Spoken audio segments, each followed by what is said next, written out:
In a world where people survive on bland, lifeless food, his cooking hits like a shockwave. Flavors so rich they completely rewrite what people thought food could be. To perfect his craft, he travels far and wide, dealing with elves to secure rare plants, negotiating with dwarves for the finest spices, even crossing paths with dragons guarding treasure hoards, all just to elevate a single dish. Being a chef here isn't simple.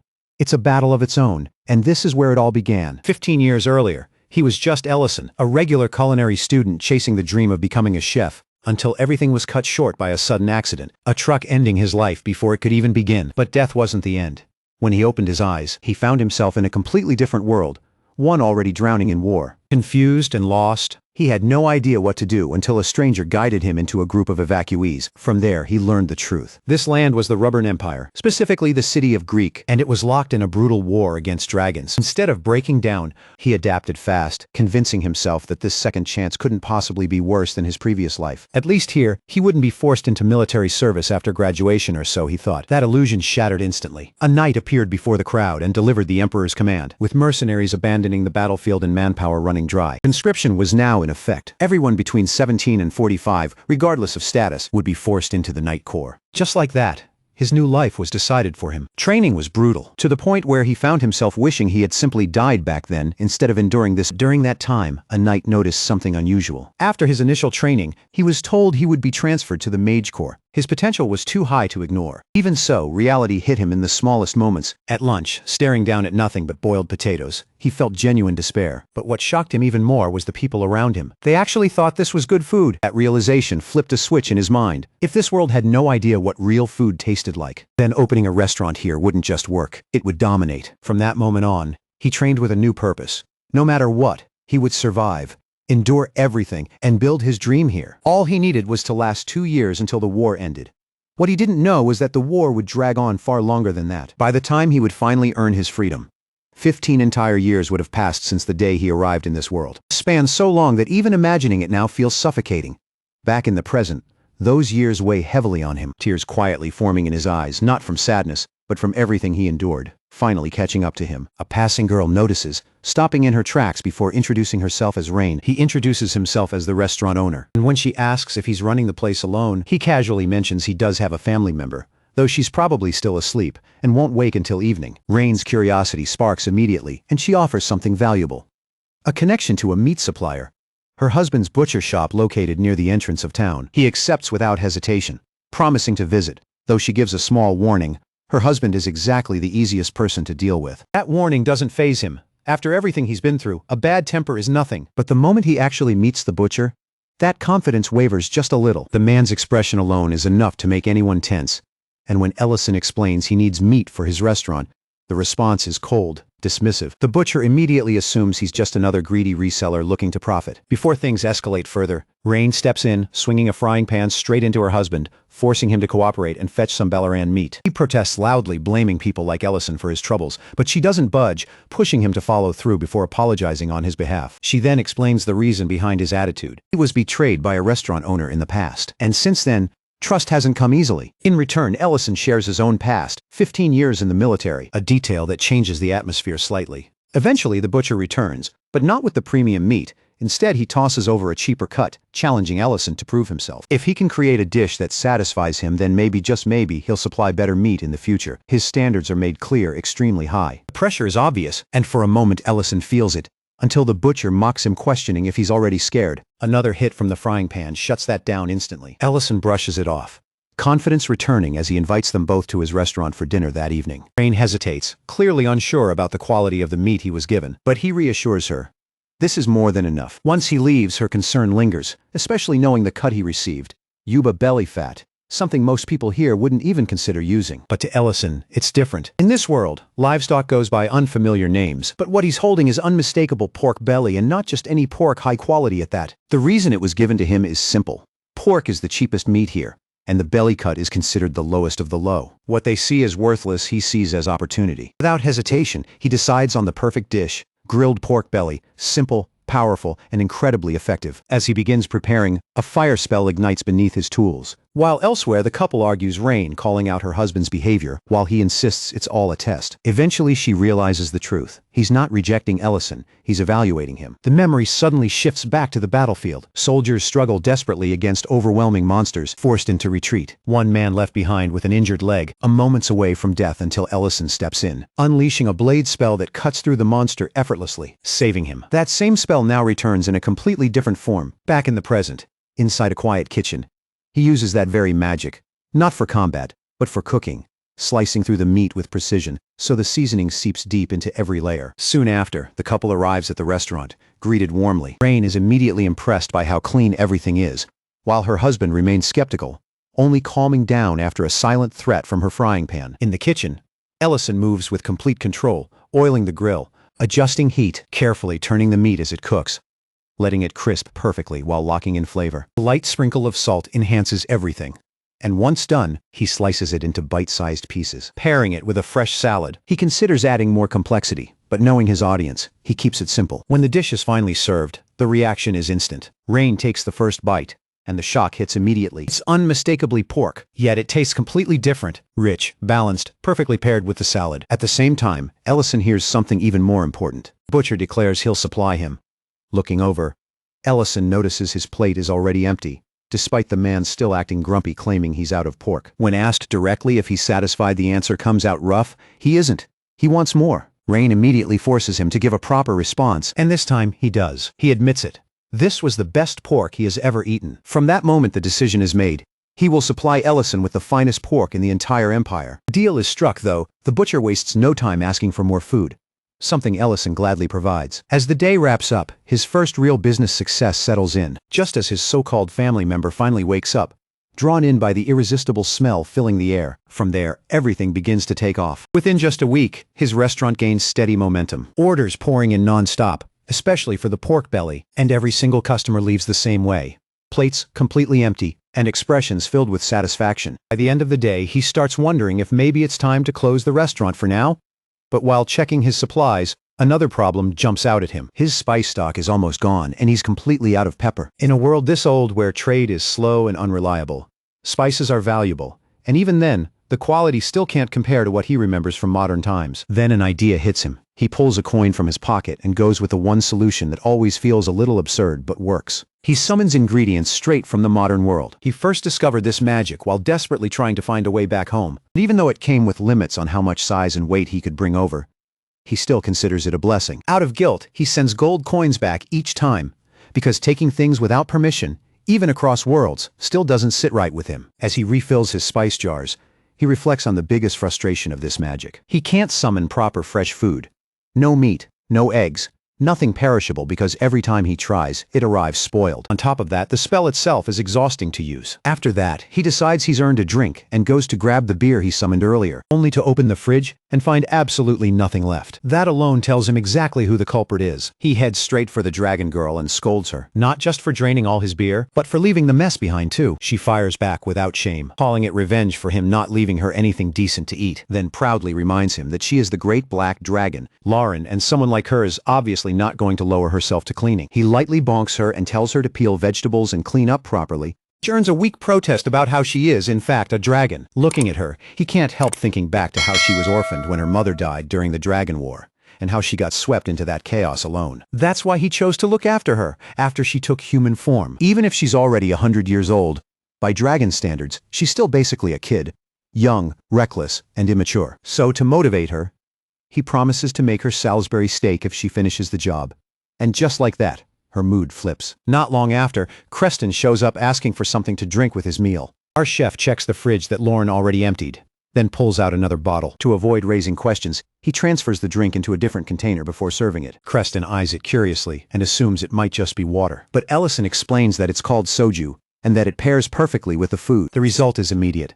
The butcher looks deeply satisfied as he eats and drinks, then openly praises him, impressed that a single drink could completely change the flavor of the meat. Soon enough, he asks for another, and another is served. As the drinking continues, Ellison notices something is off. Creston's mood is clearly not normal today. He keeps throwing back glass after glass, until Ellison finally steps in and tries to stop him, warning that the drink is much stronger than it looks. But Creston pushes for more, so Ellison finally asks what happened. That's when Creston reveals the real issue.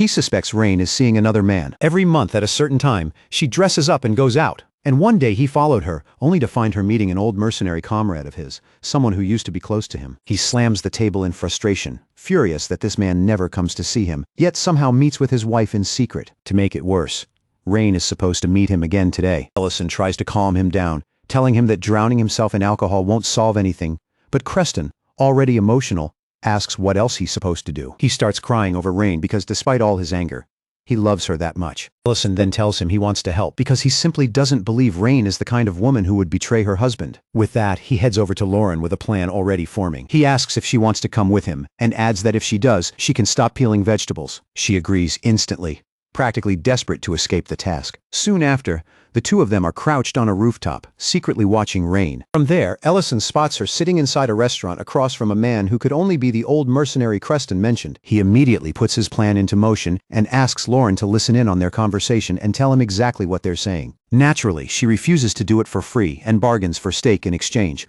plus freedom from onion paling. He agrees and she starts listening. Rain is telling the man that Creston has become suspicious, especially because the old comrade never comes around openly. The man admits he's worried. Creston will be furious if he finds out what he once helped him with. That is enough for Ellison. He decides to step in and jump straight down from the roof. While Rain is still trying to explain the misunderstanding, he interrupts their conversation and asks to join them. Then he lays out the whole problem.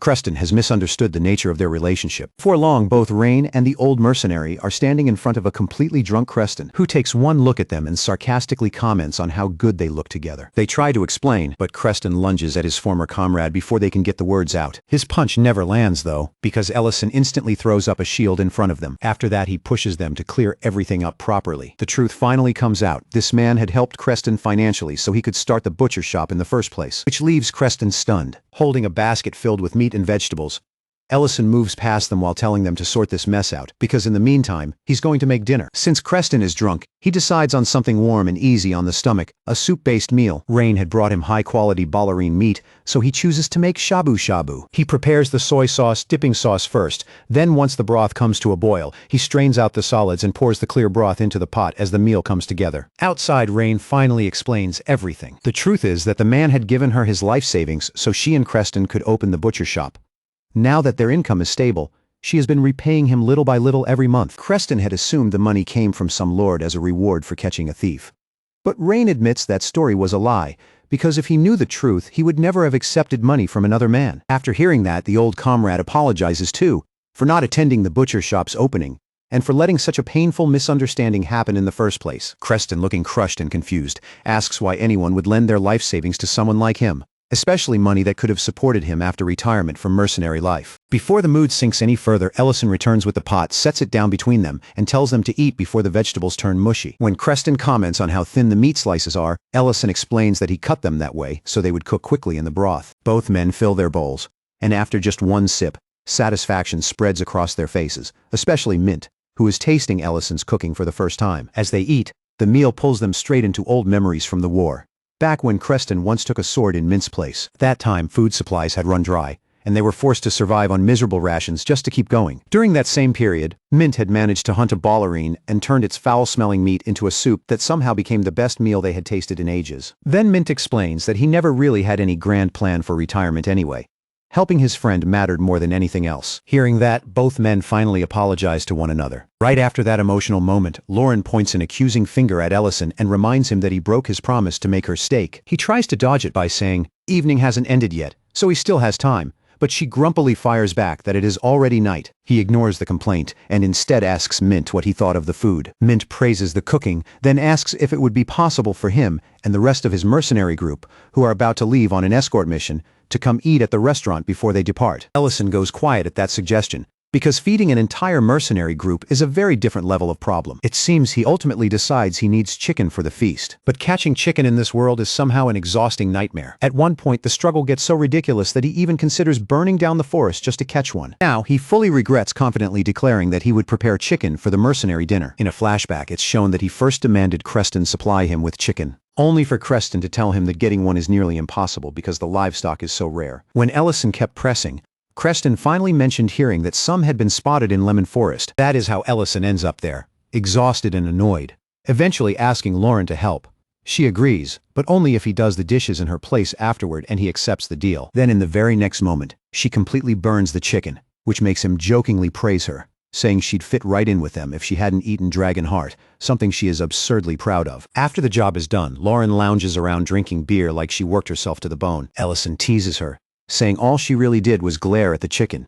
But she insists that burning it with her eyes was serious work. Even so, he reminds her not to drink everything this time, because they need some of it for the guests later, and the beer is meant to pair with the dish he's preparing for the evening. By nightfall, the restaurant is packed with mercenaries. The place is loud, crowded, and full of hungry soldiers.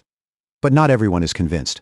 One of them openly doubts the food will be worth anything, saying he doesn't exactly trust Mint's judgment. Mint Jr. in the mercenary group quickly jumps in, backing his senior without hesitation, only to get clowned for it, with someone teasing that he'd probably call grass delicious if Mint recommended it. While the table is still going back and forth, Ellison arrives carrying the food himself. Mint apologizes for how loud the group has gotten, but Ellison brushes it off easily, saying a celebration was never going to be a quiet affair. Then Miltine politely greets him as he sets the dishes down in front of them. The moment he reveals that the main dish is made from chicken, the whole table freezes in disbelief.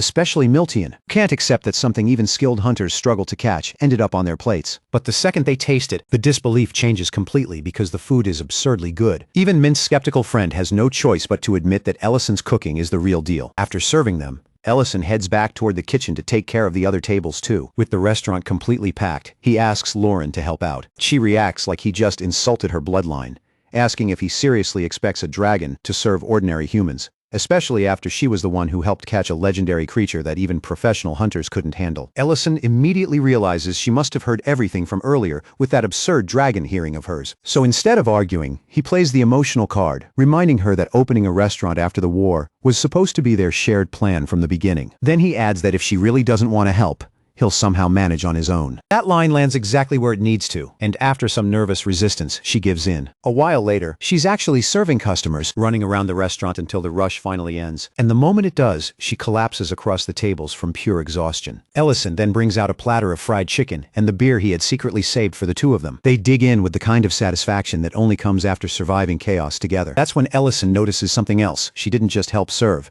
She cleaned up too. He comments on how grown up she's become, and in her worn-out state, she leans her head on his shoulder and says she only did it because this is their restaurant. He teases her, saying that in that case, maybe the dishwashing deal between them can just disappear now. Lauren instantly shuts that down, saying that is a completely separate issue. That quiet little moment doesn't last. It gets shattered by the arrival of the Black Dragon Elder Metadonna, who immediately sneers at how unpleasant human cities are. The moment Ellison says his name, the Elder scoffs, acting as if it's offensive that a human would even dare speak it. Ellison asks why he came, but instead of answering directly, the Elder casually remarks on how Ellison has been managing in such a cramped little place while keeping a dragon around. Lauren instinctively moves behind Ellison, trying to avoid him. And Ellison firmly points out that if the Elder came for Lauren, no one ever objected to her being entrusted to him in the first place. The Elder agrees without hesitation, admitting that yes, he did come for her. Lauren immediately says she wants to stay with Ellison, accusing the Elder of abandoning her. He corrects her, insisting he didn't abandon her, he was simply late. But Ellison cuts in and reminds him of the promise Lauren was given to him, and dragons are not supposed to walk back on their word. The Elder acknowledges that the promise exists, but says there are older rules that come before it. Seeing their confusion, he explains the rule plainly. Among black dragons, once one reaches 800 years old, adulthood begins. Any dragon who has no lair of their own by that point must become a ward and leave for the sacred land. Lauren had been using her mother's lair, but that lair was destroyed in the last war, leaving her with nothing. Which means next year, when she turns 800, she will be forced to leave for the sacred land. And if she refuses, the Elder says it flatly, it could trigger a war. Ellison hears all of that and stays completely unfazed, saying the problem isn't nearly as impossible as it sounds. Without even flinching, he suggests building Lauren a dragon's lair. That answer stuns both dragons. Metadonna erupts in anger, furious at the sheer audacity of a human speaking so casually about something this serious. To him, Ellison is underestimating the weight of Black Dragon power, even after consuming Lord Heart. Sensing the tension rising fast, Lauren steps in and tries to stop things from getting worse. She assures Ellison that she's fine, and keeps him from escalating the moment into open conflict. Ellison then calmly clarifies that he never meant anything reckless. He isn't talking about rebellion or some impossible fantasy. He literally means building her a lair. That explanation leaves both Lauren and Metadonna stunned again, But Ellison keeps laying out the idea without hesitation. They still have a full year, and they already have enough treasure to get started. Metadonna remains deeply skeptical, but in the end he gives Ellison exactly 1 year, then leaves the restaurant. And with that, Ellison begins the insane mission of building a dragon's lair. The problem is, building something like that needs a ridiculous amount of money and time. Then luck swings his way when rumors start spreading that his restaurant serves pale new meat. The place gets flooded with customers, packed to the point that he can barely move, let alone work on the lair. Even with help from the people around him, the workload becomes suffocating. Realizing this can't go on, he decides to fix the problem at its source. The next day, he takes Creston into the forest where the pale new roam. Creston is confused from the start and asks what exactly Ellison is planning. Ellison explains it simply. Creston is about to become the only supplier of pale new meat in the Empire, which means his butcher business will attract endless customers. Creston immediately doubts the idea, saying even the best hunters can barely catch those things. But Ellison confidently tells him the hard part has already been handled. He reminds Creston that an entire mercenary group has already tasted the meat, then says he'll supply the pale new to him directly. Still, Ellison makes one thing very clear. This isn't charity. The profit gets split evenly between them. Creston is annoyed by the terms but reluctantly agrees. Then Ellison casts a massive barrier over the forest. A spell so huge and complex that it locks the Palenu in place and keeps them from moving to another habitat. Creston can only stare in shock at the scale of it and finally asks the obvious question. Who exactly is Ellison? Ellison gives him nothing but the same answer as always. He's just a restaurant owner. The plan works perfectly, and before long the restaurant becomes almost completely empty. Ellison feels relieved, but also weirdly let down that not a single customer remains. Lauren picks up on that contradiction immediately and asks if he's actually happy about this. Ellison admits that at the very least, now they finally have time to focus on the dragon's lair. Lauren then asks if that means he plans to live in the lair with her once it's finished. He rejects the idea instantly, saying his job is only to build the lair, not move into it. That answer triggers a full tantrum, and Lauren angrily declares that if that's the case, she doesn't even want the lair anymore. After going back and forth, Ellison finally calms her down by promising to build it nearby. They settle on a location in the hills below the restaurant.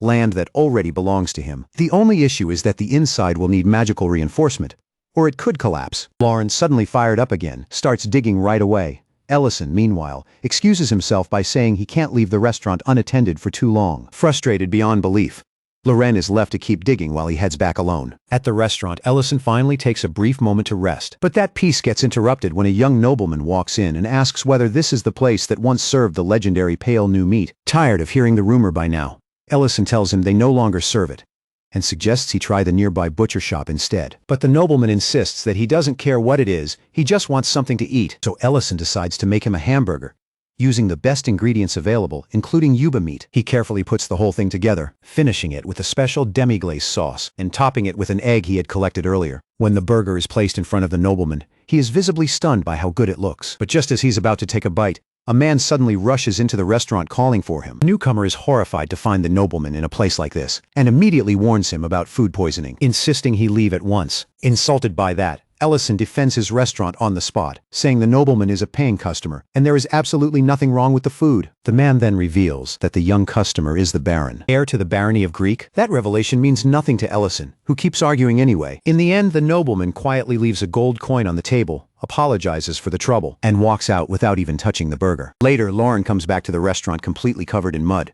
complaining that she's been working herself to death. She demands that Ellison take over the digging because she can't keep doing it alone. But Ellison is already dressed and ready to head out, and calmly tells her he has somewhere else he needs to be. That somewhere turns out to be the barony, where he approaches the young baron carrying a paper bag. He explains that the nobleman left his food behind and offers him the reheated hamburger. Surprised by the gesture, the baron accepts it. But just as he is about to eat, a knock sounds at the door. Annoyed, Ellison mutters under his breath, wishing the guy could just enjoy one peaceful meal. The baron, however, completely crumbles the second he hears the knock.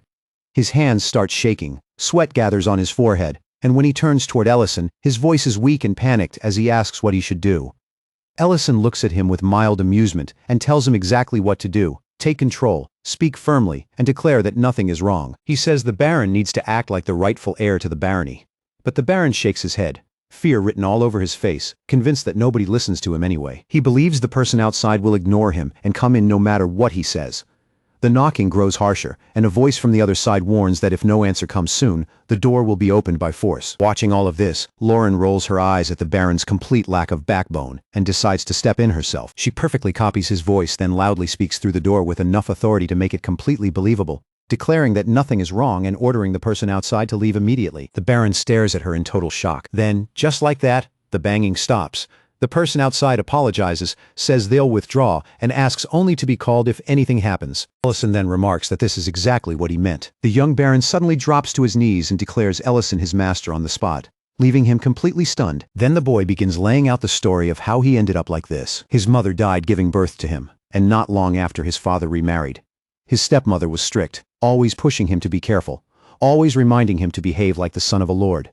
But even with that cold discipline, he still loved her, because those days were somehow the happiest part of his life. Then everything started to fall apart when his father became bedridden from a serious illness. The Baron admits that he always dreamed of growing into a great lord like his father, but under his stepmother's shadow, he feels completely powerless. The servants still treat him like a child. They restrict what he can do, ignore his authority, and never let him act on his own. No one to confide in, he feels isolated, convinced that even if he inherits the title, nothing about his life will really change. But after what happened today, a tiny bit of hope finally sparks inside him, and he begs Ellison once again to guide him. Ellison listens, though he clearly finds the conclusion a little ridiculous. He points out that asking a restaurant owner to mentor a noble is definitely not normal, but he still recognizes the real issue right away. The boy has no confidence because he has been intentionally smothered for years. He tells the Baron that he has been raised in a way that stops him from thinking and acting for himself and from ever properly asserting who he is. So Ellison gives him simple advice, but the kind that actually matters. He tells him to look people in the eye when he speaks, and to stand by his own words and actions. He explains that being a good lord means listening carefully, thinking things through, and making the decision that feels right to him. If that choice works out well, then it was the right move. And if it fails, then he has to accept it, learn from it, and keep moving. Before he can keep going, Ellison suddenly gets up and casually remarks that his hamburger is getting cold. Left behind with those words, the Baron sits in silence and thinks hard about everything he just heard. Then he takes a bite of the hamburger, and something in him starts to shift. Meanwhile, Ellison and Loren teleport outside the city. Curious, Loren asks why he went that far just to help the Baron. Ellison simply pulls out the gold coin and explains that this wasn't charity, it was business. The coin is worth 100,000 runes, way beyond the price of a hamburger. Loren stares at it in complete disbelief, unable to process that anyone would pay that much. Ellison shrugs and says that for a price like that, proper service is only fair. He even says he hopes the Baron becomes a regular customer, though Loren immediately hates that idea, grumbling that it would just mean fewer hamburgers for her. Elsewhere, at a clinic on the outskirts of the city, the elf doctor Alina opens up to Rain, who listens like a close friend. Alina explains that she left her homeland because she genuinely wanted to help people. Instead of gratitude, she keeps running into prejudice and obsession. Many of the patients who come to her are less interested in treatment and more interested in staring at an elf. Some spread rumors and accuse her of seducing people, while others treat her like a curiosity instead of a doctor. Little by little, those experiences have made her feel like she doesn't belong, no matter how sincere her intentions are. Rain patiently hears her out and asks the important question, whether Alina still enjoys what she does. Alina admits that she does, even if the burden of everything around it keeps weighing on her. Rain then tells her to hold on to that part, the part she still loves, and suggests she visit the restaurant on the hillside. She says the place might give her a different perspective, maybe even remind her that there are still things in this life worth appreciating. At the same time, Ellison is working on the Lair, and Creston has introduced him to his nephew,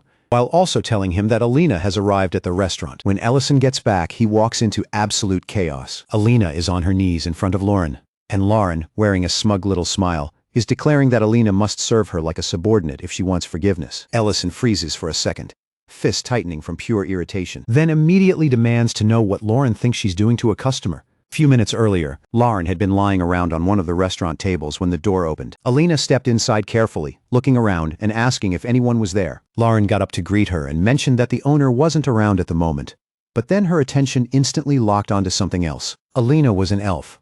Lauren studied her openly and commented that elves really were beautiful, and that all the praise surrounding them wasn't exaggerated at all. Feeling awkward, Alina responded politely, saying Lauren was beautiful too, and that she looked much younger than Alina expected. The second those words landed, Loren's expression turned dangerous.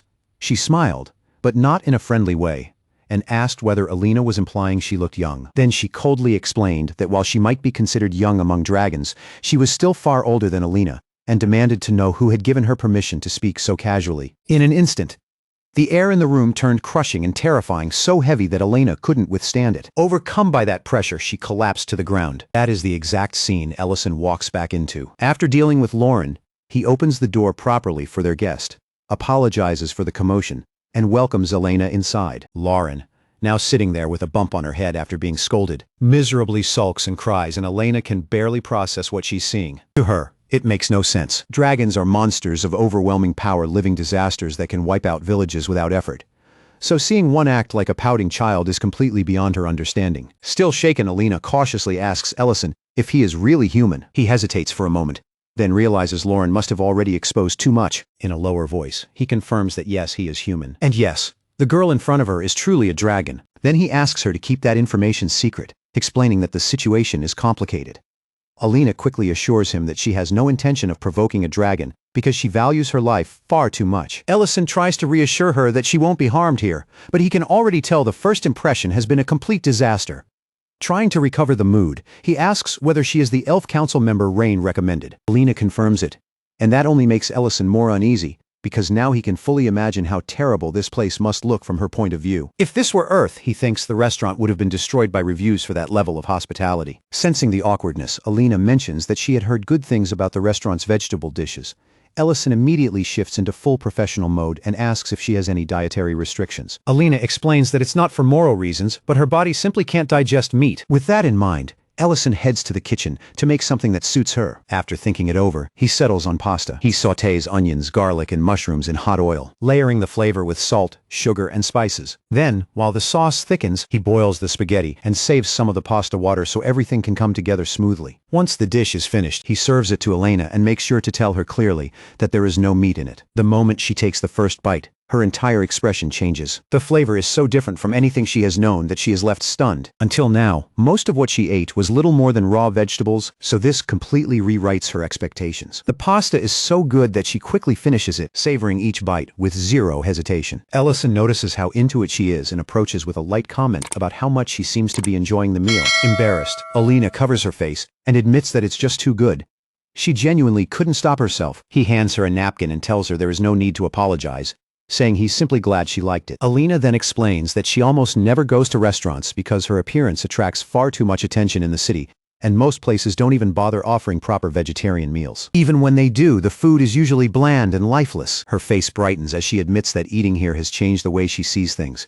She thanks Rain for recommending the place and says this was one of the most delicious meals she has ever had. Hearing that, Ellison finally feels relieved, because at least in her eyes, the restaurant has managed to redeem itself. That calm moment gets shattered when Creston suddenly shoots to his feet, his voice full of anger, demanding to know what Nellen just said. Nellen repeats it, revealing that he has learned he is not actually related to his mother by blood. The entire atmosphere tightens instantly as he explains how badly the news has shaken him. Creston tries to talk sense into him, reminding him that his mother worked tirelessly to raise him even after losing her husband, and that taking care of a child who was even her own was something deeply noble. Nellen's voice shakes as he admits how badly he messed up. Earlier, overwhelmed by anger and confusion, he refused to eat the lunch she prepared and lashed out at her with insults. Second Creston hears that. He explodes, grabbing Nellen by the collar and furiously scolding him, telling him there are lines that should never be crossed. The situation gets heated enough that Ellison has to step in just to keep it from spiraling further. And just as things are starting to settle, Rain bursts into the room,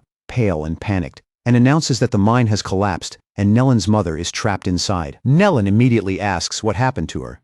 Rain, still clearly shaken, says she isn't fully sure, but she thinks Nellen's mother went into the mine looking for him. That is all it takes. Crushed by guilt and fear, Nellen snaps into motion and rushes toward the mine without another thought, desperate to save her. Ellison and Elena follow right behind him, hoping they can help.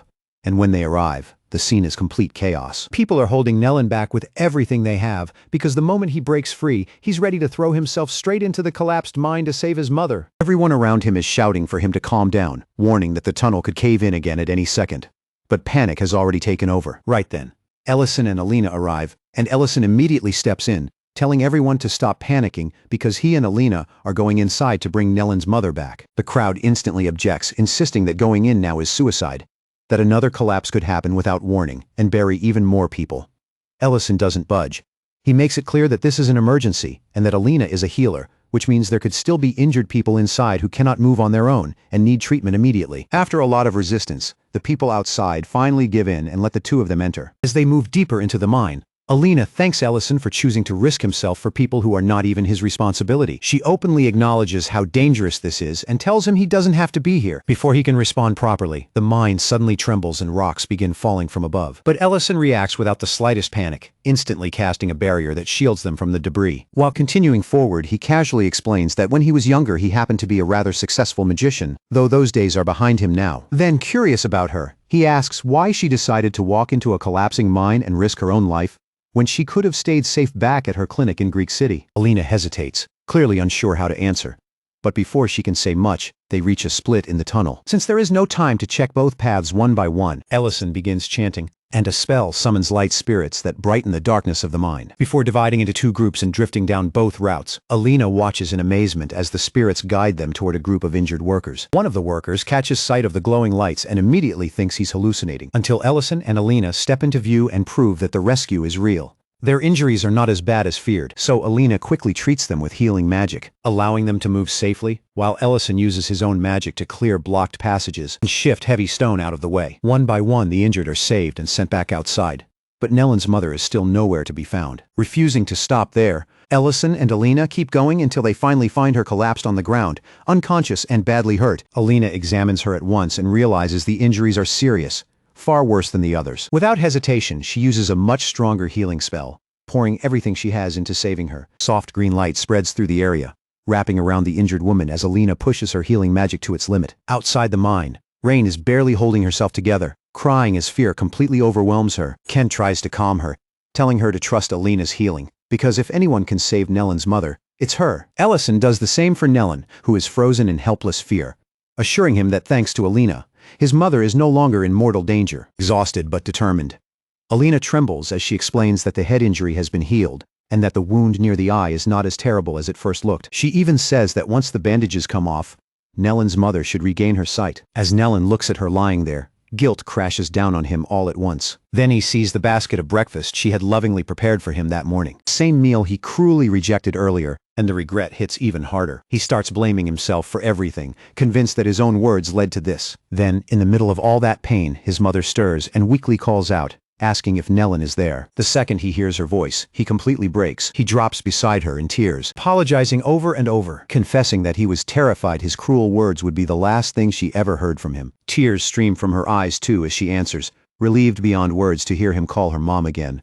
She tells him that as long as he is safe, nothing else matters. Watching that reunion, Alina quietly reflects on everything that brought her here. She tells Ellison that she had been seriously considering leaving her clinic behind and returning to her hometown, worn down by too many bad experiences and too little trust from the people around her. But Rain encouraged her to look for reasons to love the place she had started to resent. Alina says that human lives may be short compared to those of elves, but they burn with a kind of emotion that is both inspiring and exhausting at the same time. Despite all her doubts, she has come to admire that sincerity, that passion, and she admits that those very qualities are the reason she opened her clinic and stayed in the first place. Then, with a faint smile, she adds that she has recently discovered one more thing she likes about humans: their ability to make incredible food. But before she can say anything else, the strain finally catches up to her and she nearly collapses from exhaustion. Ellison catches her just in time. What follows turns a little awkward as he transfers magical energy into her to restore her strength. Alina feels that power moving through her, and is instantly shocked because the technique feels like the kind of magic normally associated with elves. When she asks about it, Ellison quickly brushes it off by saying he learned it from a friend named Bayon. The name alone stuns her, because Bayon is no ordinary elf, he is a legendary elven hero. She immediately asks how Ellison knows someone like that. But Ellison avoids the whole mess of explaining it, and simply says that in his prime, he used to be a fairly famous magician. Meanwhile, back at the restaurant, Lauren is inside her lair, digging with pure frustration and complaining the entire time. She grumbles about how unfair it is that Ellison left her behind with all the dirty work, especially when she cannot openly use magic in front of other people. Just as her complaining reaches maximum volume, water suddenly bursts out and sprays all over her, soaking her completely. Later, Ellison returns to find the cave in total chaos. Mud everywhere, the ground torn up like a battlefield, and Lauren standing right in the middle of the disaster, covered head to toe in dirt, but somehow looking proud of herself. When he asks what on earth happened, she explains that water suddenly started shooting up from the ground, so naturally she dug even deeper to find where it was coming from. Ellison is furious looking at the mess, but forces himself not to snap, reminding himself that she did not do this out of spite. After looking around, he quickly realizes what happened. She must have struck an underground water vein while digging. He points out that even with magic, It is not easy to see where underground water is flowing, and that she somehow dug much deeper than he expected. He reminds her that they already talked about reinforcing the cave walls so the place would not collapse. Lauren, completely unbothered, says she remembers just fine, and proudly adds that the cave is still standing because she has already been using barriers. Even so, Ellison can tell the structure still needs stronger support, so he starts gathering his magic and casting a much larger stabilizing spell over the walls. Watching him, Lauren quickly tells him to hold back, warning that if he loses control, he could blow up the entire mountain. Ellison actually listens, carefully refining the spell so it strengthens the cave safely, while Lauren adds her own magic as well, layering extra support into the structure. Once the reinforcements are finished, a loud sound suddenly echoes through the cave, and the water erupts with even greater force than before. Ellison studies it closely and confirms what Lauren accidentally found. It really is an underground water vein, and more than that, it is a natural hot spring with warmth rising up from deep below the earth. Before Ellison can stop her,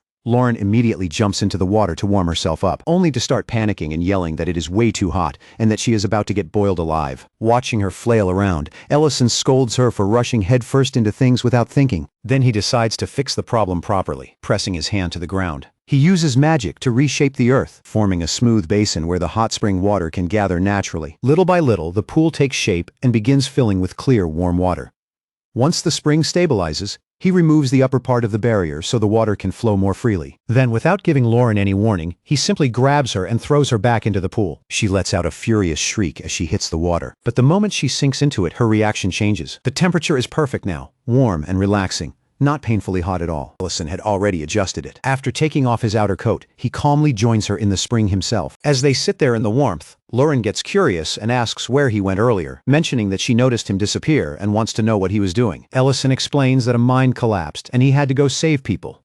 Lauren, however, barely reacts to the disaster itself and instead zooms in on the important part in her mind, whether he was with that elf. Ellison admits that yes, he needed Alina's help because healing magic is not his specialty. That answer immediately puts Lauren into a sulk and she turns her back to him, muttering under her breath. She complains that while he was off somewhere with someone else, she was stuck digging through the cave by herself. And she also admits that she dislikes elves, along with most other races that are not dragons. Ellison quickly realizes exactly what this is. Plain old jealousy. So instead of confronting it directly, he tries a softer approach. Using magic, he makes a cup of hot cocoa and hands it to her. Even while sulking, Lauren cannot resist it. And the second she tastes it, her whole mood starts improving. Seeing that, Ellison makes one for himself too. As the two of them sit together in the warm water sipping cocoa, Ellison starts explaining where it comes from. He tells her that cocoa powder is made from cacao beans, and that producing something that's simple looking actually takes a lot of work. Harvesting, drying, roasting, grinding, every step requiring time and care. He points out that behind even one cup of cocoa, there are many people working hard to create it. And from there he continues reflecting on his own abilities. Even with enough raw power to wipe out an entire mine, Ellison admits there are things he simply cannot do. He can destroy, but he cannot heal the wounded. Even something as basic as stocking his kitchen becomes impossible without Creston helping him secure ingredients. Building something as massive as a dragon's lair is no different either, because that kind of place cannot exist through magic alone. It also takes dwarves to shape the actual structure, so Ellison tells Lauren something important. Every person, no matter their race, status, or strength, has things they are good at and things they cannot handle alone. Dragons are no exception, and needing help does not make them lesser. Lauren listens in silence, still looking stubborn on the outside, but for once, some of his words actually seem to land. After a pause, she answers in her own way, saying that even so, she sees him differently because to her, Ellison is special, and nobody else can compare. Far away from that quiet moment, another problem is unfolding. A mercenary group on an escort mission is suddenly ambushed by bandits, and the fight goes bad fast. They try to resist, but the pressure is too much, and their leader, Mint, is ultimately defeated. One of the bandits drags him right over the edge of a cliff, sending him falling into the darkness below. Back at the restaurant, Ellison decides to close for the day so he can focus on other priorities. Lauren notices the sign immediately and asks why the place is not open. Ellison explains that when they had hot cocoa the other day, they had no milk to go with it. And that little detail made him realize something bigger. If he wants this restaurant to run properly, he needs a stable source of ingredients. That leads him to his next plan, building a farm and raising Baronix livestock that can provide milk. He explains that Baronix can be found downstream near the Baron River. The second he mentions teleporting there. Lauren gives him a look, because unlike him, she cannot teleport accurately to places she has never visited. Reminds him that the last time she pulled it off was only because she followed the smell of his cooking all the way to the Lord's castle. Ellison still insists that giving her the general location should be enough and tells her to trust her instincts. Reluctantly, Lauren agrees, and the two teleport to the lower reaches of the river. The teleport goes about as badly as possible. The moment they arrive, both of them are suddenly falling out of midair. And somehow, even while plummeting, they still find time to argue. Ellison yells at her, asking why a dragon is scared of falling and telling her to use her wings already. Lauren clings to his neck in full panic, screaming that she refuses to transform into her dragon form even if it kills her. For reasons she does not explain, she absolutely refuses to use her dragon abilities. Ellison chooses not to push it any further, and simply uses magic to land them safely. Once they hit the ground, Lauren stares in shock at the enormous stretch of water in front of them, and Ellison casually tells her that it's the sea. That instantly leaves her embarrassed. But Ellison has no time to indulge it, because they still have work to do. They need to catch around 10 Baron Erics. Then he adds a little extra motivation. Whoever catches fewer will be stuck washing dishes for the day. Lauren grumbles, but with her pride on the line she agrees at once. Meanwhile, back at the restaurant, 3 loyal customers are sitting outside the closed door looking like they are one missed meal away from collapse. Apparently, life without Ellison's cooking has become that serious for them. As they wait, the 3 start talking among themselves, sharing their misery, and complaining about how long they have gone without food. Down by the shore, Ellison and Loren find the Baronerics calmly grazing. Thanks to Loren's dragon heritage, she uses mind manipulation to guide the animals into a temporary fence with surprising ease. Ellison comments that the fence is good enough for now, though he plans to build them a proper sleeping area later. Once the Baronerics are secured, he decides it is time to head back. When they return to the restaurant, Ellison is shocked to find the 3 customers still waiting outside, now looking so hungry they might actually collapse. He gets there just in time to prevent that disaster, and quickly prepares their favorite dishes for them. While eating, Creston casually jokes that if Ellison had not come back that day, they probably would have dug 3 graves right next to the restaurant, and written starvation as the cause of death. Ellison can only stare at him, halfway between disbelief and exhaustion. At the same time, Lauren, having lost their earlier bet, is stuck in the kitchen washing dishes. While she works, Creston notices Ellison's plans for raising the Baronerics and asks the obvious question. How exactly is he planning to manage them when he is already short on help? Ellison admits he has been thinking about the same thing and says the answer is to hire employees. Since the meadow and livestock will need proper care,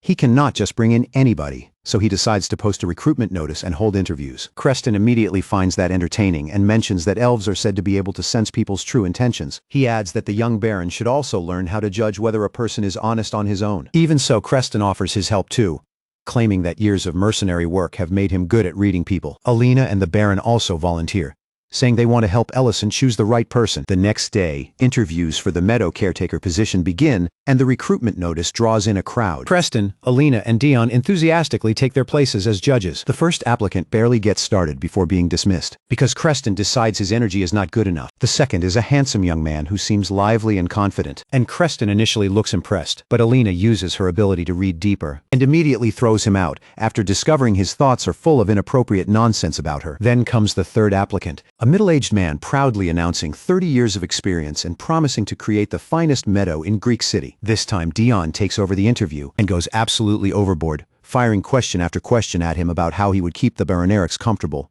what he would do if they got sick or injured, how he would handle feeding schedules, and then even handing him a scroll packed with complicated text and demanding precise answers. Completely overwhelmed, the poor man mutters that the whole thing is insane and leaves in frustration. Watching all this unfold, Ellison starts feeling deeply uneasy. The trio's excitement, combined with their ridiculous standards, turns the interview process into pure chaos. And as it goes on, the reasons for rejecting people become even more absurd, to the point that some applicants are turned away before they can even properly introduce themselves. Ellison watches this nightmare happen with tears nearly forming in his eyes, and by the time the day ends, there are no applicants left. Creston, somehow still oblivious, wonders aloud if maybe the salary in the job notice was too low, completely unaware that they themselves scared off every last candidate. With no other choice, Ellison steps in, thanks the trio for their help, and announces that he will handle the next round himself. Right then, Miltine walks into the restaurant. She says she saw the job notice and asks if she can work there. Creston immediately confronts her, surprised to see her back so soon, and asks why she is not out on her escort mission. Miltine explains that their group was attacked by bandits and that Mint fell off a cliff while protecting her. Creston's mood instantly darkens, and he demands to know why Mint never told him any of this. Miltine then reveals the part that matters most. Mint survived, but one of his legs no longer works, and he is retired from mercenary life because of it. Her expression turns grim as she recalls how, even though Alina wanted to help, too much time had passed for healing magic to restore his mobility. All Alina can do now is continue checking on him from time to time. Hearing this, Lauren bluntly asks why Miltine is the one looking for work when Mint is the injured one. Ellison immediately scolds her, telling her to show some consideration because Miltine is already carrying enough stress without being hit with that on top of it. Still, even Ellison cannot deny that Lauren voiced the same question he was quietly wondering himself. For a mercenary like Miltine to leave that life and come here looking for work feels unusual. Blushing awkwardly, Miltine explains that she is not only searching for work for herself, she is trying to find a job that would suit Mint as well. As she says it, her face turns even redder, and suddenly everyone in the room understands what is really going on. Creston stares at her in disbelief and asks how old she is. When she answers that she is 29, he nearly loses it and shouts that Mint is 13 years older than her. Miltine does not back down at all, saying age means nothing to her. Lena, confused by the reaction, wonders why that gap matters so much, especially when for elves, 13 years is almost nothing. Ellison steps in and explains that human lifespans are far shorter than elven ones, which makes age differences carry a different weight in human relationships. Even after hearing that, Miltine stays completely firm. She says she has already made up her mind.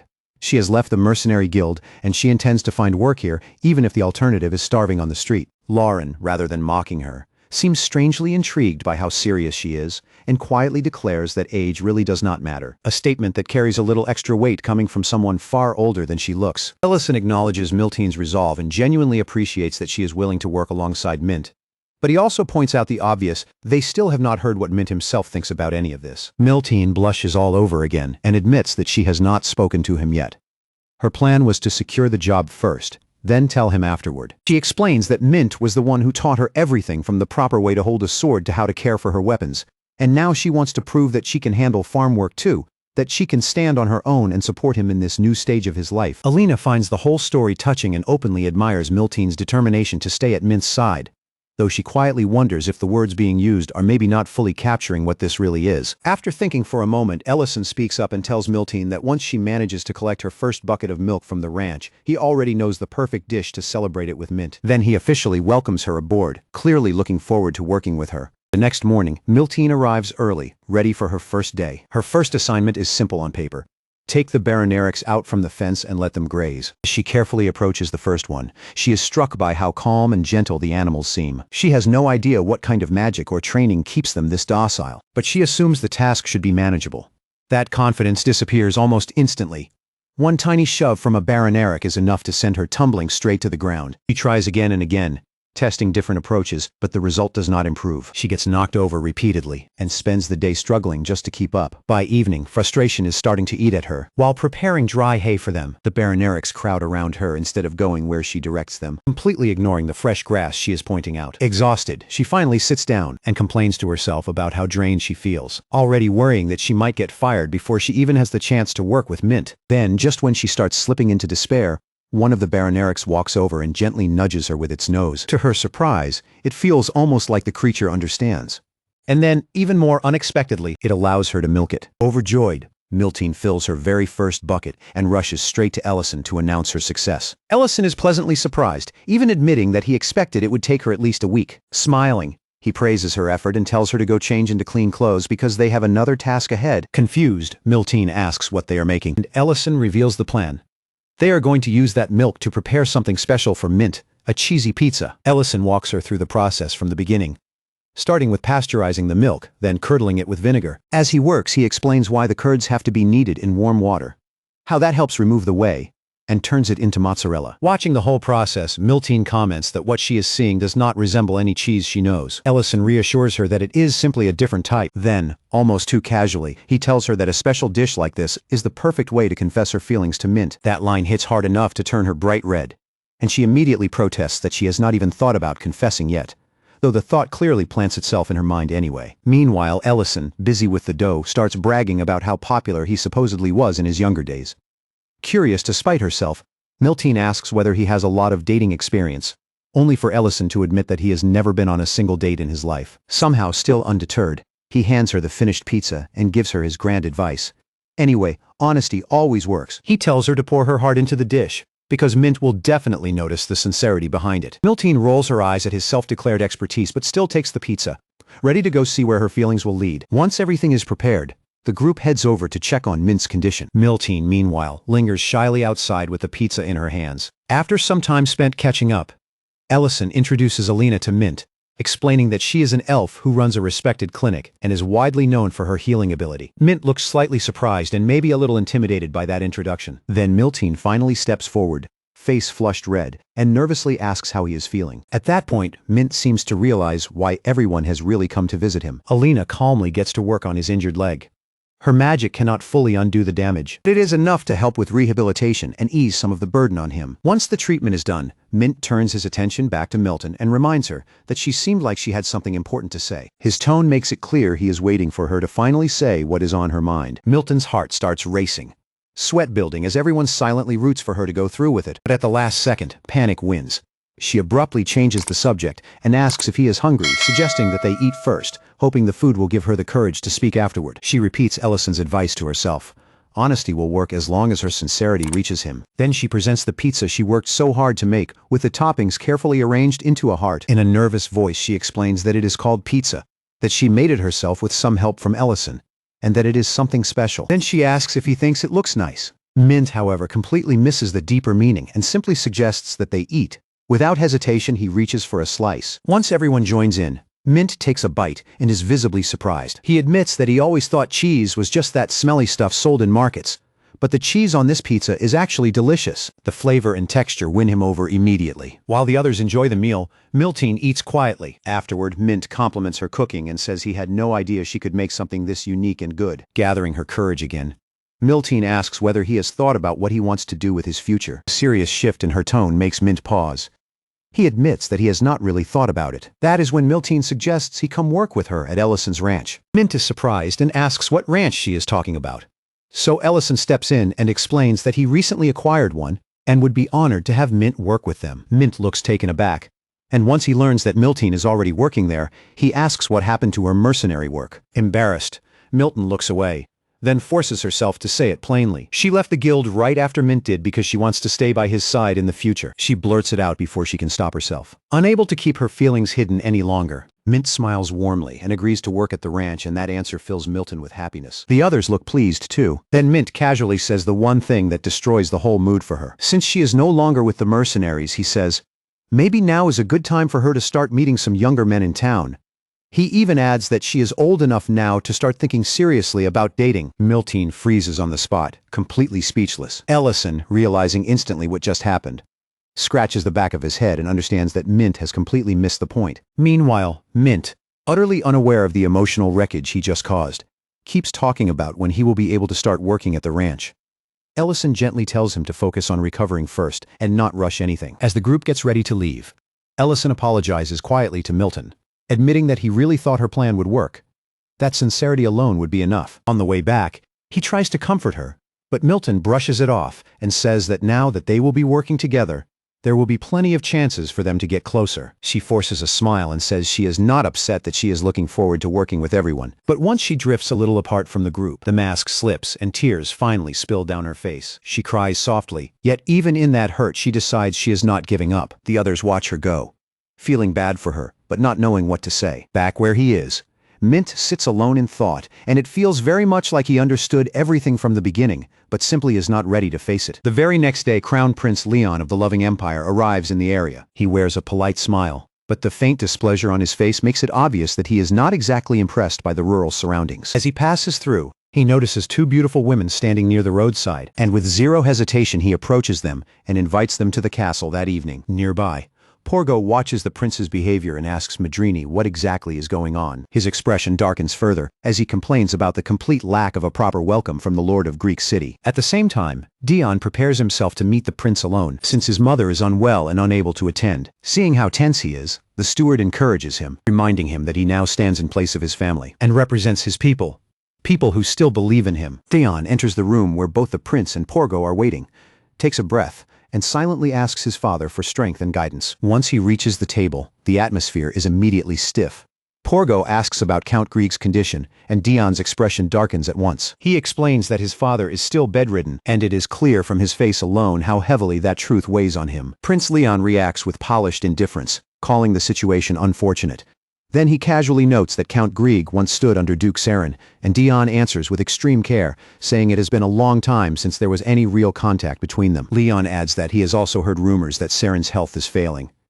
Dion stays guarded, fully aware that one careless word here could turn into a disaster. Porgo, sensing the perfect opening, smoothly shifts the conversation and suggests that this might be the moment for Dion to rethink where his loyalty belongs. If Greek were to align with him, he says, the territory would gain powerful protection, and Dion's position as Baron would be secured. Dion hesitates because he understands exactly how heavy that choice is. He answers carefully, saying it is not a decision he can make on the spot. Porgo refuses to let go, bringing up the neighboring kingdom's civil war and the massive irrigation project now underway, explaining that both will inevitably mean heavier taxes for border territories like Greek. That shocks Dion enough to make him ask whether this is an official order from the central royal government. Porgo gives him a slippery smile and brushes aside the question, saying the real issue is that managing the territory is the Count's responsibility.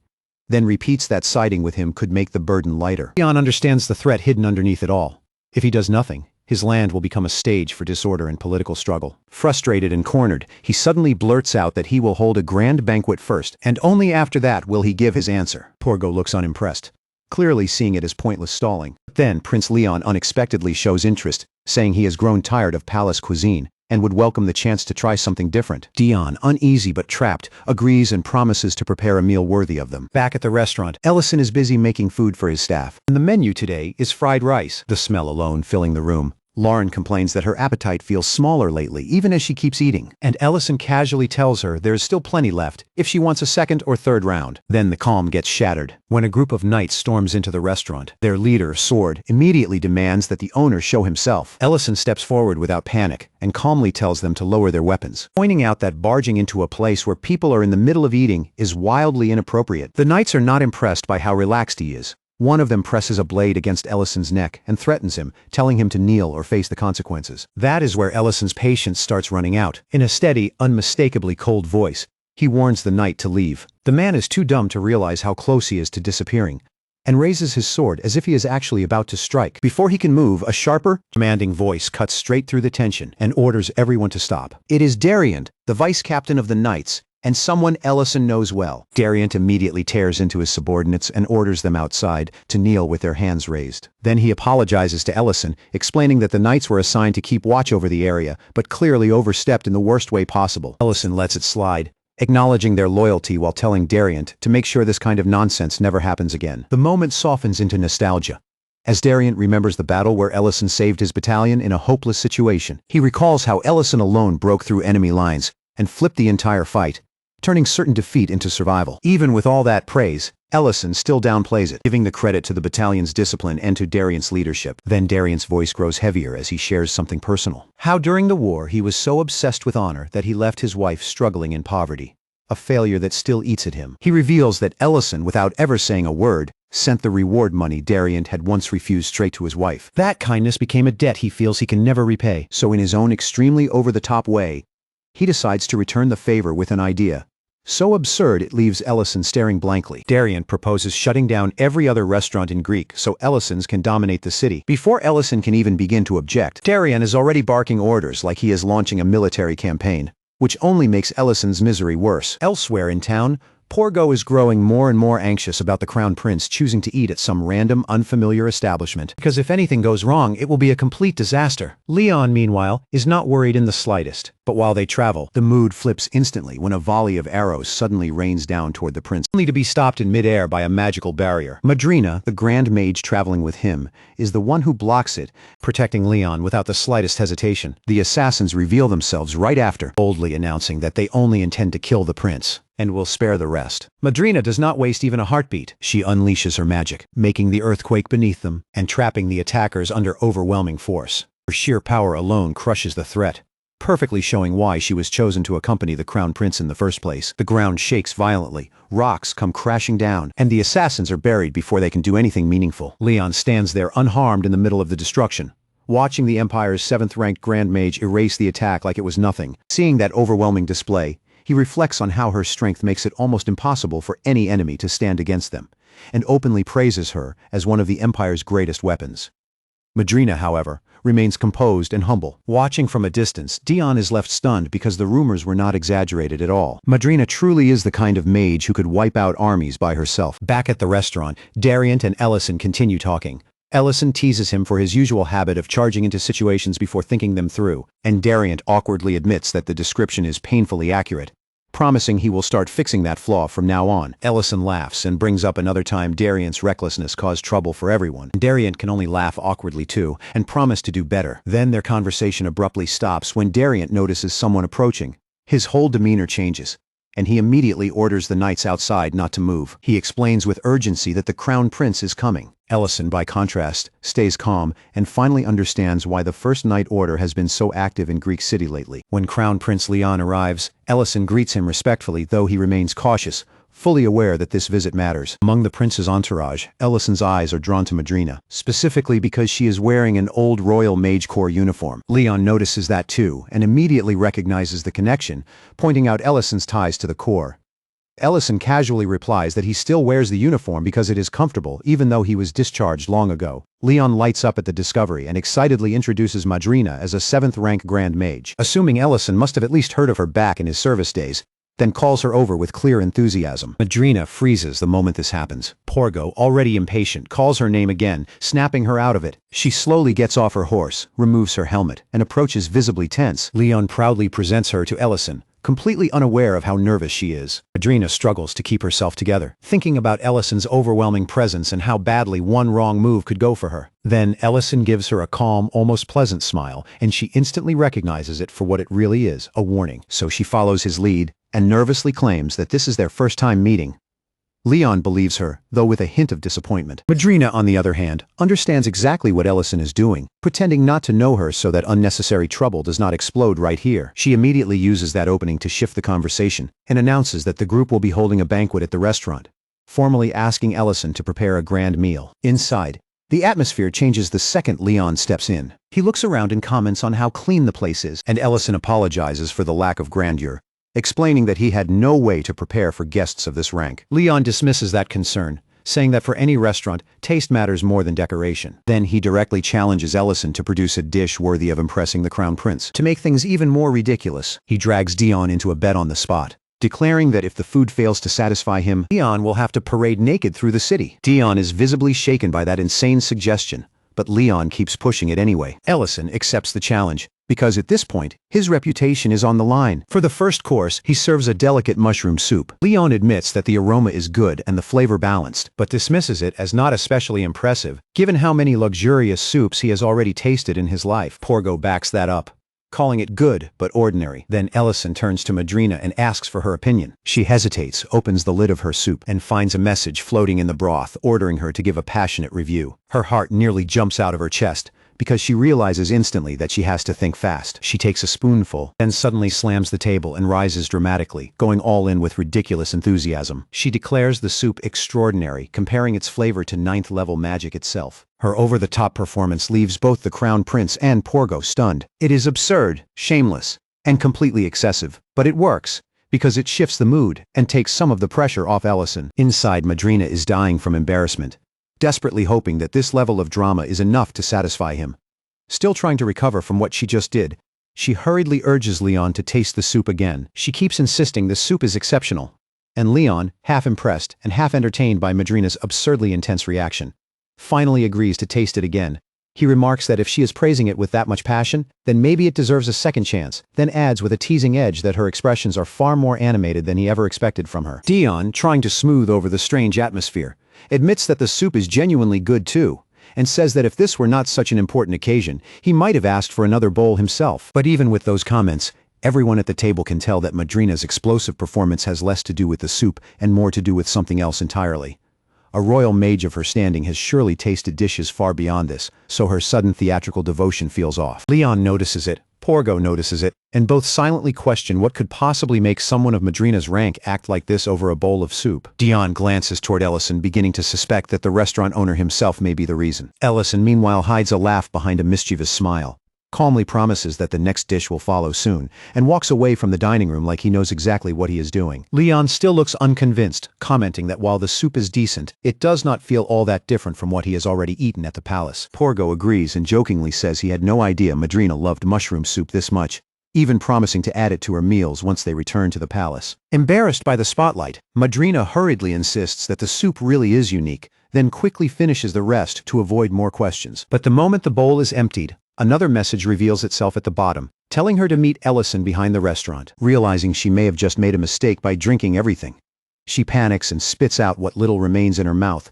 coughing hard enough to draw Leon's attention. He quietly leans toward Porgo and notes that Madrina is acting unusually unstable today. Desperate to escape the moment, she excuses herself and heads to the back of the restaurant. Ellison is already waiting there, leaning casually against the railing like he has all the time in the world. Madrina approaches carefully and nervously asks whether he was the one who called for her. Then, without warning, a rainbow-colored magical barrier forms around them. The moment she recognizes it as a soundproofing spell, she understands that whatever happens next will stay between them. Ellison turns to her wearing an innocent, almost pleasant smile, greets her warmly, and remarks that it has been a long time. He even compliments her earlier performance, though he says it came off more like comedy than genuine praise.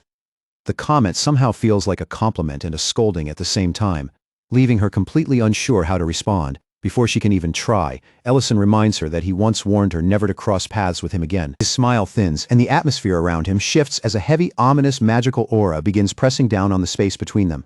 He says he is glad to see her alive, but makes it clear that by being here, she has already broken their agreement. Panicking, Madrina blurts out that she had no idea he was in this city. Ellison is not remotely impressed by that excuse and immediately demands to know why she is accompanying Leon. She explains that she is only following orders from Duke Timurin, who is expanding his influence across multiple territories, and that their visit is meant to strengthen his position in the royal court. Ellison cuts her off right there, saying he does not care about Timurin's ambitions.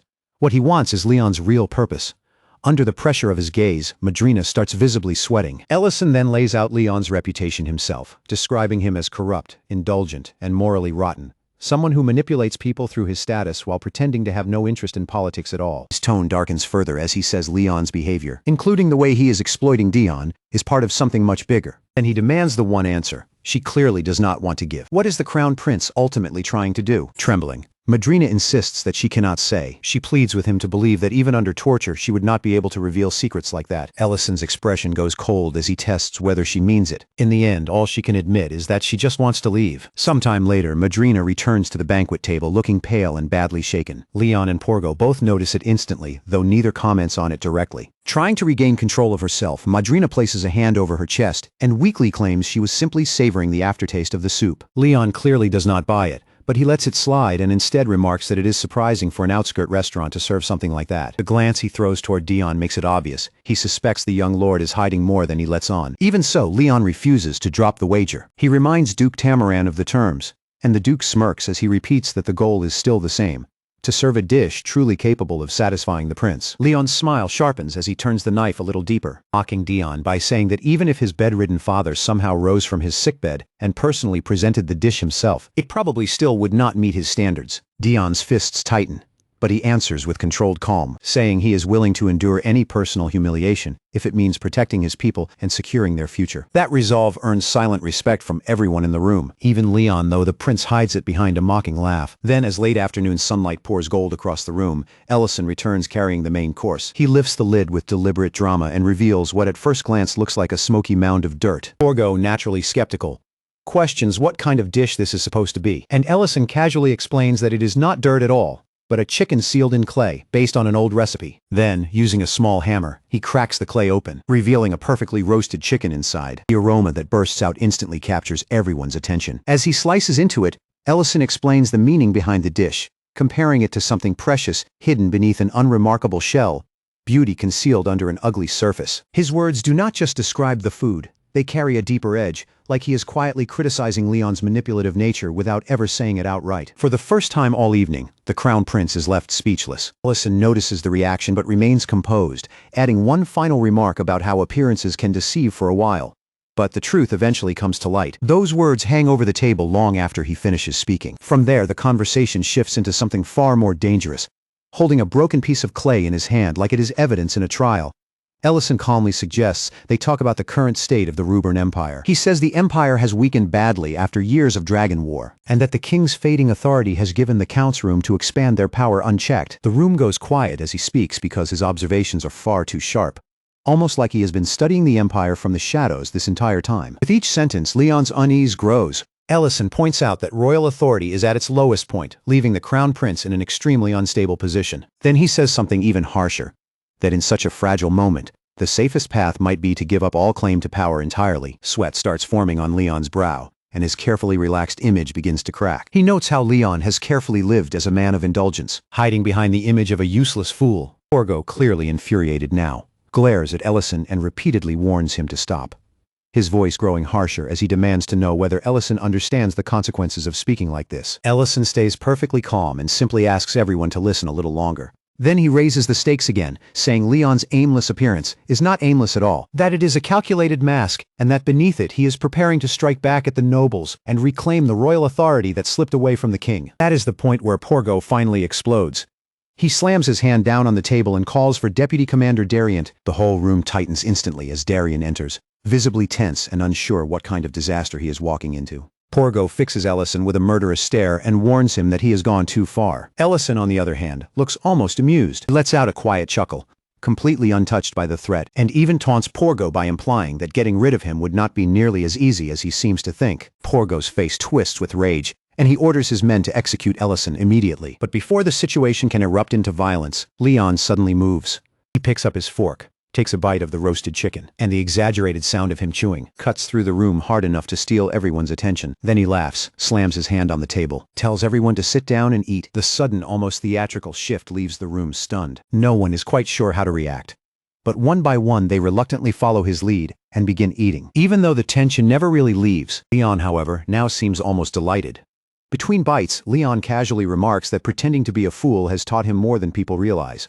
Then he turns his eyes toward Porgo, smiling wider, and makes it clear that a truly clever man knows exactly when to play along and when to keep his real hand hidden. That shift catches Porgo completely off guard. For the first time, he does not look angry.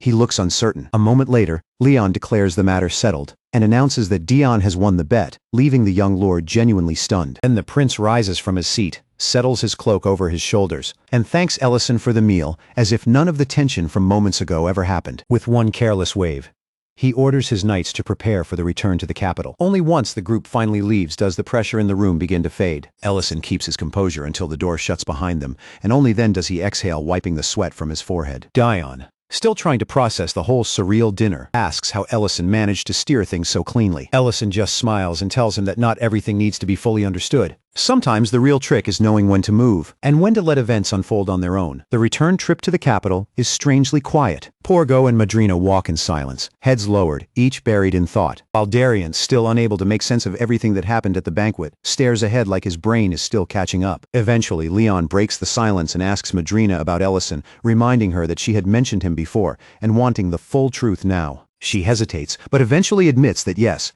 Ellison is the man she once warned them about. Porgo scoffs at the idea, unable to believe that a restaurant owner could truly be that dangerous. Leon, however, no longer shares that dismissive view. If anything, the prince seems impressed, even amused, because Ellison's refusal to bend only proves how strong he really is. Then Leon begins reflecting on the way he and his allies have built their power so far, through fear, pressure, and forcing nobles into obedience. But now, for the first time, he starts to wonder whether trust might actually be the stronger path. Back at the restaurant, Ellison is checking over a small barn he built himself outside. At first, he looks quietly satisfied with the work, but before he can enjoy the moment, one of the animals inside kicks the structure. The whole thing immediately collapses into a sad pile of wood. Ellison just stands there speechless for a second before admitting, with a little embarrassment, that trying to build it himself without proper knowledge was a terrible idea. Laughing at his own failure, he decides right then that construction should be left to professionals from now on. The scene then shifts to the Miller wreck, where a tall, muscular woman with fiery red hair appears. This is Serena, the Scarlet Dragon Guardian, and she arrives with a dangerous grin, ready to confront whoever has entered her territory. At first, she carries herself like a proper threat, all heat, confidence, and menace. But then she accidentally kicks a golden crown lying on the ground, and the sharp edge slams straight into her shin. She yelps, grabs her leg, and starts hopping on one foot, instantly destroying the terrifying image she had just built up. Her confidence wobbles on the spot as she wonders how she is supposed to punish intruders while barely holding herself together from the pain. On the other side of the mountain, Lauren is grumbling about how much she hates mountains while Ellison walks beside her, trying to calm her down by reminding her that they are almost at their destination. She questions, not unfairly, why they did not simply hire human architects instead of putting themselves through all this trouble. Ellison explains that what he needs built has to meet very specific standards, and dwarves are unmatched when it comes to that kind of craftsmanship. Lauren starts imagining what the dwarf village must look like, expecting some incredible masterpiece of engineering. But when they finally get there, what they find is the complete opposite. The gate is enormous but cracked and smothered in moss, and the entire place feels abandoned. Beyond it, skeletons lie scattered across the ground, silent proof that something violent and terrible happened there. Lauren immediately shifts into a defensive stance and starts scanning for danger, asking who could possibly have done this. Then debris bursts upward, and from the shadows emerges a red dragon. Its voice drips with contempt as it looks down on them, clearly disappointed that it did not get a more satisfying audience. Not a fully grown dragon, just a young one and a human. The dragon mocks them openly, belittling both of them as intruders not even worth proper attention. Ellison, however, stays completely calm. He drops his bag to the ground, making it obvious that he is ready to fight if needed. That alone surprises the dragon because it is clearly not used to humans standing there without fear. Offended by his audacity, it prepares a scarlet dragon's roar, a destructive blaze capable of wiping things out in an instant. Flames burst from its mouth. But the moment the attack comes, Ellison responds with magic. Lightning arcs from his hands, and his spell crushes the inferno down to almost nothing. The dragon is left stunned, barely able to process that its attack just got erased that easily. Then Ellison fires back with a spell of his own, one that scorches the dragon's scales and leaves it reeling in pain. The creature stammers in disbelief, no longer sure whether the human standing in front of it is even human at all. That is when Serena's confidence finally shatters. Smug intimidation disappears, replaced by sudden panic, and she immediately starts begging for mercy. She insists that the destruction around them is not her doing, that the village was already in ruins when she arrived. Then she reveals something more useful. There is a massive underground door somewhere below the village, and she has never been able to get past it to see what lies beyond. Realizing she needs to survive this encounter, Serena abruptly changes tactics and slides closer to Ellison, wrapping an arm around his neck and trying to charm him instead. She suggests that traveling with her would obviously be much more enjoyable than sticking with Lauren. That flirtatious move immediately sets Lauren off. She steps forward in anger, declares her claim on Ellison without hesitation, and kicks Serena right in the shin. Once again, the red dragon folds in pain, clutching the exact same leg. Even through the tension, Serena finally gives up the location of the underground door. Ellison and Lauren head deeper into the mountain, driven now by curiosity as much as purpose. Eventually, they arrive at a massive door covered in intricate carvings and pulsing with faint magical energy. The moment they approach, a voice comes from the door itself, warning them to leave at once. Ellison studies it carefully and quickly realizes this is no ordinary entrance, but a sealed barrier designed to protect whatever is hidden inside. Lauren, impatient as always, decides to handle it the simple way and starts punching and kicking the door. It does absolutely nothing. The glowing orb at the center reacts to her aggression and responds with another warning, accusing dragons of being the ones who brought destruction to their cave in the first place. Lauren gets more irritated when Ellison warns her to stop and tells her the problem is more complicated than brute force. He points out that there are traces of dragon magic on the door itself, which means opening it will not be simple. Lauren, still hot-headed, immediately suggests finding another red dragon and crushing its head until that solves the problem. Ellison assures her that he has a more peaceful way to handle it, one that just needs patience. So instead of forcing the issue, Ellison starts asking questions. He asks the voice inside how long they have been sealed away, and the answer is about a year. Hearing that, he comments that it makes perfect sense. There would be serious problems by now, like running out of food. Voice inside remains suspicious, asking why they should trust him at all, and whether he might be a servant of the Red Dragon. That question instantly triggers Lauren, and she furiously protests that they are nothing like that dragon's servants. Ellison quickly covers her mouth and tells her to calm down, then speaks to the voice again with respect, saying he understands their caution and had only hoped to help. Since the door stays shut, he changes tactics entirely.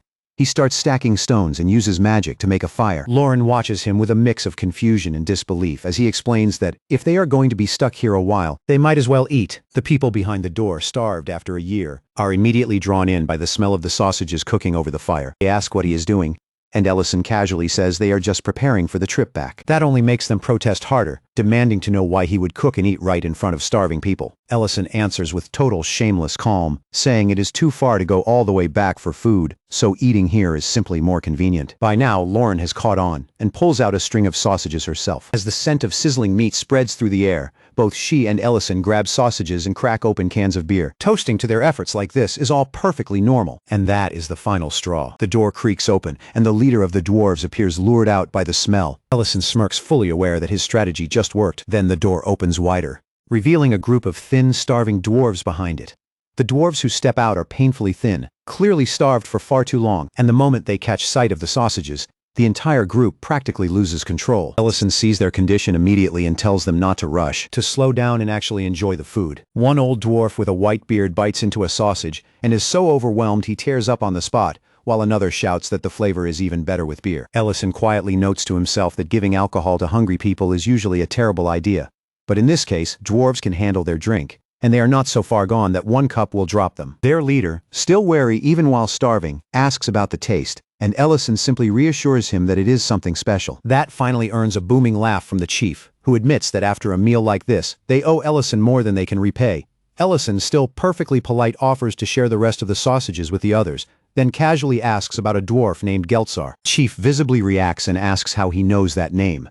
Ellison explains that they have met before and that he needs to speak with him. Once the chief realizes Ellison is connected to people of real importance, he agrees to take him there. They head down into the underground mine, a dark, twisting place where what remains of the dwarf settlement is hidden. Only 20 or 30 survivors are left living down there, and as Ellison walks through it, he cannot help wondering how a clan that once flourished ended up reduced to this. Eventually, they stop at a particular tent, and the chief calls out to announce Ellison's arrival. Inside, Geltsar, silver-haired and long-bearded, welcomes him warmly and recognizes him at once as an old acquaintance. Even in these miserable conditions, Geltsar carries himself like the true leader of the dwarves, wise and steady. He apologizes that they have to meet again under such grim circumstances, then turns his sharp eyes toward Loren and immediately senses what she is. He asks whether she is the Almighty One, and Loren, flattered, responds with her usual proud attitude. Ellison does not waste time with pleasantries. He asks directly what happened to the dwarves, how their once thriving mine ended up like this. Geltsar hesitates, clearly pained by the memory,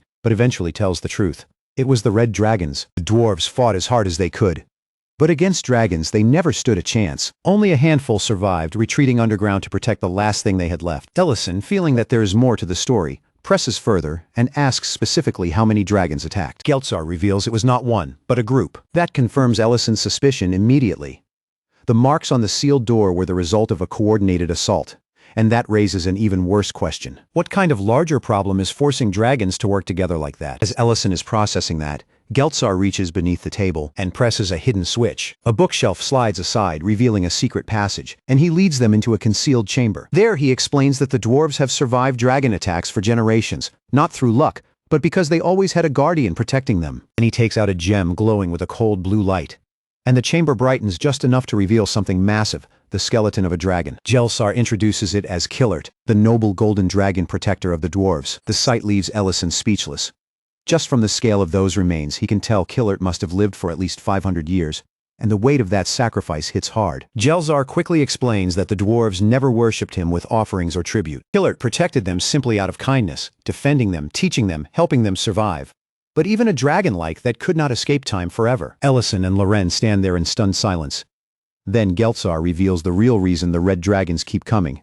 An ancient marble, a condensed essence of magic, a sacred gem capable of creating a dragon lord. The dwarves have guarded it for generations, and Killert served as its protector. Geltsar explains that a dragon lord is a being who can command all dragons, and if dragons ever united under such a ruler, they would become a force no one in the world could resist. At that point, the world itself could be destroyed on that lord's command. He adds that only an extremely rare dragon can produce one of these ancient essences, which is why Killert protected it from anyone who would use it for evil. What he still does not know, however, is how many essences are required to awaken a complete dragon lord. As Geltsar speaks, Loren can barely stay still. His words drag her straight back into old memories from when she was just a little dragon, memories of her mother comforting her, and before long, tears start running down her face. The sight of her like that makes Ellison move immediately, pulling her into a hug to calm her. Through her crying, Loren explains the missing piece. It takes 3 essences to awaken a full dragon lord capable of ruling the world. Hearing that, the dwarf chief apologizes to her for forcing such painful memories to the surface. He then adds that he once tried to destroy the essence together with Killert, but no matter what they did, they found no way to break it. That is when Ellison gives the answer that completely stuns Geltsar. He tells him that since he and Loren are already planning to build a lair near Greek City, the dwarves should come with them and build a new village there instead. He points out the obvious. Loren clearly has no intention of creating a dragon lord, and if they remain here, the attacks will only keep coming. Geltsar is hesitant, But Ellison cuts off any sense of pressure by telling him he is not forcing anyone. The final choice belongs to the dwarves themselves. After a pause, Ellison asks Lauren if she is all right. She says she is, then wonders whether they should take the ancient essence with them too. Ellison replies that he has already left a magical trap in place in case anyone comes after it. Besides, he understands that the dwarves cannot abandon this place instantly, not when so much memory is tied to it. As they begin to leave, another dwarf approaches Gelsar, and the chief hands him the remaining food Ellison brought. He points out that the others have already started eating, because none of them could resist the smell. Watching his people finally enjoy a real meal after so long, Gelsar's eyes brighten, and that sight drags him into a memory. Back then, Killert once called him over and asked if he did not find the place cramped and dark. Gelsar answered that it may have felt that way to a dragon, but not to dwarves like them. Killert then told him he should leave one day, because the dwarves were bound to that place only because of the essence. Once he died, other dragons would eventually come seeking it, because Killert himself had been the one concealing it with his own power. Chief protested, saying he could never abandon Killert or the essence, but the golden dragon answered with painful seriousness. He told Gelsar to go, to let the next generation live freely, because there was no meaning in clinging to the will of the dead if it came at the cost of the happiness of the living. Back in the present, that memory hits him differently.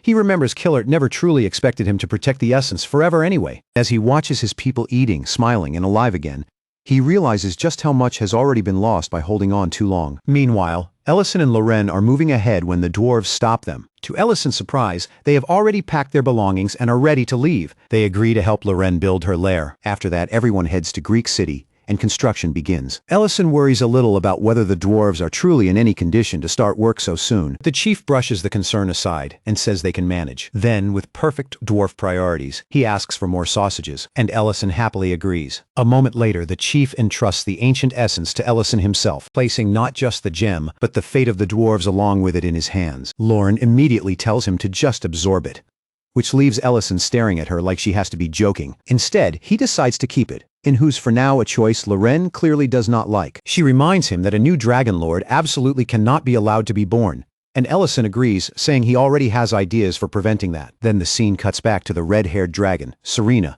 who is sitting there crying after getting completely folded by Ellison and Lauren. When she senses someone approaching, she thinks it might be Guard, but it turns out to be Ellison and Lauren again. Ellison cheerfully points out that it is impressive. She seems to have such a treasure even though she keeps insisting she never accepted tribute. Then he shows her the essence and asks her about something else. Serena instantly panics and insists she already told them everything she knew. Ellison asks about this Gilead fellow, wondering if he was supposed to be her companion since she clearly did not attack the dwarves alongside him. She admits that he is right, and explains awkwardly that she had actually been dating that dragon and at first mistook Ellison for Gilead. Then she clarifies that she never witnessed any dragon gang herself because she only settled in that place about half a year ago. When Ellison asks again about the treasure in her territory, she repeats that she never accepted tribute. Then in the next moment, she removes a spell, and it is revealed that the so-called treasure was nothing but an illusion the whole time. She starts crying again and says they can take whatever they want. At that point, Ellison realizes this dragon was falsely blamed for much more than she actually did. The story then shifts back to Ellison's restaurant, where new guests arrive.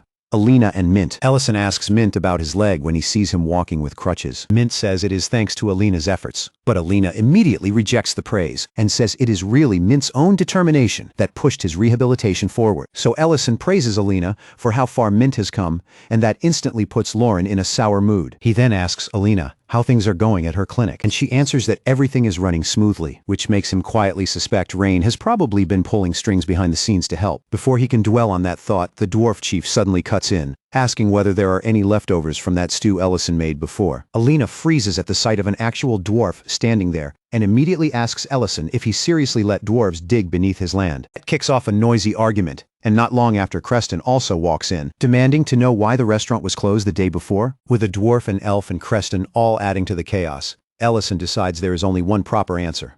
If it is a restaurant, then it should serve food. So he heads straight to the kitchen, and soon everyone is sitting with a meal in front of them. Happy again, especially Mint, who clearly missed Ellison's pizza more than he wants to admit. As the table settles into eating, Ellison casually asks whether anyone wants more. Then through the restaurant window, he notices Dion standing outside calling for him with visible urgency. A moment later, Ellison opens the door and asks what is wrong. Dion, clearly shaken, asks him one simple but heavy question: whether he can make a dessert that will make his mother smile again. Ellison agrees, and by the next morning, he is standing inside the grand kitchen at Dion's home. Dion tells him that everything needed should already be there, but if he wants anything else, he only has to ask. Ellison looks over the ingredients and immediately notices something impressive. The Count's kitchen has access to spices that are almost impossible to find elsewhere. At the same time, he notices the household chef standing stiff and nervous, clearly tense from the Count's unexpected presence in his workspace. After checking everything, Ellison tells Dion he has all he needs to make the dessert, and that alone lifts some of the boys' worry. But after dinner, the result is worse than Ellison expected. Lady Berna does not even take a single bite from the dessert plate. To him, that almost feels worse than rejection after one taste, because at least that would have been something. He asks Dion when exactly his mother stopped eating desserts. Dion explains that she used to love them, but after they moved to Greek City, she became far stricter, and that change troubled his father as well. Then the memory shifts back to a younger Dion sitting with his family. His father gently asks his mother not to be so hard on their son, and she answers that she is only trying to teach him the manners expected of nobility. Young Dion, hearing that, asks if that is also why she stopped smiling. He points out that after coming here, she no longer talks openly about the things she likes or dislikes, and asks her to feel at home, because this place is her home now too. While his father is speaking, she suddenly realizes she has absent-mindedly finished the dessert in front of her. Seeing that, the Count warmly promises that even in the middle of war, even with sugar becoming scarce, he will always make sure she has dessert. Dion ends that memory by telling Ellison that this was how he first learned how much his mother loved sweets, and from then on his father made sure desserts kept coming, all to make her smile. Eventually, those efforts worked, and she smiled openly again. Then another memory surfaces. One day, young Dion is heading toward the hall when he hears shouting coming from his mother's room. Someone inside is accusing her of failing to produce a successor even after 5 years. A moment later, that person storms out, throwing the door open in front of him before leaving. His mother steps out after that and tells him not to worry. Afterwards, she keeps teaching him manners, but her tone becomes softer, gentler, and slowly they start to feel more like a real family, helped along by the fact that she keeps smiling again. Another day, the two of them are in the kitchen making dessert together, and while he manages to bake his bread properly, she is failing so badly it becomes almost funny. Seeing her flustered and messy, he tries to comfort her, telling her that the effort matters. Then servants suddenly interrupt them with devastating news. His father has collapsed. They explain that they cannot even identify the illness properly, because the symptoms are so rare that no one knows what caused it. In that moment, Dion is crying. But when he turns to his mother, what shocks him most is not panic, but the deep, crushing disappointment on her face. After that day, she stops eating dessert entirely. Worse, she begins controlling Dion indirectly, passing messages through servants instead of speaking to him herself. That is the reason he ran to Ellison's restaurant in the first place. Finally breaking down, Dion admits what he really wants: to laugh and eat together with his family again, even though now that feels impossibly far away. After leaving Dion's home, Ellison walks back to the restaurant thinking hard about everything. The Countess's behavior makes no sense on the surface. She controls Dion's life, yet keeps him at a distance. If the issue were simply that he is not her biological son, then why did she ever open up to him so warmly in the beginning? Then Ellison suddenly stops in his tracks because the answer hits him all at once: guilt. That is what has been twisting her behavior this whole time. He rushes straight to Lauren, who is drinking beer, and instantly tries to hide it the moment he barges in. Without giving any context, he abruptly asks what it would mean if someone collapsed, and after that another person stopped eating dessert forever. Lauren looks at him like he has lost his mind and says he sounds drunk. At the Count's residence, Lady Berna is feeding her sick husband and caring for him when someone opens the door to announce preparations. Along with the arrival of Count Dadrin, she immediately leaves the room. And the second she is gone, Ellison and Loren slip inside and look over the bedridden Count. Ellison wonders out loud whether he can still be cured. Lauren says that is beyond what she can judge. When he asks if she can at least tell the cause of his illness, she says too much time has passed for that. Then she asks why he is really here. While searching through drawers, Ellison answers that he wants to know Lady Berna's true intentions. In the middle of that search, he notices the Count staring towards something, clearly trying to signal them. Following that look, they find a piano. They search it and discover hidden documents inside. The contents are explosive, records showing that Lady Berna has been embezzling not just taxes, but resources from Greek City as well. Then Ellison sees the name of the one who compiled those documents, and his expression hardens instantly. He immediately tells Lauren to go to the Imperial capital and bring someone back. Meanwhile, Lady Berna enters another room of the estate and finds her father waiting there with a smile that feels more poisonous than warm. This man is Count Dadrin. Not long after, Ellison enters Dion's room and jokingly says he is there with a hamburger delivery. Then he hands over the secret documents. Dion is stunned when he reads them and sees that Greek City's taxes have been flowing to Lord Dadrin. Ellison quickly warns him to lower his voice because the man in question is literally inside the house. Realization makes Dion tense up immediately. He wonders who could possibly have gathered such evidence, and Ellison tells him to look more closely. That is when Dion sees the shocking truth. The one who confessed everything in those documents is Lady Berna herself. Completely bewildered, he asks why she would ever make that kind of confession. Ellison then shows him a very specific type of magic, the kind only used under very particular circumstances, and tells him to come along if he wants the truth. Elsewhere, Lady Berna coldly asks her father what he is doing there. Deidran casually says he simply wanted to see his daughter, and she fires back that there is no such affection between them. Then mentions the news that when the Crown Prince and Duke Tamaran entered Greek City, it was Dion who welcomed them. She tries to act uninvolved, but Deidran suddenly begins shouting. Then, in an even colder tone, he says that if Dion is starting to gain confidence on his own, then he may have to make the son's condition mirror the father's. Her face darkens the moment she hears that confession, and she demands he repeat himself. She shouts in fury. But Deidran is already moving to the next step. One of his men comes forward to seize her. Hidden nearby, Ellison and Dion hear the whole conversation, including Deidran's order to lock the Countess underground. Dion immediately wants to call the soldiers and take control of the situation, but Ellison stops him. He points out the real danger.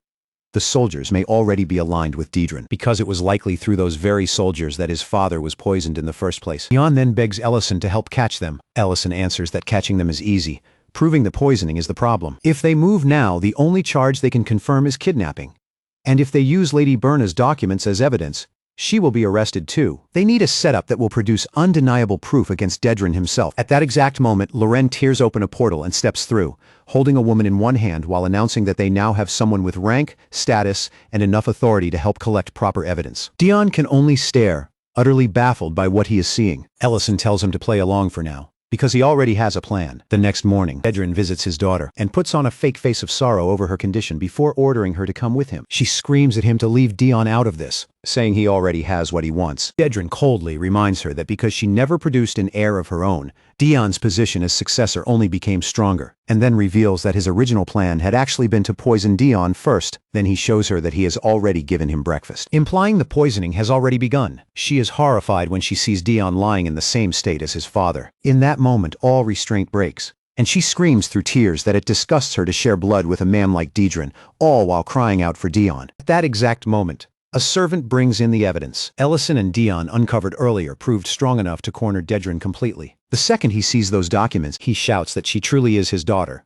But instead of showing pride, he burns the papers on the spot and immediately starts laying out a sick plan. He will say she went mad from grief over her family's condition, murdered them herself, and then tried to take her own life. And in his mind, the first step is Dion, but the armored soldier standing behind him is not one of his men at all.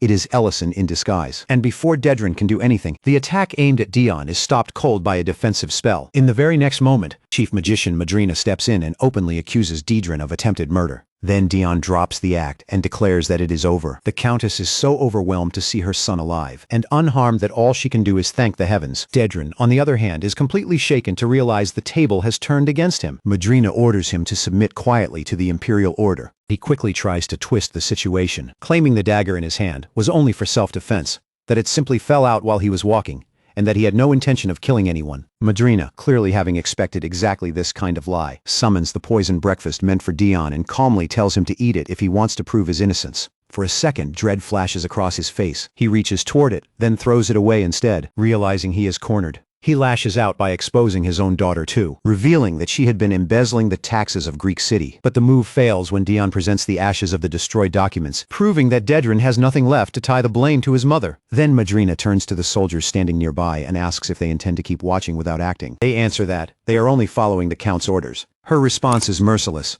There are laws in this empire that no one is allowed to break, no matter their rank, and a mere Count has dared to cross that line. She kills one of the soldiers on the spot, then commands the Imperial soldiers to seize Deidran's men. Deidran, seeing everything collapse, explodes in rage and screams at Dion. Before long, every man standing with Count Deidran is arrested. Once the threat is contained, Ellison turns to Lady Berna and frees her. She starts asking who he really is, but Dion cuts through the moment first, and the only thing that matters to her is whether he is hurt. He reassures her that he is all right, then sits beside her and asks the question he has carried for so long.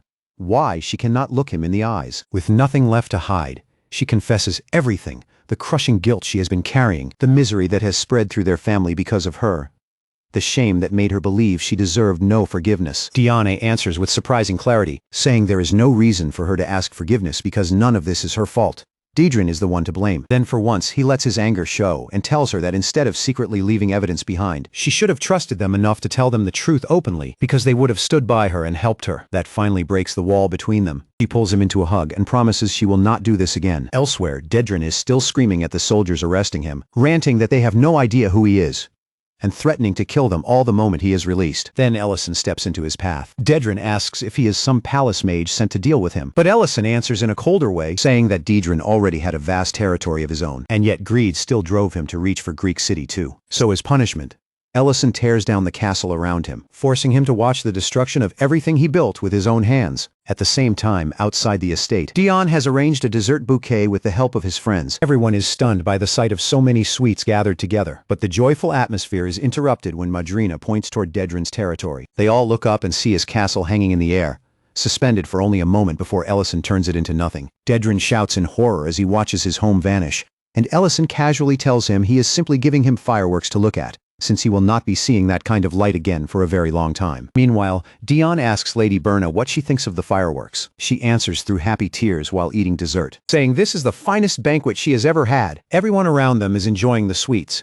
When night finally settles, Lady Berna sits alone in her room with a peaceful look on her face, saying it has been so long since she truly enjoyed dessert. She also admits that she always saw this castle as a prison, but now that prison has finally broken apart. Then she feeds her husband and gently comforts him about Dion, promising that she will not hide away anymore. That promise draws a smile from him. After that, she tells him there is something she should have said much earlier. Holding his hand, she confesses that she loves him. Outside the room, Dion hears everything, and that confession brings a quiet smile to his face too. Far away from that warmth, Deidrin is being pelted with stones by his own people, miserable, humiliated, and forced to watch the ruin of both his land and his pride. At the same time, Dariant reports to Ellison that they captured as many spies as they could, though he warns him not to lower his guard yet. Ellison thanks him, then apologizes for kidnapping Madrina in the middle of the night. Dariant tells him Duke Tamaran was shocked at first, but after learning it was all part of Ellison's plan, he went silent. Maybe, he says, Tamarin now wants to come see for himself how things develop. As he falls into thought,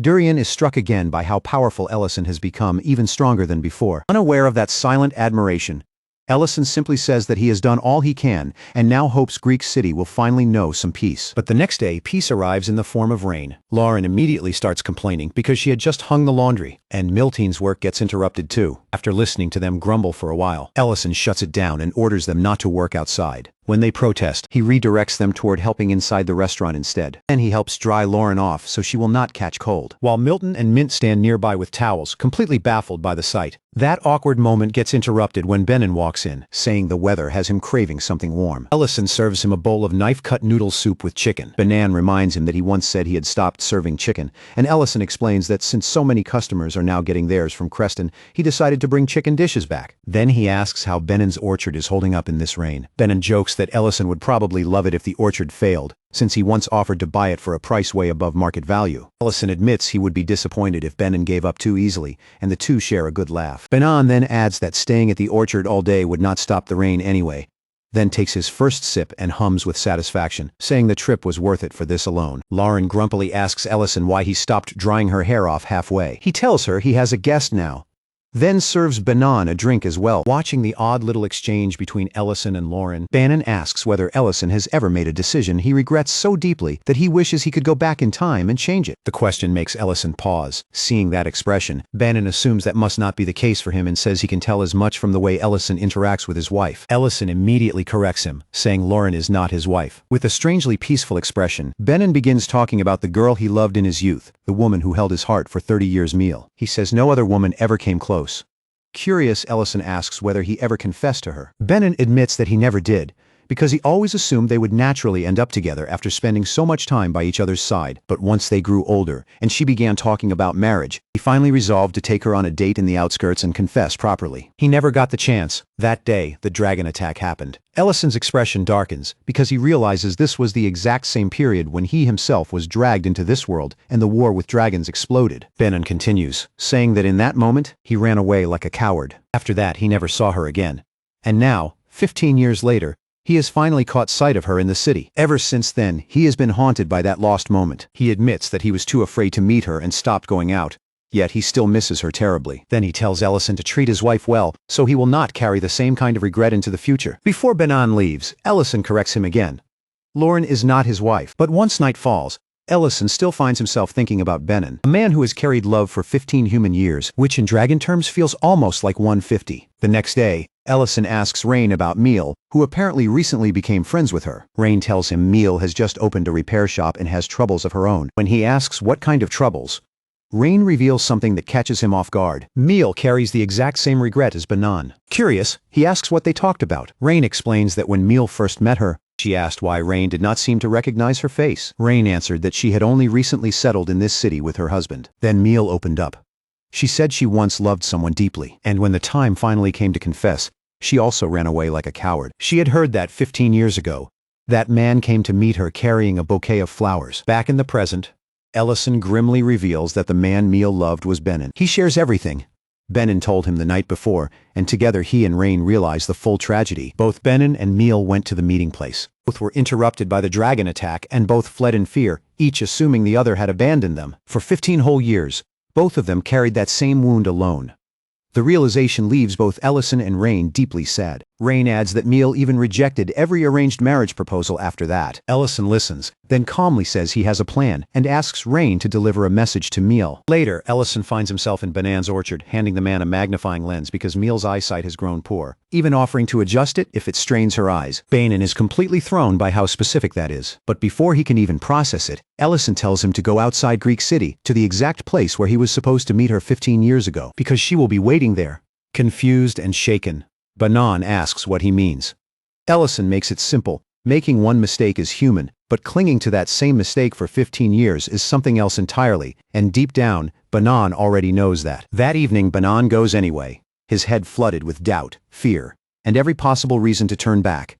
But beneath all of that, he still wants to see her. Then he spots her standing near the tree. She turns, sees him, and recognizes him instantly. For a moment, both of them just stand there, overwhelmed by the weight of 15 lost years. Meal is the first to speak, saying there is something she has wanted to say ever since that day. Banan answers that he feels exactly the same. Then at the exact same moment, both of them confess the same truth. They ran away 15 years ago. Hearing the identical confession from each other leaves them frozen for a beat, stunned, and then the shock melts into something lighter. They start laughing. Up on a hill overlooking the scene, Rain and Ellison watch quietly, relieved that the misunderstanding that tormented both of them for so long has finally been broken. Rain asks why he did not just tell them the truth directly. Ellison answers that some things need to be untied by the people trapped inside them. Even so, both of them feel a little sad knowing this couple carried 15 years of pain over nothing more than a mutual misunderstanding. But at least now, they walk back to the city, hand in hand. A few days later, Banan visits the restaurant and agrees to sell Ellison his orchard. Ellison makes sure the price is generous. With that money, Banan and Meal buy a house in the center of Greek City, and then they get married, deciding they are done living under the shadow of regret. Ellison is happy too, because the purchase gives him land for the dwarves. Lauren, meanwhile, is perfectly satisfied that the dwarves are living inside her lair, though she remains annoyed that Ellison still plans to stay in the restaurant even when her lair has more than enough space. Seeing her expression, Ellison remembers what Banan said and tells her that once construction is finished, he will live with her there. That answer hits Lauren like pure sunlight, and she lights up instantly. Ellison confirms it again, and even adds that he might build a passage connecting the lair directly to the restaurant. At that, Lauren suddenly declares that she feels very excited about the lair now. Later, Lauren sits across from the dwarf chief,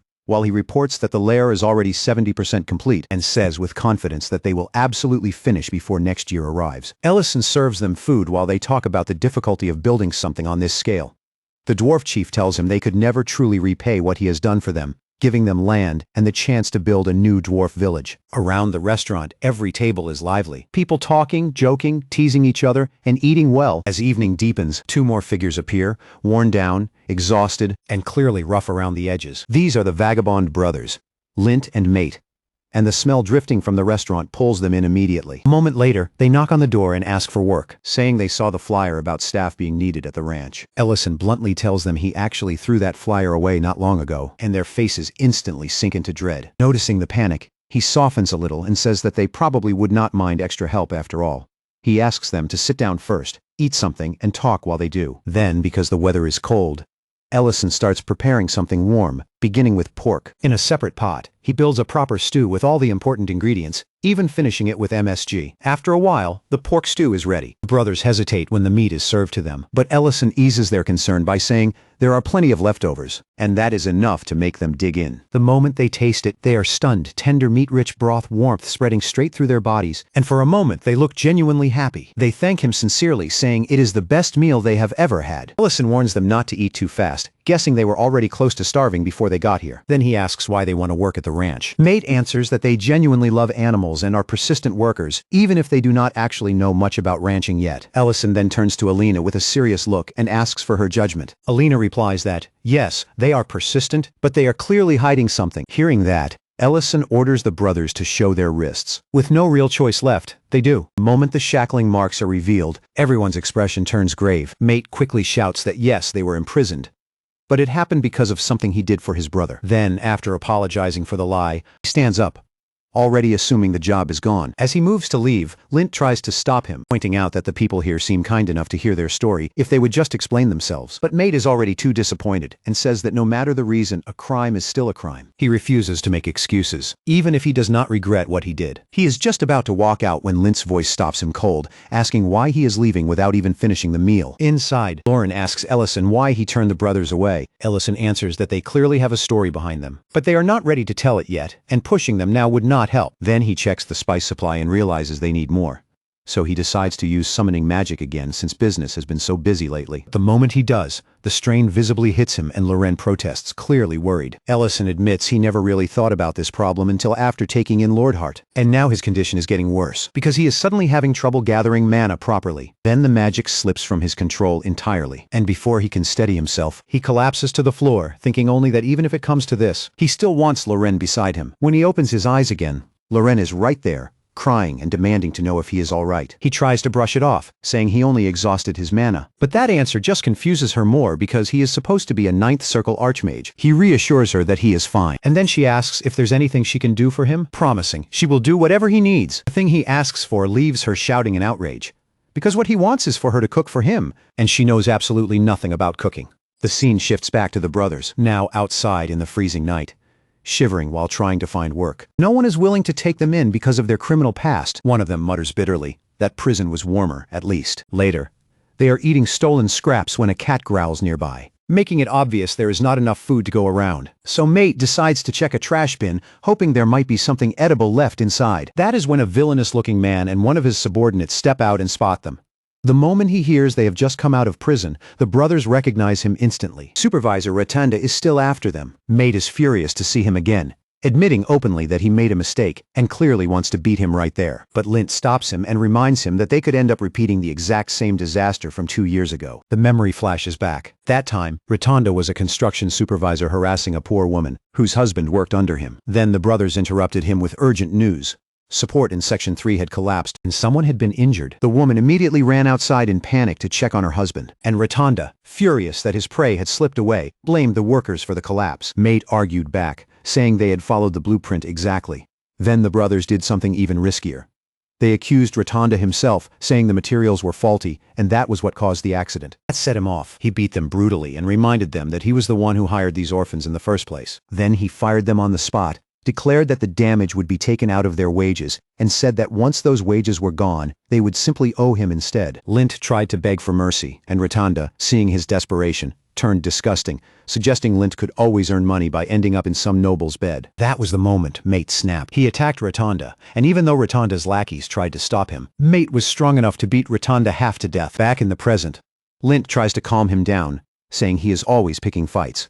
But right now, they need to focus on finding somewhere safe to hide. Rotunda, meanwhile, is still raging and desperate for revenge. He orders his men to drag the brothers out. One subordinate tries to warn him that it is dangerous to cause trouble without Deidrin backing him, but Rotunda just slaps the man and declares that he does not need anyone's protection to do what he wants. Then, in the middle of that tantrum, he spots Alina on her way to Ellison's restaurant. The moment he sees her, a new nasty idea lights up in his mind. He orders his men to check whether anyone is nearby. Inside the restaurant, Ellison is examining the ancient marble itself, and he realizes this thing is the reason he has been collapsing, because he already absorbed it. He never intended to do that in the first place, but now that his mana is badly depleted, he realizes he may need to absorb even more. even though that will only make the side effects worse. Even so, he decides the absorption has to begin soon, because something like this will take time to fully settle into him. For the moment, though, he holds off, planning to wait until Loren brings him something to eat. He had honestly believed she could handle it after spending years beside him in the kitchen.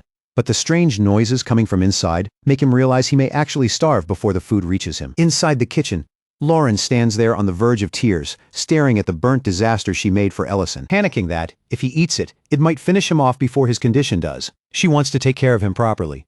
So despite how much she dislikes the idea, she decides she has to go find Alina and ask for help. But when she cannot catch Alina's scent, her plan veers wildly and she almost decides to kidnap some random chef for Ellison instead. Then she stops cold, hit by an ugly realization she is always depending on someone else. She cannot use healing magic.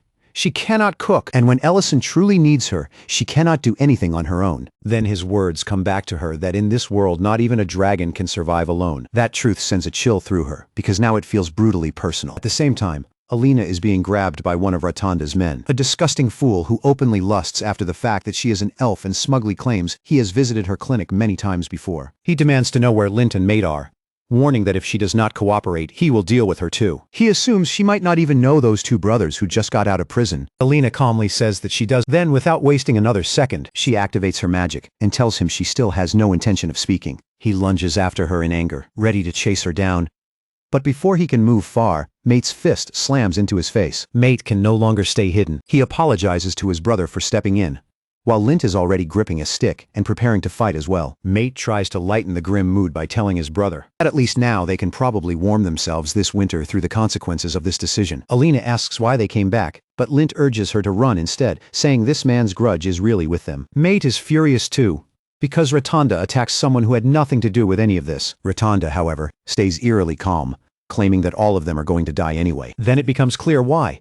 Because he has hired Roman, a brutal gang leader from Greek City, to handle the brothers for him. Roman is here to teach them a lesson. Elsewhere, Rain hears knocking at the door and opens it, only to find Loren standing there, asking for the location of Alina's clinic. Back outside, Mate is fighting Roman with everything he has, but the gap between them is obvious and he is losing. Lint tries to rush in and help his brother. Roman easily grabs him by the throat and shuts him down too. Seeing his brother completely helpless in Roman's grip, Lint begs for mercy. Rotonda smugly praises Roman, saying he was never going to be easy to deal with after all those years of battlefield experience. Roman asks whether he should keep beating them, and Rotonda says he wants the younger brother alive while also ordering Roman to keep track of where the elf ran off to. That instruction only enrages Mate more, and somehow he still tries to lunge at Roman again. Meanwhile, Alina is healing someone's injured wrist, but at the same time, Mate is spiraling in his own thoughts. He knows he is not the kind of person who can just watch cruelty and pretend not to see it. Yet, against Roman's strength, he is completely powerless. He wonders if things might have been different if, 2 years ago, he had simply endured everything in silence. Then, right when things seem hopeless, Lauren appears, having traced Alina's scent, and urgently asks for her help. Alina says she is in no condition to do anything right now. But the moment Roman senses that Loren is far from an ordinary girl, he backs off instantly and abandons both brothers where they are. Alina immediately steps in to heal them. Rotonda is left stunned by the sudden shift and orders his men to seize Loren, only to watch them panic and scatter instead. So he tries to take matters into his own hands.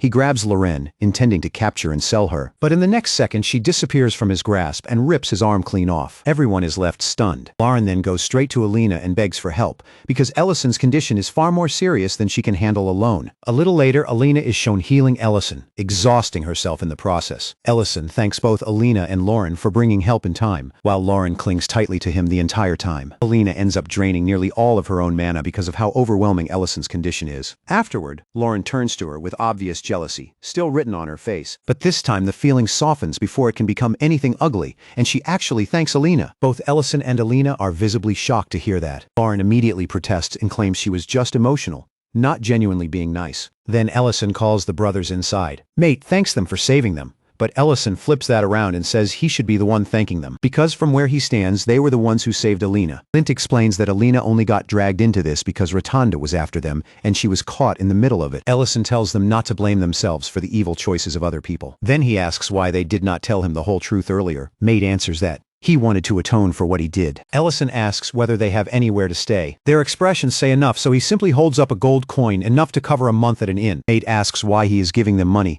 and Ellison answers that it is because they are starting work at the ranch tomorrow. Mate immediately reminds him that they are still criminals, But Ellison cuts him off and says that as far as he is concerned, they already paid for what they did, and he now knows perfectly well who the real sinner was. The brothers are overwhelmed with gratitude and start calling him elder brother.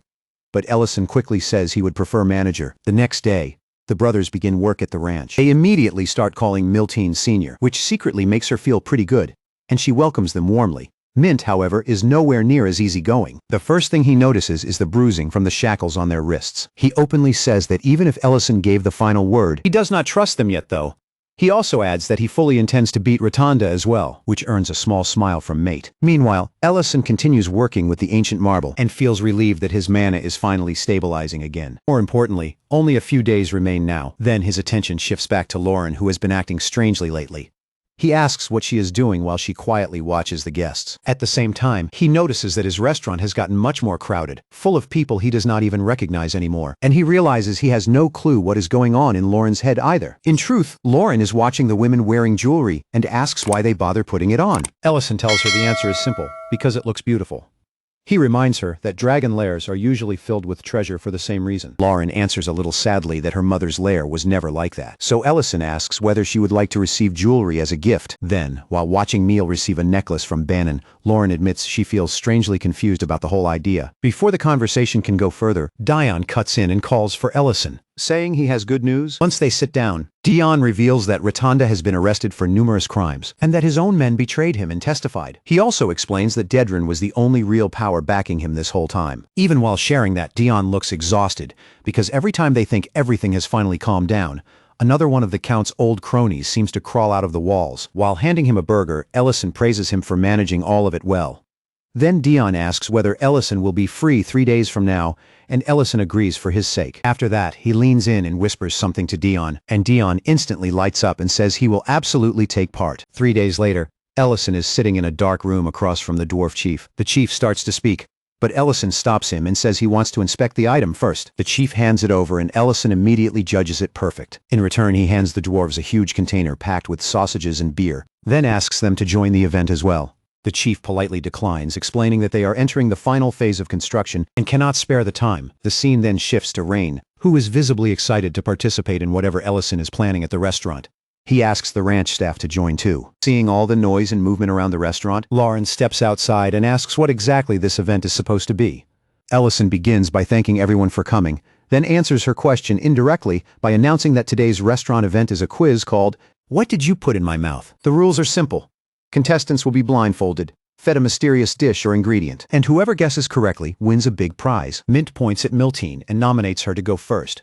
She hesitates immediately, not entirely convinced that whatever she is about to be fed should legally count as food. Ellison replies that everything he makes is edible, depending on how generous the eater's perspective is. Then he blindfolds her and places something warm and squishy into her mouth, a texture so unfamiliar that she gives up without even trying to identify it. It turns out to be a marshmallow. Ellison explains that it is a treat from a very distant place. Miltine admits that she likes the taste, but says eating something sweet while blindfolded feels strangely cursed. Next up is Creston, who walks in brimming with confidence, only to get eliminated immediately when he fails to realize he has just eaten red chili peppers. Ellison is clearly having the time of his life now. Then he turns to Lauren, blindfolds her, and warns her in advance that there will be no cheating with magic. He feeds her something, and her face immediately turns grumpy as she starts analyzing it. After a moment, she confidently identifies it as cake. The second her blindfold comes off, everyone around her erupts into cheers. Wearing a soft, almost gentle expression, Ellison tells her happy birthday. She looks around and sees the entire restaurant celebrating for her. Ellison then admits that he honestly thought she would figure out they were planning a surprise birthday party, but apparently he gave her too much credit. She looks around at the crowd and asks if everyone really gathered for her birthday. Ellison casually tells Alina that she might even receive some gratitude for coming, which instantly makes Lauren bristle. She snaps that she has absolutely no intention of thanking him for anything, ignoring the outburst completely. Ellison pulls out a small box and says that since she guessed correctly, she gets the prize. When he opens it, an earring crafted by the dwarves is revealed inside. Lauren pierces her ear with magic on the spot, puts it on and asks what he thinks. Ellison answers in the most casual way possible that it looks fine. But while thinking back to the necklace Meal received from her husband, something finally clicks for Lauren. A real smile spreads across her face as she admits that the earring is beautiful, because now she finally understands what it feels like to receive a gift. After that, the quiz resumes, and both Rain and Mate fail so badly it becomes part of the entertainment. Once the game winds down, everyone gathers around the cake. When the birthday celebration finally comes to an end, Lauren quietly says, this is the first birthday of her life, where so many people were around her. Ellison answers that, since it is the last birthday before she comes of age, it should be a good one. Then they notice snow starting to fall outside, and Ellison offers to step out with her. On the terrace, the two of them sit with coffee in hand, watching the snow, and they both comment on how unbelievable it is that a full year has already passed since they came here. Ellison says it probably feels short to her, but for a human, a year is no small thing. Lauren reminds him that things are no longer normal for him either, not after absorbing Lord Hart. He calmly replies that he has no idea whether that will actually help him live longer, especially since he did not absorb the entire heart. Then a shooting star cuts across the sky, and Ellison tells her to make a wish. Lauren quietly says she already has one. To stay by his side a little longer, though, when he asks. She refuses to tell him what she wished for. Seeing how serious she looks, Ellison teases her and says it sounds like something he might want too.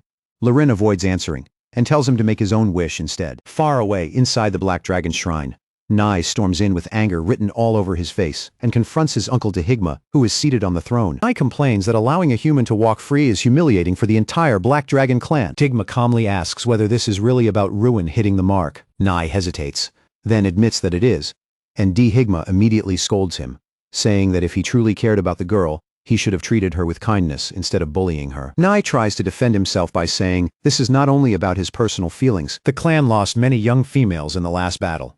Peace may not last much longer, and they cannot keep relying on an old promise forever. Dehigma warns him not to underestimate the human and reminds him that breaking promises would stain the clan's name. Nye pretends to accept the rule, as long as things look properly justified, and leaves with a sharp grin, clearly believing he has already found a loophole. Later, in the freezing Arctic mountains, Lauren is wrapped up so tightly against the cold that barely any of her face can be seen. She looks at Ellison and asks why they are even there. Ellison, on the other hand, is visibly excited and tells her they are searching for rare mushrooms.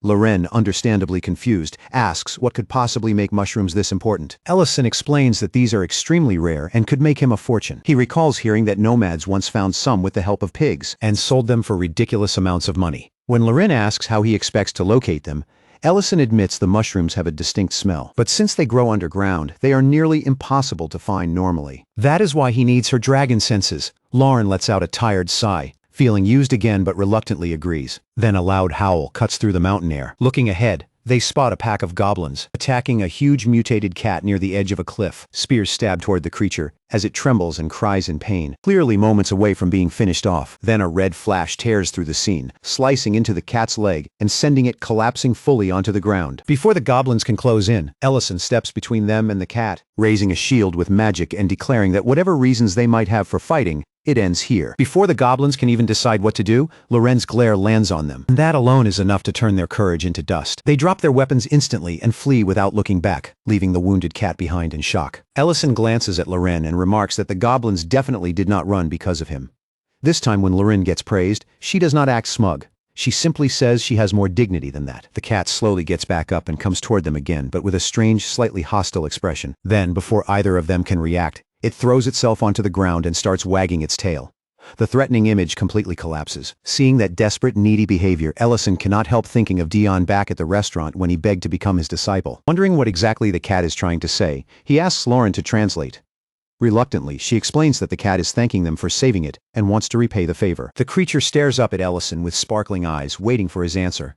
Ellison mutters about repayment under his breath. Later, while the two of them sit at a round table watching two cats play together, Lauren asks what he even expects to get out of this strange encounter. Ellison says it was simply a precaution, because he suspects the cat might be able to help them find the treasure they came for. A moment later, the cat proudly returns carrying a pile of something. A horrible smell hits the air, and Lauren immediately clamps a hand over her nose and asks what kind of treasure smells like that. Ellison, however, instantly recognizes what the cat has brought. The mushrooms they were after. Somewhere else in a place that looks more like a battlefield than a meeting ground, Nye arrives with irritation written all over him and demands to know what is going on. One by one, 3 black dragons appear. Daba, tall and long-haired, followed by Nu and Havind. Nye announces that he intends to bring Lauren back to the sacred land no matter what. Nu, naturally the one who enjoys stirring things up, jokes that Nye sounds more like he is searching for a mate, especially since Lauren is living with a human mage named Ellison. At the mention of Ellison's name, Nye's jaw tightens. He insists that Lauren will be taken back regardless of her relationship with a human or any promise made to that human, and claims Elder Metadonna has already given permission, as long as they can produce a valid reason to act. Daba, far more reasonable than the others, warns him that attacking humans is forbidden under the treaty, a rule created specifically to protect human life. The only exception would be if a human had killed dragons, and that is clearly not the case with Ellison. However powerful he may be, Ellison is still human, and that alone should place him outside their reach. Daba still seems uneasy though, pointing out that despite Ellison's strength, it is still hard to imagine a human truly harming a dragon. Then the conversation is interrupted by a voice from inside an iron cage. The speaker is Gyarda, a red dragon who has been imprisoned for some time. He offers to help, saying he knows of another red dragon near Greek City who could be useful to them. Back with Ellison, he is almost giddy over the cat's discovery. The pilot dragged over is exactly what he hoped for truffles. Lauren, still unimpressed by the smell, immediately tosses the whole pile aside. And Ellison practically jumps to stop her, already calculating how valuable they are and how many possibilities they open up. He knows they have found something huge. He asks Lauren to translate for the cat again, telling it that he is grateful. But he cannot just take something this valuable without offering something meaningful in return, because those mushrooms could become a major specialty for them. Lauren reluctantly passes the message along. Then Ellison explains his idea. The dragon Lair needs a guardian, and the cat could take that role. Lauren instantly objects, saying the Lair was supposed to be for just the two of them, not for some pet. The cat, however, seems delighted by the offer and bows deeply in acceptance. Elsewhere, Serena sits alone in her empty village, brooding over the moment. Ellison and Lauren stumbled into her treasure hoard. She remembers the embarrassment of her illusion being exposed, and Ellison apologizing for ruining it, while Lauren mockingly pointed out how pathetic her lair looked, a comment that still stings badly. Bored and irritated, Serena decides she might as well go bother some humans for entertainment. Then she senses someone approaching, and assumes it is Ellison and Lauren again. Instead, she is shocked to see Guard standing there. The sight of him instantly sends her anger flaring. Guard nervously stammers through a confession, saying he has realized she is the only one who truly loves him, and that he wants to spend the rest of his life with her as her partner. Those words do not melt her in the slightest. They enrage her. In an instant, she transforms into her red dragon form and demands to know when exactly he became delusional enough to think that way. It all starts with a betrayal so rotten it makes Serena's rage explode. She demands to know exactly when Gerda decided to cross that line. Was it when he vanished without a word? Or when he helped raid a human village and abduct women? The answer barely matters now. Serena roars at him, calling him the trash he is. But Gerda only grins, almost pleased that she figured it out. Then the ceiling above her suddenly caves in. He smugly announces that the time has finally come. 3 dragon heads crash through the broken stone, ready for war. The attack begins immediately. Serena is trapped in her own nest as chaos closes in from every side. 4 enemies are on her at once, and Gyarda, seeing his chance, smirks and tells her that if she keeps quiet, no one will ever know what happened here. Then he casts a spell, and a glowing magic circle snaps around her neck like a collar. Serena screams, but fury wins over pain. She shatters the restraint through brute force alone and curses him for daring to use such cheap magic on her. But before she can retaliate, Nai, hidden behind her, strikes with a brutal blow, and a flash of violet light tears through the air. Far away from that ambush in the dwarves' village, Geltzar stares in confusion at the enormous creature Ellison has brought. Ellison calmly introduces it and immediately starts discussing practical details, saying, the room temperature needs to be lowered because these cats are native to colder regions. Lauren, of course, instantly accuses him of only bringing the creature along for the sake of those rare truffles. Ellison does not even try to deny it. If anything, he looks thrilled, already going on about how unique truffles are, how their aroma and flavor are unlike anything these people have ever tasted. Soon after, he hosts a feast so everyone can try dishes made with the mushrooms. The results are all over the place. Some people react like they just tasted magic itself, while others look personally offended by the experience. Lauren loudly declares that the flavor is unbearable, and even Milton pulls a face. For the first time in a while, Ellison's confidence wavers, and he realizes truffles may not be everyday ingredients after all. Maybe for now they are something to bring out only on special occasions. Back at Serena's lair, things are already spiraling. Even though she is badly wounded, she manages to cast an instantaneous teleport spell at the very last second and disappears before her attackers can finish her. The precision of the escape catches them off guard, and they curse her for slipping away. Gyarda stammers excuses, calling it a minor miscalculation, while Nu laughs and says it does not matter, because Serena cannot stay hidden for long. He has already traced the magical residue of her teleport to Greek City. The group starts discussing what to do next, pointing out that Serena cannot simply jump to the Sacred Lands anyway, since as an outsider to the Red Dragon tribe, that path is closed to her. Even Gerda, disdainful as he is, shows the faintest trace of pity for how alone she really is. Nu, who has no patience for that kind of sentiment, tells everyone to stay focused and hunt her down before she can recover. Gerda quickly hurries off, eager to avoid blame. Meanwhile, Nai is already thinking ahead, insisting that the moment Serena dies, They will pin the murder on Ellison. And then Serena does the last thing anyone expects. She shows up at Ellison's restaurant. Despite how close to death she should be, she walks in looking almost absurdly composed, pulls out a chair, sits down, and asks for food like an ordinary customer. Ellison is left staring, unable to believe the audacity.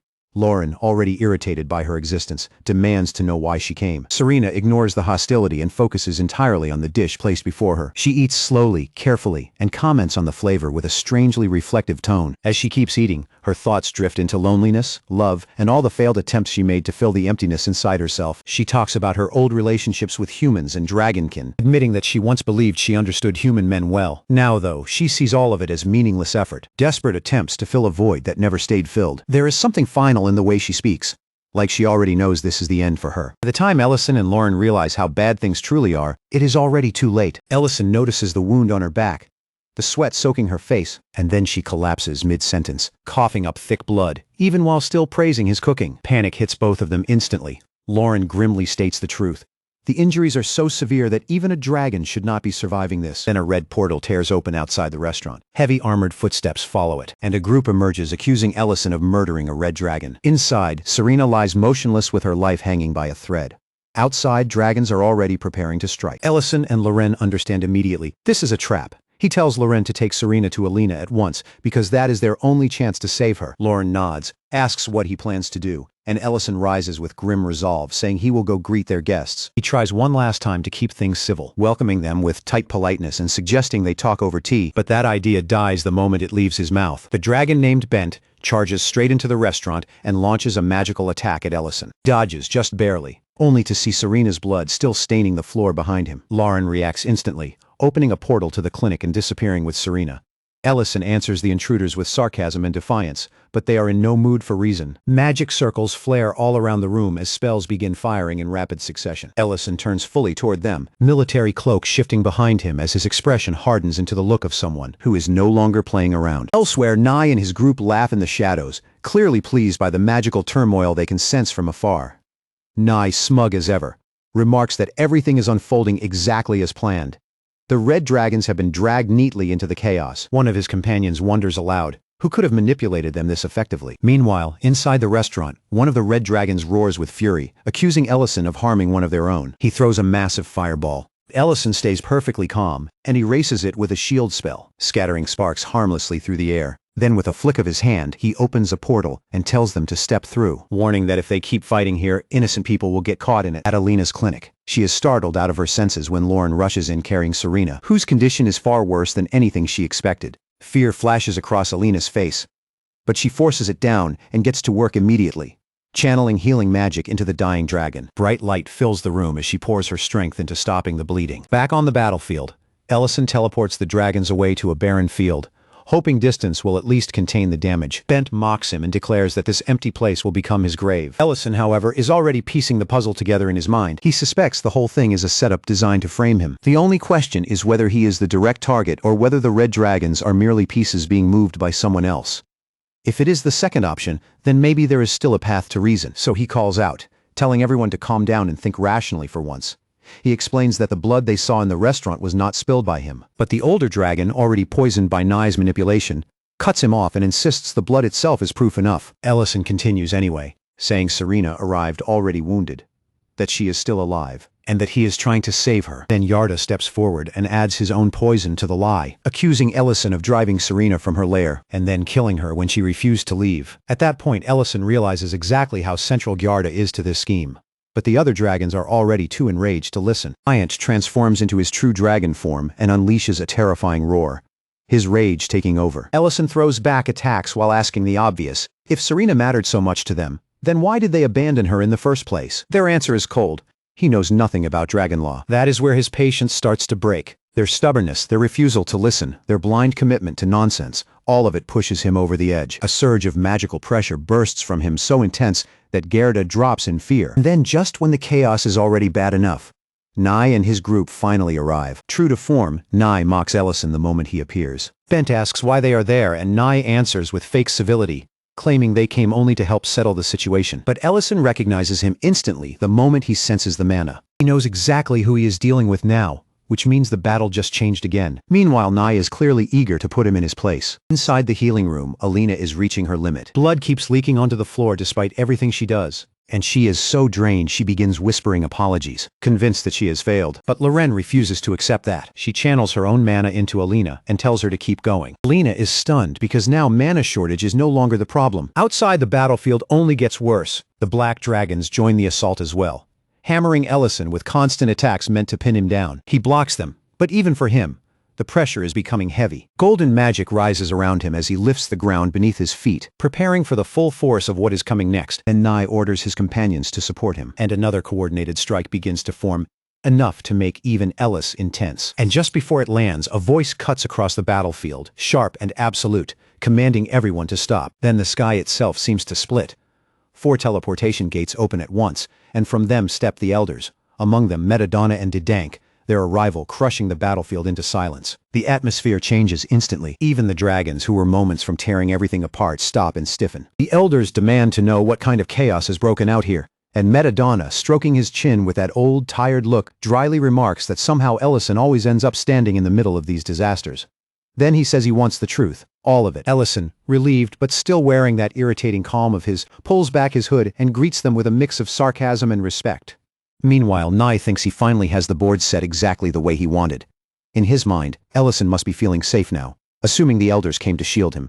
But Nai sees only opportunity, especially with Loren standing beside a human, something he considers a disgrace to the clan. This is the escalation he wanted, the kind that cannot be undone. He is certain that if he convinces the elders Ellison killed Serena, a red dragon, then Ellison's public execution becomes perfectly justified. In Nai's head, everything is lining up beautifully. What he does not realize is that Ellison already read the whole play. Even while Nai drowns in his own confidence, Ellison is betting everything on Lauren and Alina managing to keep Serena alive. At Alina's clinic, the situation is desperate.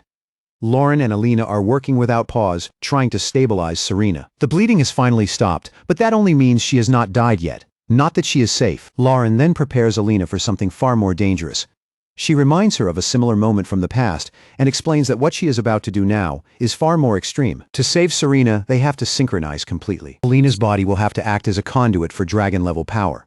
And if she fails to handle it, that same power could break her from the inside. Alina hesitates, fear finally getting into her chest, but Loren pushes harder, telling her plainly that Serena's life and maybe Ellison's too now depend on this choice. Alina is trembling, but she agrees. The synchronization begins and the surge that hits her is monstrous. It slams her to the floor and makes her feel pathetically small against the scale of dragon magic. For a moment, she can barely endure it and begs Loren to lower the synchronization. But Loren refuses, telling her that as a healer, this is exactly when she has to push past what she thought was her limit. Alina forces herself back under control and channels everything into Serena. The room floods with light as she pours her entire being into the healing, while Lauren urges Serena to fight too, to act like a dragon and refuse to die. Back on the battlefield, Nai begins feeding the elders his lie with complete confidence. He claims Ellison attacked Serena and killed her. Kent points to the blood at the restaurant and insists their response was fully justified under the treaty. Girada steps in as well, boldly claiming he personally witnessed Ellison murdering Serena. But Metadonna does not accept that at face value. He turns to Ellison and asks for his side.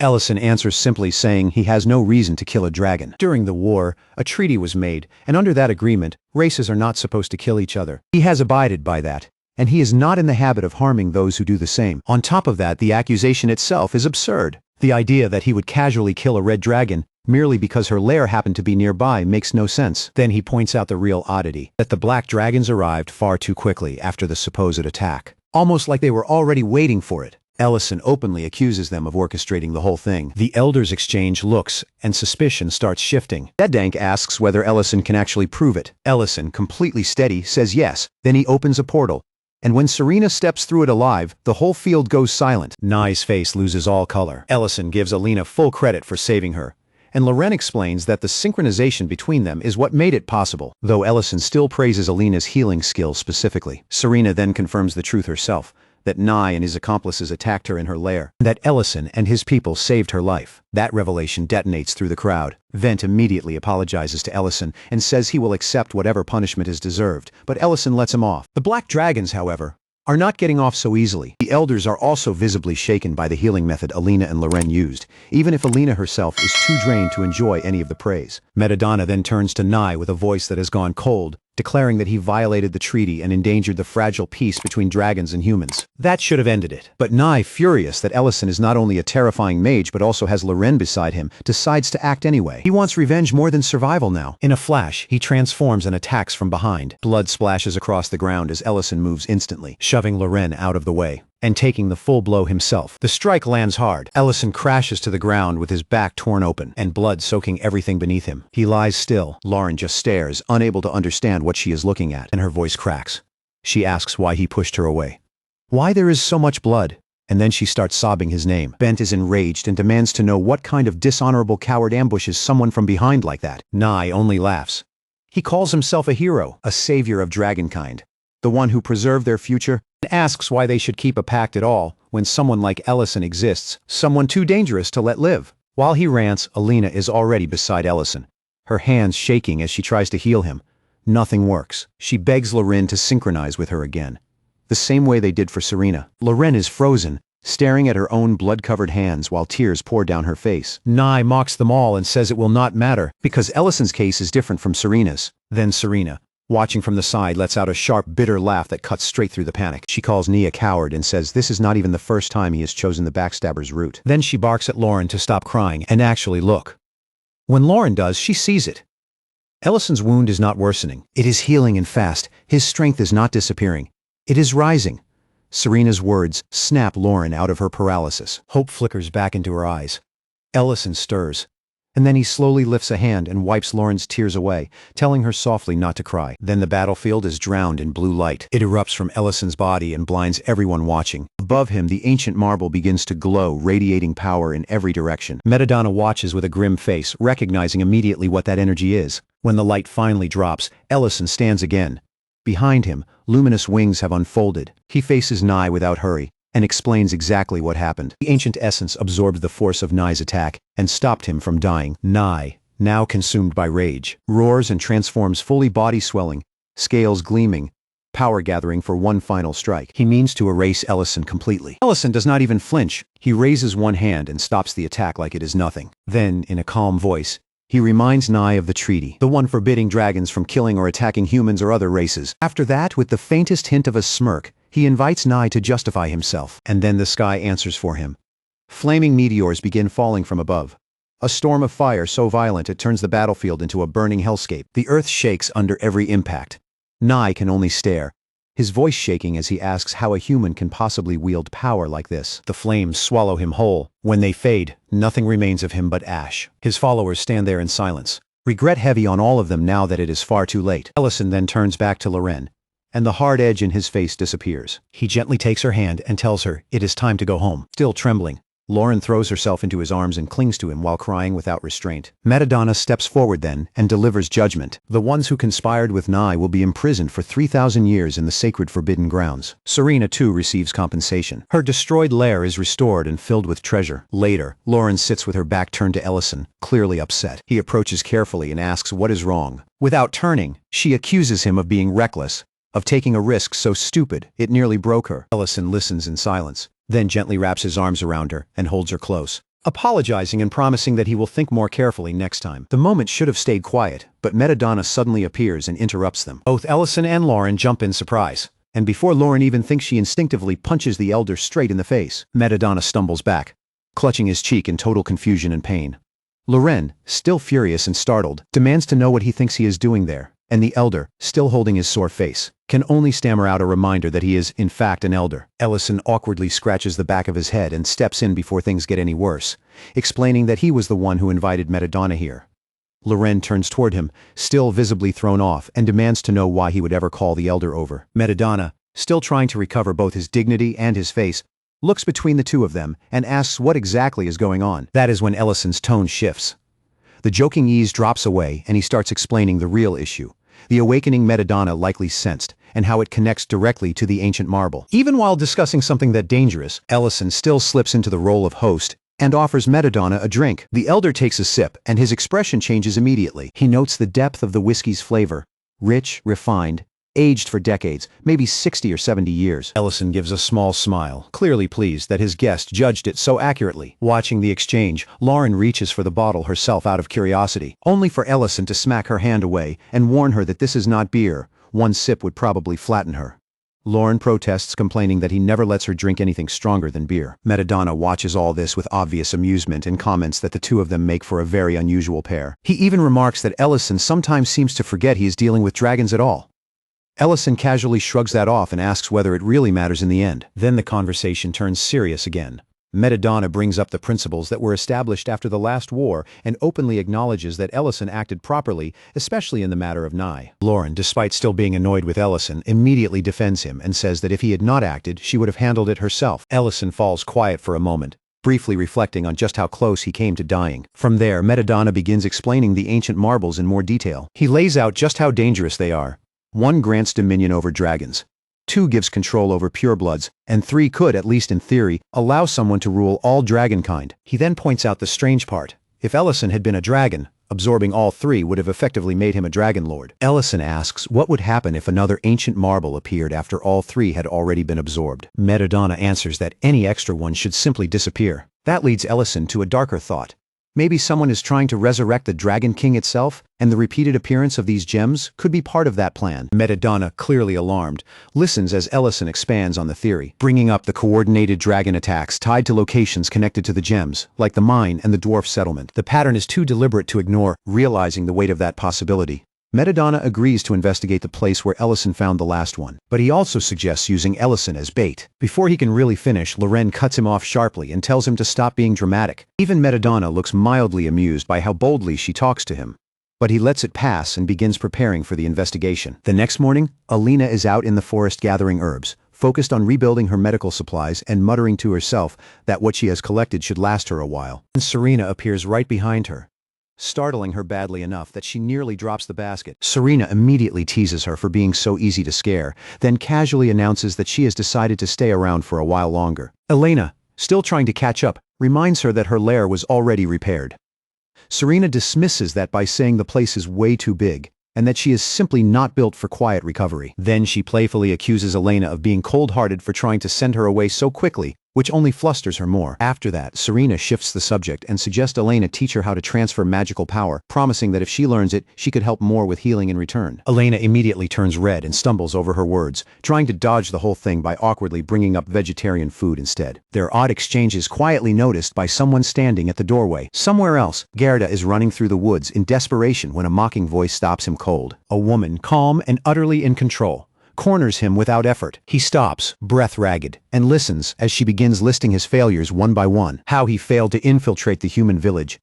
How even the black dragons humiliated him. Panicking, Gerda blurts out that everything could still be fixed if they just capture Ellison, because Ellison has absorbed 3 ancient marbles. The woman pauses for a moment, as if considering it, then dismisses the thought with contempt. A sharp gust of wind slices across Gerda's neck, and his pleading ends there. She coldly mutters that there was never any reason to keep him alive. Back at the restaurant, Ellison and Lauren are cleaning up after the morning rush when Lauren asks whether they should stay open for the rest of the day, especially since nothing urgent is pressing at the moment. Before Ellison can answer, Nellen rushes in carrying a stone and excitedly shows it to him. Ellison examines it with interest. Lauren, curious in the worst possible way, decides to lick the rock, only to recoil instantly and complain about how violently salty it is. Ellison identifies it as rock salt and is suddenly dragged into memory.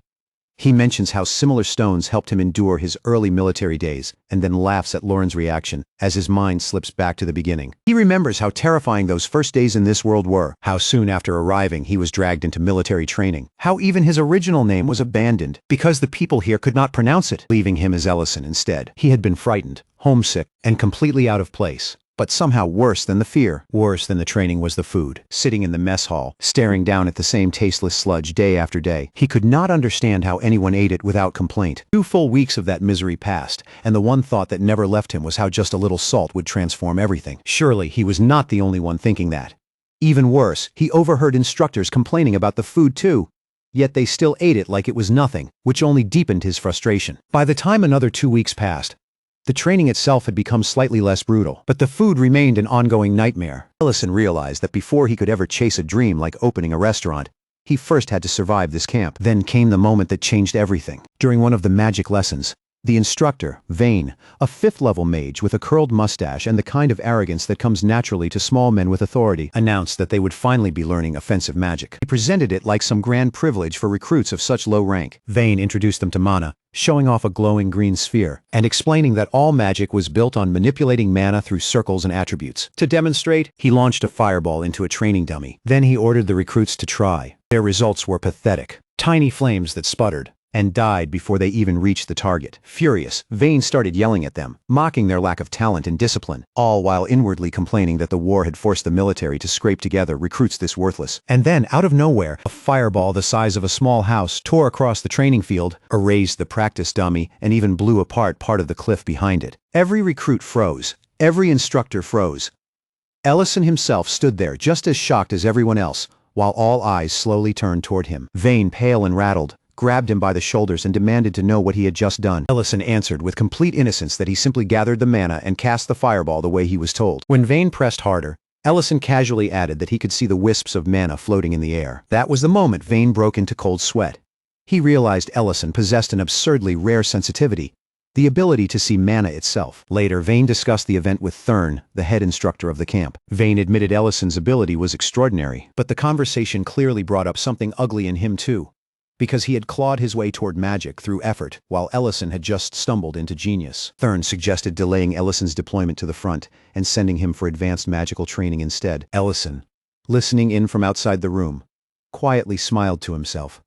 The possibility of avoiding the battlefield altogether was the first truly hopeful thing he had heard since arriving in this world. But then the door suddenly flew open and Vane caught him eavesdropping. He shot Ellison a dark look, warned him not to get arrogant, and then handed down his punishment. Since that massive fireball wrecked part of the field, Ellison would be the one repairing it. That night, while cleaning through the debris, Ellison noticed small orange-yellow stones glowing faintly among the broken earth. Curious, he picked one up, tasted it, and nearly threw himself backward in shock. It was salt. That single salt stone changed everything for him. The discovery lit up his mind instantly, and by the next morning, Ellison was already sneaking it into the camp meals. The difference was immediate. The soldiers took one bite and reacted like they had just been rescued from a curse. Hearing that, Ellison felt a deep, quiet satisfaction, because even people who usually ate just to survive could instantly tell the food had improved. From there, he kept going. Night after night, he stayed in the kitchen, fighting through filthy ingredients, half-washed potatoes, dim lamps, and conditions that would have broken most people's motivation. None of that stopped him. He kept preparing, testing, improving, driven by a stubborn need to make food that could at least meet his own standards. There were nights when he stood over a pot with tears in his eyes and still kept stirring. Then one night, while finally eating, an instructor appeared behind him out of nowhere and told him to report in once he finished. That was enough to make Ellison tense up immediately. By the time he stepped into Theron's office, the silence alone felt heavy enough to crush him. Theron studied him for a while, stroking his chin, then finally acknowledged the obvious. Ellison's magical talent was extraordinary. Ellison, still gloomy, could only admit that much. Theron said that kind of talent could massively improve a soldier's battlefield value, which sounded good for exactly 1 second before the conversation turned. Then Theron mentioned a rumor. Someone had apparently been sneaking into the camp kitchen late at night, slipping out before the chefs arrived at 5 in the morning. He casually added that catching the culprit had been difficult, but if that person were found, the punishment would be severe. At that, Ellison's whole body stiffened. Theron noticed the reaction, softened slightly, and smiled, saying that the real reason he had called him in was to congratulate him on his progress in magic training. Then he handed him a scroll and told him to throw it away on the way out. He mentioned, almost too casually, that it was part of a personal investigation report, and that Ellison could use it if he wanted. As Ellison took the scroll, Theron leaned in and repeated the point about the kitchen, saying once again that if someone leaves before 5 in the morning, catching them is basically impossible. That was when Ellison understood Theron had known the whole time. Later that evening, sitting by a campfire in the forest, Ellison unrolled the scroll and burst out laughing. Theron had absolutely known, and instead of punishing him, he had quietly handed him useful information. The scroll was filled with details about edible mushrooms and spices, almost like the commander was approving those secret midnight cooking sessions without ever saying it directly. Ellison kept using that knowledge, and little by little the food in the northern training camp transformed. The bland, soul-crushing meals became richer, better seasoned, and far more satisfying.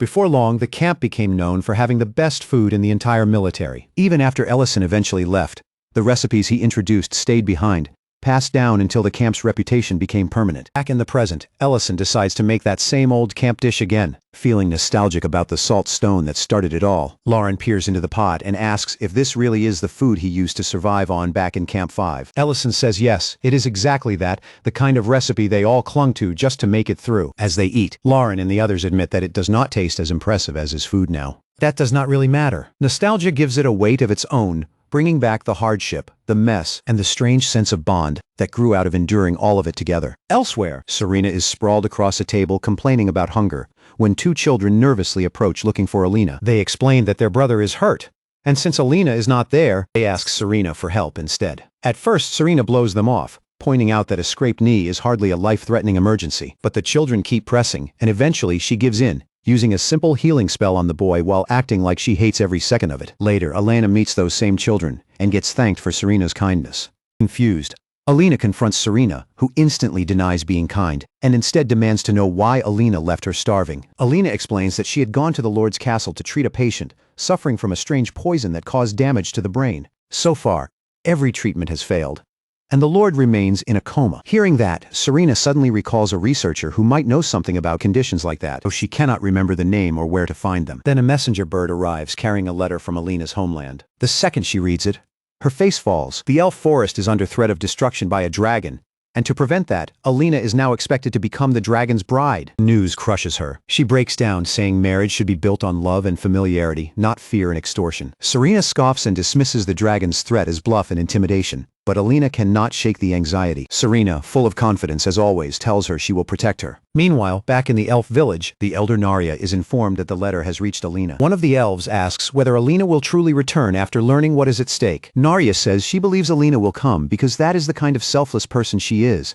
though she is not certain even Alina's return will actually solve the problem. Later, when Alina brings the matter to Ellison and Lauren, Serena immediately scolds them for hesitating and insists they should prepare for every possibility. Even while the group debates what to do, Serena grows increasingly annoyed by all the doubt in the room. In the end, though, she agrees to go with them to the elf forest. Ellison lightly teases Alina, saying they might as well go meet this so-called husband candidate. With that, the group gets ready to confront the dragon. Far away in the depths of the forest, a massive dragon is roaring and terrorizing everything around him. Back with Ellison's group, they stop at the forest's edge where the path ahead already feels oppressive, especially since teleportation is useless there.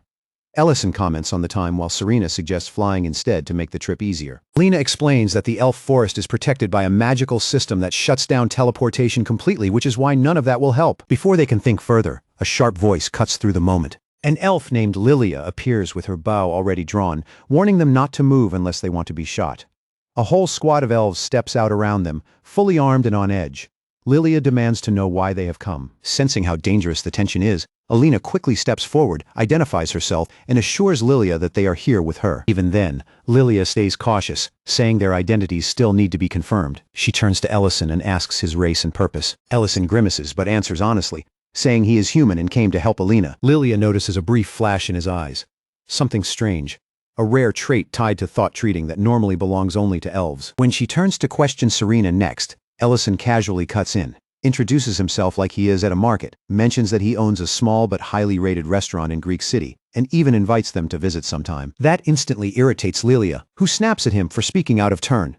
Just as she is about to demand Serena's answer, another elf rushes up and whispers something into her ear. Lilia's expression changes immediately. She orders her squad to lower their weapons and apologizes, explaining that Elder Nerea has granted them permission to enter. As the group continues forward, Lauren mutters about how annoying the elves were at the entrance, but Ellison reassures her that everything is still moving in the right direction. Nerea greets them warmly and immediately apologizes for the misunderstanding. She says they must have endured a long trip and thanks Alina for coming. Then, noticing the tension in Alina's face, Nerea gently praises her courage, acknowledging how difficult this choice must have been. Alina, already trembling, asks if she is referring to the marriage proposal. Serena scoffs openly at the idea of any dragon wanting Alina as a bride and insults him without hesitation. Nerea is horrified by how casually Serena speaks and warns her that Mantium is an almighty being. In response, Serena and Loren reveal their own dragon identities and openly state that they came here to deal with Mantium, which leaves Nerea completely shaken. Once things settle enough to speak, Nerea explains the full situation, Mantium is a dragon who has received tribute from the elf tribe for generations, but his demands have recently become more extreme. Now he insists on being given an elf bride and refuses to accept anything else. The elves tried offering many candidates before, but he rejected every one of them. In the end, they had no choice but to turn to Alina and hope she might succeed where the others failed. Alina quietly says she will probably just be rejected too. Lauren, hearing that, grows angry at the thought of Alina being hurt and says she will step in if it comes to that. Then Serena remembers something important about Mantium. He is infamous for researching the brains of different species, which means he may know something that could help cure Lord Gates. That changes the entire direction of the discussion. Suddenly, this is not just about driving the dragon away anymore. It is about capturing him. Before they can refine the plan, an elf rushes in with urgent news.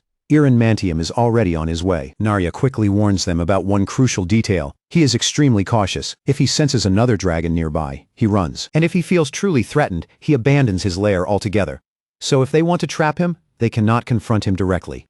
They will need subtlety, distraction, and perfect timing first. Plan comes together with everyone's eyes eventually landing on Alina, because once again she has to stand at the center of the mess. She complains understandably that somehow she is always the one forced into the worst role. But after enough pressure, and not nearly enough mercy, she agrees. Soon after, Mantium arrives, stomping through the forest in a rage so violent it twists his already grotesque face even further. Trees shake under his weight, as he prepares to burn everything in sight. But before the fire can come, Nerea steps forward and offers Alina as the promised bride, and Alina, transformed into a breathtaking figure for the role, appears before him. The effect is instant. Mantium's fury evaporates, and is replaced by pure delight. From a safe distance, the others watch and wait for the right moment. Alina walks beside the dragon, nerves tightening with every step, silently wondering why the others still have not made their move. Mantium, already completely captivated, starts talking to her, asking her name, then flushing when she answers, and demanding that she call him master. As if that was not enough, he presents her with a maid outfit and insists she wear it. Alina is nearly in tears, but she forces herself to endure it, clinging to the hope that her friends will act before things get any more humiliating. Now standing there in the outfit he gave her, Alina nervously smooths the fabric and tries to keep up the act. Even though he told her not to follow him into this part of the lair, she says she still came because she wanted to help. The place is a disaster, and in an attempt to play the part of a proper, beautiful wife, she offers to tidy it for him. She carefully says the mess looks overwhelming and asks whether he could step aside for a moment while she cleans. That suggestion instantly sets him off. He snaps that he will never leave this place unattended. His sudden hostility scares her badly, and she rushes to apologize, feeling like she stepped into ground she was never allowed to touch. Instead of accepting the apology, he barks at her not to apologize at all, and demands that she repeat herself. The commanding tone only makes the situation weirder and worse. Watching all of this from hiding, Lauren, Serena, and Ellison can barely contain their reactions. Their amusement slips out just enough for Alina to notice, and the second she does, her anger flares. She snaps at them for hiding their laughing instead of stepping in to help her. That outburst ruins everything. Mantium turns immediately toward the trio, hostility pouring off him as he demands to know who they are and how they dared enter his territory. The three try to retreat, but the moment is already gone. They reveal their dragon power, glowing with the kind of force that makes it obvious they are far from ordinary. Feeling threatened, Mantium instantly tries to teleport away, but the spell fails. Before he can try again, Lauren and Serena bind him in glowing magical chains that slam him to the ground. He roars in frustration while Alina, now furious for a completely different reason, starts berating her friends for not preparing better escape traps ahead of time. Lauren admits that part was a mistake, then immediately blames Ellison, who awkwardly explains that they honestly thought watching the dragon's reaction would be entertaining. Serena rolls her eyes and calls both of them irresponsible. Then everything shifts. A green sphere wrapped in black energy appears in the sky, pulsing with something deeply wrong. It explodes with a deafening roar and poisonous gas spreads across the forest. In the nearby elf woods, the effect is immediate and horrifying. The elves freeze where they stand, weapons drawn like puppets waiting for orders. Narya, struggling under the pressure of the mind control, unsheathes her own blade and begins raising it toward herself. The whole forest tips toward disaster in an instant. Back at the lair, Mantium starts laughing like a madman, proudly revealing that the gas is the result of a mind control spell he perfected over 100 years. With the elves caught under it, he demands that Alina agree to marry him, using their lives as leverage. Alina is horrified, trapped between revulsion and panic.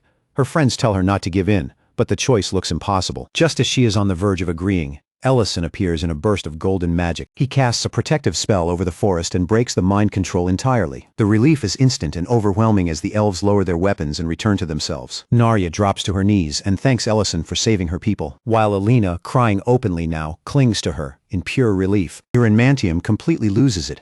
He cannot understand how his spell was broken and spirals into furious disbelief. At that point, Ellison, Loren, and Serena decide the dragon has had enough chances and bind him even more tightly so he cannot pull another stunt. That night, the elves celebrate their freedom with a full feast. Music fills the forest, people dance, stories spread from table to table, and the crushing tension of the day finally starts to lift. Alina, still shaken, finds some comfort in Narya's embrace, while Lauren and Serena take the opportunity to clown on Darren for his earlier cowardice. In the middle of the lighter mood, Lauren discovers a sauce Alina brought along, and once it hits the vegetable dishes, the whole meal changes. Serena immediately complains that Lauren should have revealed that treasure sooner instead of hoarding it, and the teasing pulls real laughter out of everyone. As the celebration continues, Ellison quietly slips away in search of something else.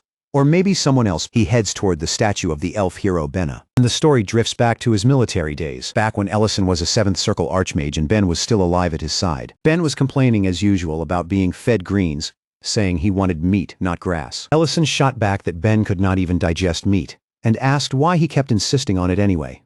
Ben responded by saying that if Ellison truly claimed to be some amazing cook, then he should make the meat digestible. Darren, who had to listen to their endless bickering, told Ben it would suit an elf like him more to fight than whine about food. Ellison immediately told both of them to shut it and focus. Then Darren suddenly spotted movement in the distance. Trolls attacking a refugee camp. In an instant, the scene turned to chaos. Tents torn apart, people screaming, panic spreading in every direction. One troll grabbed a young boy who cried and begged for his life, while the refugees recognized Ellison and the others as heroes of the war and started shouting that they were saved. Even Ben, annoyed that his meal had been interrupted, got ready to fight. Back in the present, Ellison sits quietly in front of food, staring down at it while wondering whether the person he once made a promise to has finally found peace. Nerya approaches him then, and he asks if anyone still resents him for what happened. Nerya gently reminds him of the day 2 years ago when he returned carrying Ben's body. She thanks him for honoring Ben's promise and tells him plainly that no one here holds a grudge against him. She thanks him again for saving the elves today. But Ellison immediately shifts the credit to Ben, saying it was Ben's strength and actions that really saved the day. Two of them stand there in front of Benna's statue, while the other elves thank Ellison and the rest of his group for saving their lives. Nearby, the captured reincarnation is still whining and demanding to know where they are taking him. Serena mocks him and says he will find out soon enough. Lauren, meanwhile, starts teasing Ellison about how long he spent talking to Nerya the night before. Ellison asks whether she heard everything, and Lauren answers that of course she did, then casually adds that Ellison really did eat the Lord's heart. Serena and Alina overhear that and immediately join in, both of them agreeing that Ellison's strength is honestly absurd. Eventually, the whole group arrives at Dion's castle. Dion welcomes Ellison enthusiastically, while Lady Berna is stunned the moment she sees him, and instantly recognizes him from everything that happened with Deidrin. Remembering how he saved both her and her son, she tears up while thanking him. That moment gets interrupted when Loren drags Isekai into the room and orders him to heal Dion's father. The dragon hesitates, but under the circumstances, he has very little choice. After examining the count, he discovers a dangerous poison in the man's brain and begins removing it with his magic. Once the treatment is complete, Dion's father opens his eyes and calls for his wife. Berna and Dion immediately throw themselves into his arms, overwhelmed with relief. Ellison watches the reunion quietly, and his thoughts drift, just for a moment, toward his own mother. Lauren notices he is not asking for any reward and asks why. Ellison simply says he does not need one. The moment in front of him is too beautiful to ruin by asking for payment. So they leave and return to the restaurant. That night, as Ellison and Lauren prepare for the next day and work through the last tasks, Ellison notices something important. Thanks to the power of the ancient marble, summoning has started to feel far less exhausting, but when he checks more carefully, he senses a strange energy gathering around him. Then, before he can properly understand it, that energy takes hold of him. Ellison finds himself thrown backward through time, waking inside his own past. He walks through the familiar streets of his hometown, groggy and confused, noticing that he seems to be the only one awake at that hour. His mind is already drifting toward ingredients and recipes out of habit, and then suddenly, he sees a girl. She is standing over a man she just dropped to the ground, and for a second Ellison can only stare in confusion. He calls out asking what Lauren is doing there, but the girl turns to him with a hard, unfamiliar expression and demands to know who he is. She does not recognize him at all. That alone leaves him blank. But then things get even stranger, because his vision starts warping and he catches himself wondering why Lauren is wearing a school uniform. Before he can sort out even one thought, she shouts the question again, demanding his identity. Then it starts hitting him. This place, this street, this air, he knows it. It is the world he lived in before everything changed. His mind races, and right then a truck comes barreling toward him. Then Lauren's voice cuts through his daze, shouting for him to get up. She looks just as confused as he is, and asks what happened and where they are. That is when the truth lands fully. This is not a dream. He is back in his original world. A woman rushes over and asks if they are all right, suggesting they call 119. Lauren, having no clue what 119 even means, looks to Ellison for answers, but he cuts in quickly and tells the woman they are fine, that neither of them is hurt. Then the two of them immediately run off, leaving the woman staring after them and commenting on how strange Ellison's clothes look. Later, Lauren is stunned to learn that this place is Ellison's hometown. As they walk, she points out how completely alien everything feels to her.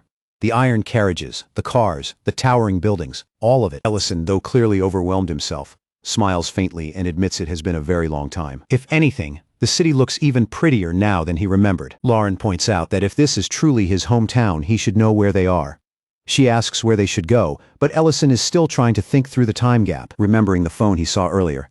He guesses time must have passed equally in both worlds. That would mean more than 15 years have gone by. Even if the buildings changed, he figures the roads themselves probably stayed similar. Still trying to hide how shaken he is, he tells Lauren he does not know the exact location. Lauren immediately calls him out, because a second ago he was claiming this was his hometown. Ellison, already thinking about his mother, tries to reassure her by saying he knows where they are headed and that money will not be a problem. Lifting up a gold coin like that somehow solves everything. Back in Greek City, morning is already moving. Link greets everyone brightly saying good morning, while Mint comments in surprise that they arrived early. When the barn doors open, Miltine remarks on how freezing the morning is, though she also admits that if the dwarves had not rebuilt the barn, they would have been in serious trouble. Minty notices that the restaurant is still dark inside and figures they probably will not open early today. Mint is surprised by that, because Ellison was never the type to sleep in. Meanwhile, Loren notices that the clothes Ellison is wearing now clearly belong to this world. Ellison explains that the old ones would have stood out way too much here. Still, he cannot hide his disappointment over the money situation. He expected much more in exchange for the gold coin. The man he dealt with only offered him 4 million won, and Ellison realizes that if he had been able to show identification, he could have gotten the full value in cash. Lauren asks what an ID is. The vendor, clearly confused by Ellison not having won, offers a compromise. In the end, Ellison agrees to take only half the coin's value, as long as the man stops asking questions about identification. Lauren then asks whether he is not hungry. Ellison suggests finding a good restaurant nearby, and when he spots a Chinese place, he lights up. He tells Lauren that jjangmyeon is the kind of food people always come back to. Lauren gets excited immediately, asking what they are going to eat, and Ellison eagerly agrees to start with that. After tasting it, Lauren says it is delicious and urges him to eat too. But when Ellison glances at the menu prices, he nearly breaks. The food is far more expensive than he remembered. Back in his day, jjangmyeon used to cost only 4,000 won. Lauren teases him, calling him an ancient dragon for sounding completely out of touch with modern prices. Ellison brushes that off and insists this is not about saving money, it is about enjoying the food properly. Then he suggests they try jjambong too, and Lauren warns him not to regret ordering so much. Once she tastes the spicy dish, she says it feels like breathing fire. Ellison, loving every second of the experience, tells her to grab something to cool down. The two of them go on trying dish after dish, fully enjoying the absurdity of the moment. Back at the restaurant, Serena is furious. She demands to know where Ellison and the others disappeared to, because their day off was supposed to end yesterday. One customer complains he is going to starve to death waiting. Alina, who is also hungry, is clearly irritated. Null asks if Mint has heard anything about where they went, since they never disappear without saying a word. Mint shakes his head and admits he is just as confused. Two annoyed men give up and walk away from the restaurant. One saying he came all that way for nothing, the other grumbling that he does not even know whether the place is worth the hype. Mint immediately realizes this is becoming a real problem, because if customers keep leaving, the restaurant's reputation will take the hit. Miltine nervously asks if something bad might have happened to Ellison and the others, but Mint doubts it, reasoning that even the Baron himself submits to them, so it is hard to imagine anything truly serious. Then Linty suggests they should just run the restaurant themselves until Ellison comes back. After all, every meal they have had there was made by him. They know how good it is supposed to taste, and the ingredients are already in the kitchen. Mint and Miltine are caught off guard by the suggestion, but after a moment they agree to try. Elsewhere, Ellison and Lauren are sitting together on a train. Ellison finally admits he cannot eat another bite. Lauren, who has apparently sampled everything in sight, says she is full too but very happy with the experience. Ellison smiles, glad she enjoyed it. Then Lauren points at the much larger iron carriage outside the window and asks what it is. Ellison explains that it is called a train. Since where they are going is too far, they need to use this instead of teleporting, because teleportation magic would cause absolute chaos here. Then, a little awkwardly, Lauren asks whether they are going to meet Ellison's mother. Ellison looks surprised and asks if she already knew, and Lauren says it was obvious from how excited he had been. She then comments that she really likes the scenery of his hometown. Ellison, a little embarrassed now, asks what she would say if he asked her to stay there forever and never go back. Lauren just stares at him, clearly caught off guard and unsure how to answer. Ellison keeps going, saying that he has been thinking about this ever since they arrived, since the ancient marble no longer appears here, and the threat of a dragon lord being born has vanished in this world. He wonders what she would think about starting a completely new life there. He quickly adds that she does not need to answer immediately and can take all the time she wants. Then awkwardly, Lauren asks the real question. If she says no, would he really give up living there and return with her? Because she has no intention of staying behind alone. That question pulls Ellison into an older memory back to the elf forest, where he was once trying to use summoning magic. Ben, half asleep, asked what he was doing. Ellison answered that he had finally done it and then reached toward the portal, asking it to take him home. His friends instantly grabbed him. Ben shouted that he was doing this reckless nonsense again and told the others to hold him back. Darren yelled that the portal would close instantly and asked if Ellison wanted to lose a finger. Ellison fought them, demanding to be let go, and in the middle of that struggle he pushed a document through the portal and said he understood now. Then the portal snapped shut. Ben, furious, scolded him and reminded him that even his own magic could not solve a problem like that. And now Ellison had drained himself so badly he would not be able to use magic properly for weeks. Exhausted, Ellison asked Darren whether he would return to the mines after the war. Darren stayed silent. Then he asked Ben whether he would go back to the elf forest where his fiancée was waiting. Ben said yes, and Ellison, on the edge of tears, asked the one question he could never answer for himself. Where was he supposed to go when all of this ended? Where did he even belong? Back in the present, Lauren answers quietly that she never abandoned him in her heart. Ellison takes that in, then says they should head to his house first. Lauren agrees to follow him to his old lair, as she calls it. Meanwhile, in Greek City, word starts spreading that the restaurant has reopened. People suggest checking it out. Inside, Linty is already cutting meat while Creston asks if the amount is enough. Excited, Linty says it is perfect and that all they need now is to grill it. Then he asks where the firewood should go. Miltine, surprised, says she thought everything in this place was done with magic. Creston watches in surprise as Alina uses fire magic, though Linty immediately says the flame is too weak. Alina defensively explains she only learned that amount for camping. Serena then tells them all to get out of the way and uses her own fire magic, saying they do not need to worry about the flame and should just focus on cooking. Linty, who still has no idea who she really is mainly relieved that the problem is solved. Smiling, Miltine says all the ingredients are ready now so they can start and officially open the restaurant. But the moment the food starts going out, things go wrong. One miner takes a look at his dish and complains that it looks like charcoal, asking why they would serve him something that already looks like the rocks he stares at all day underground. Maid immediately apologizes and promises they will remake it. The miner stares at the plate in front of him and asks if they served him coal, because he works in a mine. While Creston is trying to throw together a salad, he pauses and wonders aloud whether he should add one more ingredient. Miltine asks what exactly he is putting in there, but the answer arrives faster than the explanation, because the customer takes one bite, instantly spits it out, and complains that the whole thing is unbearably salty. Matt, already panicking, turns to Crest and demands to know whether he used salt. Creston casually admits that he thought it was sugar. That is enough for the customer to spit the rest out and demand a refund on the spot. Linty nearly loses his mind, convinced the restaurant is about to go bankrupt before Ellison even comes back. His first thought is to deal with the fire, because at this rate the meat will keep coming out charred. One glance at Serena makes it obvious she has no intention of lowering those flames. He has no idea how anyone is supposed to cook properly over that kind of heat. Desperate, he pours water over the fire, notices a pot nearby, and starts wondering if that could somehow save them. Meanwhile, in the modern world, Loren asks Ellison if they are lost. He calmly says no.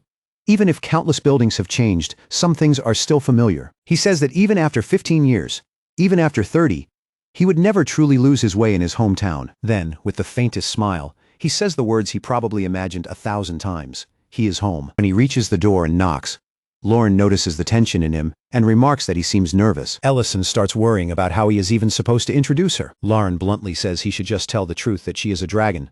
Ellison asks if she is serious and then wonders whether his mother would even recognize him after 15 years. His hairstyle has not changed that much, but everything else has. The trembling voice, he calls for his mother, but the house stays silent. Lauren comments on how quiet it is. Ellison tries again. Then the neighboring door opens and a woman steps out apologetically, asking who they are. She says she has never seen them before and wonders if they recently moved in. Ellison quickly explains that he came to see the woman who used to live in 604. The neighbor's face changes at once. She asks if he is Mrs. Zhang Hua's son. The second he hears that, hope rushes back into him and he quickly confirms it, asking whether she knows where his mother is. The woman's expression turns sad, and she quietly tells him that Mrs. Zhang no longer lives there. Then she asks them to follow her. As they walk, the woman explains that she moved in 5 years ago and met Mrs. Zhang then. She says his mother worked constantly, was always busy, and often lived on instant noodles, but even so she still found the time to cook for her. And the two eventually became close. She remembers how his mother constantly bragged about her son, saying he would probably be around the neighbor's age now. The woman mentions that she writes for a small website, but Ellison barely hears it. When he realizes they are heading into a small wooded area, he asks where they are going. The woman answers that Mrs. Zhonghua missed him too much to ever put up missing posters, because she believed he would come back on his own someday. Then they stop in front of a grave. And the woman asks the question that tears straight through him. Why did he come back only now?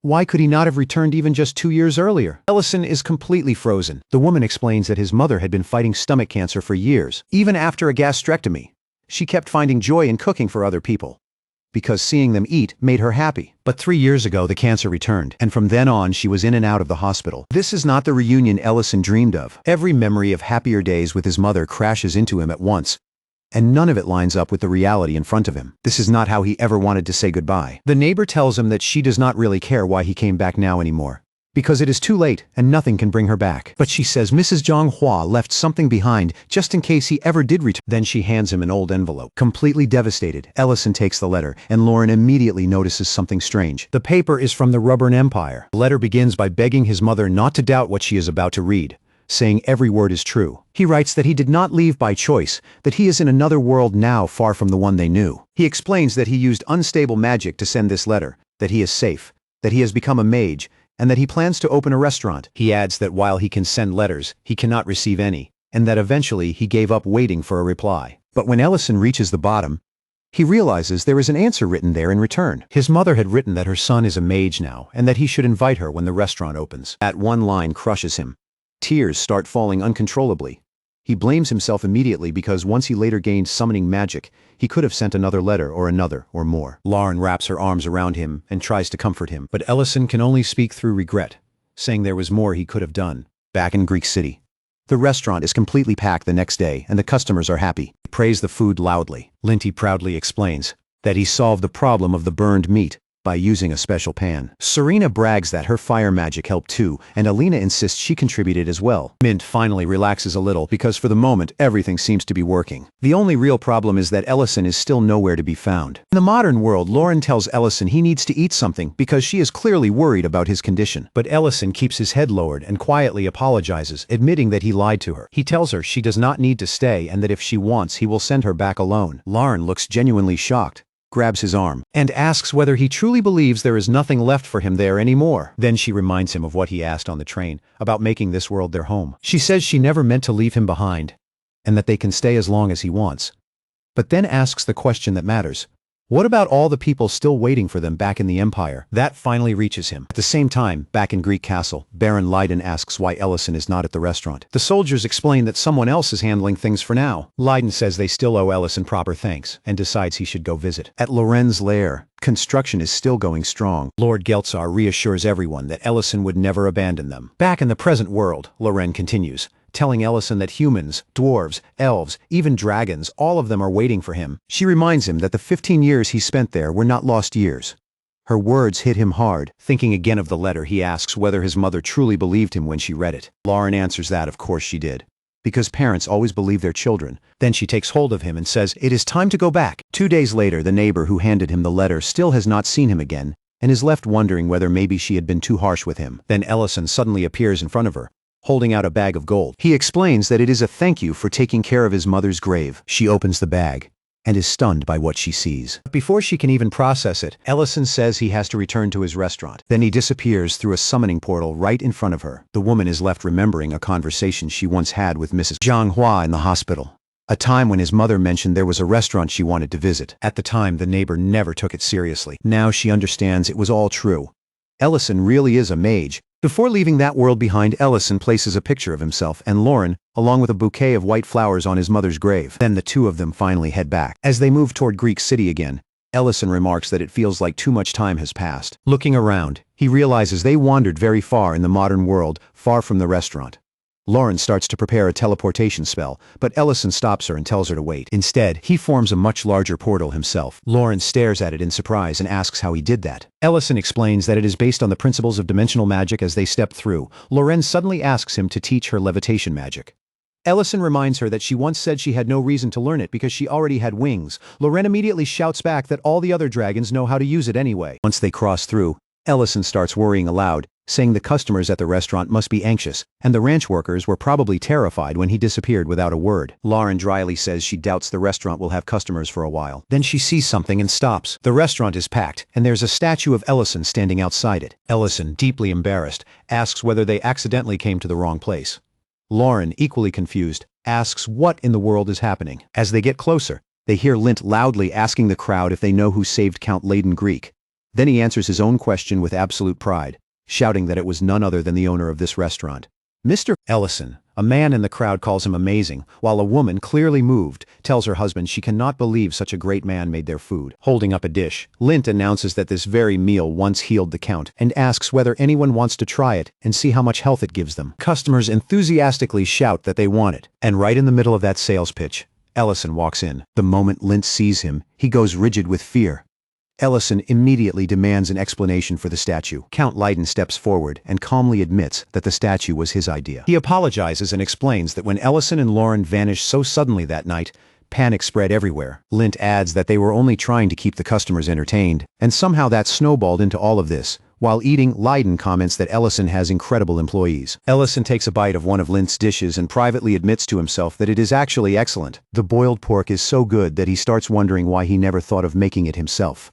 Loren comments on how tender it is, and Ellison silently begins considering whether Lint might belong in the kitchen more than at the ranch. Ellison then takes responsibility for the whole situation and says he will not scold anyone. But after pointing directly at the statue, he asks again what that thing is supposed to be. Admiring it, Layden proudly explains that it honors Ellison's achievements, and even assures him the Count's castle will help maintain it properly. Ellison awkwardly says that is not what he is worried about, and asks what achievements Layden is even talking about. Layden explains that during the war against the dragons, there were stories about a legendary soldier who ignored orders, helped people anyway, and became known as the best mage but the worst soldier in the army. Then Layden says the name attached to that legend was Ellison. Ellison just stands there stunned while Layden continues, saying Greek City was one of the places that legendary man saved. Embarrassed, Ellison admits he never expected Layden to figure out who he really was. Layden insists, saying Ellison saved the city, saved his family, and saved him too. Ellison understands the intention behind the gesture, but that does not change his answer. In the very next moment, he destroys the statue with magic and flatly declares that he refuses to let his restaurant be judged based on decoration. Worried,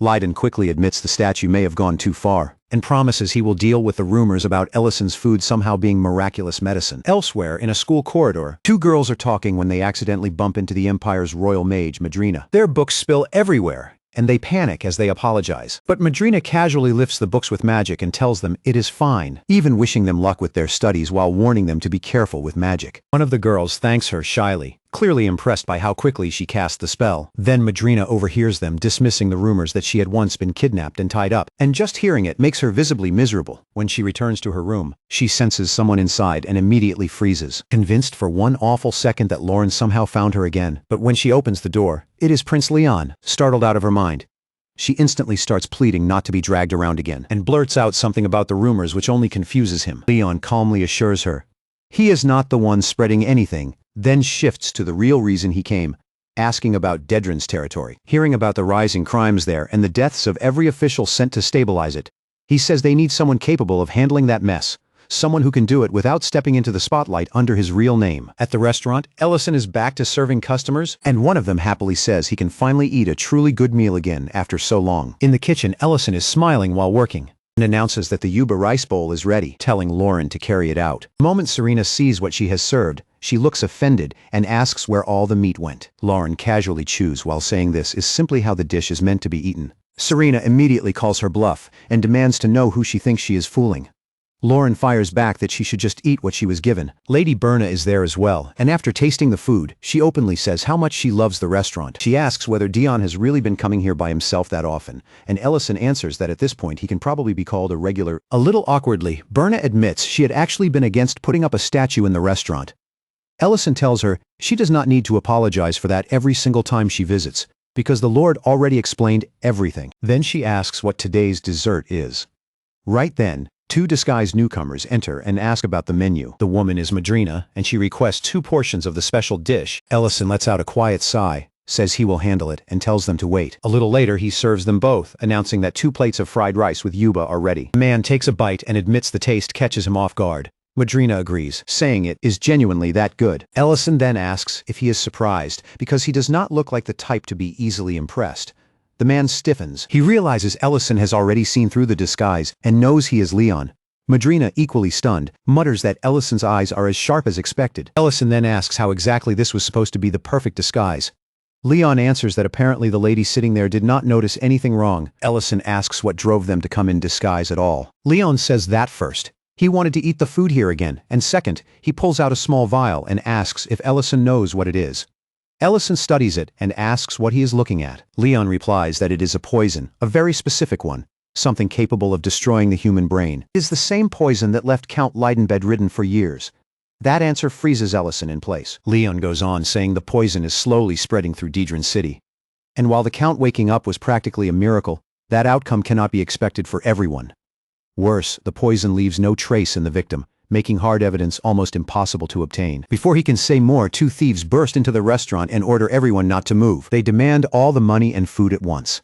Berna is instantly terrified. One of the thieves snarls that anyone who wants to live should obey quietly. Lauren and Serena stop bickering long enough to glare at them with enough hostility to ruin a normal person's soul, while Madrina releases just enough of her aura to make the thieves feel like they walked into the wrong nightmare. Later, outside the restaurant, one thief is groaning on the ground while Madrina coolly remarks that these men came from Daedran City. She is literally sitting on one while grinding the other into the dirt with her foot, warning them not to try anything. The thieves, now desperate, start apologizing and call her chief mage while begging for mercy.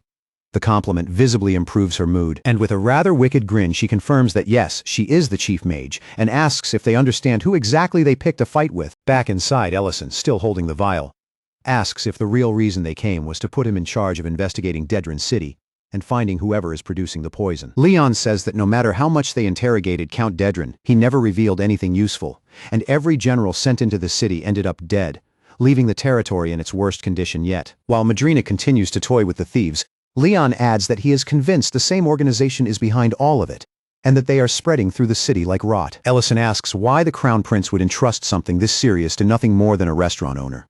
Leon answers by reminding him that not long ago, Daedran itself was torn apart by someone using magic in a frankly absurd fashion. Then he asks with a smile that says too much whether Ellison feels at least a little responsible for the chaos that followed. Ellison awkwardly asks who exactly told him about that. Leon immediately says he cannot reveal that. It has to remain an absolute secret. Ellison dryly remarks that the only person who could possibly have told him is the Empire's 7th-rank mage. The moment he says that, Madrina goes pale and rushes toward Leon in horror. Leon calmly says he will leave the matter in Ellison's hands, and if he needs anything, he only has to say so. Then he adds that this time, he intends to move forward with his own plan properly, and tells Madrina to come see him later. That night, on the outskirts of Daedran City, the situation is as ugly as the report suggested. The place is unraveling. Robberies everywhere, fear hanging over the streets. Ellison comments that things are even worse than he imagined. Lauren asks why they came, and he answers that they are here to catch the ones behind the poison used on the Count. She asks whether that poison is the reason the whole city is turning rotten. Ellison says, it might be though. What worries him more is that all the generals sent here were poisoned too. He falls into thought, trying to figure out how to move. If he strikes too hard and sweeps them all up at once, the real masterminds may just vanish. But he cannot exactly walk around asking people where the criminal brain poison guild hangs out. Then he tells Lauren he has an idea, but warns her she probably will not like it. Lauren just smiles and reminds him that he worries too much. She already told him she would do anything for him, so he should just explain the plan. A little later, Lauren is sitting behind bars. So that was the plan. One of the men overseeing the cell tells her not to get too close to the bars. A prisoner nearby comments that there is actually a girl in the cell this time. A huge, muscular inmate asks if it is someone's birthday, and the others start circling with ugly looks, asking whether she knows what happened to the last girl thrown in there. They say they are going to teach her a lesson. Lauren, visibly disgusted, says this dump does not even separate prisoners by gender. She is just about to turn her hand into dragon claws and rip the whole place apart, but stops herself, remembering that Ellison specifically told her to endure. Soon after, Ricardo, Daedran's chamberlain, arrives and casually remarks that he heard they brought in a new useful item today. One of the men points to Lauren and explains that she was arrested for assaulting civilians in the street. Ricardo looks her over and says the rebellious ones always fetch a higher price. Later, inside the castle, Ricardo meets a man dressed as a count. He apologizes for making him wait. That man is Ellison in disguise, introducing himself as Count Raval and announcing that he will be overseeing the management of Dedron City from now on. Ricardo quickly apologizes again and asks if he truly came straight from the Imperial Palace. Ellison smoothly says it is nice to meet him. Ricardo, trying to recover, explains that he was dealing with prisoners earlier and then mentions how absurd things have become around the Lord's castle lately. He says everyone is confused and hopes the new Count will be understanding. Count Raval says he already heard enough about the situation. Then he glances at the seal on the document and notes that it is indeed the Imperial Palace's seal. Ellison casually asks whether Ricardo thought it was fake. Ricardo immediately denies that, but says it arrived much sooner than expected. He adds that for reasons no one can fully explain, the last 3 officials dispatched to this place all died, so he assumed no noble would willingly step into Dedron. Apparently he was wrong. Ellison catches that implication immediately and sarcastically asks if Ricardo is suggesting he should be careful not to become the 4th. Ricardo laughs nervously and insists he would never say anything so disrespectful. Ellison smiles faintly at that word, disrespectful, then tears the document in half and says that should count as disrespectful instead. Ricardo is horrified and demands to know what he is doing, asking how anyone could tear up a letter from His Majesty. Count Raval replies that the contents were so predictable, they were not even entertaining. He says that even if the letter came from the Crown Prince, he could recite it with his eyes closed, improve public safety, take care of the people, eliminate corruption in Dedron, the usual parade of boring responsibilities. Then he leans back with both feet on the table and says none of that interests him in the slightest. What he wants is to make this city a little more exciting to govern. He points out that Ricardo probably does not want to keep watching officials arrive only to resign or die one after another. Then he asks whether Ricardo does not think there might be areas where their interests overlap, especially given the kinds of rumors Ellison heard before arriving. Ricardo is completely stunned by the turn in tone and attitude. At the same time, back in the prison, a guard walks up to Lauren's cell and orders her to come out. When the guards come for her, Lauren asks the obvious question: they just transferred her into this cell. So where exactly are they dragging her now? The man tells her she does not need to know. Lauren says nothing, but inside she is already thinking that if not for Ellison's request to endure this, every person here would already be dead. At the same time, she remembers something important.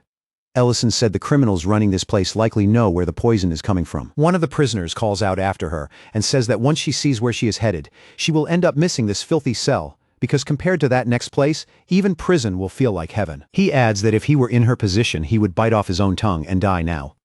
Lauren only watches him in silence while the guard barks at the prisoners to shut up. As Ricardo watches her being led away, he starts thinking through his own next move. Count Raval feels completely different from the other nobles they sent down here. Ricardo knows he cannot keep killing every dignitary the Empire dispatches to Dedron forever, but this one feels different. He likes that the man is a count, and maybe that makes the risk worth taking. He decides he will test whether Raval is truly brave or just pretending because he is terrified of dying before morning. While thinking it over, Ricardo reminds himself that poison operations like this are never run by one person alone, which means there is definitely a deeper connection to the underworld somewhere in the chain. Elsewhere, Ellison is still holding the vial of poison and trying to keep up the act of a corrupt noble, all while privately wondering whether he has made it too obvious. Maybe he is acting like he knows too much, when in truth he knows almost nothing. If he suddenly shows Ricardo the poison, the man will obviously play innocent. At this point, waiting for the enemy to make the next move feels like the only option. Then someone knocks on the door and politely asks if they may enter for a moment. Ellison allows it. A maid walks in carrying tea and explains that she prepared it in case he was thirsty, adding that the head servant personally sent her. Ellison thanks her and tells her to leave it there. She apologetically says the head servant asked her to remain until she sees him drink it as a sign of trust. That makes everything click immediately. Ellison cannot believe they are testing him this openly, serving tea that may or may not be poisoned and demanding he prove trust by drinking it. If he refuses by leaning on his authority as a count, Ricardo will hide his intentions again. If there is poison inside, then Ellison can stop pretending and use that as leverage. If there is not, then he has to keep acting as Count Raval. So he downs it all in one swallow and decides he will deal with whatever comes next. Then he pauses and remarks that the tea tastes excellent, genuinely high quality. The maid smiles and says she knew he would like it. Looking at the empty cup, Ellison realizes there was no poison after all. Maybe he passed the test. As the maid starts to leave, she adds that there is one more thing. Then she opens the door and another woman steps in, a slave. The maid explains that after passing the trust test, the head servant wanted to present him with this gift as proof of his sincerity. Ellison is stunned. He expected poison, traps, maybe threats, but not this. He never imagined they would hand him a slave like a luxury item. The maid cheerfully says she hopes he enjoys the gift. Then Ellison notices something deeply wrong. The woman seems dazed, almost empty, like she is moving through a trance. He asks if she can hear him. In the next instant, she moves with terrifying speed and knocks him straight to the ground. At the same time, somewhere out on the outskirts of Didron, two tied-up robbers are trying to explain themselves to a far more dangerous man, surrounded by equally sinister faces. According to them, they broke into what they thought was an empty house, only for a girl to appear out of nowhere and start beating them while asking why they were making such ugly faces. One swears she was absurdly strong. Another says she did not even feel human. Their listener coldly asks whether they remember what they were told. Be discreet, especially after the trouble with those officials. If they cannot avoid a fight, then at the very least they should avoid getting caught. He asks if that much is really beyond them. In the end, he says this is clearly not working, and calls for Veretto, ordering him to take the two of them to the cultivation room. The robbers immediately panic and beg for one last chance, swearing they will keep an even lower profile from now on. The man only looks at them with contempt and says the fact they are still alive at all is already their last chance. This man is Master Redan, the one actually managing Daedron's darkest operations, including human trafficking. Veretto then mentions that Ricardo requested another slave. Redan grimly notes that Ricardo never seems to tire of it, and says Daedron really ought to keep a little more distance from that sort of attention if it wants to avoid provoking the Imperial Palace. He has no desire to kill Ricardo too. Then he asks whether Ricardo was not also supposed to send over a prisoner today. Veretto confirms that she was arrested for assault.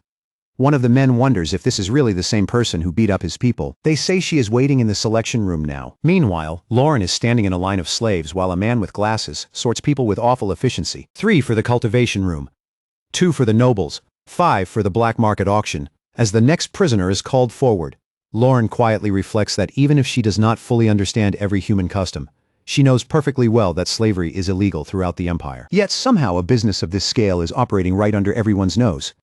She still cannot say for certain that these people are behind the poison, but this is already much bigger than they thought, so she decides Ellison needs to know immediately. Using the coordinates of his room, she opens a tiny portal and asks if he can hear her, telling him the situation is far worse than expected. But then she sees something through the portal that makes her expression change instantly. Ellison is standing there with a woman tied up in his room. Ellison reacts immediately, blurting out that it is not what she thinks. Lauren, visibly confused and already getting angrier, asks what exactly she is supposed to think. Meanwhile, the slave woman, still under whatever control they put on her, starts pleading for her master to give her orders, which only makes Ellison look even worse. He frantically insists that whatever Lauren is imagining, this is a complete misunderstanding. Lauren's dragon aura starts leaking out as she demands an explanation. Ellison points at the woman's condition and says that is the entire point. She is not normal, and he definitely did not summon her into his room himself. Lauren, still furious, tells him to investigate the place called the cultivation room immediately. She says they will settle this other matter later, and he had better prepare himself. Then someone notices Lauren's odd behavior and asks what she is doing. She instantly answers that she is doing nothing, just that the handcuffs broke and she needs a new pair. The man asks how handcuffs could possibly have broken, and Lauren says flatly that they must have been defective. Elsewhere, Leon is speaking to one of his men, who asks whether they should interrogate someone directly. Leon says no, warning them that provoking that individual would be a mistake, because what they are dealing with is not human. He adds that they still do not understand its full purpose. But if they mishandle it, the whole operation could collapse. He orders the area cleaned up and says he has to go meet the creature himself. The next morning, Ricardo visits Count Raval and politely asks how his sincerity was received. Ellison answers that it was satisfying enough, though he admits the whole thing felt like a test and mildly irritated him. He says he is willing to let that go. Privately, however, he is still annoyed that Ricardo managed to create such a ridiculous misunderstanding the night before. Ricardo apologizes for the tea incident and says that shaking hands too quickly in a place like this can be dangerous. Ellison brushes that aside, saying he already forgot about it. The slave woman lies unconscious on the bed nearby. Ellison tells Ricardo he intends to keep her with him for a few more days, and Ricardo says that is entirely his choice. Then Ellison remarks that while this is not his first time seeing slaves, something about this woman is different. Her condition is abnormal. Ricardo acknowledges that openly and explains that this is actually their product's special feature: slaves who obey perfectly because of brainwashing. They do not run, they do not resist, and they can be made to do absolutely anything. Hearing that is almost enough to make Ellison snap. For a moment, he seriously considers wiping out the entire slave market right there. But he forces himself to hold back, reminding himself how badly things spiraled when Didron Castle was destroyed too soon. So instead, Ellison asks Ricardo if he has thought about expanding this market further, selling these products through elite connections. using Ellison's supposed noble status to move high-quality slaves directly to powerful aristocrats across the empire. Ricardo laughs and says that partnering with Ellison was clearly a brilliant decision. Then Ellison casually asks whether the slaves are tied to a place called the cultivation room. That visibly startles Ricardo, who immediately asks how Ellison knows about it. Ellison calmly answers that he came to Dedran after hearing rumors, and that nobles are naturally cautious, which means it is only sensible to verify the distribution process before introducing products to serious clients. He adds that if showing it is too troublesome, Ricardo can always refuse, though that would obviously limit how far the sales route can spread. Ricardo responds almost instantly, saying there is no reason to hide it now that they are partners, and in fact it is much closer than Ellison probably assumes. At the same time, Leon knocks on a door and tells the woman inside that a problem has surfaced that even he cannot solve on his own. The woman answers in clear surprise, noting that it is unusual for something to remain unresolved even with the Imperial palace involved. Leon explains that there is an anomaly among the slaves, and says the suspicious energy surrounding Lauren feels too much like a dragon, one very similar to her. The red dragon Sydney narrows her eyes and wonders whether the black dragons have started sniffing around too, adding that reports of them digging into matters lately have definitely increased. Sydney remembers the name of the new overseer too, a young man called Count Revolk. Leon confirms that the dragon hidden among the slaves is a small black-haired woman, and the moment Sydney hears that, she knows exactly who it is, Loren. She immediately orders the cultivation and sorting rooms to be cleared out. Deep underground in the cultivation room, Ricardo proudly presents the entire operation to Ellison and calls it Dedran's pride. He explains that they grow all kinds of herbs and mushrooms there, mix them into drugs, and use the results to create slaves who obey their masters perfectly. Ellison looks around at the glowing magical lights and cannot help wondering how they managed to build something this elaborate beneath the mansion. The workers themselves look awful, exhausted, sickly, half dead from being forced to tend the poison plants. Ricardo lightly suggests they should not stay there too long. Ellison then asks, very casually, whether these ingredients could also be used to create a poison that leaves no trace behind. Ricardo does not answer directly. Instead, he asks if Ellison is interested in their other products too, and says he was just about to show him anyway. That is the exact moment Leon arrives, following Sydney's instructions to observe what is happening. The second he sees the scene, he is furious. He cannot believe Ricardo exposed all of this to a new overseer who only just arrived. Ricardo immediately starts apologizing, but Leon cuts him off and tells Ellison that if he really intends to work with them, then this whole place will need to be cleaned up properly. Ellison answers in a way that makes it clear the game is over, saying Leon's suspicions were right all along. Elsewhere, Lauren is still in the prison when she hears movement and voices outside. It sounds like something is being shut down, and she immediately suspects that has everything to do with Ellison's side of the plan. Then Sydney appears and comments that catching a dragon slave is quite the prize. Looking Lauren over, she adds that she never expected to meet another dragon in a place like this. Lauren asks who Sydney is. Sydney answers that Lauren may not know her, but she knows Lauren very well. More than that, she knew Lauren's mother too, that lands like a blade. Lauren demands to know how she knows her mother's name. Sydney smirks and says she remembers much more than that. She remembers her mother's final moments clearly. Then she asks whether Lauren wants to hear about them. That is enough! Lauren explodes and attacks with everything she has, swearing she will rip Sydney apart and silence that mouth for good. Sydney only grins and says she already tested that mouth. It works just fine. Then she keeps going, provoking her with more words about her mother until Lauren attacks again, desperate to shut her up completely. The people nearby panic instantly, shouting that there is a dragon and scrambling to flee. Sydney, enjoying every second of it, transforms into a massive red dragon and mocks Lauren for being too rebellious to ever pass as a slave. She sneers that instead of flailing around like this, Lauren could have just kept playing house with the human she brought with her. To Sydney, it is all the same. Like a bug buzzing around inside a restaurant, eventually somebody has to catch it. She asks why Lauren did not just keep living quietly like that. At the same time, in the cultivation room, fire suddenly breaks out, and the workers start shouting for it to be put out. Leon dismisses the panic and orders everyone to leave. Ellison says he will make sure the evidence is not lost in the flames. Leon then comments that Ellison clearly is no ordinary Imperial official, but a magician, which explains why he behaves so differently. Ellison replies that Leon is not exactly in any position to comment on unusual behavior, especially with swordsmanship and barrier techniques like his. Watching him move, Ellison notices something familiar in the way he steps and immediately recognizes it, the sword style of the First Knight's Order. Curious, Ellison asks whether he is from the Imperial Palace. Leon admits that he is getting more interested in Ellison by the second, but also finds him too dangerous to leave unchecked. Then Leon attacks. Ellison blocks it with magic and calmly explains that binding magic becomes easy to avoid once you understand how the energy flows. He even jokes that a chicken could figure out techniques like that eventually. Leon answers that large-scale attack magic is a different issue, because it becomes difficult to use properly without a strong source of fire. Ellison adds that his own case is not normal, and that enchantment magic weakens the wider it spreads. Leon agrees, especially once the force is concentrated into a single point. Ellison says that sounds right in theory, then asks Leon whether he knows the correct way to kill a magician. Leon glances toward the barrier, wondering whether it is still intact, but Ellison does not give him time to breathe before launching a strong counterattack. Even after taking it, Leon recovers frighteningly fast. Ellison notes how quickly he gets back up and comments on how durable he is. Once he sees Leon's clothes torn and his condition exposed, he keeps pressing for his true identity. Back at Ellison's restaurant, Dariant arrives and says he came as instructed, adding that their cover has probably already been blown. Leon, Berna, and Madrina are all there having lunch, and Dariant reacts with complete disbelief at the prince's presence. Leon only remarks that being exposed after a few days was inevitable anyway, then reassures Berna that he has no intention of arresting her. He openly acknowledges that she was not truly responsible for the Count's crimes, and she responds with visible relief, saying she is grateful for that mercy. Dariant then asks how the restaurant is even functioning without Ellison.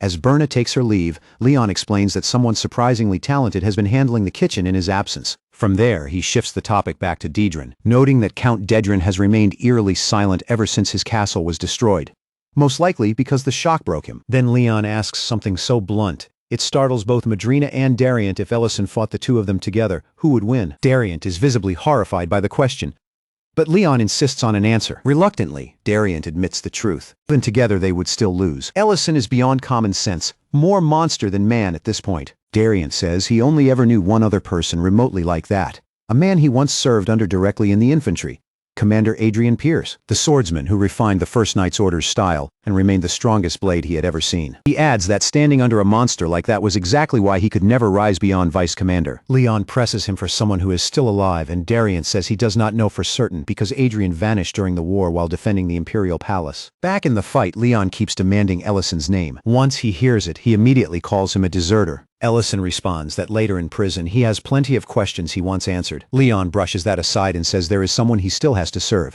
and they can continue this next time. Before leaving, he attacks the ceiling instead, because he knows Ellison will have to choose between pursuing him and protecting the innocent slaves and all the evidence. Just before he vanishes, Leon says with real regret that he wishes someone like Ellison had existed in his own past. Elsewhere, Lauren and Sydney's battle keeps wrecking the prison. Sydney keeps taunting her, boasting about that sharp tongue of hers, while Lauren keeps demanding answers about her mother. Then Sydney drops the truth like poison, saying Lauren's mother created the ancient marble and was imprisoned because of it, left to die miserably without anyone coming to save her. She adds that some secrets cannot stay buried no matter how hard people try. Lauren is consumed by fury and says that if the secret ever spreads, she will kill everyone who knows it. Eventually, the immediate danger eases and people start calming down after realizing the collapse has stopped. The survivors thank Ellison for saving them.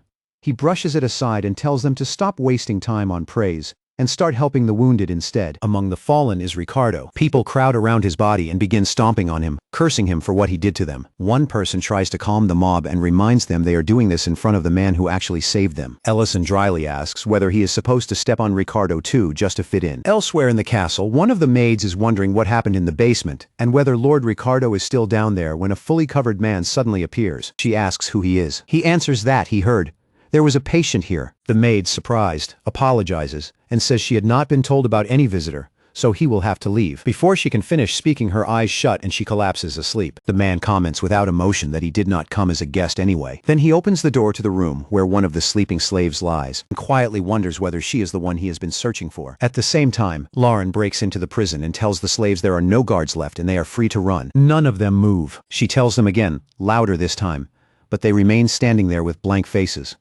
Frustrated, she says that at this rate, freeing them will take forever. Then Ellison's voice reaches her. He tells her that he thought this was supposed to be a covert mission and points out the complete disaster she created instead. Lauren defends herself immediately, saying another dragon found her out. Ellison notices the injured red dragon nearby and asks if that was the one. Lauren confirms it and says she had to shut her up because she would not stop talking. She also tells him the dragon knew about her mother, about creating and absorbing the ancient marble. Ellison scratches his head and admits that makes things much messier. Then he says he found the source of the poison and that they should probably end the operation for today. Lauren asks what they are supposed to do about the prisoners, especially since none of them react like normal people. Ellison explains that the slaves were brainwashed to only respond to someone they recognize as their master. Then he says he already called someone who can handle that. A man steps forward gold dragonium and says this will be the last time he helps them. Using his power, he begins breaking the brainwashing that has enslaved the prisoners. One by one, The chains in their minds snap. The freed slaves realize what happened and immediately break down, laughing, crying, embracing each other in disbelief. Now that they are finally free, Ellison lines the freed slaves up and tells them he is about to hand out food. Lauren, curious, asks what exactly he is giving them, and Ellison answers with quiet pride that it is instant noodles from another world. Basically, the best emergency meal ever made. Since they are starving, he pours hot water into the noodle packs and tells them to wait 3 minutes. When they finally eat, the reaction is immediate. Warm broth, soft noodles, simple comfort, and to people who had almost given up on being treated like human beings, it feels incredible. They thank him while eating and keep asking for more. Lauren, not about to be left out, asks for a bowl too, and Ellison tells her, of course, he made one for her as well. Nearby, Mantium stands in silence, and while he watches all this, his mind drifts backward. He remembers being looked at with disgust, rejected by a girl because of how he appeared. Then another memory cuts in. A very different one, the overwhelming gratitude of a healed count, and the absurd offer of honoring him with a statue. Another former slave had broken down in tears while thanking him too, confessing she had already accepted that slavery would be her fate forever. Now he stares at his own hand, lost somewhere between those moments. Later, Ellison, Lauren, and the others return to the dining hall.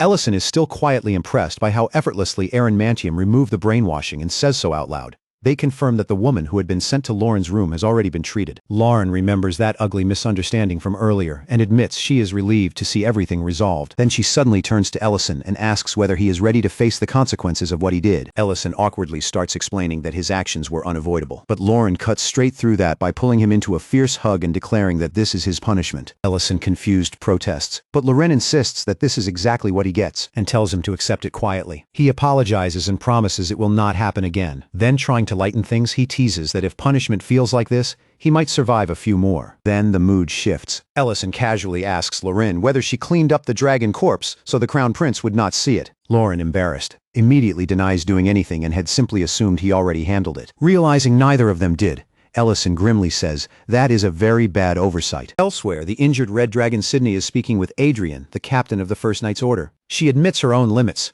saying that even with only half her mana left, she had hoped she could at least put up a decent fight, but failed. She wonders if she was never the right fit for the job to begin with. Then asks about Adrian's side of things. Adrian apologizes and admits their opponents were too strong. Sydney dryly notes how unusual it is to hear him praise humans, then dismisses the topic and says she should have warned him about Ellison earlier. In the end, she concludes that their plan is going to need a major rewrite. Leon, meanwhile, openly praises Ellison for how cleanly he handled the whole disaster, even while admitting the situation itself was ridiculous. He reflects on how the culprits were not only using poison, but had also built an entire system of slavery and brainwashing drugs, something so grotesque it would have sounded absurd if someone told him about it beforehand. He says he never expected the matter to be resolved so smoothly. Ellison then asks whether Leon still has unfinished business in Greek City.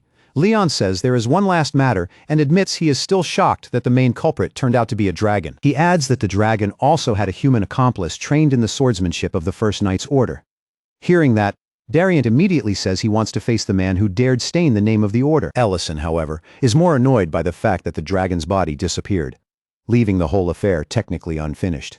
He speculates that the dragon is probably still alive somewhere and warns Leon not to get reckless involving himself in dragon business. Leon assures him he has no intention of doing anything stupid and for now decides to close the matter. Then, Ellison suggests that they send a proper overseer to prevent the same kind of rot from spreading again. Leon dismisses the idea, saying it will not be necessary, and produces a letter, hinting that it already contains the answer. Ellison reads it and is openly stunned. He immediately asks what Leon is actually trying to do, already suspecting that this was part of the prince's plan from the beginning. Leon calmly points out that a decision like this could easily anger other nobles, especially if they started asking why they were not given the same treatment. At the Count's castle, Raiden is on his knees asking forgiveness, taking responsibility for everything that happened, and desperately insisting that Berna was innocent. Berna herself, crying, says she is prepared to accept punishment too, but the Crown Prince cuts through that and tells them he did not come for that reason. Then he hands them the letter and tells them to read it. Raiden reads it aloud and realizes it is not a sentence, but a pardon, and more than that, a new order. The letter praises the way Greek City improved under their management. Poverty eased, security stabilized, the territory recovered, and because of that, the central government has decided to unify Greek City and Daedrin under the Lord of Greek City. Berna is overwhelmed and can barely believe what she is hearing. Leon congratulates Raiden on the expansion of his domain, but to everyone's surprise, Raiden refuses the role. saying someone else is better suited for it. Later, while riding back on horseback, Leon admits to Dariant that Raiden's decision genuinely surprised him. Dariant replies that even with that twist, the prince still ended up with the right proposal in the end. Back at the count's castle, Raiden calls Dion in, asks him to sit, and offers him dessert. He speaks calmly about his improving health and briefly acknowledges Alina's role in that recovery. Then he congratulates Dion on the unification of Daedrin and Greek city, and begins talking about the responsibilities that will now come with it. He asks Dion how old he is,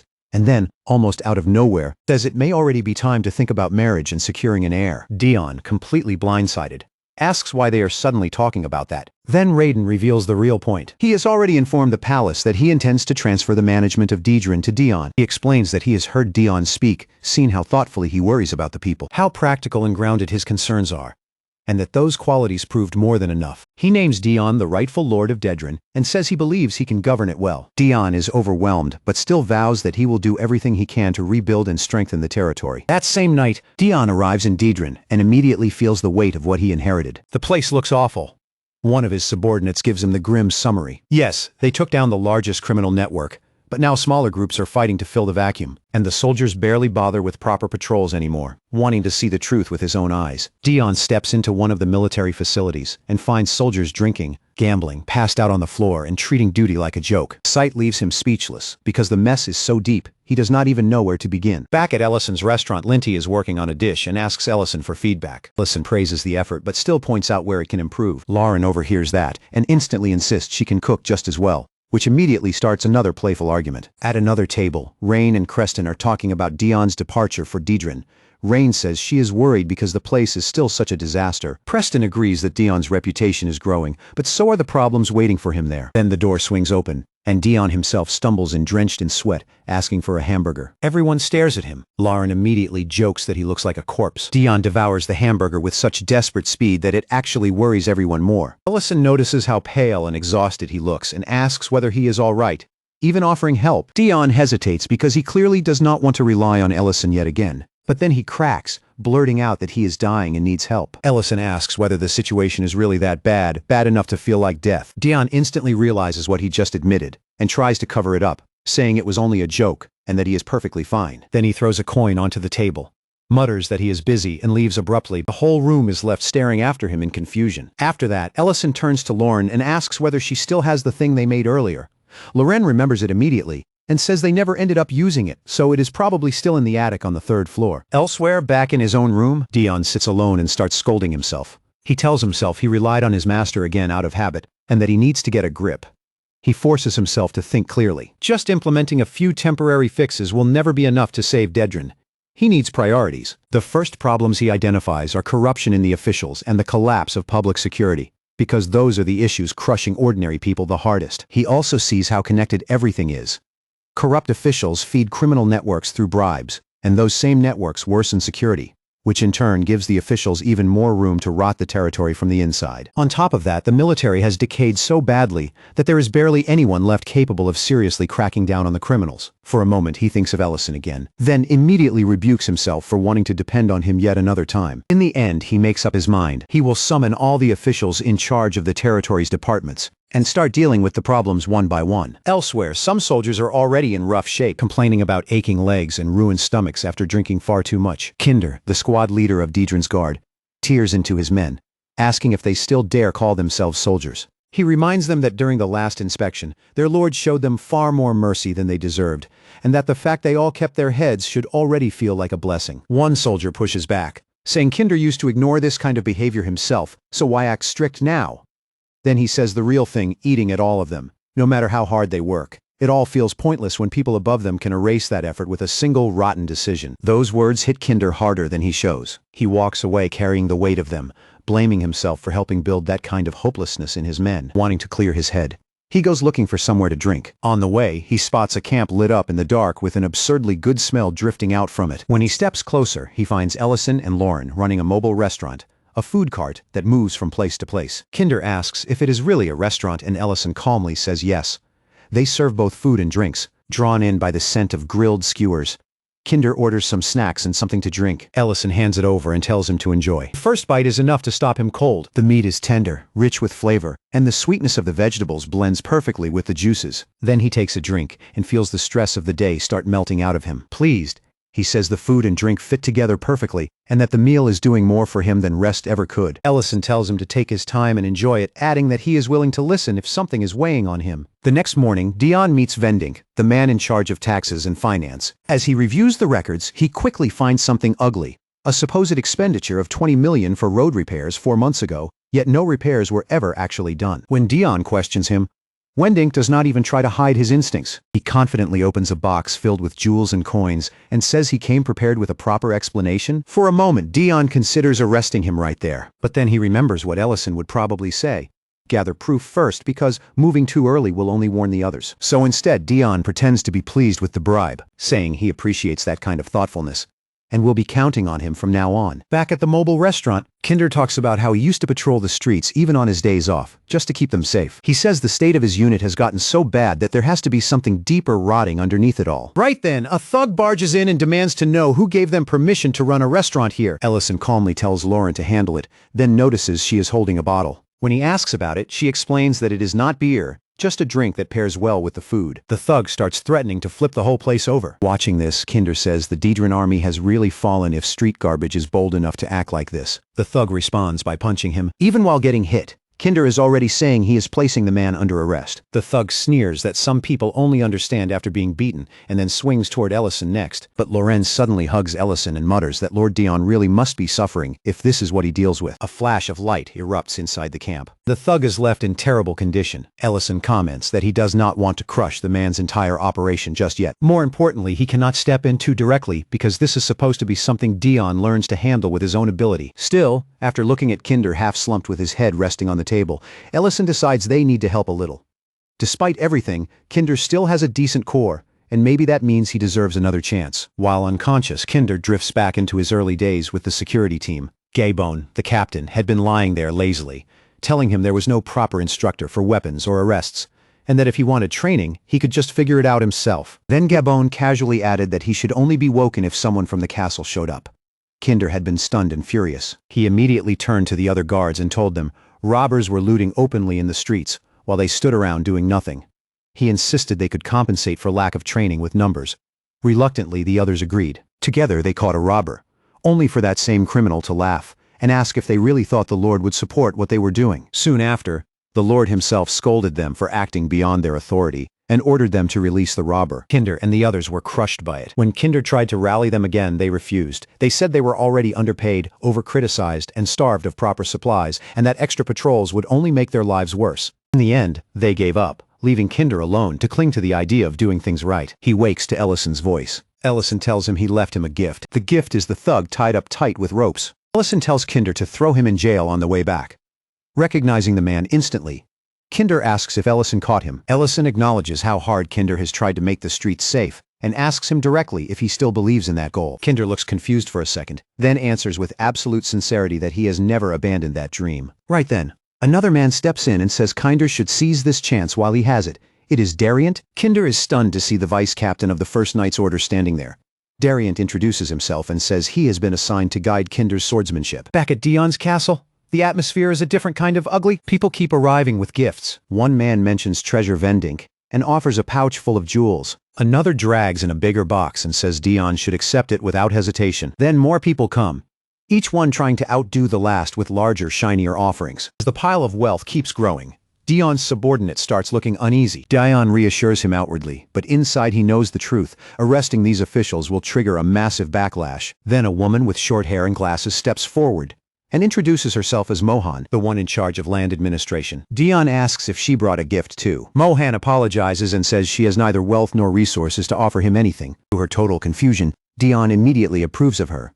He says he has been waiting for someone exactly like her. Then he grabs her hand and declares that the two of them are going to uproot corruption together. Mohan is so overwhelmed by how sudden and unhinged this sounds that she starts wondering if the new lord has lost his mind and whether she should run. Meanwhile, Kinder is already training. He asks Dariant for feedback, and Dariant tells him the problem starts at the very beginning. He has to relearn even how to hold a sword. Kinder takes that in seriously. Ellison, watching nearby, reassures him that with Dariant teaching him, There is no reason to panic.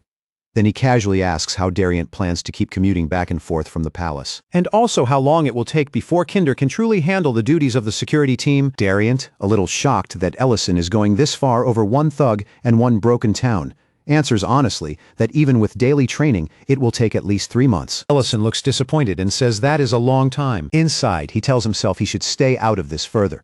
But he cannot ignore the suffering in front of him either. Dariant senses that Ellison just got some kind of dangerous idea, but decides not to ask, partly because he really does not want to get dragged any deeper. That night in Dedren, a woman carrying groceries loses her way and is cornered by 2 thugs. One pulls a knife and starts threatening her. But before anything worse happens, a voice cuts in and orders them to drop their weapons. A group calling themselves the Street Vendor Squad steps out. The robbers laugh and mock them, clearly unimpressed, until one of the vigilantes raises a beam of magic and blows apart the thief's weapon. The woman is stunned and starts suspecting that Count Rival himself may be one of the people behind the group. Ellison also recognizes her. She is the same woman who once appeared in his room. He thinks to himself that being recognized this soon was definitely not part of the plan. Elsewhere, members of Dedren's human trafficking network gather around a table to discuss the damage. Ricardo is dead. Reedon is missing. The cultivation and sorting rooms are shut down, and now a new lord is in charge. Their leader, Lee Valalta, declares that they will inherit Raiden's legacy and build the kingdom back up again. At training, Kinder eats the food in front of him and thinks bitterly about how much he misses the skewers from the mobile restaurant. He does not even know what kind of meat Ellison used. He only knows it tasted incredible. Even so, he tells himself to endure this meal, if it helps him keep training. Another soldier walks over, notices how dirty and worn out Kinder looks, and asks where he has been. Kinder answers simply that he has been training, and then says with total certainty that he has not given up on either his dream or the road he chose. The soldier is left staring after him. Then the scene shifts back to the former slaves. They are thanking Ellison for everything, and the woman who had once been delivered to his room is shocked when he removes his disguise and reveals that Count Rival was him all along. Ellison confirms that he was also the one behind the food cart group. The former slave tells him that the new lord arranged temporary housing for everyone who was rescued, and that once the investigation is over, they will all be sent back to their original homes. Ellison quietly admires that. Then one of the freed slaves complains that the rations they are getting are bland enough to drive a person insane, and says that is why some of them tried buying bread in the first place. Hearing that, Ellison turns to the gathered former slaves and asks them something much sharper, whether after everything they suffered, they really feel no desire for revenge. The woman looks confused, but Ellison presses further, asking if it does not burn at all to simply avoid the people who ruined their lives and keep walking like nothing happened. Ellison gathers everyone who carries the same bitterness and tells them plainly if they still have that anger in them, then they should follow him, because he knows someone who can teach them how to fight properly. Not long after, Dariant is drilling Kinder in weapon work, telling him to stop swinging like a man trying to beat the air into submission. He explains that the First Knight's order is built on precision, not wild arm movement, and that a sword handled badly is nothing but a glorified club. To prove the point, he demonstrates so cleanly that Kinder's weapon gets knocked from his hand. Before he can even understand what happened, Kinder immediately asks for more training, hungry for every correction. But Dariant warns him that private lessons are no longer realistic. By then, others are already arriving, asking to join too. They want training, they want to improve, and more than anything, they want the strength to stand against the same kind of people who once crushed them. Kinder is stunned at first, but they keep pushing, practically begging to be taught. Dariant scratches his head and mutters that he thought he would be training one person, not building an army. Ellison dryly points out that the number will only keep growing, because the more victims are given a path forward, the more of them will come. Dariant lets out a resigned breath and accepts that he will probably be late returning to the capital with any new recruits. Elsewhere at the Dedren Guard Barracks, the land administrator Mohan reads through a letter and reflects on how she initially thought Dion had assigned her to collect bribes for some shady political purpose. But earlier, Dion explained it differently. He said that some officials who offered him money may have done so because the old system left them no choice, and her job was to determine whether that money came from reluctant donations, embezzlement, or outright extortion. Mohan had asked why he trusted her with something that sensitive, and Dion answered by pointing to the one thing that still mattered: her honesty. Even then, she had found herself wondering whether Dedren really could change. As she walks away, she overhears Gabon ordering guards to move workers out of the sorting and cultivation rooms, even telling a subordinate to remember to send him his reward afterward. That instantly makes Mohan suspicious. Meanwhile, in the sorting room, soldiers comment on the poor condition of the place, yet still talk as though restoring it will somehow return Dedren to its former glory. At the castle, Dion is reviewing the progress of the bribery investigation. He notes that tracing the full source of those payments will still take months, but the military problem is more urgent. If he moves too openly, the remaining corrupt officials will scatter. He is still thinking that through when a magic circle opens and Ellison appears. Dion is confused, but Ellison does not waste time explaining. He simply tells him to follow. He takes Dion to the training grounds, where slaves, guards, and ordinary people are all practicing with weapons. Ellison tells him clearly that every person there came of their own will. While Dorian is in the background scolding Kinder's sword form, Ellison points out how much the effort has grown, how many people are now training because they actually want change. Seeing that, Dion realizes something he badly needed to learn.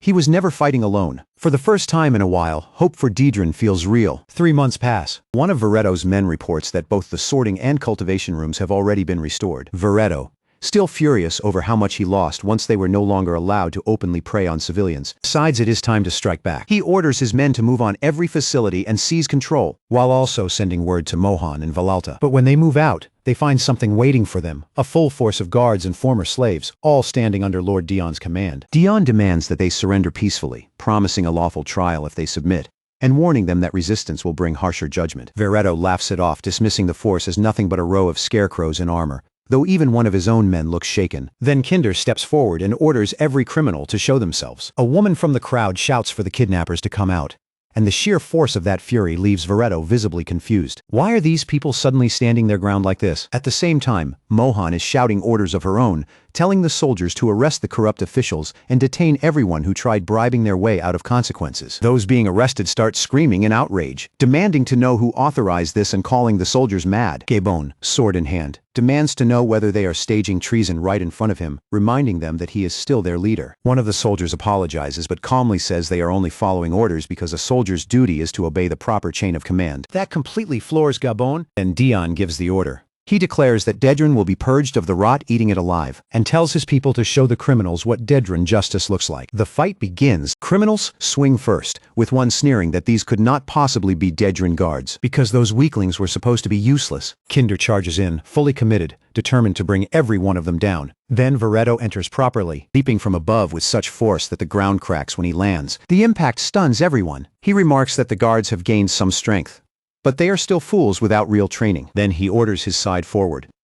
Kinder answers with biting sarcasm, saying that for the past 3 months they have all been through hell, and asks whether Veretto even understands what that means. Then he attacks with everything he has. Veretto is genuinely surprised and mocks him, asking how a man like Kinder even learned swordsmanship. They clash, and Veretto keeps insulting him with every parry. Nearby, a soldier is shouting for the others to push forward, when a massive handcuff-like weapon suddenly catches one of Veretto's men by the throat and lifts him into the air. Valalta appears and coldly remarks that the bribery exposed by the new lord was not the full story after all. The guards immediately react and order his arrest. The newcomer looks over their techniques with contempt, and comments that they are still terribly unrefined. He says that if he is going to fight them, he might as well lower himself to their level. Watching from a distance, Darian finally steps in, and recognizes him instantly. This is Mian, the leader of the assassination group that once targeted the Crown Prince. Mian is visibly rattled. Darian attacks with first-night swordsmanship, and blood spills almost immediately. He comments that matching his current level was never something Mian could actually do. And he looks over the battlefield, and notes that the guards might be able to carry the rest of this, though it will be close. Elsewhere in the clash, Valalta realizes the people fighting him are actually the former slaves he once owned.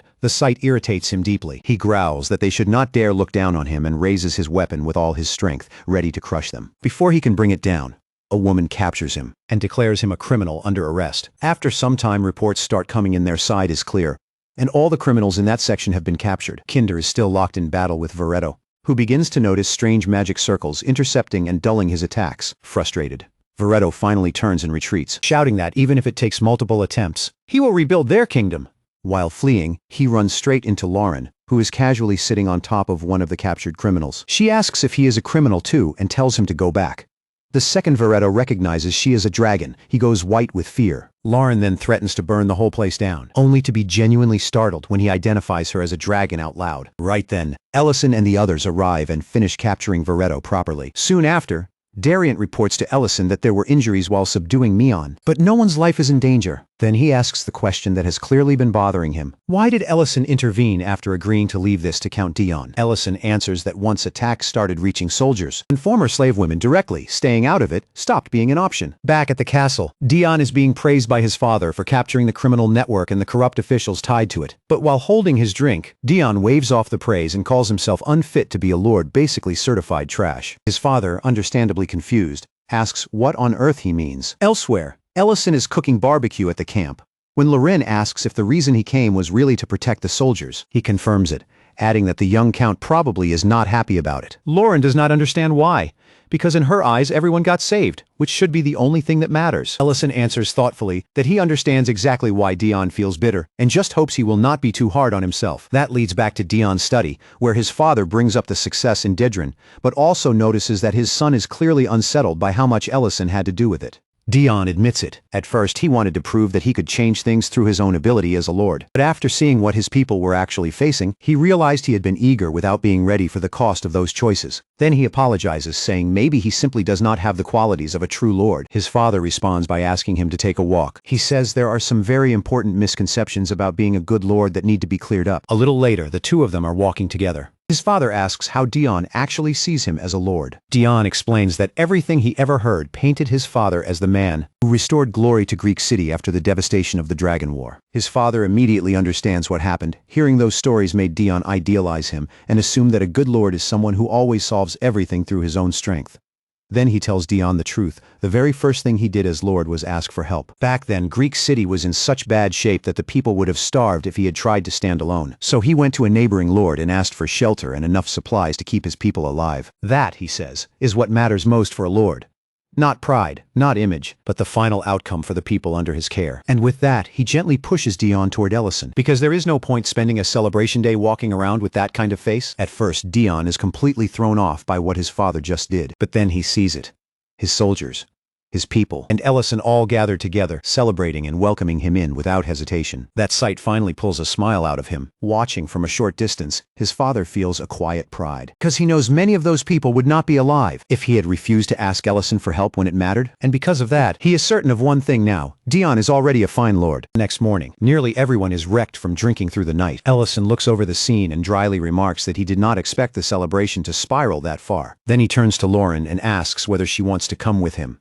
Assuming she is not too sleepy, she asks where he is going. As he activates his magic, he answers vaguely, saying there is something he needs to ask and someone he needs to show something to. The scene then shifts to the royal palace, where Prince Leon approaches the chief mage. Madrina asks why he came, and Leon says he has been curious about one particular piece of history, the story of the three heroes who once saved the empire from the dragons. Everyone knows the elf hero.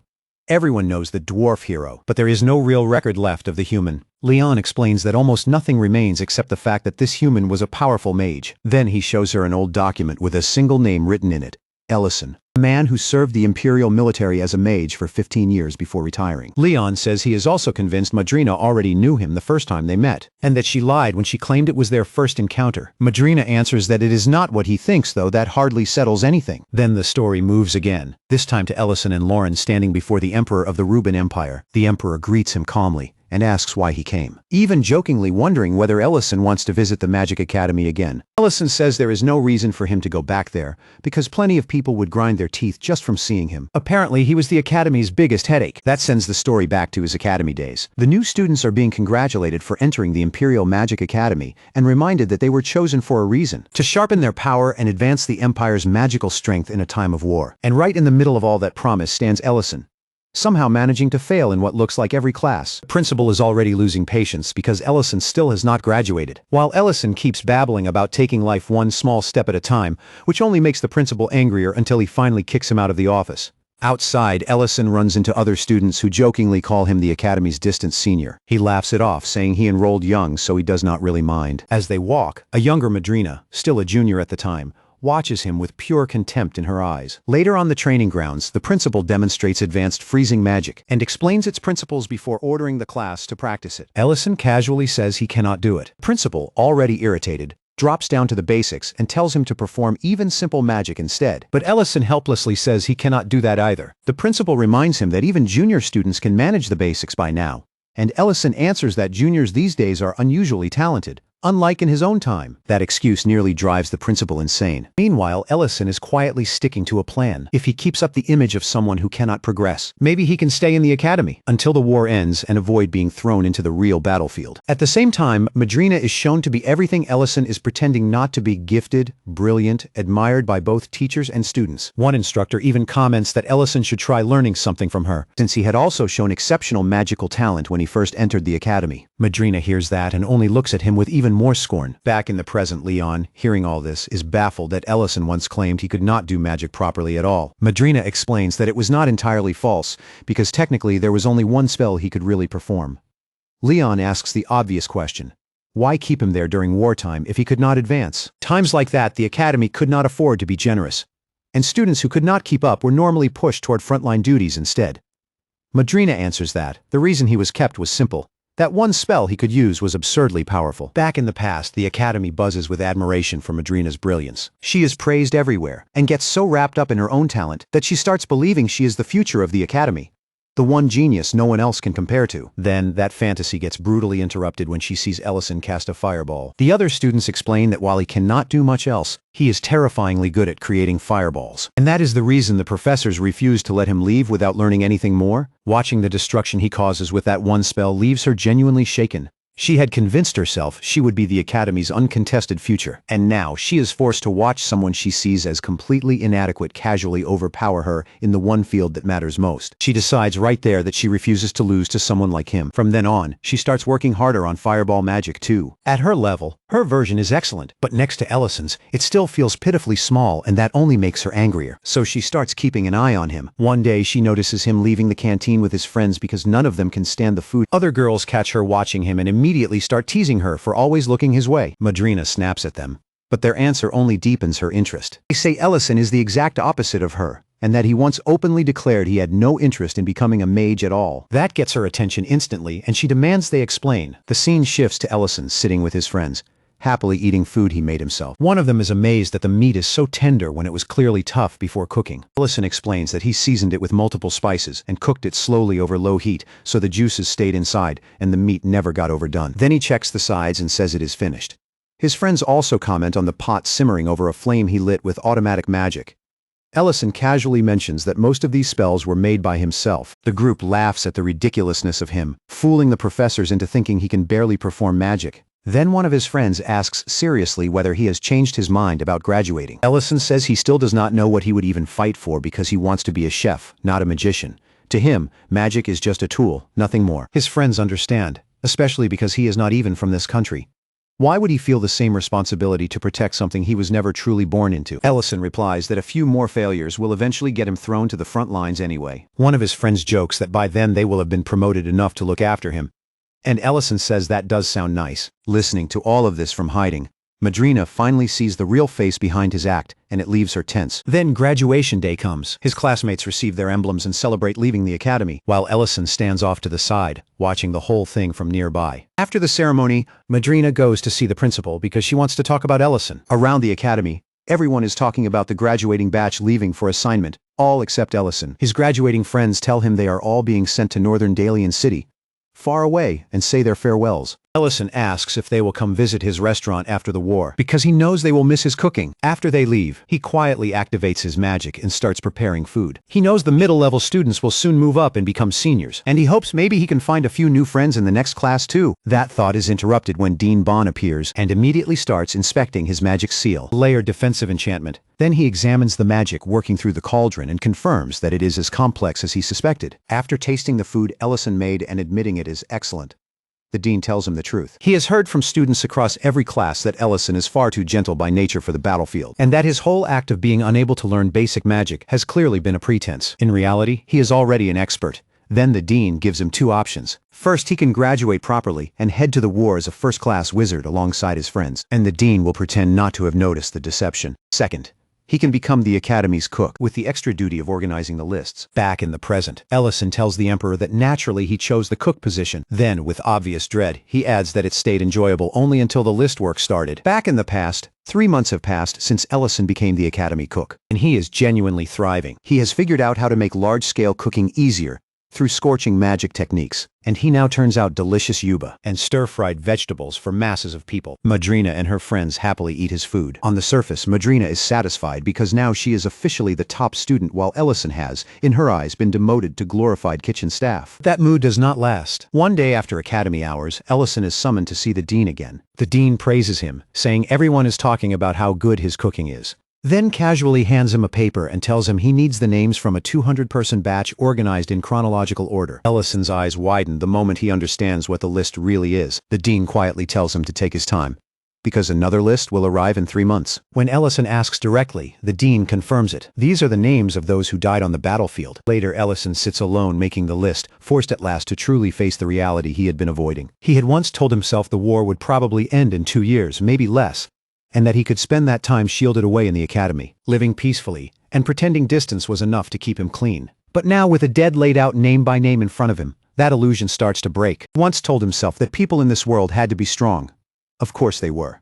This was a fantasy world after all. That was the thought he clung to when he first got dragged here, conscripted as a soldier because Rubbern was short on manpower. But that illusion starts dying the moment he sits there writing the names of the dead, one name after another, page after page, until his face starts breaking apart, and he has to fight just to keep from sobbing out loud. He cannot understand why so many have already died. And then the final blow lands, because among those names are the friends from his own class, the ones who only recently graduated. The next day, Ellison cooks for the academy students, almost like a machine, moving through the work without really feeling his hands. The older girls thank him for the food and tell him they are going to miss his meals once they are deployed. The moment he hears that, the dean's words echo back in his head. Another list will come in 3 months.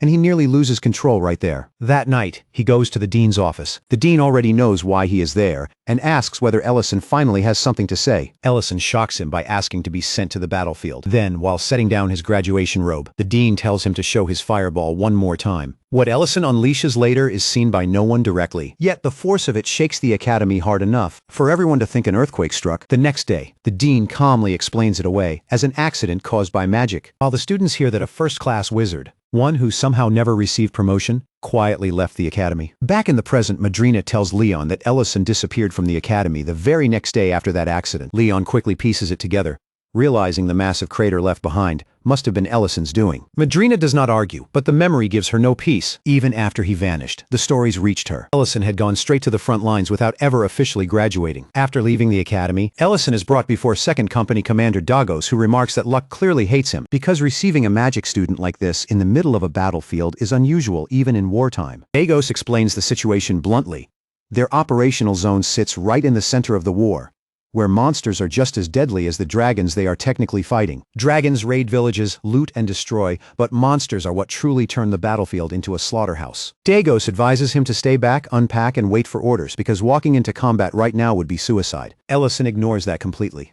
The moment he leaves, Dagos and his subordinates start discussing how little time he likely has left. Some of the men object, saying it is insane to throw new recruits straight into battle. But Dagos answers that Ellison is no ordinary student, not with a first-class batch emblem on his chest. Before that conversation can go any further, a soldier runs in and tells them to come outside immediately. When they do, they find a massive stretch of battlefield simply erased, a huge clearing carved out of the carnage. Everyone is left stunned. Then Dagos turns and sees Ellison standing there injured, asking only one thing: send him to the next operational zone before even more people die. In the present, the Emperor asks Ellison whether he still resents Dean Bond for forcing his hand back then. Ellison says no.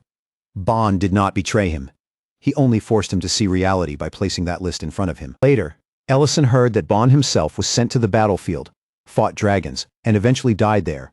So in the end, Ellison says the only people he truly resents are himself and the enemies who made those lists of dead students necessary in the first place. Then he says the Emperor already knows the rest of the story, and the Emperor confirms that he does. Ellison quietly admits that if he were given the chance to do it again, there are things he might choose differently instead of just walking away from the battlefield. Elsewhere, Leon is stunned to learn that Ellison deserted. Madrina, with a sadness she cannot hide, admits that Ellison ended up betraying his own beliefs. Thinking back on it, she says their actions put their lives on the line too. Leon complains that she cannot just leave a story like that hanging. Madrina fires back that even if he is the crown prince, desertion tied to men like that is not a small issue. Before Leon can press further, another voice cuts in, saying he did not expect to find the crown prince in a place like this. The speaker is the Empire's 3rd Duke. Leon immediately looks at Madrina while hiding his real thoughts, because he still does not have the power to reveal what he truly wants. So instead, he slips right back into the role of a spoiled, unserious prince and cheerfully declares that he will gladly go anywhere if it means enjoying the company of such a beautiful woman. Then he brazenly takes Madrina's hand and kisses it, clearly hoping she will tolerate the act. Dagos looks disgusted and says he has no interest in meddling in the prince's business, but he did not expect Madrina to sink so low as to keep chasing power even after becoming a 7th-rank magician. Leon looks genuinely confused.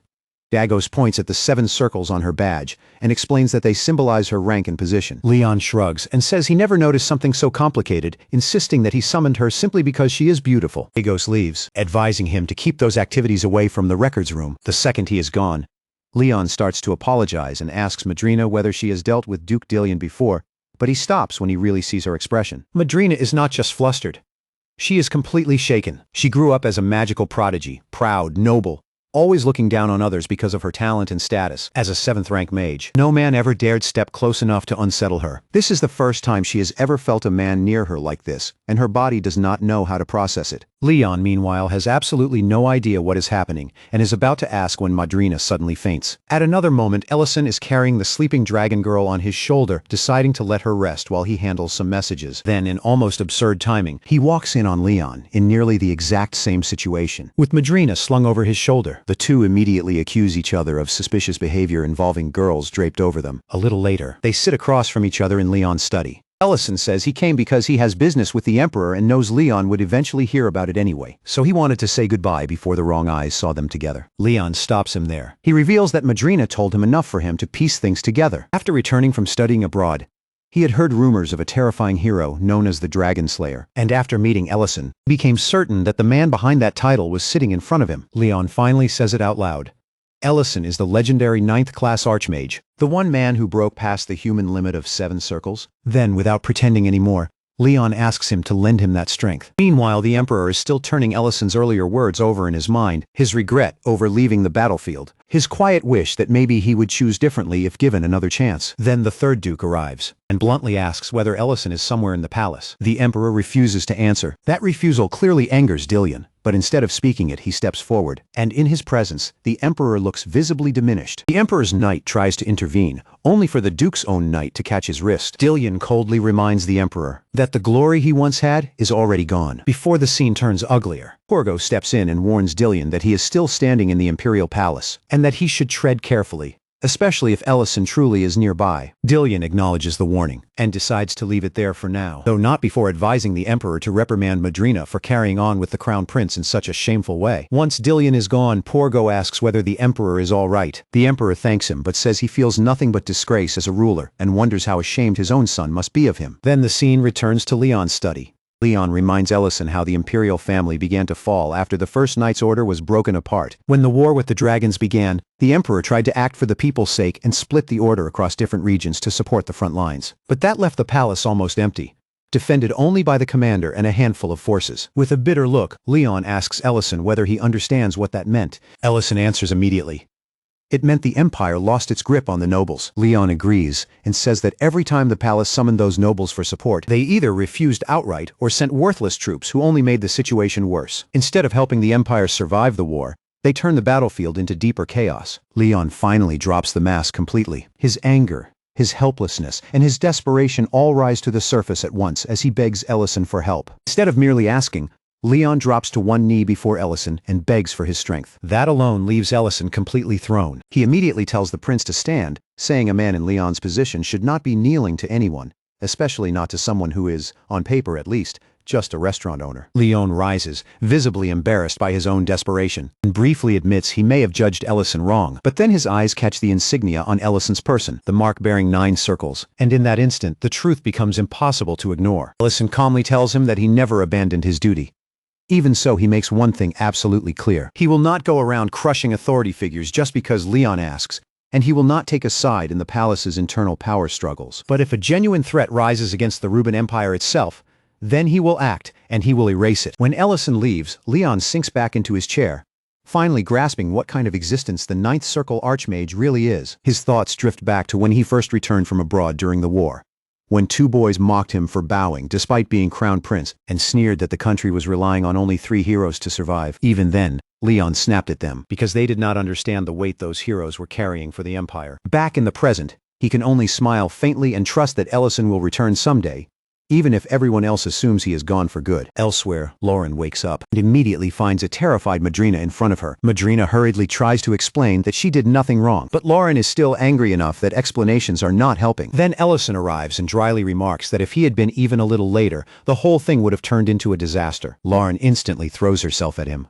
complaining that he left her behind. Ellison tells her it is time to go home since he finished what he came there to do. Madrina asks what he was even doing there in the first place. Ellison answers that she will understand soon enough, once Darien arrives. She then warns him that Duke Dillion is inside the palace. Ellison tells her not to worry, because he is leaving immediately anyway. But before opening his magic, he turns back and asks whether she was the one who told the Crown Prince who he really was, and whether she was also the one who failed to stay quiet about the Deidrin Castle incident. Madrina nearly breaks under the pressure, but insists that she did not reveal everything and only spoke because the Crown Prince himself ordered it. Somewhere else, Leon quietly apologizes to her in his own mind. Later, Porgo sees a completely drained Madrina stepping out of Leon's chamber and comes to the wrong conclusion, thinking Dillion's ugly suspicions may have been right. The next day, Ellison returns to the restaurant and immediately asks everyone to give Lint, and made a proper round of applause for keeping the kitchen alive while he was gone. He then praises Mint and Miltine for all the work they put in too.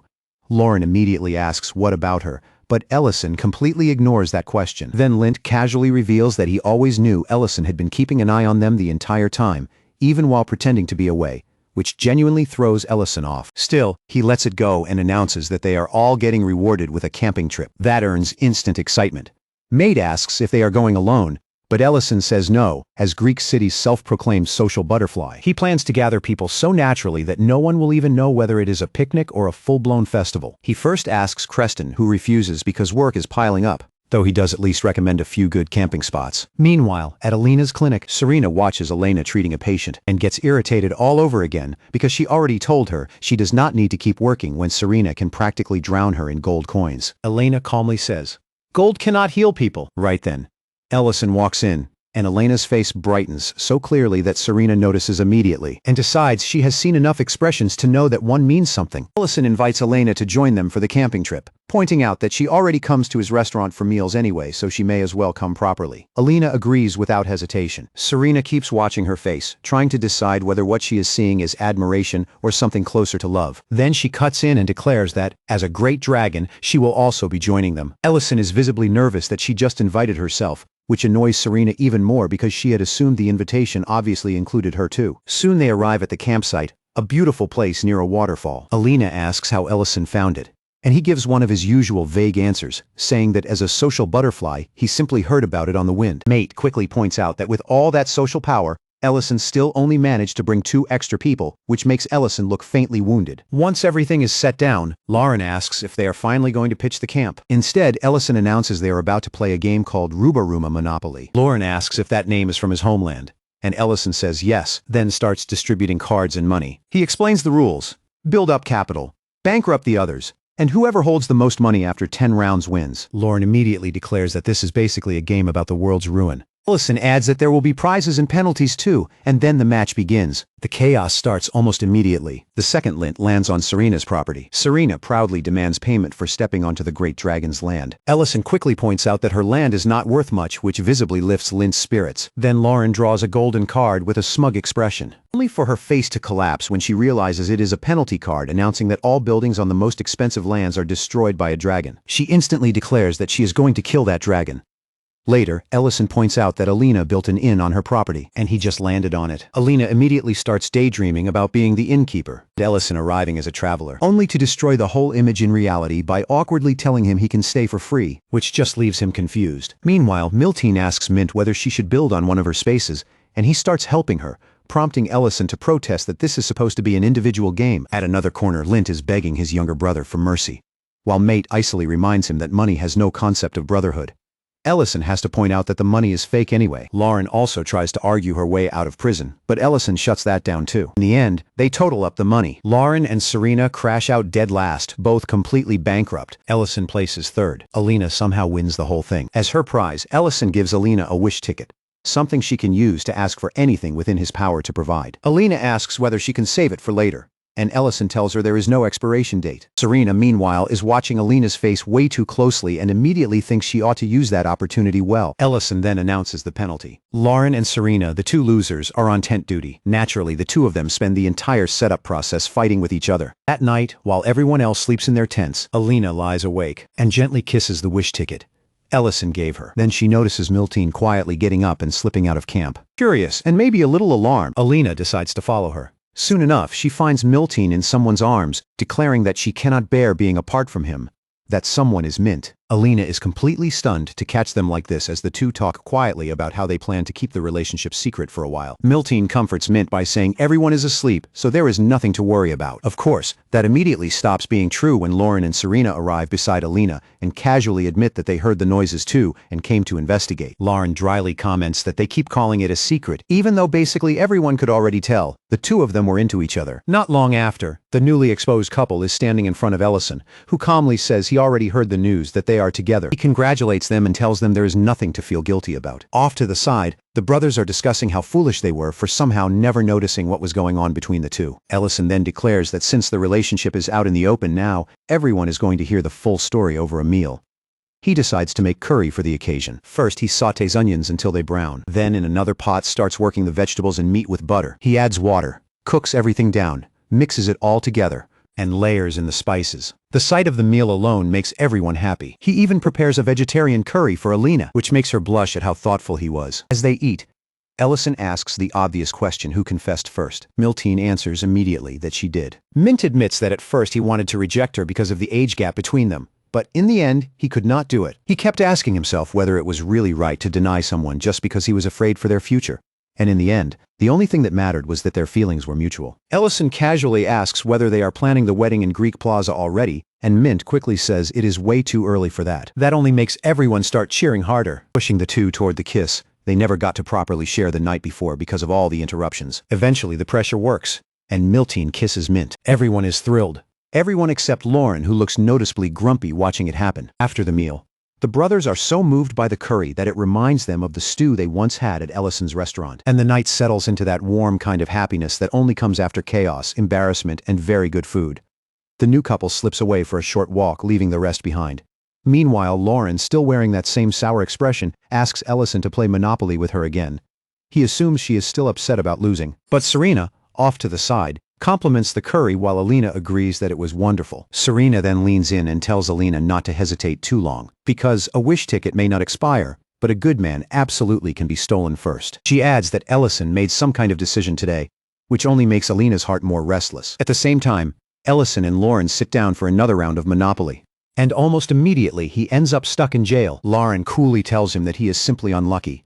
Then Ellison subtly shifts the conversation toward Mint and Milton. Their relationship itself is not surprising, since everyone already knew how Milton felt. What surprises him more is Lauren's reaction to it. Without warning, Lauren blurts out that she likes him, and the shock is enough to make him spit out his coffee. She says that until now she always believed it was fine to say what she felt. But after watching everyone cheer for Mint and Miltine, after seeing how openly their feelings were celebrated, she cannot shake the difference. Ellison tries to explain that everyone was celebrating the beginning of something new, just like they celebrated Lauren's birthday.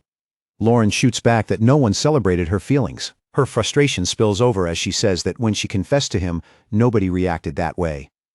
Ellison awkwardly tries to reason that what they have feels more like family. Something natural, something already there. That answer hurts her immediately. Tears start forming as she says she does not want what they have to be seen as something ordinary. Then, in the middle of that tension, Ellison rolls double ones and suddenly brightens because he can finally leave jail. Lauren, however, slides the rule card toward him. On it, she had written her own condition to get out of jail. He has to kiss the black dragon. With a shaky but determined voice, she says that if a kiss is what makes everyone treat a relationship as different, then she sees no reason not to cross that line. She grabs his collar and pulls him closer. And for once Ellison is the one visibly cornered. Just as she is about to kiss him, the sound of something clattering snaps the moment in half. Ellison instantly bolts up and blurts out that he needs to wash the dishes. The one who caused the noise is Alina. She had come to get clean water for the dishes, and walked straight into that scene. The second she realizes what she interrupted, she drops to her knees in silent dread. Regretting the noise she made, she notices the wish ticket on the ground. Serena's earlier words echo back in her head and she picks it up, wondering whether she can actually use this to ask for something she truly wants. Her feelings for Ellison did not begin all at once. At first it was curiosity, then gratitude.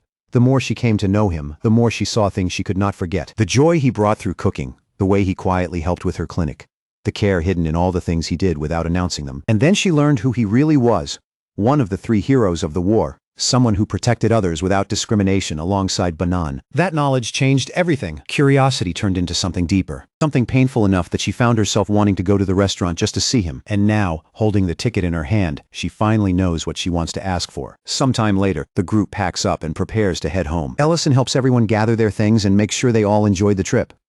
The brothers confirm that they absolutely did and once again praise the food. Serena, meanwhile, watches Lauren's expression closely and realizes that there is definitely tension now between Lauren and Ellison. Secretly, that gives her a flicker of hope for Alina. At that moment, Alina arrives carrying the clean dishes. Ellison notices she ended up doing his share of the work too, but Alina brushes it aside and says it is the least she can do after being invited. And she says she wants to use the wish ticket. Ellison smiles and tells her to go ahead. She states her wish. Later, when they return to the clinic, Alina quietly says she truly enjoyed the trip and asks Serena whether she enjoyed it too. Serena, however, is far more interested in why Alina wasted her wish. The wish Alina made was for Ellison to keep running his restaurant in Greek City indefinitely. Ellison was clearly caught off guard, because that was already what he intended to do anyway, and he even asked her whether that was really all she wanted. Alina firmly said yes, so he accepted it. Now, back in the present, Serena is irritated on Alina's behalf. At the very least, she says, Alina could have used the ticket for a date with him or something equally obvious. Serena is genuinely annoyed that such a rare chance slipped away for nothing. Alina softly explains that she made that choice because she sees how Ellison looks at Lauren. She has noticed it for a while. Hearing that, Serena finally goes quiet when she sees the tears in Alina's eyes. She had always wanted someone as pure and kind as Alina to fall in love and actually end up happy unlike herself. But instead, she is watching another sadness grow in silence. Alina says that for her, it is enough just to be able to see Ellison from time to time at the restaurant. Serena tries to console her, but inside all she feels is disappointment at how cruel love can be. Back at the restaurant, Lauren is in a terrible mood, still stewing over Ellison's behavior. Ever since she tried to kiss him, he has been avoiding her. And now he does not even let her curl up against him at night. Then Mate casually points out that she seems taller lately, which startles her. Thinking about it, Lauren realizes the truth. Her coming-of-age ceremony must be close. She turns to him and asks if her height really matters. Mate answers that it is not just the height, she seems more mature these days. At the same time, Ellison is distracted enough in the kitchen that he cuts his hand without noticing right away. He brushes off Lint's concern and asks where the bandages are kept. Lint stares at the blood and tells him very clearly that it does not look fine at all. But Ellison's mind is somewhere else entirely, still trapped in the memory of that near kiss with Loren. And in the middle of those thoughts, he finally admits to himself what he feels for her. Far away at the Black Dragon Holy Ground, the elders Metadonna and Daigma are discussing preparations for Loren's coming-of-age ceremony. Daigma lays out the traditional arrangements he already prepared. When asked, he even produces a list of possible Black Dragon suitors for Loren. Looking over it, Metadonna remarks that Nai's name would likely have been on that list if he were still alive. Dagma agrees. Then Metadonna carefully asks whether Dagma still resents Ellison for killing Nai. Dagma says no. Metadonna starts to bring up Loren's feelings for Ellison. But Dagma cuts him off, revealing that he already knows about his nephew's conspiracy, which shocks Metadonna. Dagma says he never openly supported it, but he did not stop it either, because in one ugly way, Nai was not entirely wrong.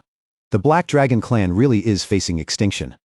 In that situation, giving a rare female dragon to a human is not a small matter. Metadonna demands that he speak plainly. Dagma finally does. He says this is about preserving the Black Dragon bloodline just as much as it is for Metadonna. Then he brings up the deepest wound of all. Metadonna once imprisoned his own daughter and punished her for creating an ancient marble, breaking the clan's taboo. He says he knows Metadonna regrets that decision now.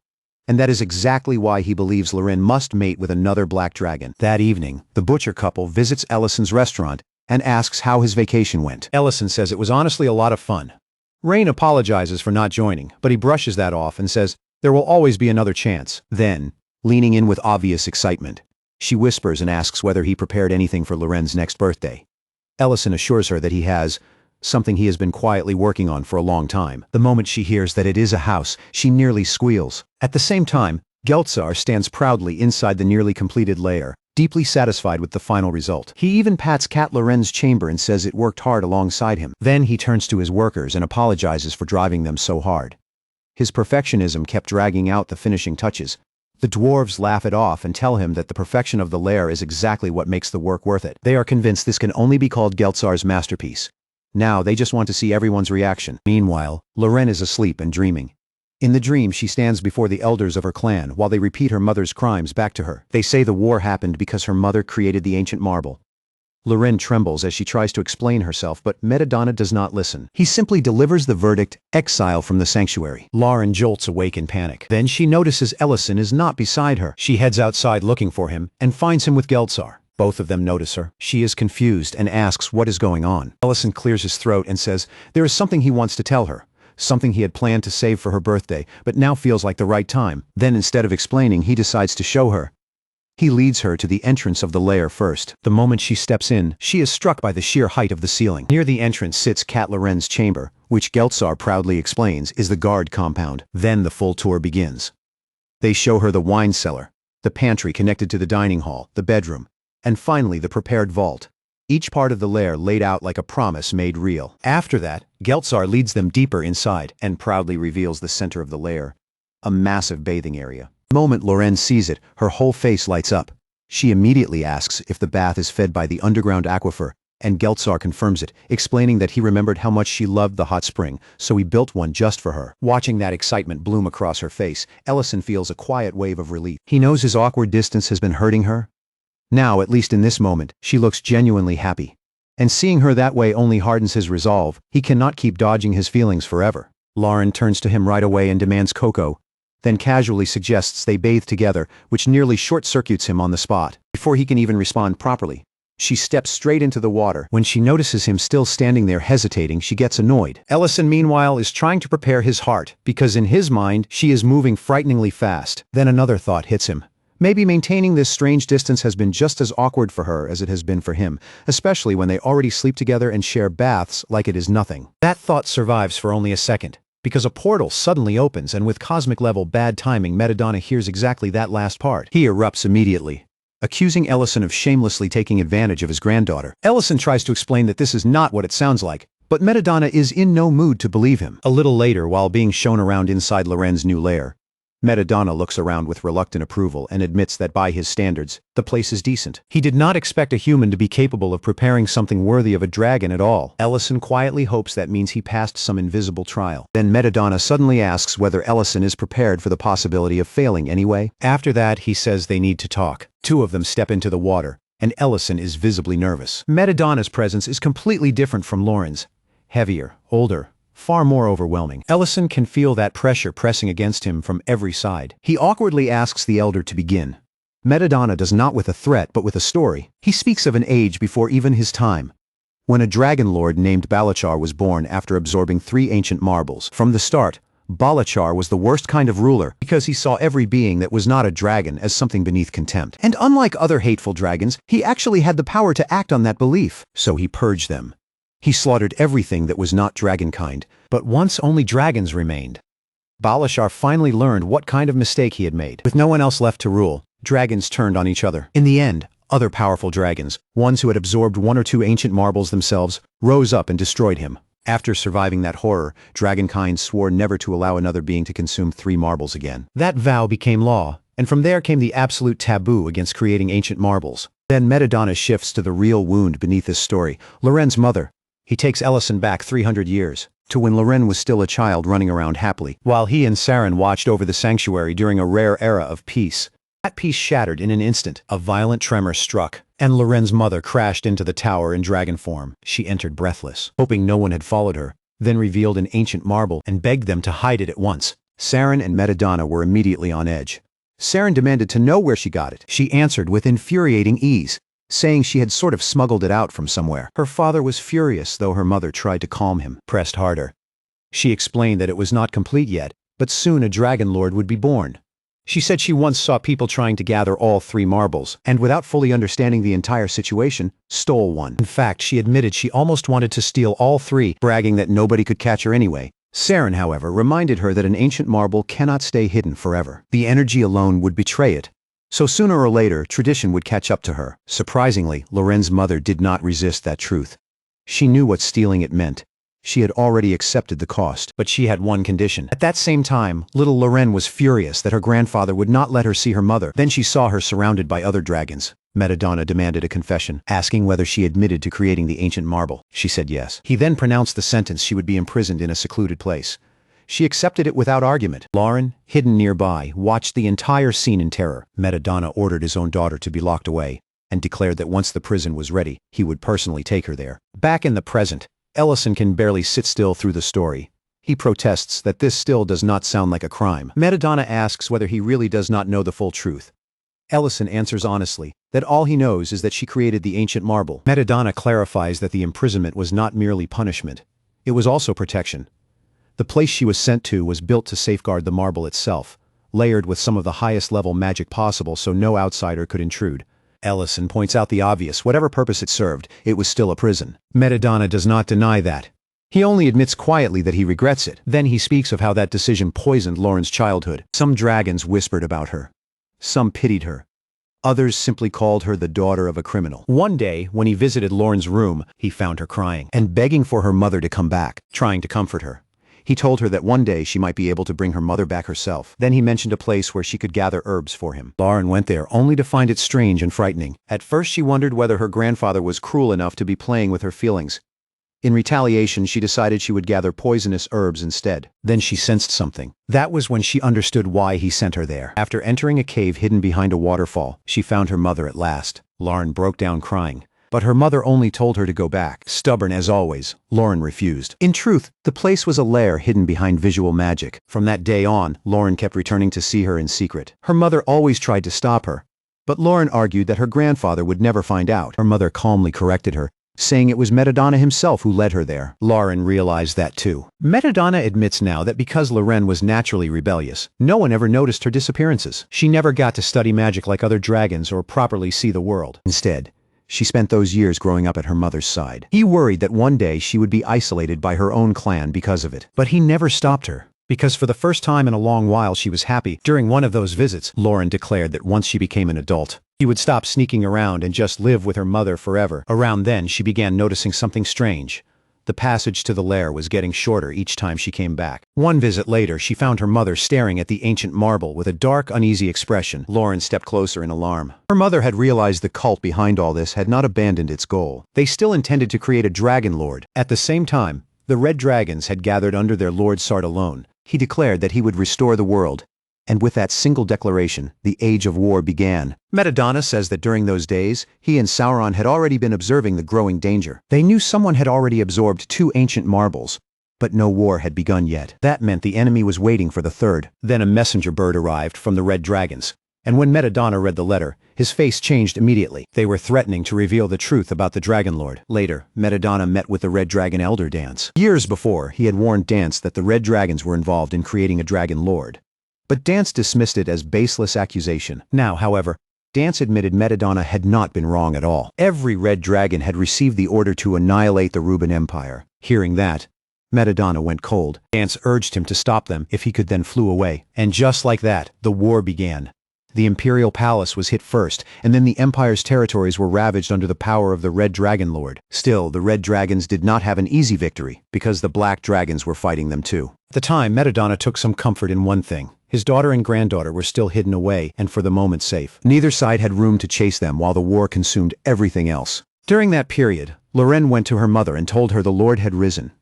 She also said Metadonna asked her to stay hidden there for a while, but her mother had no intention of letting Loren remain helpless. Once she activated her magic, she started teaching Loren herself, telling her she needed the power to survive and fight if necessary. Over 13 years of war, Loren learned the basic combat and magic techniques of dragonkind. Metadonna pauses there and asks Ellison whether he understands what that really means. In the end, once the training was complete, Loren had learned a large part of the foundation every dragon needs. Flying could come later. Her mother wanted to keep teaching her, but she already knew her own time was running out. She pulled Loren into an embrace, apologized, and then pierced her stomach, placing the ancient marble inside her. A while later, she woke Loren up. Loren was confused. Her stomach was intact, her clothes were untouched, and for a moment she thought the whole thing must have been a dream. Then her mother asked whether she could feel mana overflowing inside her.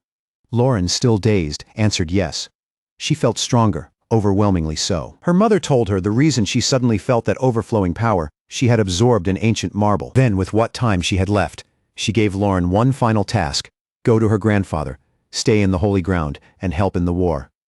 Loren immediately pointed out that absorbing an ancient marble was forbidden. Her mother answered by turning it into something a child could hold on to, a secret mission. At that age, Loren did not fully understand the weight of what had happened, so the idea thrilled her more than it scared her. Her mother held her tightly and thanked her for giving her happiness during those long years of imprisonment. Then she let her go. That was the last time mother and daughter saw each other alive. When Loren returned again, her mother was gone. Metadonna reminds Ellison that he was there when Loren saw the aftermath, when the truth of Baron's death finally crushed what little innocence she had left. Ellison already knows how the war ended. The Dragon Lord fell, the fighting stopped, And yet Loren still could not return to the holy ground. He already knew she was exiled, but he wanted to understand why. Metadonna then reveals the final condition Baron demanded before accepting her punishment, that Loren was never to be treated as a criminal's child. No matter what happened to her mother, Loren was to be recognized and respected as a proper member of the Black Dragon clan. Metadonna continues, saying that Loren was still only a fledgling then. She did not have the strength to fully conceal the aura of the ancient marble inside her, and from time to time it could leak out in bursts. At the same time, everyone believed Baron was dead, and the ancient marble had vanished with her. That is when Ellison fully understands why Metadonna entrusted Loren to him in the first place. Because Ellison had absorbed the Dragon Lord's heart. He could suppress her aura better than anyone else. Then, once she became an adult, Metadonna planned to bring her back, because under their laws, if she had no lair of her own, she would be forced to return. Metadonna confirms that is exactly how it was meant to happen. Ellison is furious. He demands to know how Metadonna could decide all of that without ever truly thinking about Loren's feelings. He is ready to keep going. But then he sees the tears in the elder's eyes, and that stops him. Metadonna quietly asks what he is supposed to do now to make any of this right. He says the opening he left so Loren could visit. Her mother became the path that led to Baron's death, and that mistake has never stopped haunting him. Now, in his mind, the only way to honor Baron's condition is to secure Loren's future completely. The war reduced the number of female dragons even further, which made Loren more valuable to the clan than ever. That means she can now be fully accepted by her own kind. So he asks Ellison to give up the lair, not for his own sake, not even for Metadonna's, but for Loren's. Outside the gate, Loren is listening to every word. Ellison turns dark and asks the old dragon the real question. Does he want him to give up on Loren completely? Metadonna answers with the harshest truth he has. No matter how powerful Ellison becomes as a human, he cannot truly walk beside Loren for long if she remains a dragon and he remains what he is. That hits Ellison straight in the chest, because he remembers all the quiet conversations Loren had with him before the time she said a year means almost nothing to her because dragons live so long. And the way she once reminded him that maybe things would be different for him too, since he had absorbed a dragon's heart. Back then, he answered calmly that he could not be sure because no one in history had ever done what he did. Now in the present, his fist tightens. Metadonna calls Loren out from behind the door, saying he already knows she is there. Then he states it plainly. He is taking her back for her coming-of-age ceremony, and after that she will choose a mate. The words hit Loren so hard she cannot even react at first. He reminds her that he heard her mother's final wish with his own ears. That leaves her speechless, and then she turns to Ellison, clearly waiting for him to say something to stop this, to do anything. Metadonna says he has no right to force his decision onto Ellison. But now Ellison knows everything. The difference between species, the lifespans, the clan's laws, the burden Loren carries. If after hearing all of that Ellison still cannot accept it, then he is free to stop him. Metadonna will take that answer, but Ellison, voice heavy and dark, apologizes to Loren. He says he cannot be selfish. Loren starts crying immediately, unable to understand what he means, but he does not listen to her pleas. And so she is taken back to the holy ground. Her grandfather gives her a room and tells her she must remain there until the ceremony. He even says he had her old place reorganized, and that if she needs anything, she only has to say so. Then he warns her not to get involved in any fighting because she still cannot properly hide the ancient marble's aura. Loren quietly says she will not, and tells him to leave. Once he is gone, Dema appears at the door and comments that he did not expect Metadonna to bring her back so easily. He reminds him of the conversation they had before. Metadonna, looking worn down, tells him only to proceed with the ceremony as planned because he still has not made any final decision. Dema replies that everything is moving smoothly. Back at the restaurant, Creston is happily digging into his meal until his wife scolds him, and then the next second, he nearly spits the whole thing out because it tastes awful. Serena's food is no better. Alina, trying to be polite, forces herself to say it is technically edible and keeps chewing. Serena immediately tells her not to torture herself like that. Both of them demand to see Ellison. When they do find him, he looks completely broken, and that worries everyone. Lint explains that Ellison has been acting strange all day, replacing every seasoning with sugar, then dumping dishes halfway through as if he forgot what he was doing. The moment Serena notices Loren is missing, she immediately guesses what the real problem is. The next morning, Binan, the former orchard owner, comes by with a pottery craftsman he brought along in return for the meals Ellison once gave him. He confidently orders 2 bowls of noodle soup, but the second he sees Ellison's face, he knows something is wrong. Ellison apologizes and says he cannot fulfill the request, not today. He offers to let Lint prepare something else instead. Binan's companion quickly says that is fine. They can eat anything, but Banan is not letting it go. He asks what really happened, because this is far more than just being too tired to cook. Ellison goes quiet. Then he remembers the time he told Binan to hold on to meal, no matter what. He remembers how everything had been stacked against their love because of their different backgrounds. So instead of speaking directly, Ellison tells him about a different couple, one where the girl is meant to marry someone else. where the two come from completely different worlds, where everyone says they are incompatible. Then he asks what someone in that situation is supposed to do. Bannon answers the only way he knows how. Live as if there is no tomorrow, so regret never gets the final word. Then he asks Ellison whether he is sick or dying because only someone staring at the edge of something would talk like this. Ellison denies it. Bannon nods and says he already knew because the story sounds far too familiar to belong to anyone else. Then he decides he will help Ellison choose. He reaches into his bag and takes out 2 plates, one whole and beautiful, the other cracked. At the same time, Metadonna is replaying his last conversation with Dama in his mind. Dama understood perfectly that what Metadonna really wanted was for Ellison to choose Loren. That was why he told him to explain everything honestly. If Ellison still wanted to keep Loren after learning the truth, then they would skip the mate selection part of the ceremony altogether. If not, then Loren would be given a dragon suitor. Back then, Metadonna confidently bet on Ellison choosing her. Now he sits there in tears, crushed by Ellison's foolishness. In his mind, he keeps imagining another ending. One where Ellison fights for Loren and earns the happy ending everyone secretly hoped for. Instead, he remembers Baron's words and realizes with despair that her wish for Loren is coming true in the cruelest possible way. Then the day of the ceremony arrives. Guests fill the holy ground, and Loren appears in the hall. Before the ceremony can properly begin, commotion breaks out at the gate. A guest is causing trouble. The gatekeeper calls him Lord Luhard. He has already kicked the gate open and storms inside like he owns the sanctuary. The second he sees Loren, his whole face changes. He says he had worried she might be ugly, then smugly introduces himself as Lord Luhard, the dragon destined to be her mate. Elsewhere, Metadonna is reviewing the list of possible suitors, and is visibly thrown when he sees that Dama marked Luhard as the best match. Dama explains it bluntly. The war thinned the male dragons too, which means their choices are now ugly in a different way. Either weak males who could not survive war, or strong ones brutal enough to make it through. Luhard, as a war hero, becomes the obvious option. But Metadonna already knows the truth about him. He knows this dragon fought through the war with no regard for human life. Back in the hall, Luhard is openly pleased now that he sees Loren up close and confirms she is beautiful. He orders the servants to leave them alone, then steps forward like he is claiming something already bought. He boasts that he already has everything a dragon could want. Glory, women, honor, power, and now he will claim her too. The only flaw, he says, is her mother's reputation. The second he touches her, Loren grabs his wrist and says only one person in the world has any right to touch her. Luhard is genuinely startled by the bloodlust coming off her. For someone so young, the force of it is monstrous. Instead of being frightened away, his thoughts twist darker.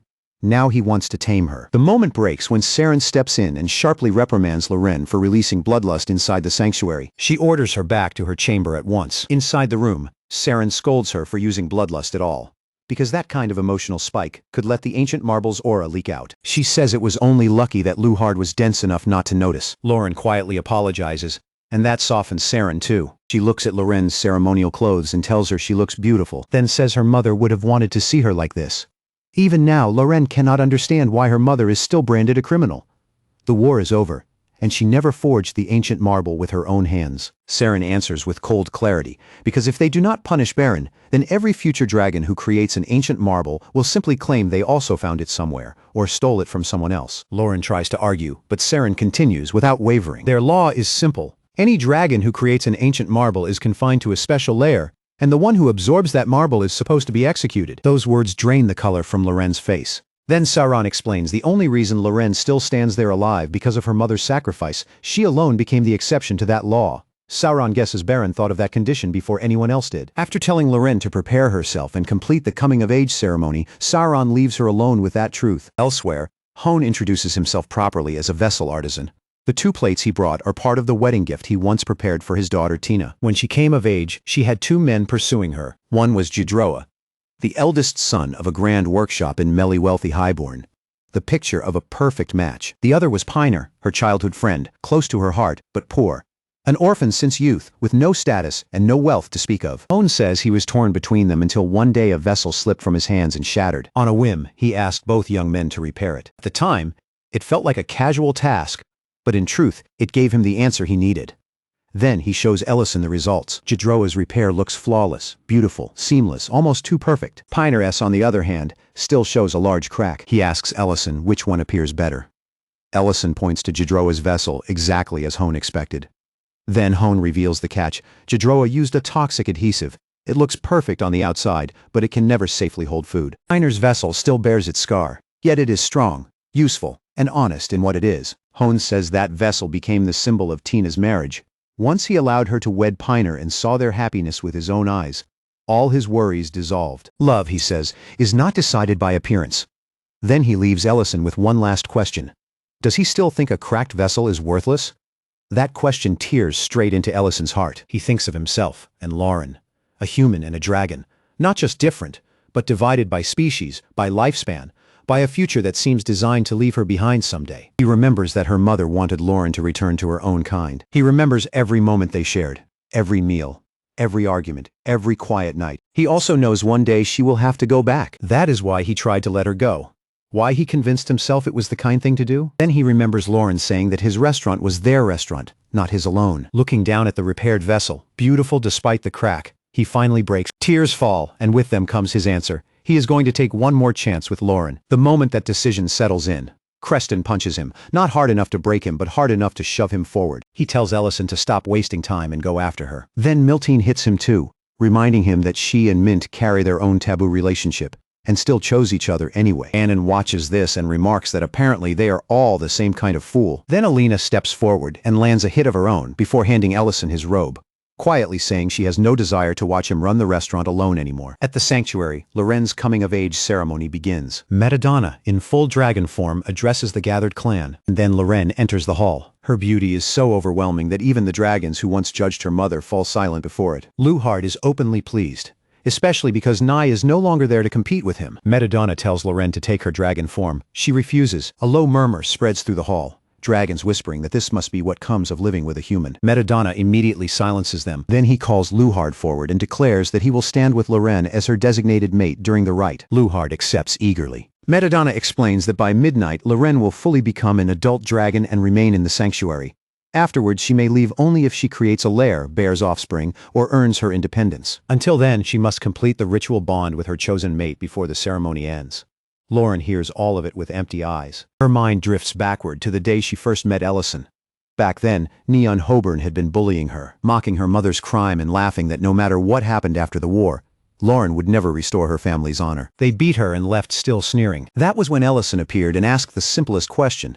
Why did she just take it when she was obviously strong enough to hit back? Furious, Lauren told him to mind his own business. Ellison calmly replied that he had until he saw how hungry she looked and decided to cook for her. While preparing the food, he asked the same thing again. Lauren shifted into human form and, still annoyed, finally told him the truth. Her mother had passed the ancient marble to her, and because she was still immature, she could not suppress its aura properly. Her grandfather had placed barriers around her, but if she fought other dragons seriously, they would sense it. Ellison then asked, very seriously, whether she wanted him to beat them up for her instead. That made her laugh because the idea of a human beating dragons sounded ridiculous. But Ellison had not been joking. Lauren brushed it off and told him it no longer mattered because the war had ended. And once her grandfather restored her mother's honor, everything would finally be fine. She did not care about the beatings. All she wanted was her mother's name cleared. Around that same time, Metadonna and Saren were discussing the aftermath of the war. Saren was worried about Loren, saying she needed an independent lair of her own. Metadonna wanted to restore Baron's honor now that the war was over, especially since the ancient marble was believed gone. Saren refused. Baron, she said, would remain a criminal. Metadonna protested, but Saren cut him off sharply. They had already bent the rules twice. Once when Metadonna left a hidden path for Loren to reach Baron, and again when they allowed Loren herself, a child carrying an ancient marble, to live. No more? Lauren counted the days until she could finally return to the sanctuary and have everything put right. When the day came and she prepared to leave Ellison, he admitted that he felt sad about her going. Lauren scolded him for not showing enough respect to a dragon. Ellison mockingly gave her the exaggerated respect she demanded. Lauren, half joking and half serious, told him he could come work as a servant in the sanctuary since he made decent food. Ellison refused because he had other plans. That was how they said goodbye. Then Lauren returned to the sanctuary, only to be welcomed by a slap across the face. The woman who struck her blamed Baron for starting the war that killed her son. Lauren stood there in disbelief, unable to understand how people were still cursing her mother after everything. She looked to her grandfather, still hoping. Metadonna then pronounced the verdict: exile from the sanctuary. In that instant she realized the truth.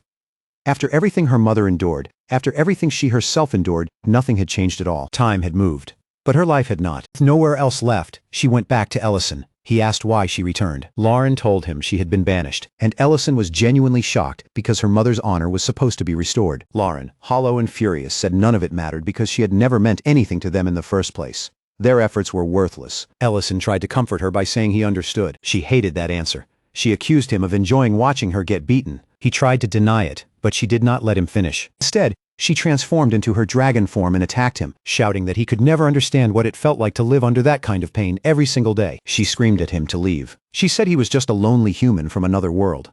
Someone who could never truly know what her suffering meant. Now in the present, Lauren remembers those words and regrets them. She knows she has no right to ask anything of Ellison after that. Meanwhile, the ceremony continues. Metadonna praises Luhard's achievements in war, and explains to the gathered clan that this is why he was chosen above the other suitors. Lauren is told she must accept the blessing, then both of them are ordered to stand facing one another. Finally comes the part that makes her entire body go cold. They are to seal the ceremony with a kiss. But Lauren's mind is nowhere near the hall anymore. It is with Ellison, the one person who kept accepting her even when she pushed him away.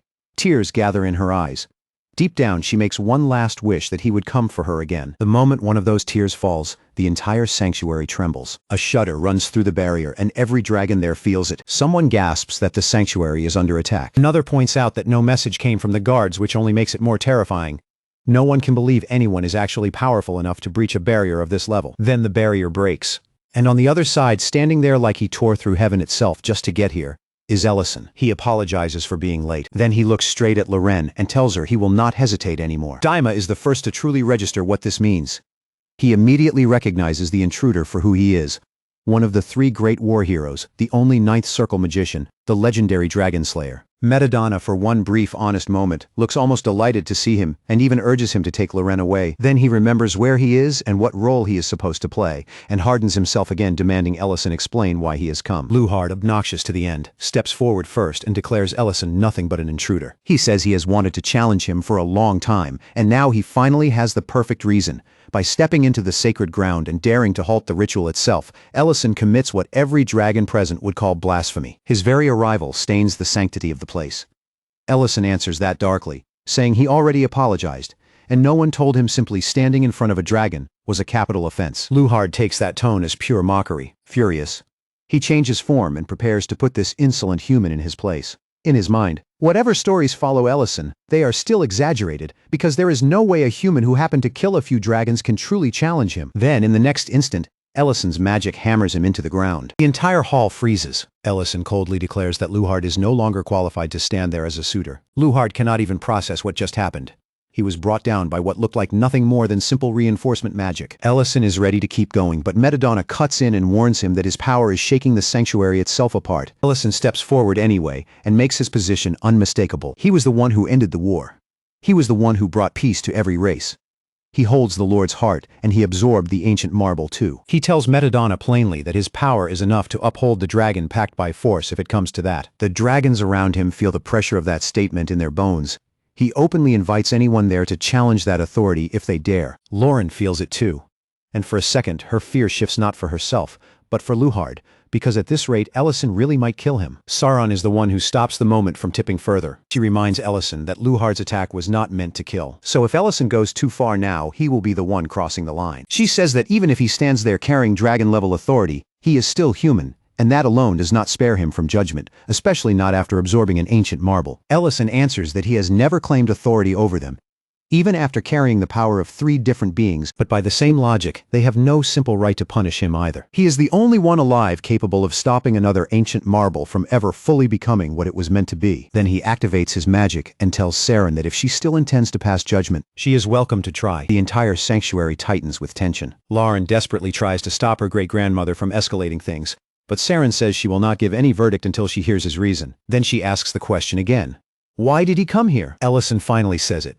He came to set things right. Then, to everyone's shock, he begins by listing Loren's flaws, how careless she is, how spoiled she acts, how she steals food, talks back to customers, cannot cook to save her life and loses her temper in a heartbeat. But after all of that, he says the only part that actually matters, she is not the daughter of a criminal. Saren tries to stop him with magic before he can go further, warning that if he says the wrong thing, he could make Baron's sacrifice meaningless. Ellison breaks through her restraint anyway and shouts the truth into the heart of the sanctuary. Baron did not create the ancient marble. She stole it from the criminals trying to create a lord. That does not make her a criminal. It makes her a hero. The whole hall breaks into murmurs.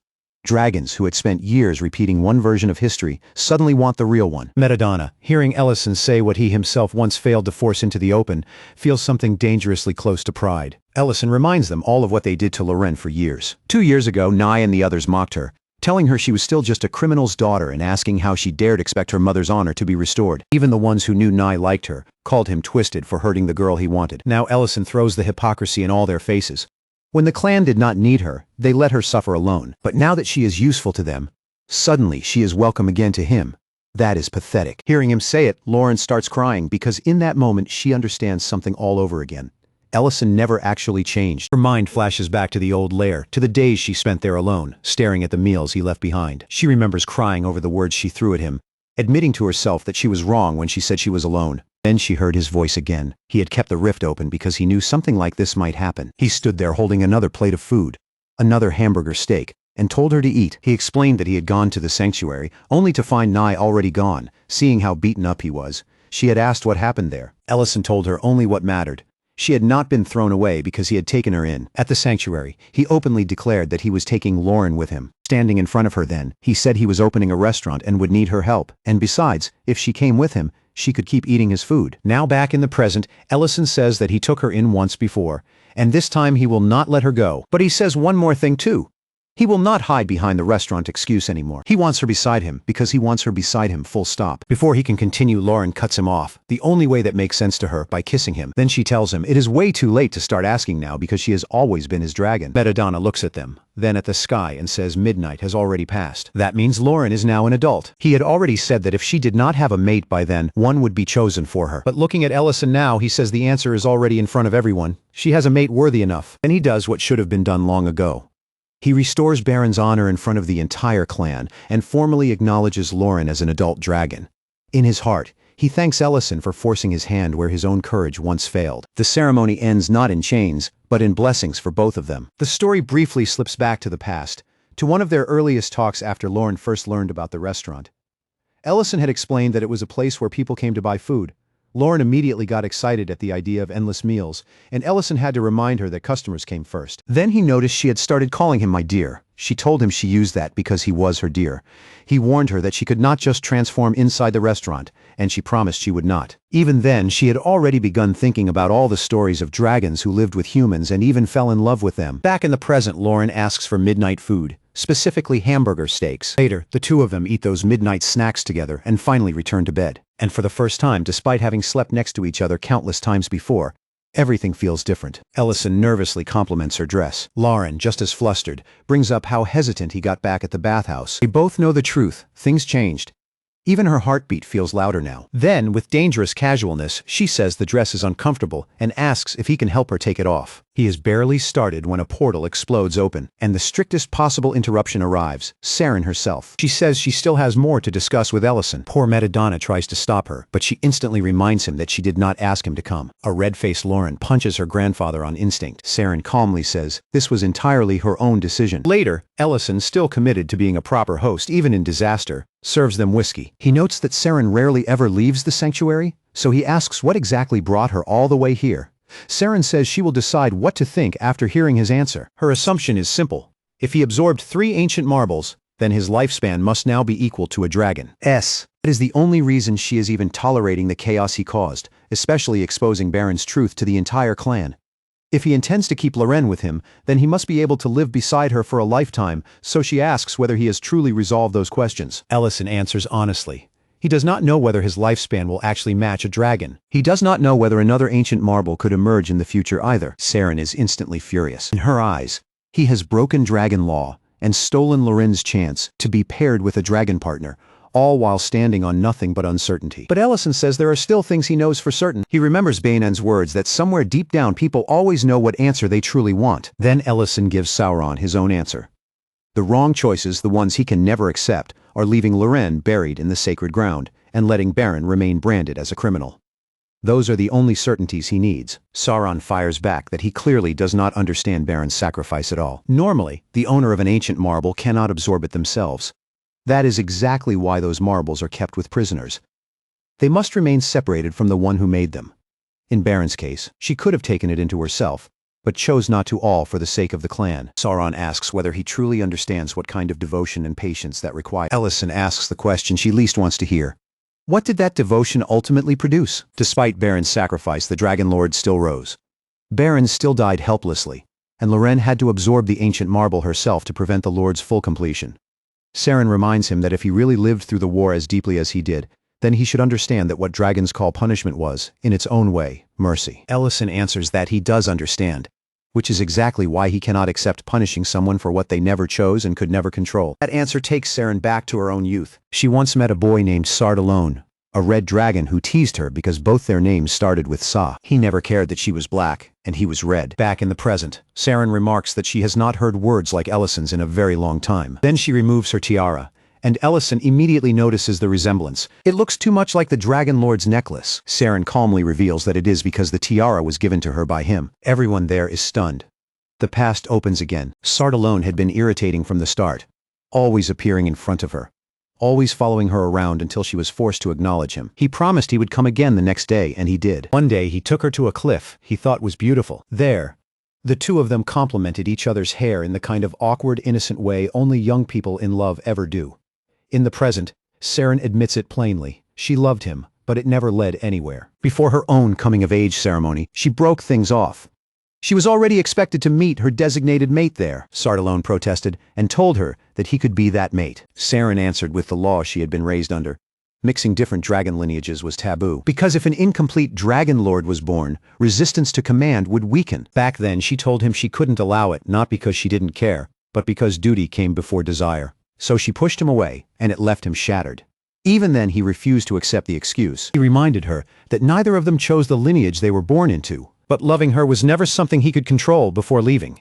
He broke his necklace in two and gave her one half, almost like he was forcing his heart into her hands. He told her to stop hiding behind bloodline and rules, because none of that was his fault, and deep down she knew it. Then he walked away. In the present, she quietly says that she had done it, because the rules demanded it. She rises to leave, wishing that even if Ellison's choice is a reckless gamble, maybe somehow their road will still lead somewhere right. But before she can go, Ellison stops her and reveals something that hits far deeper than she expected. He says he finally understands the Dragon Lord's final words. Back then he couldn't make sense of them, but now he can. Those words were meant for her.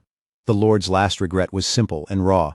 He wished he had run away with her, wished he had stolen her away and escaped instead of letting duty decide everything. That confession leaves the air heavy. Metadonna awkwardly mutters that he really didn't expect to end up hearing his own mother's love story told back to him. That shocks Ellison, because until that moment, he hadn't realized Saren was actually Metadonna's mother. Meanwhile, Lauren is still irritated at Metadonna for barging in and ruining her moment with Ellison, and she fully expects him to do it again. She even considers setting anti-teleportation magic around the lair, just to stop him from appearing out of nowhere. But before she can obsess over that any further, she notices something impossible.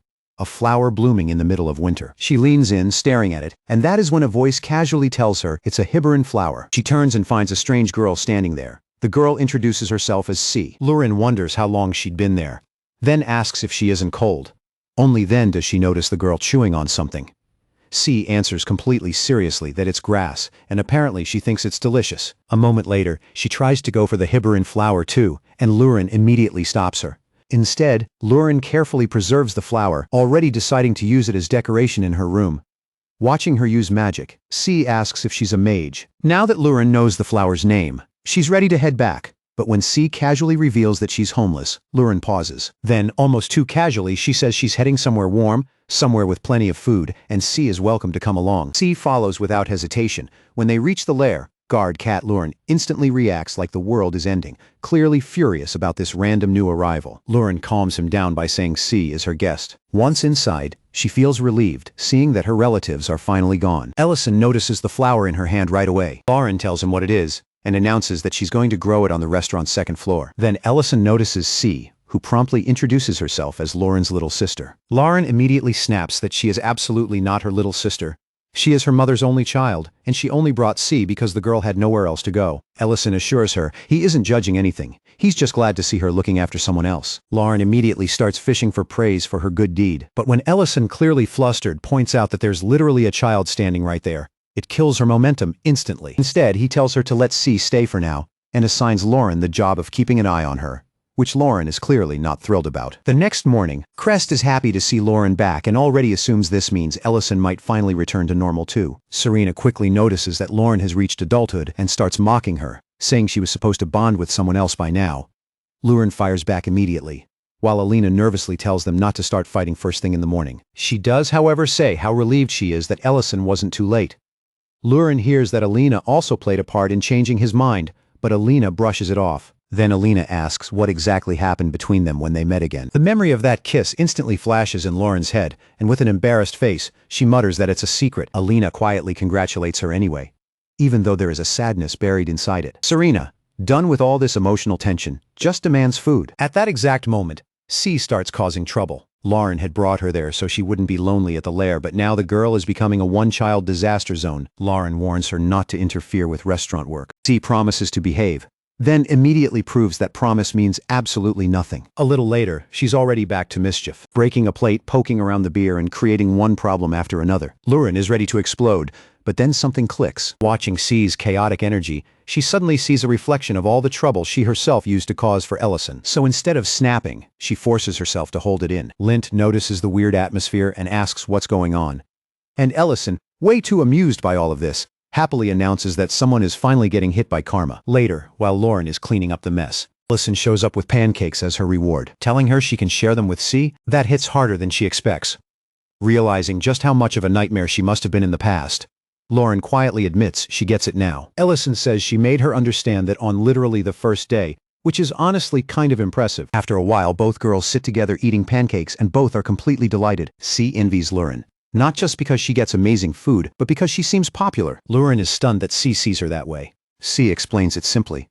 Everyone talks to her, so obviously she's popular. Lauren shrugs it off and says she doesn't really care about popularity. When C asks why, Lauren answers honestly, because the one person she wanted had already found her. That answer makes C go quiet for a second. Then she asks if maybe someone will find her too. Lauren asks whether she lost someone, and in response, C starts singing a song. When she finishes, she explains that she remembers nothing else. Not her name, not her past, not her family, only this song. That's why she wants to find the person connected to it. Maybe it was sung by her parents. Lauren can't say for sure. She then suggests that if she becomes popular and sings it in front of a crowd, maybe the person who knows it will hear it and come find her. Hearing that, Lauren feels her chest tighten. She remembers her own story with Ellison and gently reassures her that they'll find that person just like Ellison found her. Later, Lauren dresses C in warm clothes, though C complains non-stop about how tight and uncomfortable they are. Lauren gets irritated and calls her greedy. When Ellison walks in and learns that Lauren is now actively trying to find C's parents, he's caught off guard. Lauren insists it matters because C can't just live with them forever.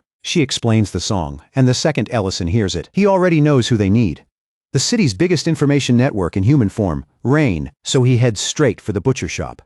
The first thing he asks is whether the meat supply has stabilized. Rain confirms that part is under control now that they've got their own butcher. She also tells him Creston is out, but he can wait if he wants. Instead, Ellison explains C's situation right away, that the girl can't even remember her parents' names. When Rain asks to see her, Ellison brings C in with Lauren. He estimates C's age at around 13 or 14, and Lauren immediately locks it in as 14. Rain takes in everything on the paper and promises she'll let them know the second she finds anything. Ellison tells C to thank her, and C obeys instantly. After that, the search begins in earnest. They ask around everywhere, but almost nobody has ever heard of a girl named C. One person brings up an old man named Oman who lost his daughter, but it clearly doesn't match. The search keeps going, one lead after another, all of them dead ends. Meanwhile, daily life at the restaurant continues as usual, but not a single clue appears. Ellison starts to worry. If even Rain can't recognize the name, then Cy's family probably isn't from Greek City at all. So trying to lift the mood, he makes pancakes again and tells Cy to bring Lauren too. Later, the three of them sit down together. Cy says pancakes are her second favorite thing after Lauren. Then she notices the restaurant is empty. Lauren explains it's closed today, and Ellison asks if she wants to go outside and play somewhere. Lauren immediately understands what he's doing. He's trying to cheer Cy up before the silence around her parents starts hurting too much. She joins in and tells So they can take her anywhere she wants. C thinks for a bit, then says she saw some eggs earlier and wants to see the animals that laid them. Lauren offers to show her big creatures like Baron Eric and other impressive beasts, but C rejects that and says she wants to see small animals. Ellison thinks for a moment and lands on the cerebine birds they usually deal with. He agrees to show her the birds but warns she won't be touching them. So they head into Lemon Forest. C sees the bird and immediately thinks it's adorable and of course wants to touch it. Lauren encourages her just to tease Ellison, reminding her that even he failed. Ellison explains that even top-tier magicians can't catch these birds because their senses are absurdly sharp. They react to sound, air vibrations, even mana flow itself, which lets them dodge almost anything. He doesn't even get to finish explaining before C casually catches one. Ellison just dies inside on the spot, realizing he is now the only one there who can't touch the bird. Meanwhile, Lord Lion and his wife have also heard about C. When his wife mentions that Lauren and Ellison are looking for the girl's parents, his expression changes immediately. She thinks maybe she said something wrong and disappointed him, but the exact opposite happens. He decides he wants to help with everything he has for Ellison's sake. He's ready to mobilize Greek City's whole administration if that's what it takes. He even offers a reward from his own vault to anyone who can provide real information about C's family. His wife is moved by that and happy to see him so serious. He then orders the guards to investigate every person entering the territory. At the same time, C is having the best day of her life with Ellison and Lauren. She mocks Ellison for looking grumpy after failing to catch the bird. Lauren joins in and calls him slow. Once C realizes not everyone can do what she just did, she becomes even happier, because now she thinks it means she really can become popular. She starts shouting that this is the happiest day ever. She has warm pancakes, a scarf she got to see Palinku, and now she wants to do even more tomorrow. Grabbing one of their hands in each of hers, she starts singing the song again and asks them to sing along. Lauren notices Ellison's face turning red and immediately teases him, asking why he's getting embarrassed over a song. After a pause, he admits the real reason. It feels too much like a family, with him and Lauren as the parents and C as their child. That catches Lauren off guard. But instead of rejecting it, she quietly accepts the image. C, delighted, keeps singing. Meanwhile, at the gate, a group arrives. The guard stops them. But one of the men produces a valid pass and says they're headed to Guilty Man City under the Count's orders. Guard asks their purpose anyway, and the man at the front calmly explains that they are transporting criminals. The pass is legitimate, so there is no formal reason to block them, but the guards have standing orders to question everyone passing through, so they ask whether anyone has heard anything about a girl named C. That name sends a ripple through the prisoners. They react like the ground just vanished under them, then break into tears of relief because C is alive. Back at the Lair, Loren notices Ellison is still awake. He asks whether C has gone to sleep, and Loren says she probably has since she headed to bed earlier. Ellison takes that as the right moment to bring up something serious, then he drops it on her. They may never find C's parents. The words hit Loren like a blow. At the gate, the warden tells the guards they have heard nothing about anyone named C. The prisoners try to speak up. The mage traveling with them seals their mouths before they can get the words out. Then the mage subtly warns the guards not to dig too deeply into what the prisoners were trying to say, because denying passage or interfering could create unnecessary trouble with Guiltiman City's lord. The guard understands exactly what is being implied, especially after recognizing the mage as a fifth-class magician. With no real choice, they let the carriage through. Meanwhile, at the Lair, word also comes back from Rain and from Lord Lion. No one knows anything about C. Ellison can hardly believe it. He starts piecing together a darker possibility. Maybe C was not from Greek City at all. Maybe someone simply found her abandoned at the edge of a village. Maybe her parents were so poor they could not feed her and left her behind. Lauren hates hearing that conclusion. Ellison says it is only a theory, but he still raises the next question they cannot avoid forever. If they never find her family, then what happens to C? Do they keep her or do they send her to an orphanage? Lauren falls quiet. The Lair was only built for the two of them. She has not even decided what she feels yet when a noise comes from the kitchen. Lauren storms in, ready for trouble, and finds C standing there over a mess of batter. One glance is enough for both her and Ellison to realize what happened. C is trying to make pancakes. C explains that she always eats the ones Ellison makes, so she wanted to cook something for them herself. Ellison immediately understands why she had been so carefully watching him every time he cooked. Lauren asks where she even got the eggs. C admits she took them from the pale new stock. That is when Lauren makes her decision. She tells C to come with her. Ellison watches both girls and had not expected Lauren to react like this at all. Elsewhere in the forest, the warden is mercilessly beating the prisoners. They beg for mercy, but he only snarls that if they open their mouths again, he will rip their tongues out. The mage beside him reminds him that they cannot afford to kill these kids. Not even by accident. The warden shrugs that they can always readjust them later. The children, their teeth shattered and bodies trembling, begins singing the same song she sings. Back at the Lair, she starts apologizing. Convinced she upset Ellison and Lauren, Lauren cuts her off and tells her the truth. No one has come looking for her, which probably means her family is not from Greek City. She looks disappointed but not surprised. It is almost like she had been bracing for this answer. Then Lauren suddenly brightens and tells her to come down to the first floor and help serve food. C is confused because Lauren herself had warned her not to come down while customers were around. Lauren explains that back then they still were not sure whether C would stay. But now, after seeing the heart she put into trying to cook for them, Lauren has decided C is going to live with them. If she is staying, then she can learn properly, starting with cooking. She hugs the girl tightly, determined that C will not feel alone anymore. C tears up instantly. For the first time in a long while, someone has truly found her. Watching the two of them, Ellison quietly feels relieved. Lauren then tells C that tomorrow she will introduce her to the ranch workers. C eagerly says she wants to learn cooking from Lauren, but Lauren immediately corrects her that part will be Ellison's job. Then C freezes. When Lauren asks what is wrong, C says she recognizes the road nearby. She saw that path before. She was supposed to meet someone there. Lauren asks whether she had promised to meet someone, but C suddenly turns pale and warns her not to go down that road. Later, Lauren reports this to Ellison. She explains that C suddenly remembered something while they were walking the road outside the territory. Ellison asks where C is now, and Lauren says she is upstairs resting. The sudden return of memory must have terrified her. Lauren tells Ellison to stay with C while she checks the path herself. At that exact moment, C jolts awake in bed. Now she remembers everything. Out on the road, Lauren moves carefully, her thoughts tangled. With C, someone important after all. She calls out into the darkness and then spots the prisoner transport. One glance shows her enough children packed behind bars treated like baggage instead of human beings. She's about to pass by when she hears it. That same song the one C sings. The sound stops her cold. She grabs the carriage with enough force to halt it in place and says she has questions. At the same time, C remembers the truth. It was never her parents searching for her. It was her sisters, Melby and Melly. Back on the road, Lauren questions the terrified children about the song. Instead of answering, they look toward the people riding with them. Lauren understands instantly. They are too afraid to speak while those people are still there, so she tells them to answer with nods only. First, she asks if they know C. They nod. Then she asks if they are close to her. Another nod.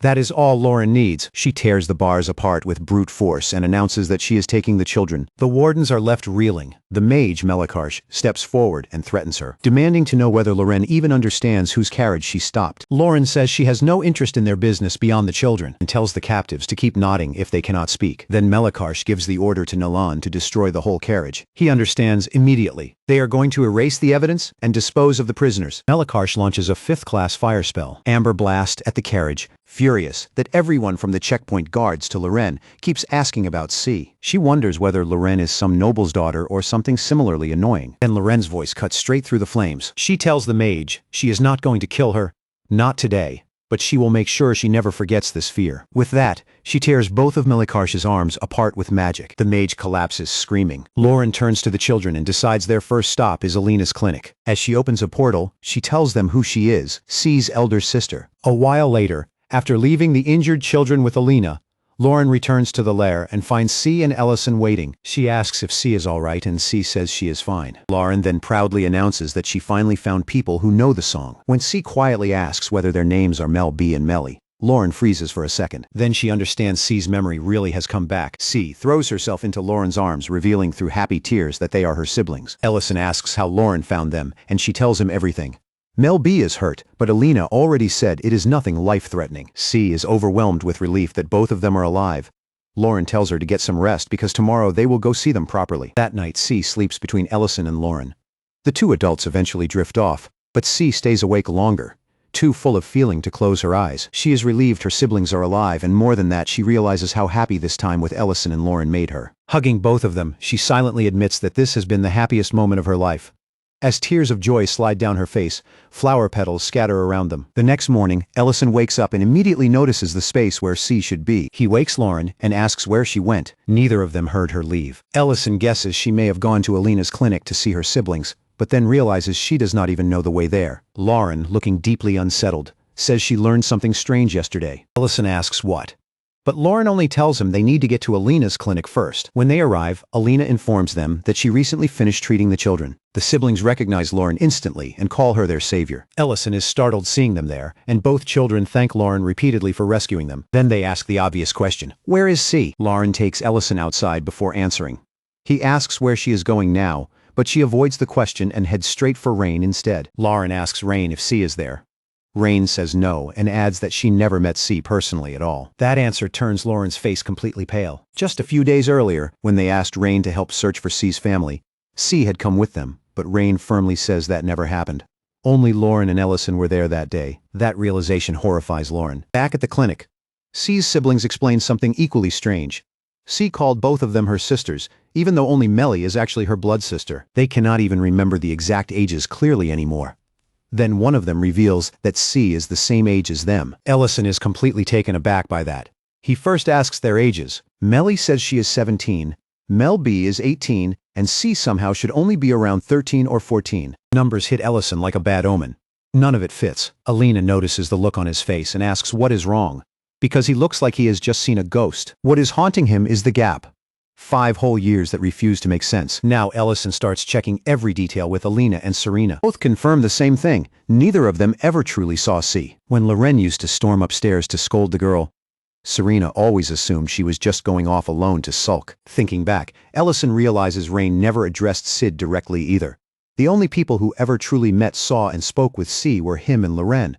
Then memory after memory begins lining up in the worst possible way. He remembers Cat Lauren hissing at C when she first came to the lair. He remembers Loren showing him the Hiberin flower before he ever noticed C standing there. Lauren had even said she wanted to grow it on the second floor of the restaurant. In that instant, something clicks. Ellison opens a portal without another word. Lena follows immediately. On the way, Ellison says the connection has to be the flower, because C only appeared to him after Lauren showed it to him. When they reach the second floor, they find Lauren already there, holding a withered flower in her hand. She says she watered it properly, so it should not have died this fast. Then the truth starts surfacing all at once. Everything C used always seemed to return to how it was before. Broken plates looked untouched again. Pillows shifted back into place. Little traces vanish too neatly. By then, everyone else has followed Ellison into the room. Lauren reaches the same answer at the same time. It feels like C was never really there. Then Alina finally recognizes the flower. Ellison asks what it is, and Serena immediately snaps at Lauren for dragging home something so rare without even knowing what it was. Alina explains that the flower is called La Plesia, the undying flower of the underworld. Legends say it carries a soul's unfinished wish, its final words, even its longing for rebirth. When that message is finally delivered to the living, the flower begins to wither. The color drains from both Ellison and Lauren's faces. C's siblings, hearing all this, panic and demand to know what that means for her. Lauren turns to them and asks for everything, where they met her, what happened back then, anything at all. Mel B explains that they were slaves when they met C, trapped in the sorting room. She was singing that same song even then. At the time, C confidently said that once she got outside she would sing it in the open air. Melly wanted to play music with her, and they even joked that Mel B could dance. But Mel B had no hope. She believed freedom was impossible unless someone bought them, and even then it would only mean a different cage. C refused to let them sink into that despair. She told them that no one wanted to buy children like them anyway, so until then they should become strong enough to break their own bars one day. That absurd hope actually reached them, but then everything fell apart when the two siblings were selected by an old pervert with too much money and influence. No one else dared outbid him. The siblings were horrified. That was when C stepped in. She spoke up in a way that shifted the old man's interest toward her instead. When the siblings tried to stop her and take her place, C shut them up by kicking them and declared that as their elder sister, protecting them was her job. Before she was taken away, she told them to remember the song because if they did, they would find her again someday. Then they reveal the final piece that was 5 years ago. Both of them break down, crying and begging to find her again. At that moment, Ellison notices the mana in the flower moving, flowing in a very clear direction. Lauren immediately remembers the promise she made to C and asks the siblings if they can keep moving. Everyone agrees. They follow the current of mana out into the open. Lauren keeps wondering why C would leave without a word, especially after the flower was supposed to have already delivered her wish. She refuses to believe this is the end, and opens a teleportation portal, forcing herself forward until the effort finally crushes her, and she drops to the ground. Ellison takes over from there. The siblings keep searching too, clutching to old memories of C casually eating grass and acting like the world could still be funny. Eventually, they reach a lonely tower where the mana trail ends. They open a portal nearby, rush to the door, and brace themselves to see C. Instead, they hear her song and walk into horror. Inside lies her body, or rather, what time left of it. A skeleton chained in place. She had been dead for 5 years. Her siblings collapse over the bones, sobbing. Just then, Nalan and the mage arrive, apparently searching for a first aid kit to treat the mage's wounds. Nalan is about to report that all the slaves escaped when he sees the expressions on Ellison and Lauren's faces, and instantly realizes something is very wrong. The siblings are beyond grief now. They are furious. Lauren, staring at the remains, says she gave that mage a chance to live, and now knows exactly how badly she miscalculated. When the mage tries to activate magic again, Ellison crushes it before it forms. Lauren follows with her own attack and says their chance at mercy ended 5 years ago. Then Loren steps toward Sei's remains and notices the chain at her throat. She breaks it herself, quietly saying that now C will never have to feel that tightness around her neck again. At the same time, Ellison sees the flower's mana flowing into Cis remains. Then, to everyone's shock, C's soul appears. She is smiling, happy that her siblings really found her in the end. They hug her so tightly it hurts. And Sai laughs through it, teasing them for growing taller than her. Then she says her time is already almost over. This is just the final moment granted by the undying flower. She praises Mel B for enduring everything. And Mel B quickly adds that she practiced the instruments and memorized the song too, just like DSI asked. Both siblings beg her not to leave yet. They plead with her to stay long enough for them to repay what she gave up for them. C only smiles and says this is what an elder sister is supposed to do. Protect the younger ones. Mel B immediately protests that they were the same age the whole time. Then C turns to Ellison and Lauren. She says that the time she spent with them was the happiest of her life. She asks Ellison softly whether he will make pancakes for her the next time they meet. Ellison pulls her clothes and says yes. As her form begins to break apart like light on water, she asks if that is a promise. Ellison promises again, then C fades. Her siblings cry openly. But Lauren just stands there frozen, because now she understands exactly what C gave up to spend even those few days with them. Later, Ellison finds Rain and tells her there is no need to keep searching for C's parents. At first, Rain does not understand. Then she sees the shovel in his hand, and the truth lands without another word. The next morning, C's siblings are ready to leave. Ellison asks what they plan to do now. They answer that they are going to travel, and share C's song everywhere they can, because that had always been the dream. Ellison tells them to wait, then returns with a purse full of silver coins. He warns them not to show it off because bandits would kill for less, but still tells them to take it. They try to refuse, saying they cannot accept that much. Lauren cuts in and tells them they are welcome to come eat anytime. And besides, C's grave is there now too. They will always be welcomed by everyone including her. The siblings thank them with tears in their eyes, then finally leave. And with that, the search for C's parents comes to an end. That night, Ellison dreams. In the dream, C is meeting someone. The woman places pancakes in front of her and C lights up instantly. The woman says her pancakes must surely be better than Ellison's. After tasting them, C says the flavor is exactly the same as the ones she had before. The woman asks whether C ate pancakes at the restaurant run by that mage. C immediately says yes, and also mentions that there was a girl there too. The woman, who is revealed to be Ellison's mother, asks her to tell her more about the restaurant. Ellison wakes up drenched in sweat. Lauren looks at him and says she had the same dream. She adds that the woman smelled like him. Ellison quietly says that C will never be hungry again.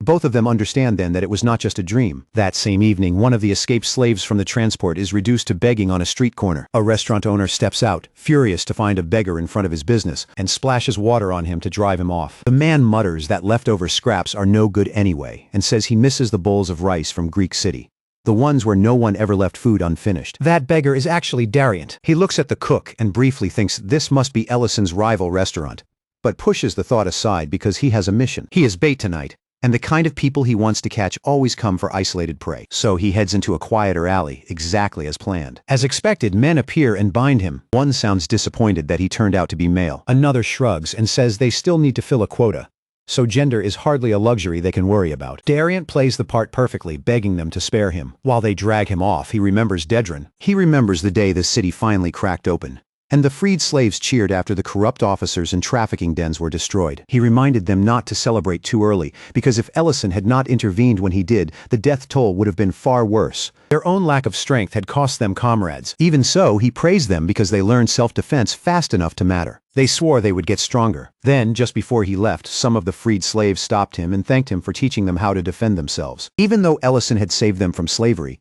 they still feared being captured and sold again. But now, with what they learned, they believed they could resist next time. Dariant had reassured them then that things were already better, because Ellison destroyed the breeding and classification facilities that kept the whole nightmare running in the first place. Then a girl among the freed slaves reveals the nightmare was never limited to one place. Even after Ellison destroyed those facilities, once she regained her memories, she remembered there were others. More sorting rooms, more breeding sites, more cages hidden across different territories. That revelation horrifies Dariant, so now he goes undercover as a slave and allows himself to be taken into another facility. He blends in well enough, relieved that aside from soldiers, almost no one would recognize him. Even so, he briefly wonders whether he should have asked Madrina to cast illusion magic over his face before doing something this reckless. The sorting officer immediately notices his build and decides he will fetch a good price at auction. Dariant is thrown into a holding area and told to wait until dawn. Instead of panicking, he studies the bars, memorizes the layout, counts distances, and prepares the path he will need later when it is time to escape and report everything. Then he notices other slaves nearby, including a girl being punished right in front of everyone. That is enough. Dariant was never the kind of man who could sit still and watch cruelty unfold. He snaps his restraints, rises, and prepares to move. A guard notices at once and rushes him. Dariant drops him without hesitation. By then the alarm is already spreading. The guards assume a full slave revolt has begun and start calling troops in from every direction. Dariant, on the other hand, is ready to remind them that the Empire still has laws, even if men like these forgot them long ago. Back at the restaurant, Ellison is teaching Lint how to make braised short ribs. Lint praises the smell immediately, though he has never seen anything like the metal pot Ellison is using. Ellison explains that it is a pressure cooker, something designed to cook ingredients evenly under intense heat. He could reproduce the effect with magic, but this one is for Lint, so he can handle the dish himself even when Ellison is not around. Lint notices that tone and asks whether Ellison is planning to go somewhere. After a pause, Ellison only answers that he needs a change of pace. Inside the dining room, the food is so good that Ya is happily tearing into the meat with his bare hands. His wife scolds him for acting like that in public. But the next moment, she admits the truth. Using a knife on food like this is honestly miserable. Lauren appears with a warm towel and casually tells her to just use her hands and clean up afterward. Mate watches that moment and realizes it is the first time he has seen Lauren smile like that in a while. Serena notices too, and comments on how quickly Lauren seems to have recovered from the whole sea incident, which surprises everyone. Meanwhile, at the facility, bodies are already piling up. Dariant has cut down multiple guards. One of them curses him while dying, demanding to know what he is before collapsing. Dariant looks at the sword in his hand. It is not even his own blade, and it is already chipped, but it will do. He knows he is still far from finished. Then, just as he moves to free a woman nearby, someone steps into his path. The man sounds irritated more than alarmed, complaining that first Ellison wandered into his territory, and now Dariant shows up with a sword too. He says he is already overworked, and would really like a break. Dariant recognizes him instantly. Raiden, the same man who escaped from Dedran before. Elsewhere in the palace, the Crown Prince studies a map covered in marked territories. He can hardly believe what he is seeing. Every marked region is tied to slave trafficking somewhere within the Empire. The Emperor tells him the reality is even worse than that, because the map only reflects what they have already confirmed. The last time Ellison visited the palace, he asked the Emperor to investigate whether other facilities existed beyond Dedran. The First Knight's order was quietly dispatched to multiple regions, and those operations uncovered this network piece by piece. Only now does Leon fully understand why Ellison came to see the Emperor earlier. This was the matter he wanted explained directly. Leon feels sick at the scale of it. He once believed Dedran was the exception. Now he sees that it was only one nest in a vast system. Looking over the map again, he realizes no single count could have built something this organized across so many areas. Then his thoughts lock onto one name: the fugitive who escaped during the fall of Dedran, the former swordsmanship commander of the First Knight's Order, Adrian Pierce. He asks his father whether Pierce truly vanished in the early days of the war. Leon begins to suspect that Pierce may be behind all of this. The Emperor answers cautiously. Whoever is behind the network is no ordinary criminal, but he doubts it is Adrian. Pierce was promoted while Leon was still studying abroad, and the man Ellison described seemed to be in his 20s or 30s. Adrian, by contrast, should be closer to the Emperor's age, a man in his 60s. Leon can barely process the idea that someone so young could command a system this large. At that same moment, Raiden slashes Darian and calmly announces that the slave revolt is over. The blow is sharp, dismissive, almost insulting. Back at the restaurant, Ellison and Lauren pack their things before setting out. As Lauren sorts through the luggage, she grows strangely nostalgic and reminds Ellison of the last time he pushed himself too far. Ellison agrees, especially since everything changed after absorbing the Lord's heart. Then she pulls out his ridiculous mask and asks whether he is seriously bringing that with him. Ellison refuses immediately. They are not dealing with street-level thugs this time, and he is not going out as a restaurant owner. With that, the two of them leave. Back in the facility, Raiden continues picking at Dariant's pride.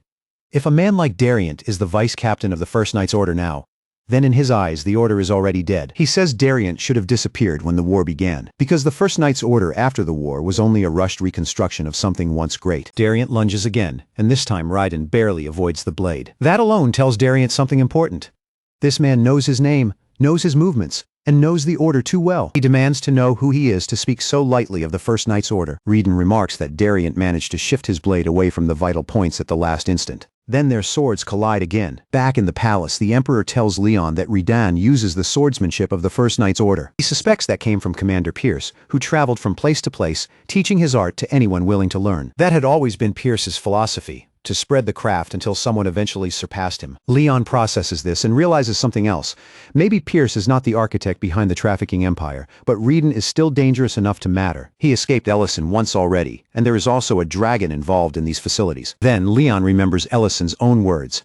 If something threatens the empire, he will face it not as a restaurant owner, but as a mage. Leon rises from his seat and says plainly that someone needs to call Ellison in. The Emperor apologizes but says there is no need for that now. Back at the collapsing facility, Dariant is already figuring Raiden out. The man's swordsmanship is far too refined. Dariant only avoided fatal wounds earlier because he read the movement ahead of time. But every exchange still feels like being tested by someone standing above him. Raiden's voice, his build, even his rhythm on the battlefield begin to remind him of Commander Pierce. He asks the question directly whether Raiden is Pierce's son. Raiden answers that he is older than he looks. That is when the realization hits Dariant so hard it nearly stops him. This man might actually be Pierce himself. The structure around them begins to fail, yet Dariant keeps fighting. Then Raiden suddenly appears right in front of him and calmly corrects his stance, saying that stepping forward and slashing upward like that is wrong. That one sentence confirms everything. Dariant's mind flashes back to training. Back then, Commander Pierce told him the same thing. Plant your weight properly. Follow the angle with your wrist. Do not twist it. A sword used correctly should not chip, and it should never fail to cut. Dariant had once pointed out how much land Pierce had flattened while training, and complained that factions inside the palace hated how Pierce traveled the Empire teaching others. Pierce admitted they hated it because stronger regions meant weaker control for the palace, but he refused to care. An unused sword rusts, he said, and he would not allow his art to die with him. He wanted the craft to keep evolving forever.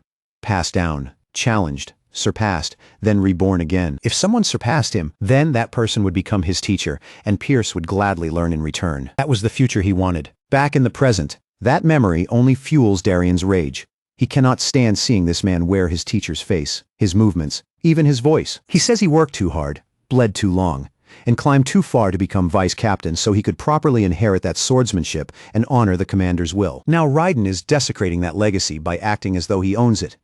Raiden, however, only observes that rage is clouding Darian's judgment, just like before. Darian attacks with everything he has. The strike is so fierce that even Raiden is forced to acknowledge it. Then he laughs, genuinely thrilled by Darian's growth. He is about to finish the fight, when a shield appears between them. It is Arantium who tells them to let the guard speak first. The guard then reports to Raiden that Ellison has arrived and that if Raiden values his life at all, this is the worst possible development. At the same time, back in the palace, Leon reminds his father that even if Ellison wants a quiet life, this kind of threat is exactly the exception he spoke about. Leon says he is ready to go fetch Ellison himself, but the Emperor stops him and reveals that he already sent word days ago. Ellison has already answered the call. At the facility, another guard rushes in with even worse news. All of their slave sites are under attack. One after another, the facilities are collapsing in a chain reaction. Panic spreads through the guards, because none of them believed anyone could move this quickly or hit this many targets at once. Then they see the insignia and finally understand who is responsible. They recognize the mark of one of the Empire's war heroes. Ellison stands before them and says coldly that he does not want to hear a word like hero coming from scum like them. Without a word of warning, Ellison unleashes 8th class magic, Inferno. The spell erupts so violently that the soldiers do not even pretend to hold formation. They break and run as a sea of fire consumes the area. Light bursts outward. The mountains are wrapped in blazing heat, and the entire region feels like it is being torn open from the inside. At the center of it all, Ellison remains standing, calm enough to remark that the place finally has some decent air circulation. Later, once the terror passes, the villagers slowly begin to steady themselves. Ellison gives them food and water, then points them toward a path where a soldier is waiting to guide them somewhere safe. One woman, staring at him through the smoke and shock, realizes she is looking at a true Archmage and says his face is the kind people remember for life.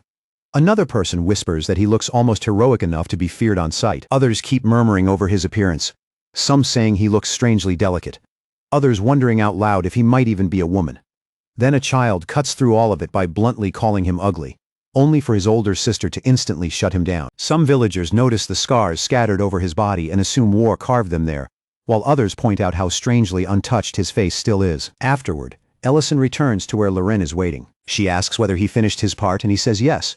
She answers that she did too, then immediately asks where they move next. Elsewhere, Arantium is treating Dariant with healing magic. Once the spell is done, he checks whether Dariant can move properly and Dariant thanks him. He admits he has heard stories about Arantium before, the dragon who once held Count-ridden Drake captive and still cannot quite process that they ended up meeting here of all places. The enemy fled, but the slaves remained behind, and Arantium explains that he never meant to step in at all. The battle simply escalated too far too quickly. He adds that he nearly died in the chaos, and is honestly relieved the soldiers chose not to turn on them after hearing the full report. Dariant, however, is still wired for battle and says the situation does not feel resolved at all. A part of him even wishes they could fight one more round. Arantium shuts that down immediately, saying he would probably get crushed. Dariant cannot let that pass and asks what kind of dragon says something like that about fighting humans. The word human visibly shakes Arantium, but he covers it at once and brushes it off as a slip of the tongue. Dariant tries to move on and says they should have escaped together with the people left behind. Arantium casually reveals that while Dariant was busy fighting, he already rescued them all. That answer stuns him. Then Arantium leads him to his new lair. Inside, Dariant finds the rescued people safe and settled. A group of maids greets Arantium, like a returning head of household, welcoming him home and complaining that he is late. Dariant just stares. Arantium explains that they are all former slaves. Some were conditioned into obedience. Some had nowhere else to go. Some came from the same people they just rescued. A few learned medicine from him and later left to settle elsewhere. Others chose to stay and make a living. Some regained their memories and returned home. He admits that when the entire world turned against him, all he had left was wind magic and a desperate loneliness, and that loneliness twisted into a pathetic desire to make people stay, to force affection where there was none.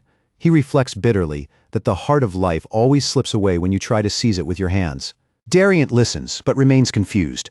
Looking at everything around him, kindness would have been the simpler path from the start. Then the slaves announce that food is ready, and even offer Arantium a bath before the meal. Watching from a distance, Dariant cannot shake the feeling that beneath all this strange domestic peace, Arantium is still carrying that same warped, needy hunger. Right then, the door slams open. Girl storms in, throws a pouch onto the floor and leaves Arantium visibly petrified.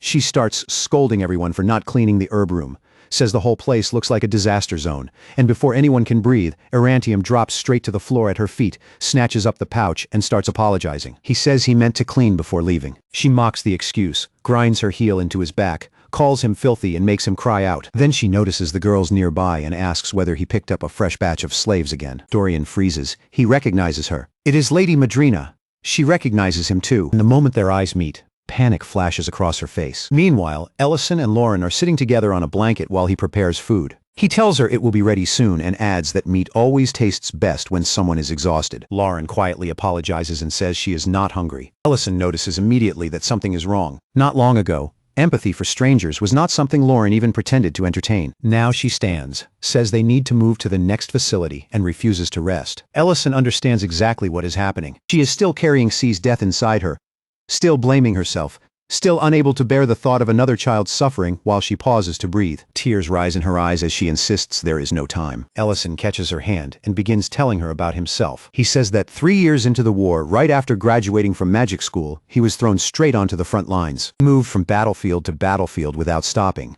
wiping out monsters before anyone else could reach them. Rumors spread around him.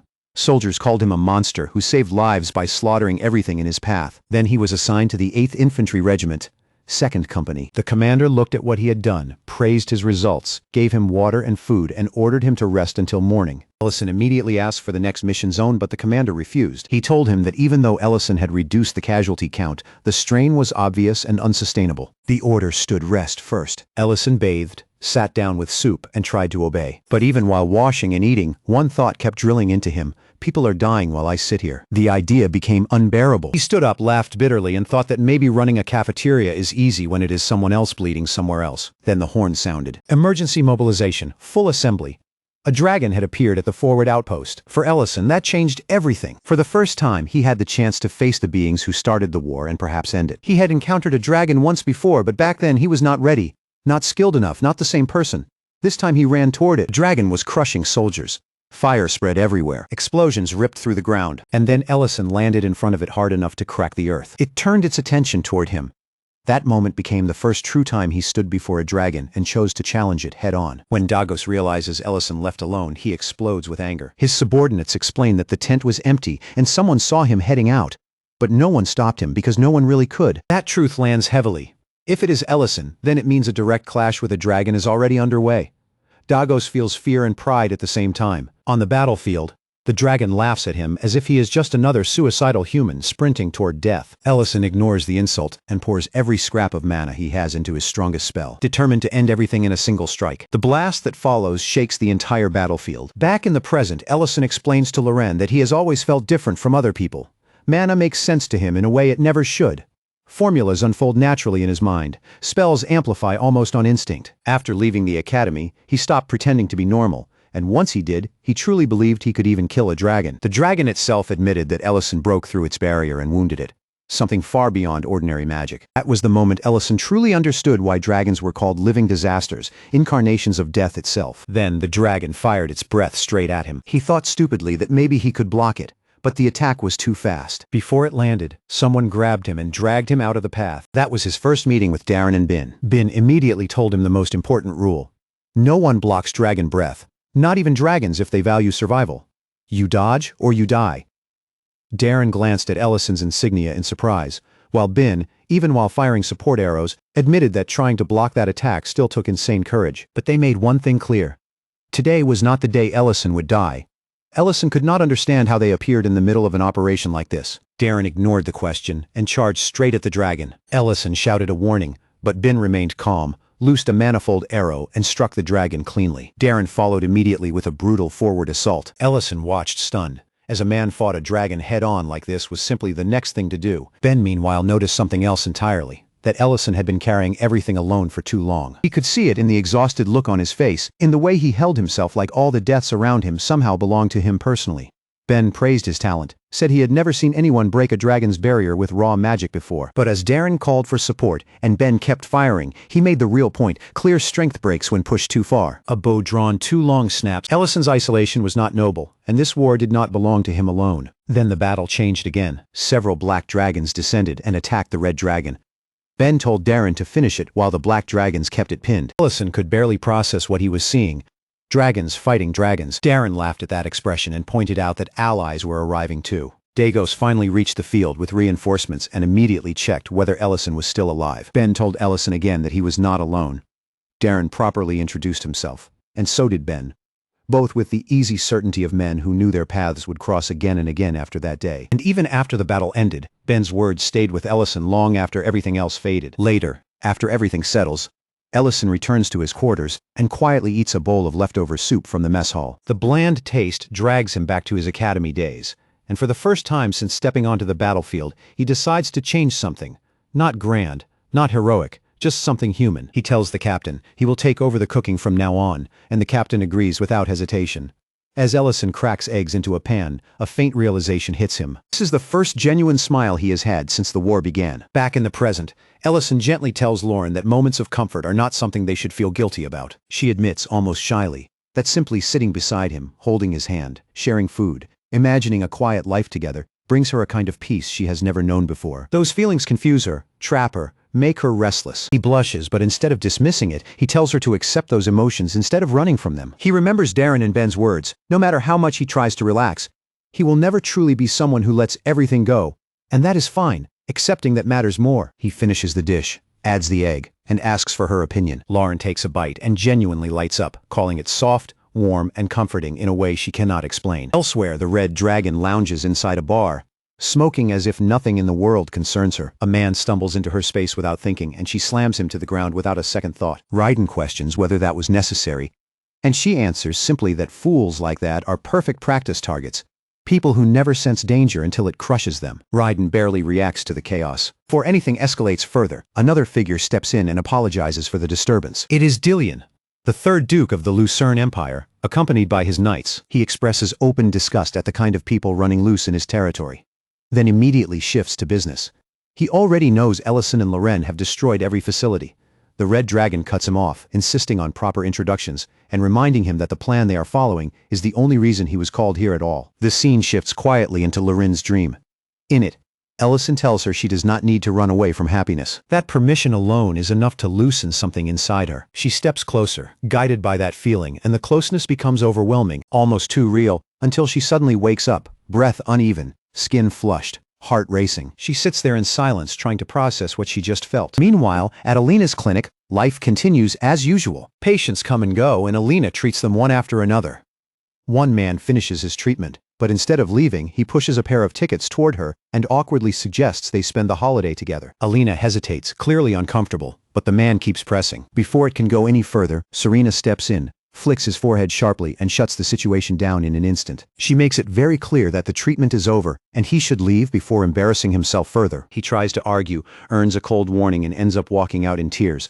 Alina thanks Serena, though her expression remains heavy. She admits she overheard what happened with C, Ellison, and Lauren, and the grief surrounding it feels so thick, She cannot even find the right words to comfort them. Serena agrees, saying things have felt off ever since the Hibarin flower incident. And sometimes ignorance would have been easier. Alina reflects quietly that something like a dragon and a human woman having a child must come with unimaginable hardship.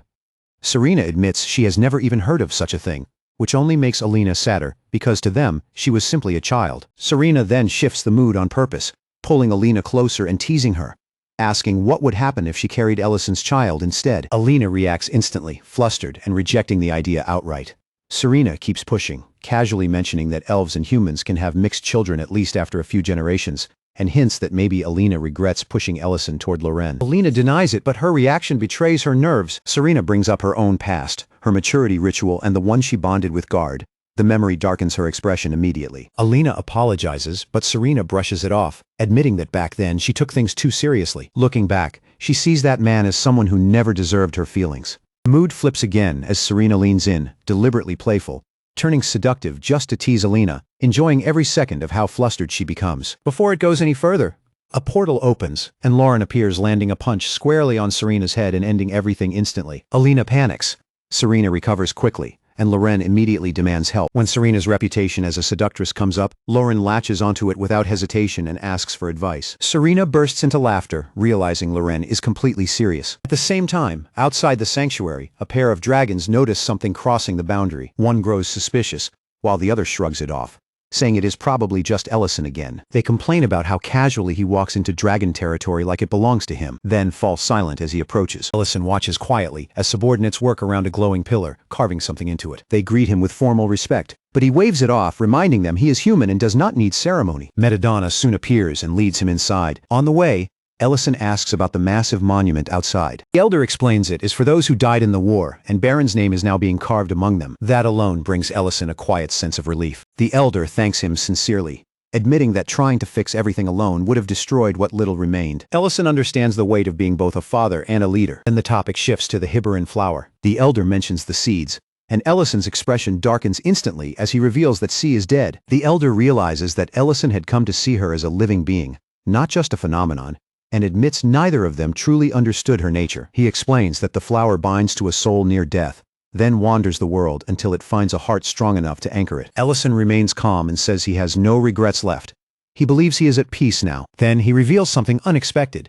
He plans to use the seed himself. When the elder reacts in shock, Ellison confirms it. The heart he carries is already there, and what he wants is to hear the voice of Lord Sardelan. Back at the clinic, Loren admits she wants to grow even closer to Ellison. Serena laughs at first, then realizes she is serious, and reminds her they have already crossed far beyond normal boundaries. Alina tries to avoid the conversation but ends up listening anyway. When pressed, Lauren admits that so far all they have shared is a single kiss. Serena reacts with disbelief, while Alina turns red in silence. Serena bluntly explains what intimacy could look like, overwhelming Lauren completely, then eventually softens her tone when she realizes she went too far. Lauren admits that all she truly wants is for Ellison to kiss her first this time. Serena agrees, suggesting a gentler approach, while Alina looks like she might collapse from embarrassment. The next day, Ellison returns to the lair and notices Guardcat studying diligently as always. He casually comments on the effort, then checks on Lauren and learns she is still asleep. He realizes she has barely been sleeping lately. Concerned, he pulls back the blanket to wake her and instantly freezes. Lauren is lying there without clothes. Embarrassment hits him immediately. He turns away, throws the blanket back over her and tells her to cover herself. Lauren explains casually that clothes feel uncomfortable and she often sleeps like that. Ellison reminds himself that this only worked when she was alone. Lauren sees no reason to change now just because they share the same space. She notices his reaction and senses his discomfort. For a moment, Ellison is forced to confront the promise he made to stop running away. Avoiding her now would only make things worse. He steadies himself and tells her it is fine, treating the situation as normal. That forced calm only makes Lauren more aware that something feels off, but she accepts it anyway. Later, during dinner, Lauren happily praises his cooking. She brings up the news that her mother's name is finally being engraved at the sanctuary. Ellison confirms it and says the elder feels relieved after setting things right. Then he mentions there is something else he wants to tell her later, which instantly sparks her curiosity. She offers to clean up and sends him off to rest while he goes to wash. As she handles the dishes, she deliberately spills food onto herself, using it as an excuse to take a bath. Ellison notices and casually comments on it. The idea of bathing together surfaces not randomly but from something planted earlier. Serena's advice echoes in her mind. Act naturally at first, then slowly close the distance. Shared spaces lead to shared intimacy, remembering that now makes her flush with embarrassment. But instead of backing away, she steps forward anyway. The water turns the whole room quiet, but not calm. Tension hangs between them, thick and impossible to ignore. Lauren points out that they used to do things like this so casually before, as if none of it meant anything. Ellison agrees on the surface and even offers her cocoa, remembering exactly what she likes. Outwardly, he looks composed, almost too composed, and that alone makes Lauren start doubting everything Serena told her. So she looks closer, really closer, and catches the truth. There is a faint light-blocking spell layered over his eyes. He is not calmly avoiding the mood. He is literally refusing to look at her. When she grabs him, the lie finally cracks. Ellison admits he cannot see properly at all, because if he did, he is not sure he could keep control of himself. The spell drops, his vision returns, panic spikes instantly, and water splashes as he nearly loses his footing. Then he finally says it plainly. He is not fine, not even a little. The same actions may resemble the past, but he cannot accept them the way he once did, not anymore. If he keeps pretending, he will only lie to both of them, and he already promised himself he would stop doing that. Lauren places a hand on his shoulder and tells him the one thing he still needed to hear. Yes, the actions may look the same, but the feelings behind them are completely different now. This time, every step she takes is meant to reach him. Then, blushing hard enough to embarrass herself, she confesses the whole point of it: she is trying to seduce him. That is when it fully hits him. Nothing here is a misunderstanding. Nothing is accidental. Lauren tells him she wants whatever his heart wants, and that answer shocks even her when he moves without hesitation. Water spills over the edge of the bath as the distance between them disappears.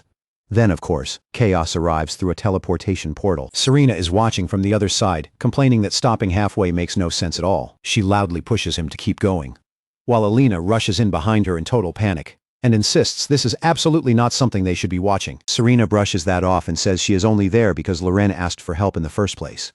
Alina accuses her of enjoying the view far too much, which Serena does not even really deny. And while Ellison and Loren keep kissing, Serena comments that for two people this painfully dense, even reaching this point is real progress. Far away from all that warmth, the story cuts into something much darker. Subordinates report to the Duke that out of the hundreds who escaped from the chain of slave facilities, only 37 remain physically usable enough to gather under his command. A fire burns nearby, and beside it rests a disturbing instrument waiting to be used. He approaches one of the chained administrators and with eerie calm tells him there is no need to fear. Pain, he explains, is not his actual specialty.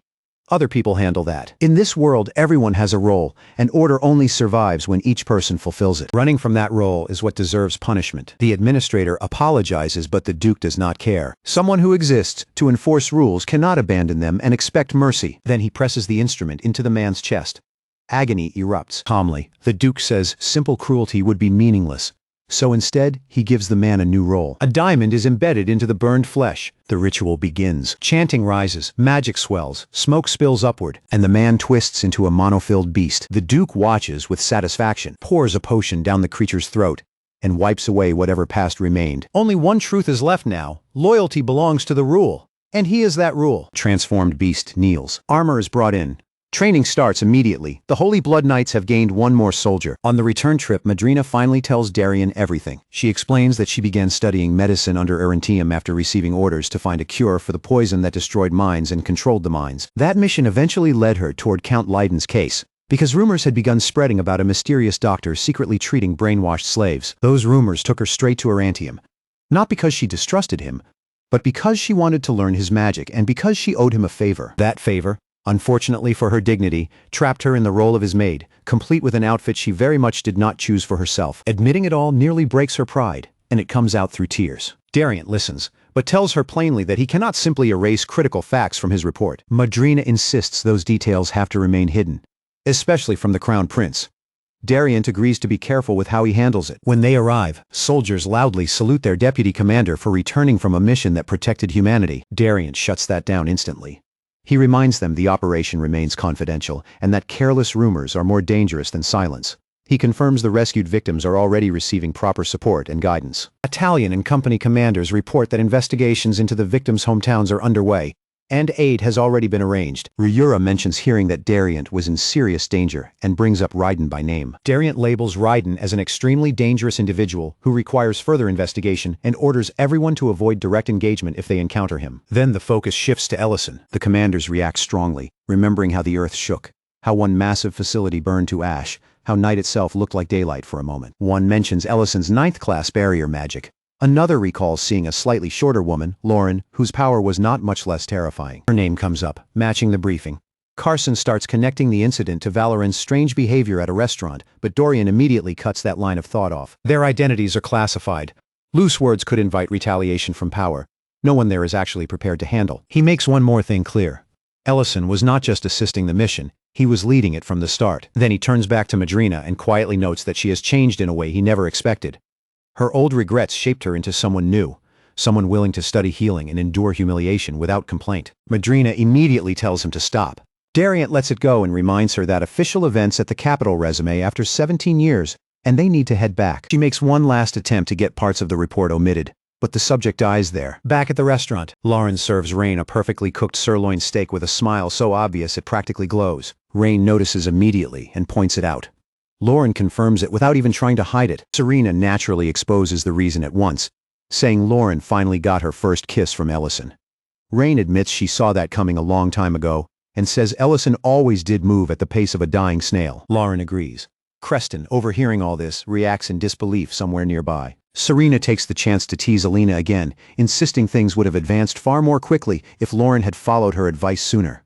Alina firmly says today is not for that kind of talk. Serena lets it go. Lint overhears everything, turns bright red, and practically flees while carrying pasta to another table. Meanwhile, Lint and Mate keep finding excuses to hover around Ellison, pretending to fix chairs and plates while clearly teasing him. Ellison accepts that being mocked is simply his life now. Then he brings up something more serious. The item he asked Lint to investigate. Lint confirms he meant Hibberin flour, and says he already contacted herbalists across the country. But none of them found even the slightest trace of it. Not anywhere. Because of that, Ellison concludes that normal methods are useless. He remembers the elder explaining that even the seeds vanished from the world long ago, except for a few preserved inside a royal treasure vault before disappearing from circulation entirely. That is enough to settle it. No one out in the world has one now. Ellison calmly accepts that not every ingredient can be found by ordinary means. Then he remembers one last piece of information. One seed may still remain inside the royal palace treasury in the capital. That realization sharpens everything. They have taken risks, completed missions, and done far more than most nobles ever would. Asking for a treasure as a reward is possible this time. So Ellison decides it is finally time to return to the capital. At the palace, Leon greets him with obvious excitement, praises everything he has done, and asks what brought him there after so long. He excitedly mentions the upcoming concert, the first one in 17 years, and how the entire capital is buzzing with anticipation. Ellison brushes the praise aside and reminds him that he is just an ordinary man. Soon the Emperor arrives and tells Leon to contain himself. Then, more formally, he thanks Ellison, acknowledging that he dismantled vile facilities across the Empire without bringing meaningless destruction down on everyone around them. He notes that Leon can barely hide how excited he is just to have Ellison standing there. Then the Emperor brings up the matter of a reward. He already knows gold and silver mean nothing to Ellison, so there is no point pretending those would satisfy him. That clears the way. Ellison states his request directly. He wants the Hibberin flour. The moment he says it, the air changes. He explains that he already knows a seed is stored in the palace treasury, and that he wants it as compensation for the mission. Leon reacts instantly, trying to steer him toward asking for anything else. But the Emperor stops him before he can speak too much. He already knows what that seed means. Inside the palace, tension quietly thickens. Outside, the city moves in the opposite direction. News spreads fast. Vendors shout about a special extra edition. Crowds gather. People openly talk about the capital concert finally returning after 17 years. And everyone knows that once the performance begins, the entire city will erupt into a festival, with every nearby restaurant and shop overflowing with visitors preparing for the celebration. At that same moment, deep inside the palace, a formal announcement is delivered before a hall full of nobles. Chamberlain Horbellans addresses the gathering and declares that the Empire is nearing the second anniversary of the war's official end, because order has finally returned. The royal palace has decided to revive the capital concert, an event buried in silence for 17 long years. He stresses that this choice was not made lightly. To give the concert true meaning, he announces that a treasure will be granted to the performer who delivers the most moving melody, one powerful enough to soothe old wounds and comfort hearts still broken by loss. Then he reveals the prize itself, Laplacia, the Hibberin flower seed. The hall erupts in hushed shock as the nobles recognize the legendary name and the rumors surrounding its power. Horbellans makes it clear that this is not merely entertainment, but a declaration that the Empire is ready to step forward from the scars of war. At those words, the nobles raise their glasses in agreement. Inside the palace, Ellison quickly realizes the bitter irony. The exact seed he came to request has now been turned into the concert's grand prize. Leon visibly falters, He remembers hearing that melody as a child, remembers how the concert once taught him what healing felt like, and after 17 years of silence, its return means far more to him than politics or ceremony. The thought of that reward disappearing from the event stirs real frustration in him. Caught in the emotion of it, he pleads for the flower to be set aside just this once, for the sake of the concert itself. The Emperor's hand answers before anyone else can.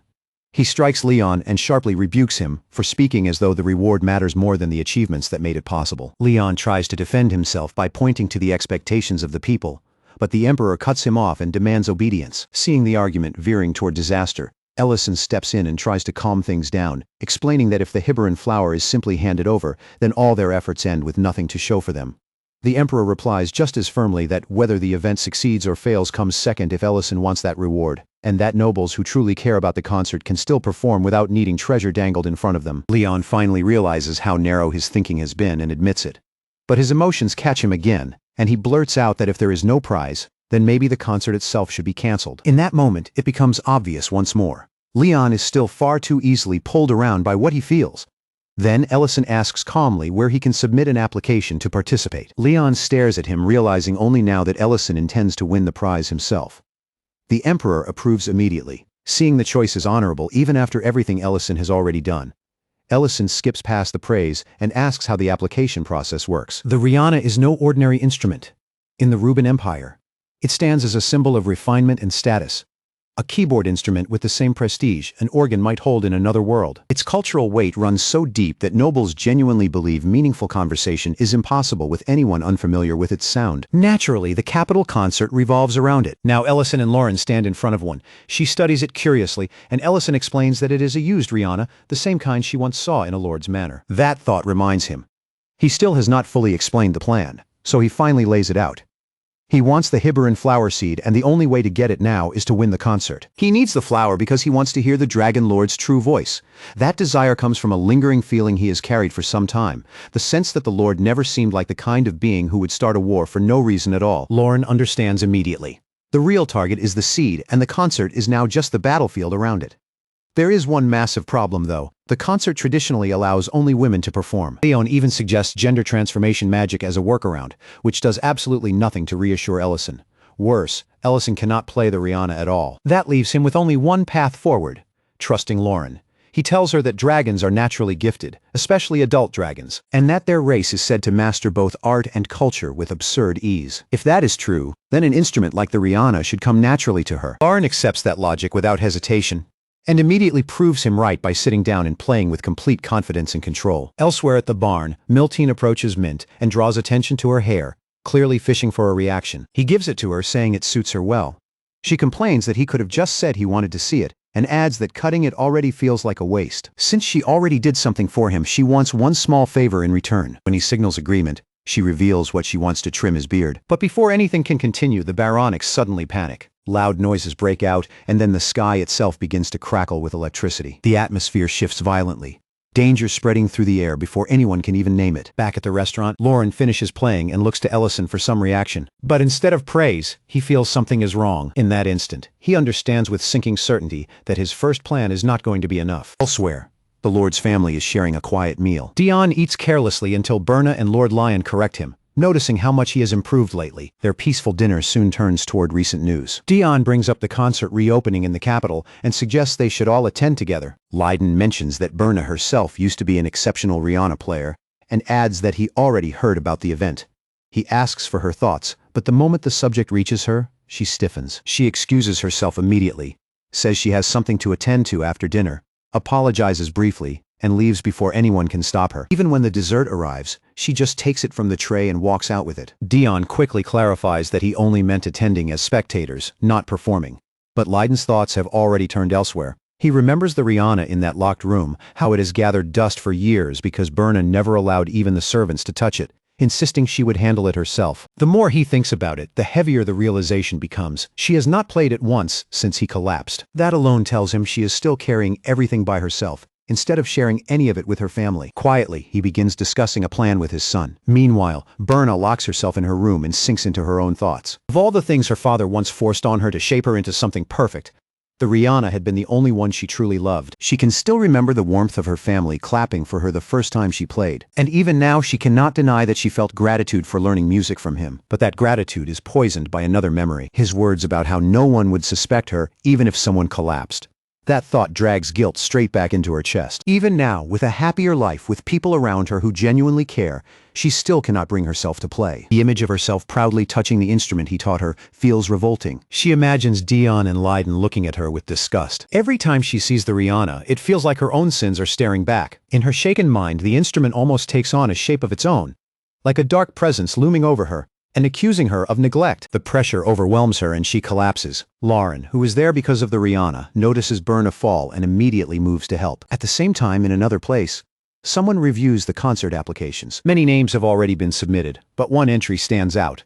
Count Michelle Frown, a name no one recognizes. Further details reveal she is supposedly a noblewoman from distant Greek city. That confirms it. This ridiculous identity is the best plan Ellison could come up with. Just then, another figure enters and dismisses the concern entirely, saying everyone will kneel once they hear her performance. She is Loriana Dillion, niece of Duke Melik Dillion. The Duke coolly reminds her that confidence means nothing without preparation. Back at the estate, Berna wakes to find Lauren and Ellison beside her. Confused and noticing the swelling on her head, she tries to piece together what happened. They explain that as strange as this may sound, the real reason they came is to borrow her Rihanna. Lauren intends to enter the concert, and they cannot tell whether the real obstacle will be her skill or the instrument itself. So they want to know if Berna can help. Lauren casually plays a few notes, and the sound alone disturbs Berna immediately. Before the moment can settle, the door slams open, and Leiden rushes in with urgent news. The Dillion family has made its move, and allied nobles have imposed a new restriction on the concert. Families without previous participation now have to pass preliminary rounds in their own territories before they are even allowed to compete in the capital. The situation turns grim instantly, yet Lauren keeps playing as if nothing changed, and calmly points out that the Rihanna should still be enough to get through the preliminaries. Our boy feels the floor drop beneath him. The Hiberan flower suddenly looks farther away than ever, while he scrambles for a way around it. Duke Dillion is elsewhere, calmly checking in with the Red Dragon about the plan they set in motion long before this. He expects progress by now, and she confirms it without hesitation. Everything is already arranged, and the ignition point will be the first Imperial concert held in 17 years inside the Louvre Empire. That grand celebration is not just a festival to them, it is the perfect stage for slaughter. Nobles tied to the Imperial faction and civilians packed into the capital will become targets at the same time, maximizing chaos in one strike. The reason is brutally simple.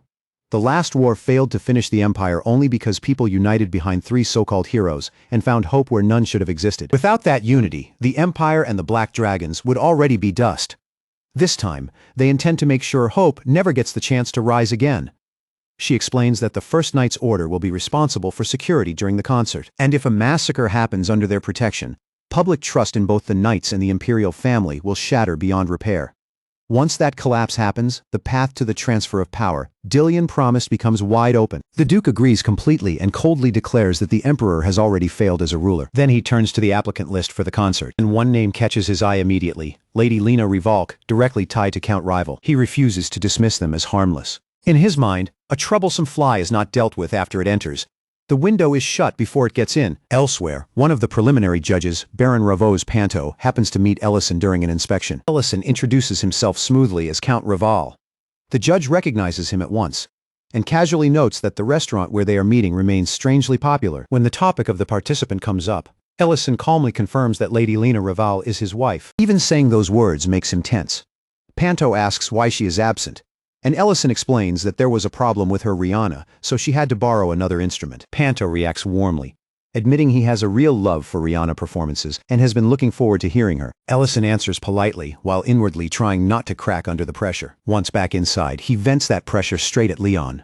The preliminary round was announced with almost no warning. Lauren barely had time to practice, and now everything is moving too fast. Leon explains that Duke Dillion's faction has been interfering over and over, leaving almost no room to protest or stall. Ellison checks the Rihanna brought in for Lauren and immediately notices something off about the sound. Leon confirms that this is exactly why Lauren went to borrow another one.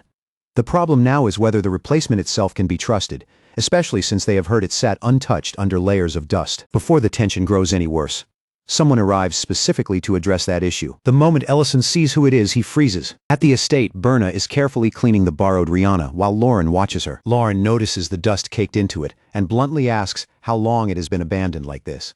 Berna apologizes and insists that it still works fine. Lauren, unsatisfied, tells her to prove it by playing. Berna hesitates, clearly shaken.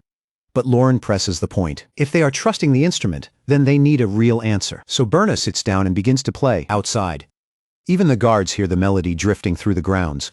Warm, elegant, painfully beautiful. Some of them recognize the quality instantly and realize exactly who must be touching the instrument. Berna's performance is flawless, and when she finishes, Lauren calmly states that the Rihanna itself has no issue. A melody like that, she says, deserved better than being buried under dust and neglect. At the palace, the preliminary hall is already being prepared. A small stage waits under the eyes of the judges. Panto notices that another judge has joined them and reacts with surprise when he realizes it is Duke Dillion Porgo Tamarin himself. Tamarin explains that he has no intention of allowing random mediocrities to slip into the capital concert. And since he loves and understands the Rihanna better than anyone, he chose to involve himself personally. Panto bristles immediately, half insulted and half ready to prove himself. Nearby, Ellison whispers his surprise to Leon, who admits this was new even to him. Backstage, Berna is trembling with nerves, worried about whether this will go wrong after all. Lauren reassures her in the strangest way possible, by repeating back the exact hand movements Berna used earlier, and showing that she memorized the entire first half of her performance just by watching it once. She explains that sharp observation and total focus make things like that possible for her. Then, armed with that confidence, Lauren steps onto the stage. The performance begins and the first notes sound so harsh and jagged that everyone nearby freezes in discomfort. The scraping harmony feels wrong enough to make people behind the doors stop breathing. The judges visibly recoil. Ellison lowers his head knowing exactly how bad this sounds. Lauren keeps going anyway, pouring everything she has into the performance until she finally stops. Panto explodes instantly, calling it an insult to the Rihanna itself and demanding that she be disqualified on the spot. Then Tamarin begins clapping, tears actually gathering in his eyes. He declares the performance perfect. Panto cannot process what he just heard. Tamarin calmly explains that the piece relies on brutal precision, an extreme staccato style from the Southern Rumble Kingdom requiring absurdly fine control and timing. Leon immediately recognizes it as well, remembering the technique from his studies abroad. To him, the sound carries an entire country's memory. Panto stands there completely lost. Tamarin turns his disappointment directly on him, pointing out that a man who claimed such deep expertise failed to recognize something so rare and refined. Panto goes red with humiliation the moment he realizes he is the only one in the room who missed it. Then Ellison casually adds that his wife happens to come from the Rumble Kingdom. At that point, everything fits too neatly to challenge. Tamarin nods approvingly, praises Lauren's mastery, and Panto, cornered and desperate to recover dignity, hurriedly stamps approval and pretends he agreed all along. On stage, Lauren is left standing there in total confusion, having no idea how she passed.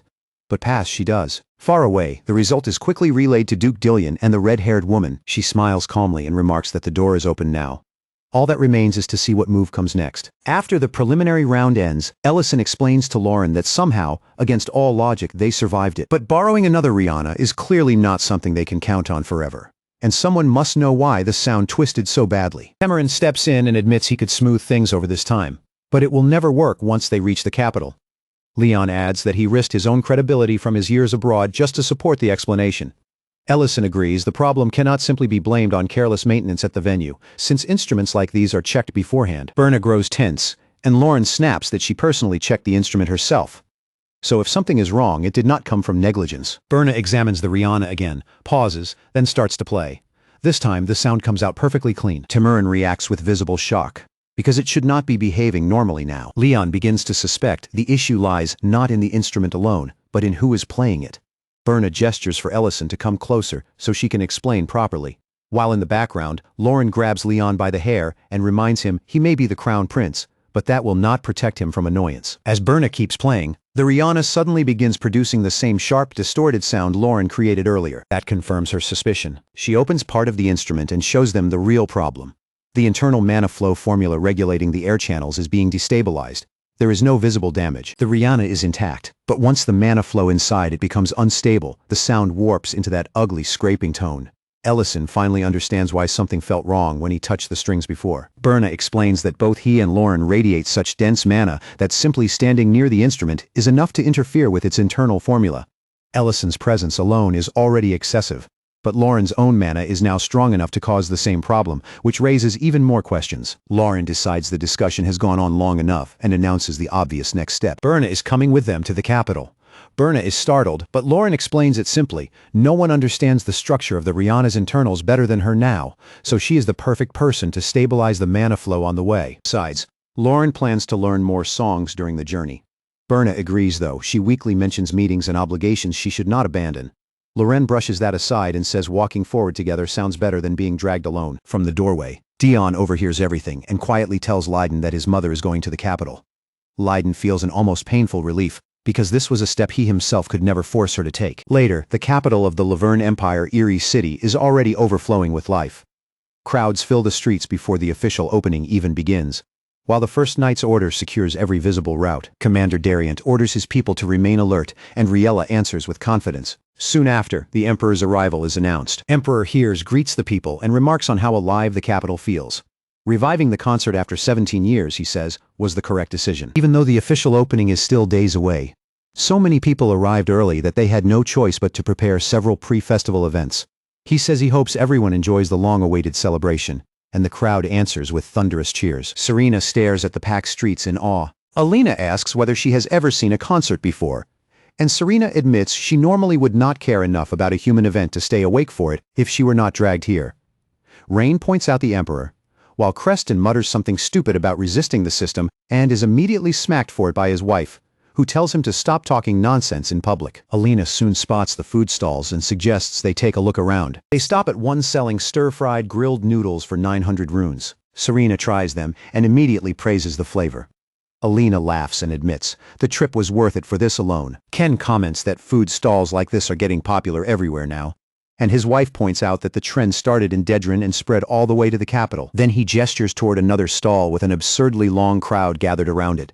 Customers shouting orders and buying multiple portions just to carry them home. That stall belongs to Ellison. He stands at the stall, quickly preparing, and selling Hodiak while warning every customer that the syrup inside is still dangerously hot. Rain recognizes his voice almost instantly and pushes through the crowd, stunned to find him working in the capital like some perfectly ordinary vendor. At the same time, another woman is performing on the Rihanna inside the hall, but Loriana barely gives it a glance before dismissing the whole thing as boring. Duke Dillion answers without amusement, reminding her that this is no casual stage. Certain people absolutely must not reach Eladia through this concert, which makes her victory more important than ever. He orders her to keep watch for any competitor worth noticing. Loriana accepts the task with complete confidence, convinced no one there can rival her anyway. Dillion, however, makes it clear this is serious, and she assures him she is ready to use whatever means are necessary. In her own mind, she is not just part of the plan. She is the plan. Her father's trust only sharpens that certainty. To her, no one in the Empire surpasses her on the Rihanna. Still, the pressure leaves her craving something sweet. A rich scent drifts in from the food stalls. She heads toward it, annoyed by the crowd, yet demanding the best dish available. Her father warns her against eating street food, but she brushes that aside, claiming nobles should understand common culture too. Rain and Creston watch in disbelief as Ellison serves her a Hodiak. Loriana studies it curiously, admitting she has never seen anything quite like it, though the smell is undeniably tempting. Ellison warns her again about the molten syrup. She bites in anyway, burns her tongue instantly, and reacts with sharp outrage. Ellison moves on, reflex, handing her a cloth and wiping the syrup from her lips before she can make the situation worse for herself. He explains that the inside stays dangerously hot. Loriana stares, flushes, and accuses him of terrible manners for touching her like that. Ellison, caught off guard, says he only meant to help. That somehow makes it worse. Her mind immediately runs off into a wildly romantic direction while he rushes to fetch cold water. When he addresses her as ma'am, she snaps that she is unmarried and demands his name instead. Nervously, he introduces himself as Osio Revolk. That sends her into full panic. She denies that any of this means anything, insists she only intends to return the handkerchief and flees. Her father is left confused while Rain and Creston stare at Ellison like they just watched a disaster being born. He weakly insists it was only a cloth. Rain teases him for seducing nobles now and warns that Lauren is going to be absolutely furious. Ellison, already regretting everything, sarcastically names it the Revoke scandal. Elsewhere, Lauren continues practicing the Rihanna. She has figured out that controlling the mana flow around her own body helps stabilize the sound, but even then, something still feels wrong. Berna returns and explains that participant pre-registration must be completed in the ballroom during the pre-festival events. Lauren admits she does not know the capital well enough to find the place, so Berna offers to guide her. Back at the stall, Ellison tells Serena and Alina that Lauren has officially entered the concert. Both of them react in shock.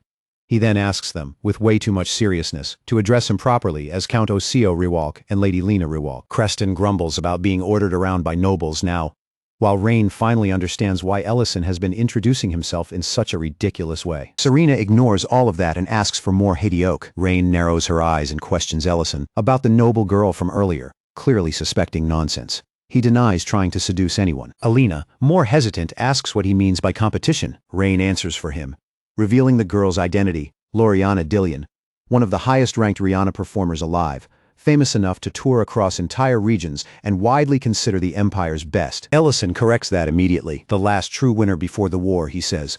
Was someone else entirely? Lady Byrne Drake? Inside the palace, Loriana spots Lauren standing beside Byrne, and the sight alone irritates her instantly. She remembers Byrne's victory in the last recital. Remembers Dedrin. Remembers humiliation that still burns years later. Her expression hardens at once, and she immediately assumes Berna has entered the concert too. Berna calmly clears up the misunderstanding and says she is not participating, then turns to leave without lingering. That should have ended it. But somehow it makes Loriana even angrier. Berna refusing to compete feels like a deeper insult than challenging her ever could. She grips the stick in her hand so hard it trembles. Her pride still remembers that old loss. That is when Ellison arrives. Having heard rumors about an impressive performance and wanting to check on Lauren, he steps into the tension without realizing just how bad it already is. Lauren calls out to him. Berna formally addresses him as Count Raval, and Loriana catches that title immediately. The fact that he is a noble changes something in her eyes. Ellison recognizes her as the Haidioke customer from earlier, and casually calls her the same thing, which only annoys her more. She rejects the title at once. Watching the ease between Ellison, Berna, and Lauren clearly gets under her skin. Then Ellison mentions Berna's old recital victory, and Berna quietly says she was only a child back then. Loriana's jealousy sharpens into obsession almost instantly, and she suddenly tries to force a duel into existence, demanding that Berna enter the recital. To make it worse, she stakes Ellison on the result, insisting that if Berna loses, she must leave him behind. Ellison and Berna both freeze, while Lauren's anger detonates on the spot. She is ready to attack, and Ellison has to stop her immediately, reminding her that causing trouble now could cost her the concert entirely. Berna resolves the misunderstanding without hesitation, revealing that she is already married and introducing herself properly as Berna Greek. The moment Loriana hears that, her emotions flip again. In her mind, Ellison becomes available on the spot. Before the madness can go any further, Duke Dillion arrives and kills the entire exchange with cold contempt. He mocks Ellison, belittles him for walking away from what he used to be, and makes it clear that a stage like this lies far beyond his reach. Then he leaves with Loriana, ending the scene by force. Only after he is gone does Berna visibly tremble. Finally understanding exactly who she had just spoken to, Ellison steadies her, and without wasting the chance, urgently asks her to enter the recital. He admits plainly that he needs her help for something important. Berna hesitates, knowing she already walked away from the Rihanna once. Lauren, still furious from earlier, cuts in and snaps that Loriana had the nerve to treat Berna like she could just abandon Ellison as a wager. Ellison tries to calm her down and explains. The misunderstanding started because he wiped syrup from Loriana's lips. Lauren repeats that detail in total disbelief, which only makes her anger spike all over again. Elsewhere, Loriana finishes eating the Haidioke and quietly admits that it actually tastes better once it cools slightly. But her mind is still a mess. Berna being married only twists her frustration further. Before she can stew in it for long, her mother appears, snatches the food out of her hands, throws it aside, and scolds her for disgracing the family. She orders Loriana straight back to Rihanna practice.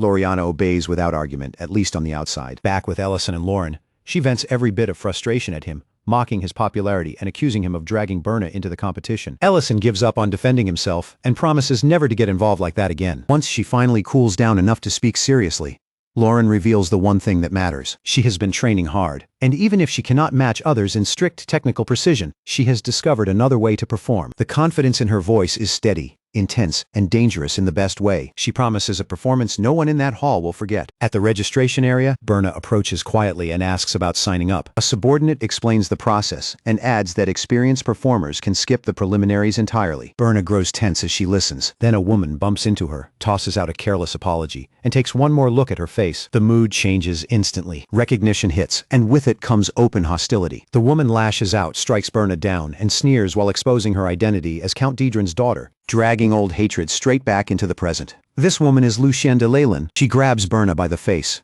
and makes it brutally clear that someone like her has no place in the competition. Before things can get worse, a strong hand tears Lucien's grip away. Leiden steps in between them and openly condemns her behavior, making it clear that jealousy over his wife's talent does not justify public humiliation or sabotage. Berna freezes the moment she realizes he is there, fear still visible in her eyes. Leiden does not hesitate. He calls Lucian's conduct disgraceful. She snaps back and questions his authority, but before her anger can build momentum, Rira steps in as well. Calmly and without emotion, he reminds everyone that violence is forbidden during the event, and that all nobles are still subject to the First Knight's order. Lucian masks her anger with sarcasm, remarking that the Greek family now has knights standing up for them. Rira accepts the insult like dust in the wind. Lucian throws out one final warning, making it clear that if Berna ignores her and joins the recital, she will regret it for the rest of her life. Leiden shuts that down at once. He reveals that Berna's registration has already been completed and says he is only passing through. Then he leaves Lucian with one last pointed remark, hoping Loriana does not suffer another bitter ending like before. Lucian is left standing there, dark and shaken, while the nobles around them begin doing what nobles do best, spreading rumors before the dust has even settled. People all over the venue start whispering the same thing. Berna has really entered the recital. Old memories resurface fast, especially the fact that she once won the last one.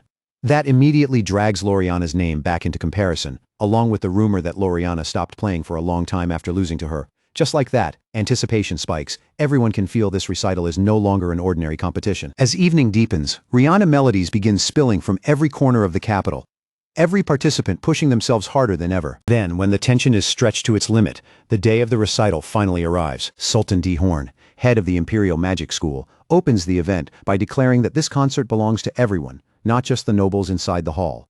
Every performance will be projected into the main plaza, with viewing windows set up throughout the capital, so the whole city can witness it. At his food stall, our boy realizes the finals are beginning and starts getting ready to head over. He wonders what kind of monsters, in the artistic sense, must be waiting on that stage. First finalist proves immediately that the finals are on a completely different level. Even from the audience, the performance feels far beyond the preliminaries. Polished, powerful, and carried by years of discipline. Emperor Liudin comments on the sheer effort behind each piece, while Tamarin answers coldly that he intends to judge without mercy. Lucian sits beside Duke Dillion and casually says the first day's standard feels low. Dillion corrects her, explaining that the truly dangerous performers are always saved for later. Then the host praises the last performance and introduces the next contestant, Mrs. Lena Raval, a first-time recital participant.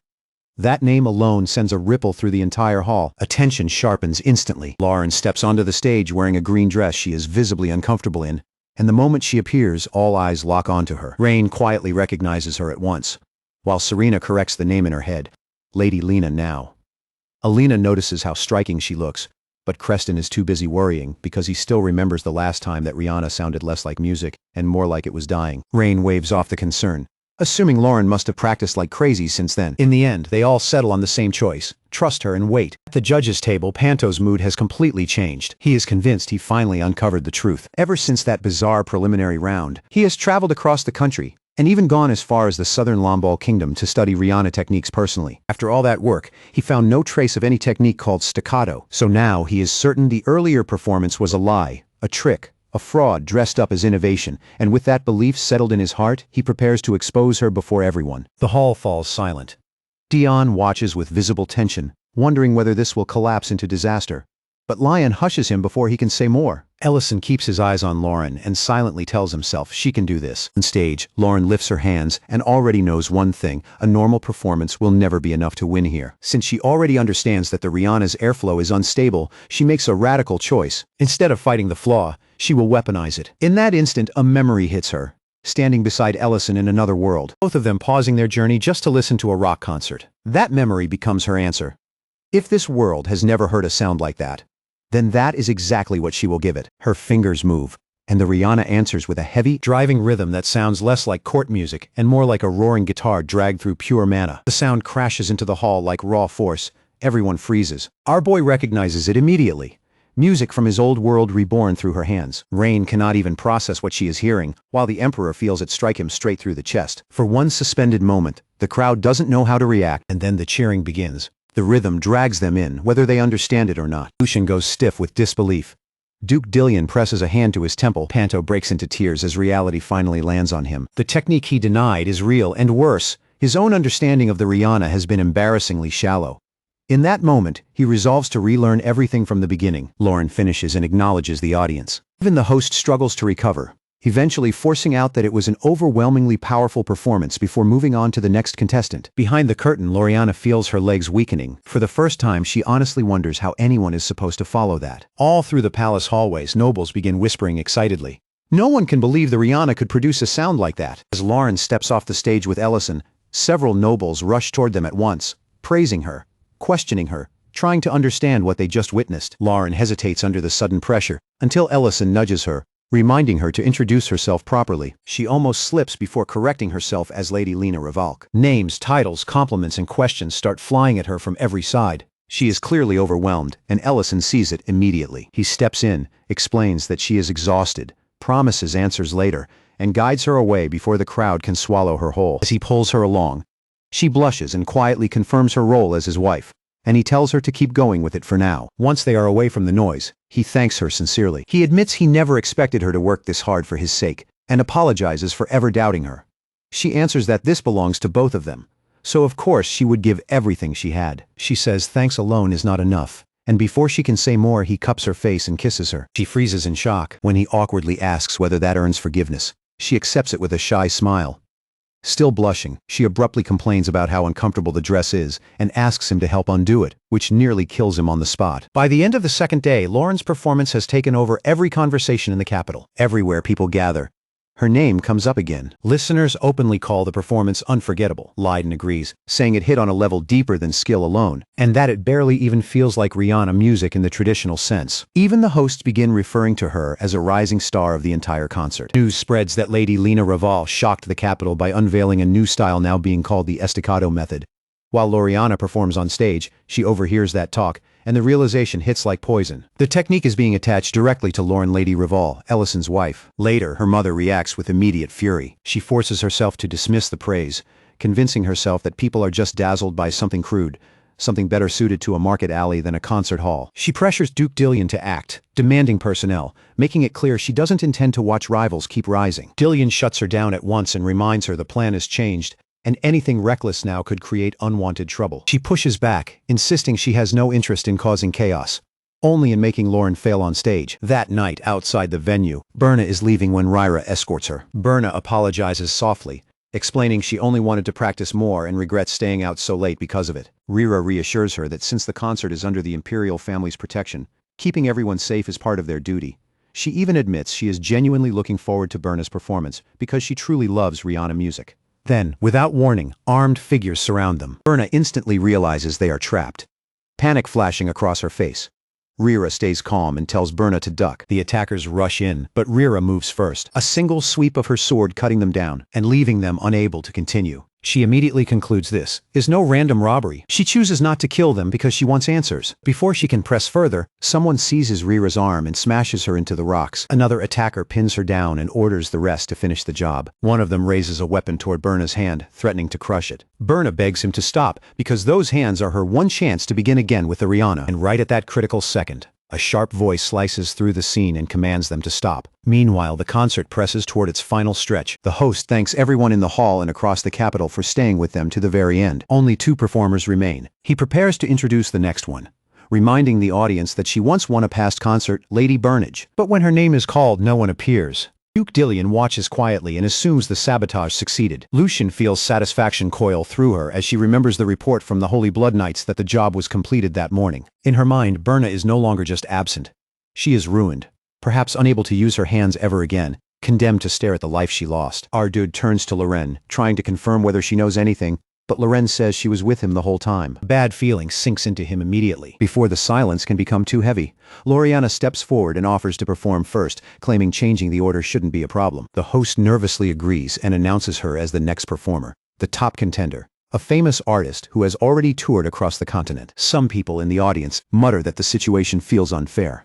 But the performance begins anyway. Loriana glances toward our boy and hardens her resolve. In her mind, trust is worthless. Only her Rihanna can prove her value. She treats the instrument like her entire life and pours everything into the performance. From the first strike, the sound is overwhelming. Aggressive, massive, deep low notes rolling across the hall, like an army marching to crush whatever stands in its path. Even without knowing the Rihanna in any deep technical way, Ellison can feel the weight of Loriana's performance pressing straight into his chest. It is that overwhelming. Loriana refuses to ease up for even a second, sweat running down as she drives the piece to its limit. Then the final note lands, and for one brief breath the entire hall goes silent. A heartbeat later, applause erupts so violently it feels like the whole venue is shaking. The host praises it as grand, overwhelming, and deeply moving, And with that performance finished, the room's attention swings back to the missing contestant. Whispers start spreading fast. Some wonder if Berna backed out under pressure. Others mutter that maybe her years away from performance finally caught up to her. Lucian, meanwhile, smiles to herself. Certain Berna is somewhere else suffering exactly as planned. That smug satisfaction dies the instant Berna appears at the entrance. Elsewhere in the hospital, Carson jokes about Ryra getting beaten up by attackers. Ryra fires back that just looking at his face makes her injuries hurt more. He laughs, teasing her about ending up hospitalized. But she shuts that down and makes it clear those attackers were no ordinary thieves. Ariant steps in and reminds her she had already been warned to stay extra careful during the concert. Ryra apologizes, then explains that when she tried to fight back after the ambush, someone unexpected intervened and saved Berna. That person turned out to be Loriana Dillion herself, a fact Ryra still clearly hasn't processed. Back at the venue, Berna approaches Loriana first and thanks her for the help. Loriana answers without warmth, saying she simply prefers victory gained properly, not through cheap tricks, and she didn't come there to win through hollow games. Then Berna takes her seat and begins to play. As her hands move across the riana, something settles inside her. For the first time in a long time, she realizes one clear truth. Among all the people who doubted her, she alone never truly abandoned herself. That thought becomes her anchor, and with it, the performance begins. For a split second, the dark shadow of her father seems to stir around the instrument, like failure itself trying to creep back in, but she ignores it and keeps going. The melody opens softly, gently, without force, and that becomes its strength. It doesn't attack the audience, it reaches them.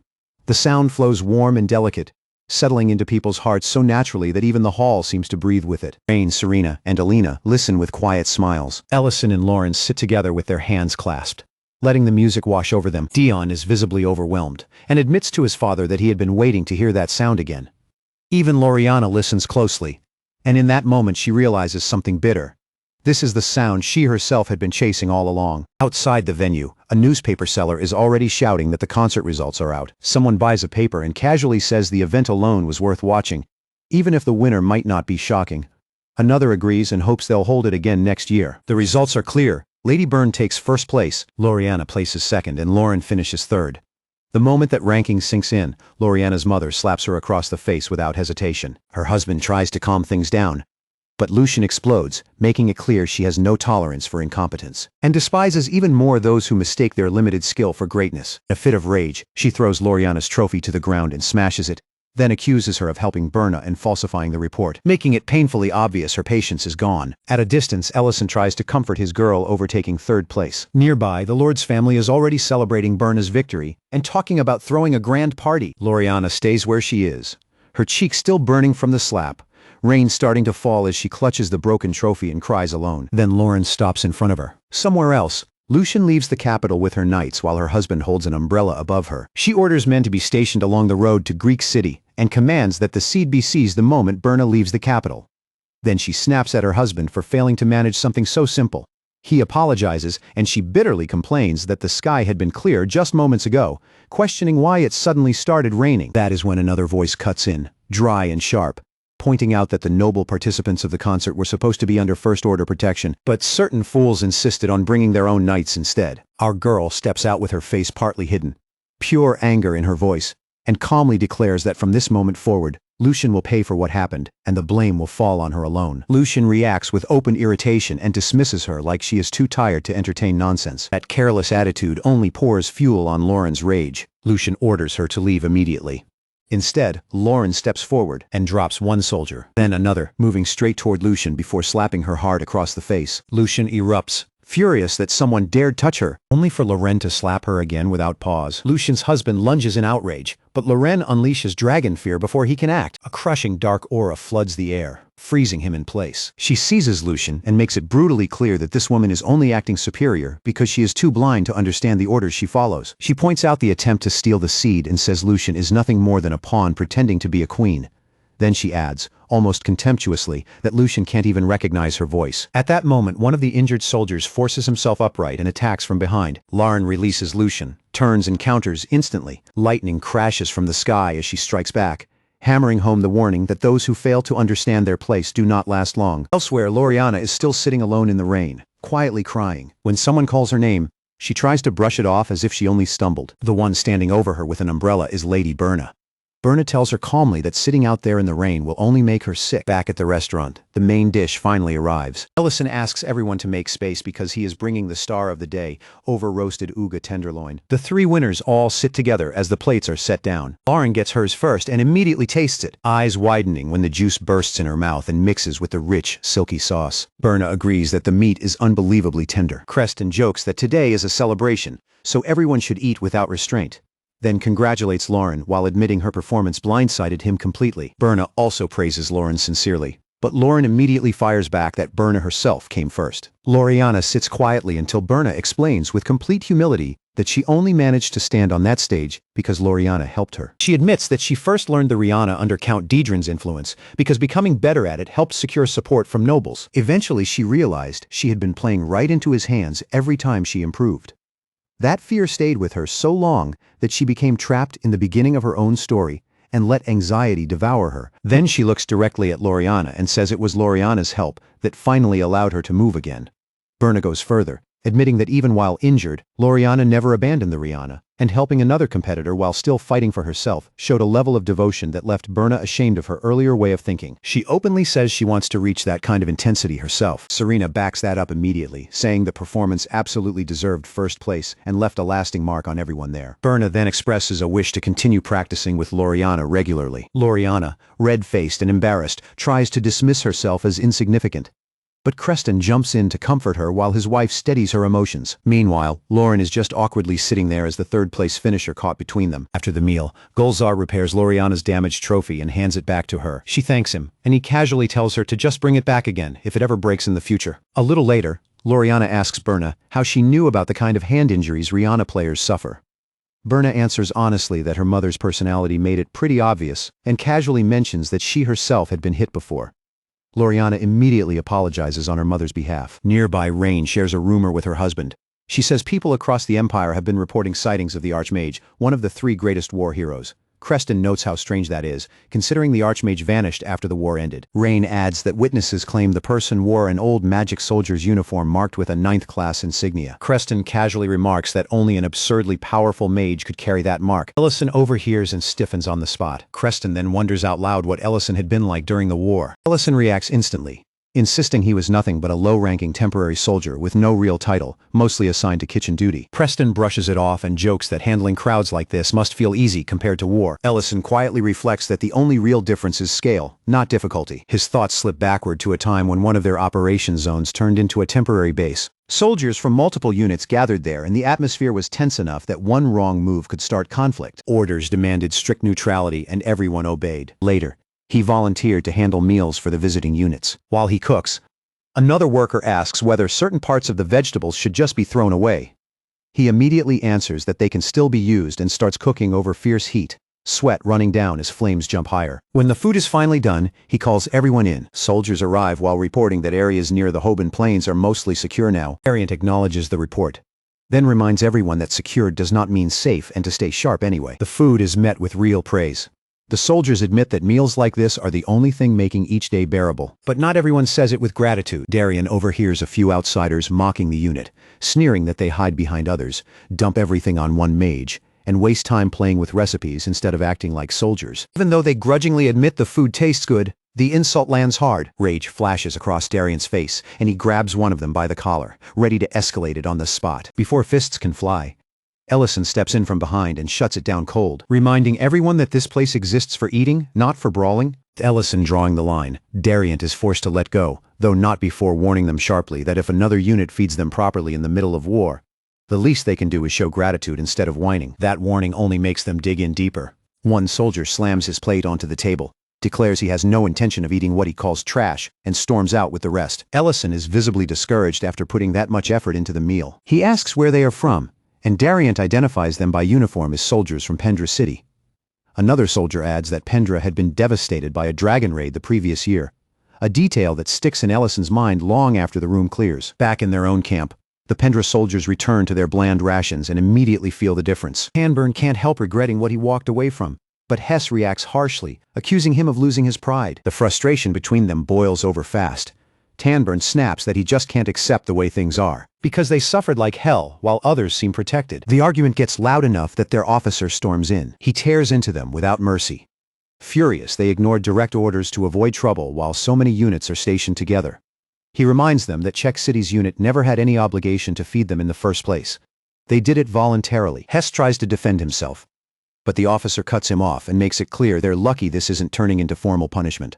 Instead, both of them are reassigned to kitchen duty for a full week. Then he adds the part that really breaks them. They'll be preparing meals for the entire unit. That punishment lands hardest when they are marched straight to Ellison. He introduces himself calmly and explains that the kitchen is now their responsibility too. Work starts immediately. Tunburn notices the warmth of the place, and for one stupid second assumes this might actually be easier than field combat. That illusion dies fast. The bitterness in him keeps feeding the thought that others lived comfortably while soldiers like him bled for it. Then the real work begins.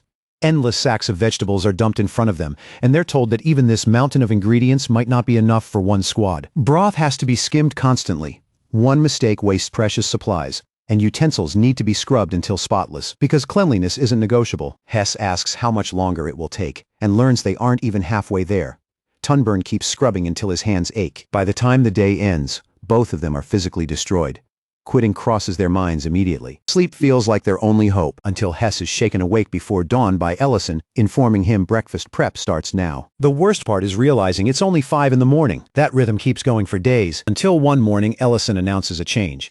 Since rations are too limited to allow real variety, they'll go gather ingredients from the mountains instead. He hands them a list and casually points out that foraging is still safer than frontline duty, so they head into the mountains and start identifying edible plants. Somewhere along the way, Hess remembers seeing a flash of light when Ellison woke him earlier and finally realizes Ellison is a mage. Ellison confirms it without any drama, describing himself as a combat mage who also happens to cook. He explains he was never formally commissioned, only attached temporarily. That answer makes Hess bring up the rumors surrounding the unit's famous mage, the one who supposedly rose to 5th class at insane speed, kept driving dragons back and protected the whole operation zone. In Hess's eyes, that low casualty rate only existed because the suffering got pushed onto other places instead. The exhaustion sharpens his resentment until it sounds almost logical. Ellison shuts that down gently but firmly, explains that their unit survives because of an expanded reconnaissance system. Monsters are tracked constantly, so the mage can be sent precisely where danger is about to hit. It's not safety stolen from others. It's a system built to distribute risk before everyone dies. It took time to stabilize, nearly collapsed more than once, and some infantry units were almost wiped out before it worked. Then he explains his own role in even simpler terms. Good food matters because morale matters, and a cook's satisfaction comes from seeing people eat well. He asks Hess directly whether more deaths would really make anything fair. Soldiers aren't fighting so they can die, and cooks don't prepare food to punish people. Good food is part of protecting them too. That finally gets through. Hess quiets down, and before Ellison leaves for other duties, he hands him a basket of gathered ingredients. Ellison checks it, spots a rare mushroom, and says the kitchen is going to be impressed. Back in the kitchen, the cooks turn those Mundan mushrooms into soup. The reaction is instant. Soldiers praise the smell before they even taste it, then start comparing the flavor to noble cuisine and openly admiring the unit. For the first time, Hess and Tunburn feel proud of what they made. That feeling lasts right up, until one soldier deliberately dumps his soup and mocks it, and another joins in. The whispers spread immediately. They're the Count's personal guards. One of them spits into the bowl and arrogantly claims he just saved everyone from eating it. That pushes Hess past his limit, and he punches the man on instinct only to get knocked flat in return. The guards laugh at him, mock the food, mock the kitchen, mock everything. And lying there on the ground, Hess suddenly sees it with brutal clarity. This is exactly what he and Tunburn had been acting like before. Shame of that realization hurts more than the punch. Then Ellison steps in and draws the line clearly. He tells Hess that his past behavior isn't the same as this, because this isn't bitterness or ignorance anymore. It's deliberate cruelty.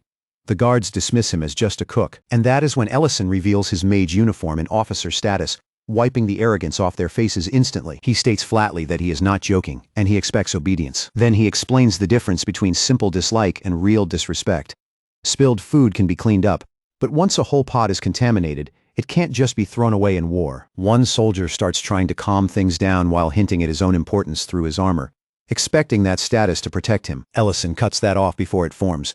He conjures a magical sphere around them in an instant, dense mana crushing the air inside, and makes it clear that rank means absolutely nothing in that space. Since the pot they defiled can't simply be discarded, he decides they'll learn the hard way, by drinking every last drop of the soup they ruined. Before that punishment is fully over, Dariant returns from an attack mission and instantly recognizes the smell of Mundan mushroom soup. His face shifts from excitement to disbelief when he realizes his share is gone. The two soldiers, meanwhile, are forced to choke down the soup they spat into. barely managing to swallow it. Darian pieces together the situation fast and understands exactly what happened, though his own disappointment is almost funnier than their suffering. Later, Hess sits alone and replays all of it in his head. He finally understands that Ellison was never just some temporary magic soldier.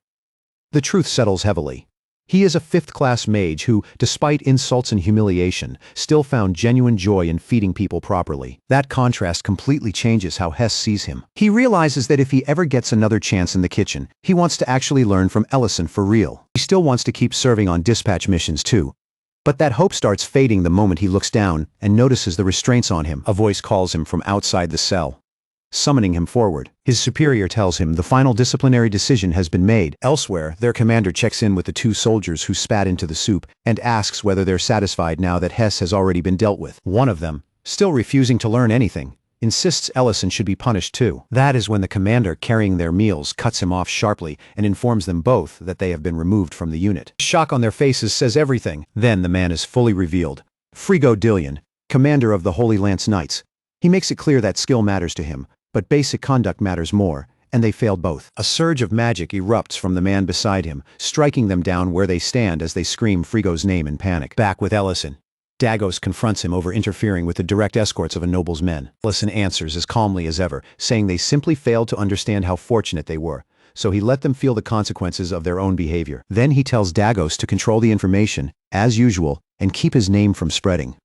Dagos agrees immediately. After that, he drops the formal tone and remarks that Ellison's politeness hasn't changed at all. Not even after all this time. Ellison answers awkwardly that such formality is unavoidable when speaking to a fifth-class Archmage, then asks him again to stop spreading that ridiculous nickname among the soldiers. Dagos tells him that Hess was transferred out after receiving disciplinary punishment, and for a second that news hits Ellison hard enough that he immediately grabs his robe like he is about to go after him. But before he can move, Dagos adds the part that changes everything. From a staff perspective, the transfer might actually help them, because Ellison had clearly taken a liking to Hess, while the surrounding units were already too understaffed to reject anyone. That is when Hess himself arrives and formally reports his reassignment to the 3rd Battalion of the Cheki Defense Force. He looks almost absurdly eager to be working with Ellison again. Our boy can only laugh at the irony, teasing him about being sentenced straight into labor, then casually telling him to grab baskets and ingredients, because if nothing else, punishing people who waste food turns out to be weirdly satisfying. Back in the present, the moment that part of the story comes out, the whole room goes dead silent. Everyone freezes. The atmosphere shifts so hard it is almost physical. Ellison notices it immediately and starts getting uncomfortable. Then Creston points out the massive hole in the story. A fifth-class mage and staff officer could never realistically be mistaken for some lowly temporary medic. Not unless everyone involved was blind or stupid. That is when Ellison realizes he has let way too much slip. Later, as Rain walks away from the restaurant, the whole conversation keeps circling in her head. Part of her is already turning it into a story, wondering what kind of man Ellison really is beneath all the cooking and jokes. Her husband tells her to let it go, reminding her that Ellison himself dismissed it as fiction, but she is not convinced at all. Then he adds one more detail. History is full of strange overlaps, including the rumor that a 9th-class Archmage once carried a temporary medic badge during the height of the war, right around the time one of the 3 human heroes vanished. The names never line up perfectly. The descriptions shift depending on who tells it, and old medic uniforms were common enough, but the overlap is still way too suspicious to ignore. In the end, both of them decide silence is the smarter move. Back in his room, Ellison scolds himself for slipping. He knows he let old memories rise when they should have stayed buried. Lauren admits she misunderstood what was happening and had assumed he was speaking with some deeper plan in mind. He thanks her for overlooking it, then forces himself back into the present by focusing on the only concrete outcome that matters. He got the seed. Even then, his thoughts drift to Lady Berna and the strange way she chose to repay him. He admits he expected resistance or at least complications. But what unsettles him is how easily he accepted it. Lauren brushes that aside and frames it for what it is. Gratitude. Nothing more. And reminds him there is no reason to keep pretending she does not know who he really is. Ellison eventually accepts that the mistake is his, fully his. For a brief moment he thinks about planting the seed immediately but stops himself. It has to remain close to the heart long enough to absorb properly before it can grow. There is still time. Lauren shifts the subject to the past again, because now she wants to know what came after Hess arrived. What happened to the unit? What happened to the soldiers Ellison punished? And what kind of road he walked after that? She admits it openly. She wants to know everything about him, even the parts most people would rather never hear. Ellison stands up at once and tries to bury the subject, insisting nothing important came after that. Nothing worth telling, nothing she would find interesting. He sends her off to rest and claims he still has work to do. Then he slips into the storage room alone. There, he opens a box and takes out a diary. He does not open it. He only stares at its edge for a long moment before putting it back exactly where it was. Outside, Lauren is watching through the window. The diary sticks in her mind instantly. When she goes upstairs later, the thought is already locked in. She saw him hide something and she knows exactly where. She opens the box and discovers a locking spell protecting it. For a moment, she considers breaking it. She absolutely could. Curiosity pulls hard, but guilt pulls harder. In the end, she stops herself. Breaking that spell feels like stepping over a line she does not want to cross. She closes the box, puts it back, and reminds herself that Ellison is the person she trusts more than anyone.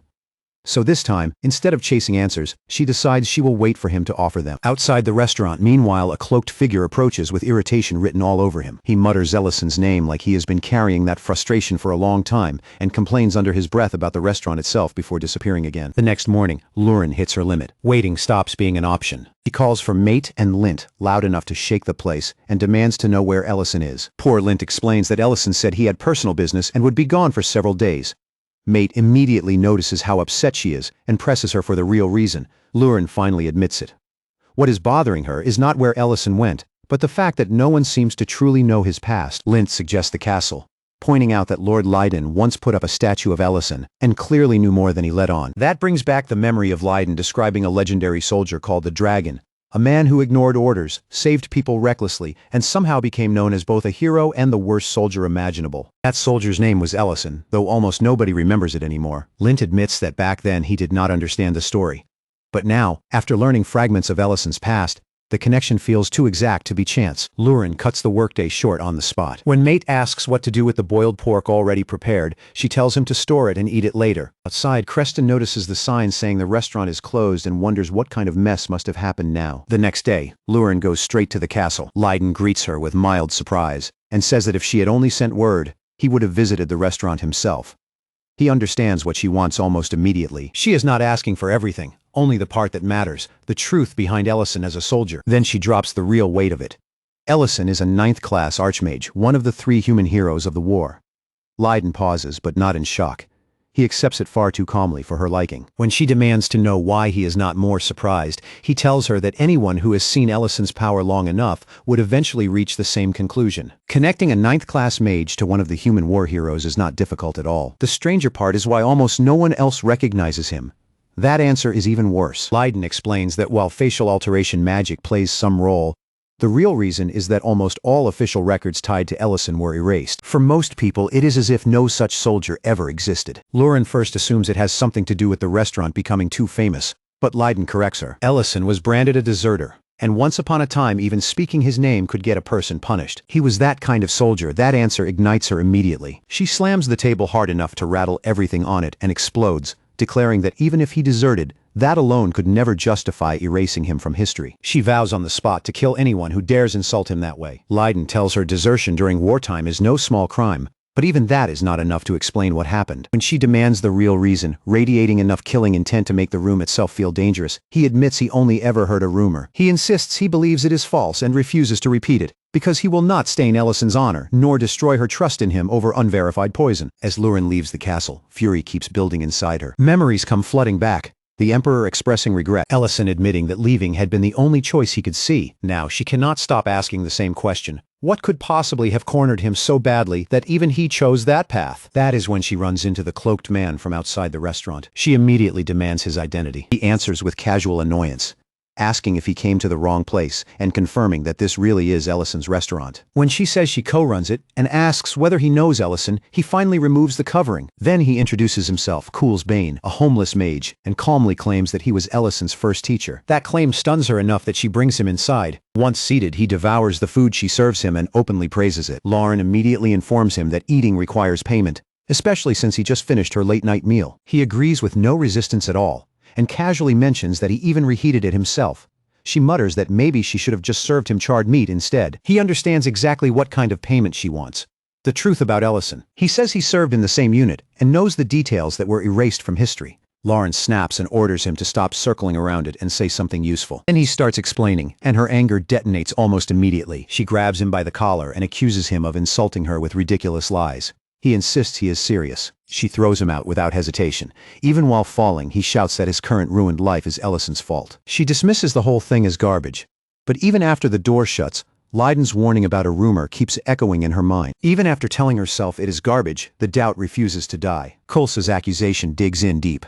Ellison slaughtered everyone in his unit, vanished. And that is why history erased him and branded him a deserter. She keeps denying it in her head, keeps insisting it has to be false. But sleep never comes. In the end, the doubt wins. She goes back to the box, remembers how Ellison abruptly cut his story short before, and tells herself she is not betraying him, only confirming the truth. This time she breaks the spell and opens the diary. The first pages come at her hard and fast. Ellison writes bluntly that he fell into another world and survived there as an outsider under a borrowed name. He was dragged into the military without choice. The spoken language came easily, almost unnaturally, but writing did not. So he forced himself to keep a journal just to adapt. The world itself felt absurd. Monsters, dragons, elves, dwarves, magic used like infrastructure. Metallurgy pushed so far that refined glass, rare metals, and advanced materials were common. Food, though, was pathetic. Spices barely existed. Cooking methods were painfully limited, and long years of war had flattened food culture into near nothing. He realized almost instantly that a proper restaurant could thrive there. He missed his mother every day and wanted nothing more than to go home. Training ground him down while everyone kept praising his magical talent, turning the very thing that should have helped him into something that felt almost like a curse. Mess hall food disgusted him so badly that he started fixing it himself. Later at the Magic Academy, he was suddenly assigned to record the names of dead soldiers. Reading that, Lauren flinches. This part she already knows or thinks she does, but she also remembers falling asleep before the entries went much deeper. The pages keep going. Ellison writes that he no longer resents the headmaster, because staying behind would have condemned him to a life of regret. He writes about meeting Ben and the others, about sharing their burdens, about finding strange, stubborn joy in watching exhausted soldiers smile at decent food and wait for the next dish like it meant something. He writes about his unit warmly, even lovingly. Lauren starts relaxing a little. The massacre rumor begins to feel more ridiculous by the page. Then the diary shifts. More recipes, more daily notes, mundane things, small things, enough to lower her guard, until she finds several pages burned away. That freezes her instantly. The next surviving line is short, ugly, and cold enough to chill her blood. It says only that those pieces of trash got exactly what they deserved. She stares at it in shock. The wording is harsh, final, furious. And worse, it is written in the language of Ellison's original world. Since she traveled there with him, she can read it too. No one else here should have written that, which means it had to be him. A memory flashes back to one of their old arguments. The trembling woman, the disrespect, the moment Lauren had thought of killing her over an insult. Ellison had stopped her then, telling her dragons were not above humans or monsters just because they were dragons, that no one should kill over arrogance or insult, and that the only real exception was when a life was in direct danger. Back in the present, that memory crashes against the line in the diary and leaves her reeling. She trusts him more than anyone. She understands the language. She knows the words are real, but she still cannot see the full shape of what happened. She can feel the story bending towards something ugly. That is when Ellison walks in and catches her with the diary open. He immediately sees what happened and questions her curiosity with no anger at first, just a quiet heaviness. Then he says he never thought she would actually read it. He calls it a boring story, one built from nothing but escape and regret, and asks her if she really wants to hear the rest. She answers that she does. So the diary opens wider, and the story continues. Only a few months had passed since the previous events. Ellison had gone back to his routine when another dragon appeared near Greek City, throwing the whole region into fear again. That was when Ben and Darren arrived and smashed into the battlefield with terrifying force, opening with a powerful fire attack, and following with a crushing strike that made it clear they had done this before. One of them mocked the dragon for not even being able to maintain a shield properly, saying they could handle it easily. The dragon was just about to breathe fire when magic circles bloomed around it. Both soldiers recognized the magic immediately and relaxed, because that was Ellison's signature. They admitted it had been a while. Ellison answered dryly that he kept seeing the same faces, so he had no idea why they were acting surprised. His magic split into multiple circles and rained attacks from every direction, forcing the dragon to retreat while snarling that it would return. The soldiers laughed it off and openly praised the work as the mark of a high-class mage. Ben noted that Ellison was still doing absurdly well and mentioned hearing he had already risen to 5th class. Ellison deflected by praising Ben's reputation in return, and brought up the stories he had heard about their heroics during the war. Darren shot back that Ben bragged about it constantly anyway. When they asked Ellison what he was doing there, he answered simply that he still thought of Greek City as his hometown. Ben, hearing that, warned him not to keep overextending himself for them. Ellison replied quietly that he was only doing what he could manage. He thanked them for the help and said he had to return to his own unit. They in turn had another mission area to move toward, Nearby, Leiden witnessed the whole scene and was left speechless, already starting to question who Ellison really was. At that point in his life, Ellison's days were split between cooking and missions. When he returned to his tent, Hess immediately bowed out of respect, and Ellison shut that down on the spot, telling him not to make a ritual out of something like that. Then he casually ordered him to hurry the food preparation because they had to forage for ingredients first thing in the morning. Ellison admitted in the diary that the routine was brutal, but it gave him a sense of purpose, enough that he could almost enjoy it. Hess was even learning to cook properly under him. Then the calm broke. Looking outside the tent, Ellison saw Durant arriving with urgency in his face. The commander was ready, and they had to move to a rendezvous point immediately. There had been no offensive mission scheduled, so Ellison demanded to know what was happening. Durant explained that a noble guard unit had been attacked by trolls at their operational site. Higher command had issued a rescue order, and they were being sent. Ellison demanded to know why no one told him sooner. Durant answered that he had only just gotten back, and the captain had not wanted to burden him again, assuming he was exhausted already, but now there was no choice. He also warned Ellison directly that he had been pushing himself too far lately. Ellison answered with the same stubborn line he always used. This was his duty, and he would not stop. When they arrived, the situation was already ugly. Too many monsters, too many bodies, too much chaos, and the attackers were still charging without pause. Soldiers shouted for the line to hold. Someone screamed that a dragon was involved. Paladins were ordering elite troops forward and demanding to know where Ben was. Then, before anyone could stabilize anything, a beast slammed into a soldier and killed him on the spot. Ellison came in from above like a falling star, using a high-speed technique that turned the battlefield in a second. He wiped out monsters one after another and said, with a coldness that startled even the people he was saving, that he would not leave a single thread alive. Then he invoked his magic, and fire surged outward in a terrifying sweep. Soldiers stared at him like they were seeing a monster in human form. One of them tried to thank him and ask which unit he came from, but Ellison disappeared from the scene before the question even finished, leaving only his voice behind. When he returned to his tent later, someone was already watching him from outside. Someone who quietly judged him even more impressive than the reports had described. Inside, Ellison sat down with Durant and apologized for losing his temper earlier. Durant immediately refused the apology and tried to take the blame instead. That conversation was cut apart when someone was slammed face first onto the table between them. Ellison recoiled in shock and demanded to know who it was. The answer stunned him.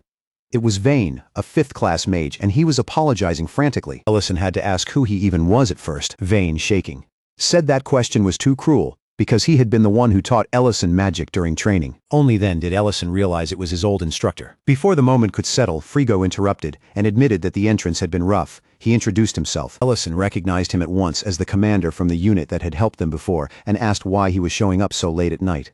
Frigo wasted no time. He declared that he had just been appointed Chief Mage of the Holy Spirit Knight Order and ordered Ellison to pack and transfer into his unit immediately. Then he pointed at Vane and mocked him mercilessly, calling him trash, condemning him for hiding and retreating in battle, and saying the thing that annoyed him most was Vane's arrogance, how he strutted around like a 5th-class mage while failing to matter in real combat. And Frigo turned all that intensity onto Ellison instead, but in the opposite direction. He praised him hard, praising his courage, his selflessness, his willingness to step in alone and protect everyone else while others hesitated. He openly admired the way Ellison put himself at the front, and because of that, Frigo decided he deserved the best treatment. He wanted Ellison to use all that power for him and for his unit. Ellison was blindsided. He reminded Frigo that he already held a secure position as an Imperial mage, and asked how a transfer like this could happen overnight. Frigo's answer was the kind that ended arguments by force. His father was Duke Malik Leon, one of the 3 great dukes of the Empire.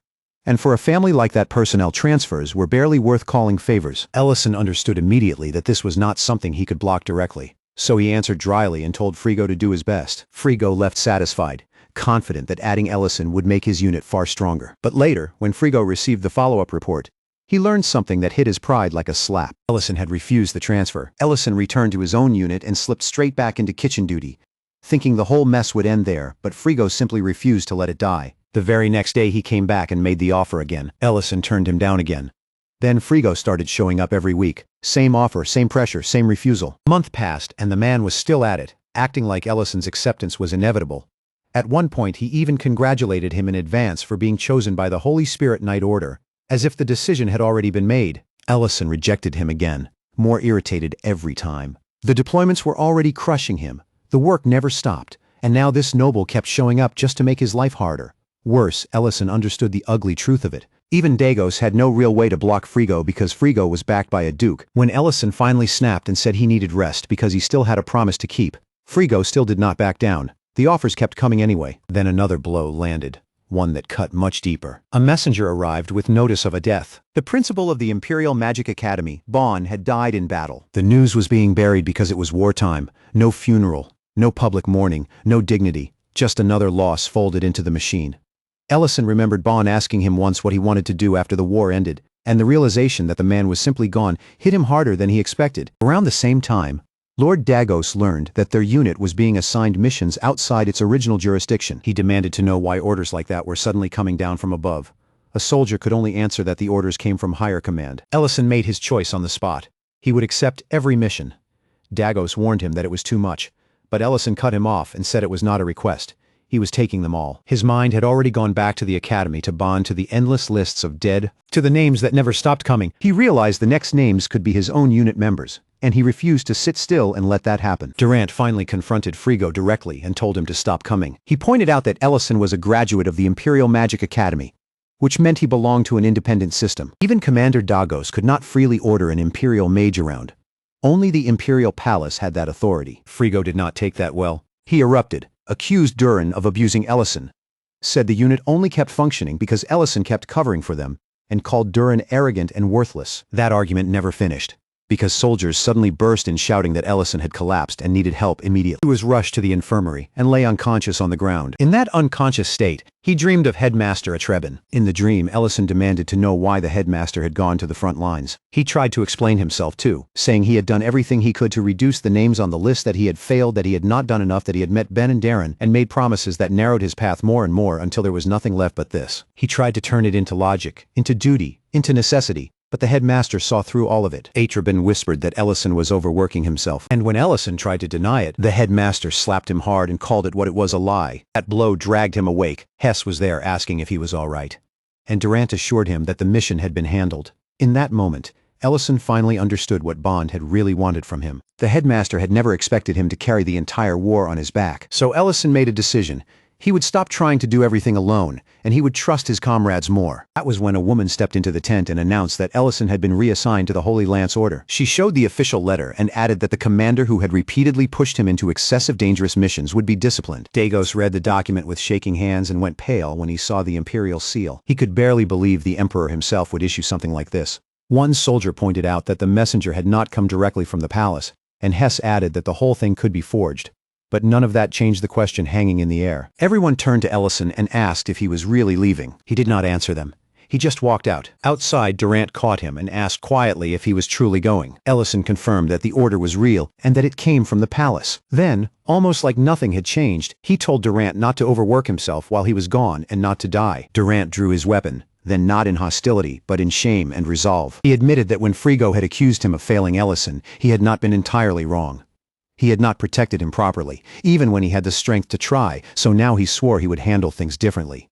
There would be no more dead soldiers under his watch. Dagos promised he would keep leading the unit's strategy. Hess swore he would manage the cooking and daily operations. One by one, the others thanked Ellison for everything he had done for them and told him to leave without worrying about them anymore. The farewell hit hard. Ellison thanked them too, then turned and walked away. Meanwhile, in another unit, word spread that he was arriving. Frigo heard it and lit up immediately, saying it was the best news he had heard in a long time. He had been waiting for this moment. He told his people to prepare a proper welcome for their guest. In the present, Lauren heard all of this and wondered what kind of order could have forced something like that through. She guessed people might have decided Ellison was being worked to death in his previous unit, then immediately dismissed the thought as useless. All he could do now, she thought, was accept what had happened, and maybe find some way to undo the punishments laid on the old unit. She also assumed the noble must have been some greedy parasite issuing the cruelest possible orders, but Ellison denied it. When he arrived at the spear garrison, Frigo welcomed him warmly, and before he could even settle in, two women threw themselves onto him in an intimate greeting that instantly made him uneasy. Frigo, amused, explained that Ellison's assignment there was simple rest. That was the entire point of the order. Ellison tried to push the women away and insisted that his duty was to protect the unit, not lounge around while others served him. Frigo laughed it off and said he could send them away if Ellison really wanted, but the point remained. He was here to recover, and Frigo knew how to treat talented people properly. A maid then guided Ellison to a private bath unlike anything he had seen at the front, built from rare materials and designed specifically to speed recovery. After that, she showed him to a private bedroom crafted from famous artisan wood and layered with fine fur. The kind of place meant to make a man forget war existed at all. She told him to call for anything he needed. Then came the food. Luxury piled on luxury. Aged sirloin 30-year wine. all of it served with an ease that felt almost unreal. In that place, Ellison suddenly saw another side of the world. Art, culture, refinement, all of it had survived there untouched. War felt absent. Frigo explained it almost casually. The last operation they joined had been an exception, a rare request, and normally this place had no reason to fight. He told Ellison not to worry about anything and just enjoy his life there. Ellison did not even understand what he was doing in a place like that. The garrison sat outside Diane City and looked nothing like a military base from the outside. It looked peaceful, elegant, expensive. The equipment was top tier. The people were relaxed, and life there revolved around theater, parties, alcohol, and entertainment. Ellison had to actively cling to his old life so it would not be washed away. The broken beds, the bugs, the mud, the suffocating kitchens, the cold mornings. He was trying not to let comfort erase what pain had taught him. 2 years passed like that. Then one day a soldier came running to him with urgency saying Count Dillion required him in the central hall immediately. Ellison got there and found a massive cake covered in candles. Frigo greeted him with a grin and wished him a happy anniversary, the second anniversary of Ellison joining the unit. He was genuinely caught off guard. He had not realized they considered the date special at all. Frigo explained that the whole unit wanted to celebrate the day Ellison joined them and invited him to drink. The party began, and as they drank together, Frigo admitted he wished Ellison had come to them sooner. He asked him plainly why he still would not fully open his heart to the unit. Ellison answered with rare honesty, saying this place did not truly need him. The unit functioned perfectly well without him. Frigo pushed back. He said he had seen too many talented people break after being worked into the ground, and he could not stand watching that happen again. In his eyes, gifted people deserved recognition, not punishment. And that was exactly why the Holy Spirit Knights had been formed, to gather people like that and actually reward them. Yes, some became arrogant, but that did not mean capable people should suffer more simply because they could bear it. That was the night Ellison finally opened up to him. He admitted he was grateful. Frigo laughed and said he had already known that answer before giving him his present. Then, without missing a beat, he asked if he could finally bring the women back in. Ellison rejected the idea instantly, which only made the others laugh harder. A soldier nearby commented on how absurdly persistent he still was. Frigo, delighted, said it had already been 2 years, and Ellison truly belonged to the unit now. He wondered aloud if this was what joy felt like. Then he casually brought up 2 names, Mardel and Jugan. The moment Ellison heard them, everything in him changed. The names hit like a physical blow because they belonged to old friends from his academy days. The color drained from his face. In the present, Prince Leon was reading through old records and learning that Ellison had retired after 15 years as an Imperial mage. The Emperor suddenly appeared and pointed out that it was late, and that the nobles would be furious if they knew how much time the Crown Prince was wasting worrying himself over ghosts. He noticed Ellison's records in Leon's hand, and Leon admitted that almost everything old had already been destroyed. Only disaster reports still remained, and those showed a pattern. Variant had said the remaining records were mostly tied to the Czech City unit. Then Leon found one detail that stood out sharply. After Ellison was reassigned into Frigo's unit, one mage was listed as missing. The prince realized at once that the missing name belonged to Ellison, and in that instant he understood there had been some deeper betrayal buried in that history. Leon could not let it go. The words Madrine had given him earlier kept echoing that Ellison had been abandoned, not defeated, not lost, abandoned. So he turned on his father and demanded the truth. This time the Emperor did not hide behind rank or ceremony. He admitted it plainly. He had failed. After the First Night Order collapsed and Headmaster Atribin died, the Empire lost its balance, and so did he. The weight of the throne, the pressure from every direction, the threats from the dukes, all of it crushed what little resolve he had left. When one duke threatened to pull back his forces, the Emperor broke and chose the easier path. He told himself Ellison would be safer under Frigo's control, that maybe it was the least harmful option left. But now he admitted the truth. He had never imagined it would rot into a full disaster. Back in Ellison's memory, the real horror arrived all at once.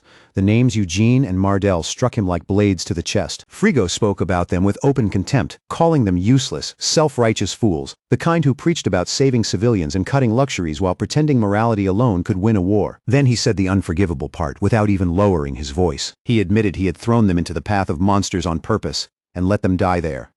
One soldier awkwardly warned that the story might sound bad if repeated elsewhere, but Frigo only laughed. Worse, the others laughed too. Ellison stood there, unable to process how 2 deaths were being told like some tavern joke. The laughter itself felt like a wound. In his head, he could still see the records he had written. Eugene dead at 20, body covered in bruises. Mardel dead at 19, neck torn open. Frigo dismissed both lives, like they had meant nothing, then waved the whole past away, saying it no longer mattered, because Ellison was here now. He had even handed him the Archmage badge afterward, like all of it was just part of the same filthy transaction. That was when Ellison also realized the deeper trap.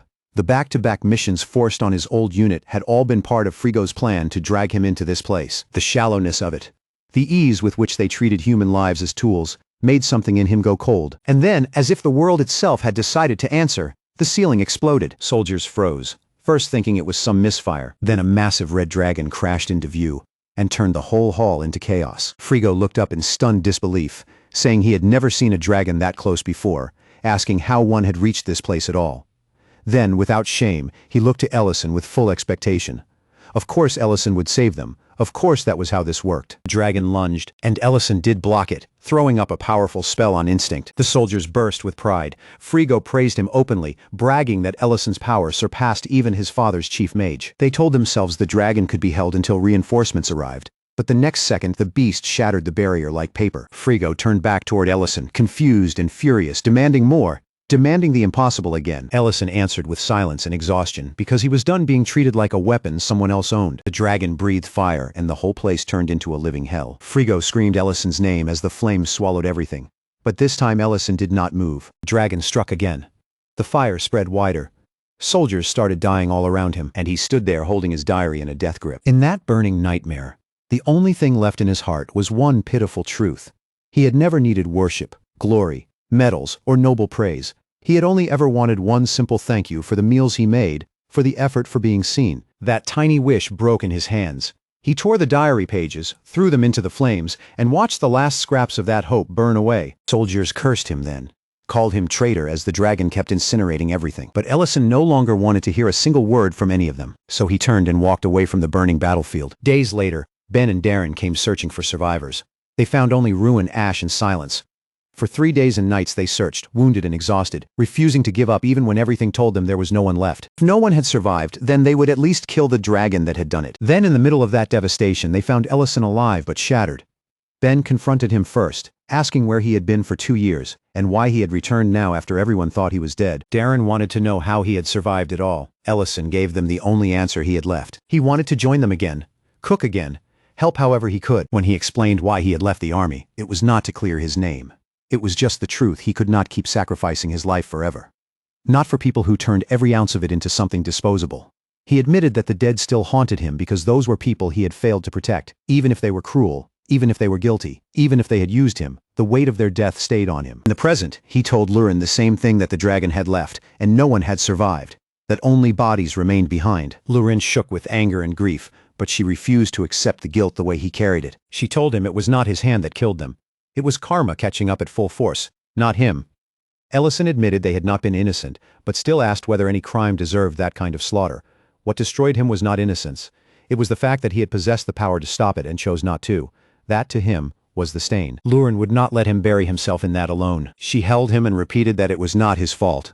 Again and again, forcing the words against the weight of his self-hatred. Ellison thanked her, and later wrote that it was the support of his comrades that gave him the strength to keep going.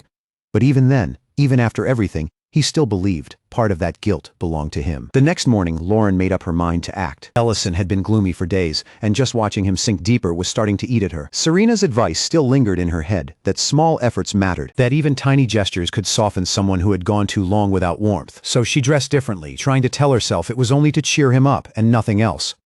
Before she could even settle into that thought, Guard Cat appeared out of nowhere. She immediately tried to brush the moment aside and shifted the subject to food instead. The cat dragged out a packet, and the second she saw it, she recognized it. The same instant meal Ellison used for quick snacks from his homeland. Memories of ramen and jjajangmyeon clicked together in her head. The instructions on the back looked simple enough, the portions clear, and she decided 3 packs would be enough for 2 people. So she marched straight into the dining hall with total confidence. Guard Cat nearly froze in horror when she casually announced she would personally handle the meal today. The result was a disaster. Once the food was done, the noodles looked dark, greasy, and deeply suspicious. The cat reacted like the world had ended. But Lauren shut him down immediately and insisted he was just disrespecting cooking itself. She studied the dish more closely, saw the noodles shining in all the wrong ways, noticed white chunks scattered on top, and realized he must have tried to invent something without understanding the basics. Then she spotted a strand of hair in it and lost the last bit of patience she had. That was it. The thing did not even meet minimum edible standards. She dumped it without hesitation. leaving the poor cat stunned into total silence. Around the same time, Creston casually handed Ellison some Palinku eggs and reminded him how valuable they were, proudly pointing out that he had been the one supplying them in the first place. Ellison noticed that Creston had not changed at all, then quietly reflected that rumors about the Archmage should have already thrown the city into chaos by now. Creston denied that immediately and pointed the finger at Rain, saying if any rumors existed, it had to be because of her. Rain appeared at once just to deny that accusation, and Ellison, after thanking them, prepared to leave. Before he could, Rain insisted again that she had not spread anything and blamed her husband instead. On the walk back, Ellison's thoughts drifted darker. He realized how long he had ignored the strange current moving beneath the Empire, stepping in only when things had already become urgent. And he knew why. Because his daily life mattered too much to him. That ordinary life had become precious. One person after another greeted him on the road. Someone mentioned the dining hall. Another talked about fresh eggs. Another promised to come back and eat again next time. Every little exchange reinforced the same truth. This quiet routine, these tiny joys, this ordinary rhythm, they mattered more than almost anything. He found himself hoping it would never break. That hope wavered when he came across Alina quietly placing flowers on C's grave. He stopped and listened as she explained she had been planting them over time. He answered softly that C would have liked them. That moment hit him hard, because he could not ignore anymore how fragile life really was. He remembered the mistake he had made by telling too much of his story, and the fear rose again. If his true identity ever fully came out, everything he had built could collapse. Still, gratitude outweighed fear in one part of him. Because despite everything, everyone around him had protected his secret. Not one rumor had escaped. After cooking pancakes, he set them on C's grave and walked away again, carrying that same heaviness. As he neared the dining hall, he heard Lauren's voice first, sharp and annoyed, scolding Guardcat to hurry up and taste it properly. Ellison stepped in quietly, and only got noticed when she turned mid-complaint. The moment she saw him, she rushed to explain that both the outfit she was wearing and the food in front of him were for him. A small gift, something meant to make him feel better. She tried to play it light, told him they could eat first, relax later, do whatever he wanted after that. That simple scene hit him with brutal clarity. He realized in that instant that he never wanted to lose this kind of life. Not this room, not this girl, not this ridiculous, peaceful warmth. And once he understood that, he also understood the other half of it. If he wanted to protect a peaceful life, then one day he would have to be willing to sacrifice it too. That was the cost. He laughed softly. Already certain Serena had arranged this scene from the shadows and chose to sit and eat. But even while he did, he knew the moment was not unfolding the way Loren had planned. Elsewhere, a completely different storm was gathering. Madrin arrived at the palace alongside Porgo and opened the door to find Dariant, Leiden, and Prince Leon already waiting inside. Once everyone was seated, Leon laid down the rule immediately. Absolute secrecy. Nothing discussed in that room was allowed to leave it. But the meeting started awkwardly because every eye drifted toward Madrine's maid uniform. The subject clearly got under her skin, and she tried to brush it off as exaggerated gossip. That only made things worse, because Dariant calmly pulled out the written report he had personally prepared. And right in the middle of that tension, a teleportation portal tore open, and Ellison stepped into the room. Madrine could feel it all collapsing the second the conversation drifted toward his past. The moment Porgo mentioned that strange kind of magic once believed to belong only to dragons, sweat began to gather on her skin. She understood instantly that this ending had been building for a long time, and now it had finally arrived. Regret pressed down on her so hard that her whole life began to feel like one long road of choices leading straight to this room. Ellison, however, stayed calm. There was no hesitation left in him now. He explained that there was no longer any point in hiding the truth, not after everything that had happened. The room tightened around his words as he made his choice clear. He would face his past openly, and this time he would not step back. Then he dropped the final line like a blade. The return of the 9th-class Archmage should be announced across the entire Empire. Far away, deep inside a cave, flames gathered in someone's hands before being scattered across nearby branches, igniting them in an instant. Lady Cinti sat there without panic and calmly reported the progress of her research. The drug, she explained, was nearly complete, and the test had already produced visible effects on humans, elves, and dwarves alike. Only one final step remained. Heart transplant success had climbed past 70%, and the Star Army was continuing to grow at a steady pace. The fire spread wider, curling outward until it formed a massive ring of burning branches, and from within those flames, a voice answered her. The Lord acknowledged Cinti's determination, but there was no warmth in it, only pressure. He criticized her failure all the same, and the force of his magic came crashing down on her body so heavily that sweat poured from her skin. He told her the tightening was happening directly around his heart now. Then the order came. Find it and prepare the next sacrifice, someone chosen specifically to become the vessel carrying the Lord's will. At the heart of her ass, Ellison appeared in full mage uniform, the old image of war itself returning to the public eye. He raised one hand and cast a massive projection high above the city, instantly seizing the attention of everyone below. The capital had only just come down from the fever of the concert, so the sudden appearance of a new projection overhead threw the streets into complete confusion. The same scene echoed far beyond the capital too, even in remote countryside villages like Estberg, where people could barely understand why such a high-ranking mage would bother speaking to a place so far from power. Ellison's voice rang through the air. The 9th class emblem on his chest answered every doubt before he even finished speaking. Rumors ended right there. The legendary hero had returned, and now there was proof floating in the sky for the whole empire to see. Ellison told them plainly that he had once hoped the war's end would bring a real age of peace, but the state of the empire proved otherwise. In one city, the local lord immediately tried ordering his guards to shut the projection down, only for them to hesitate,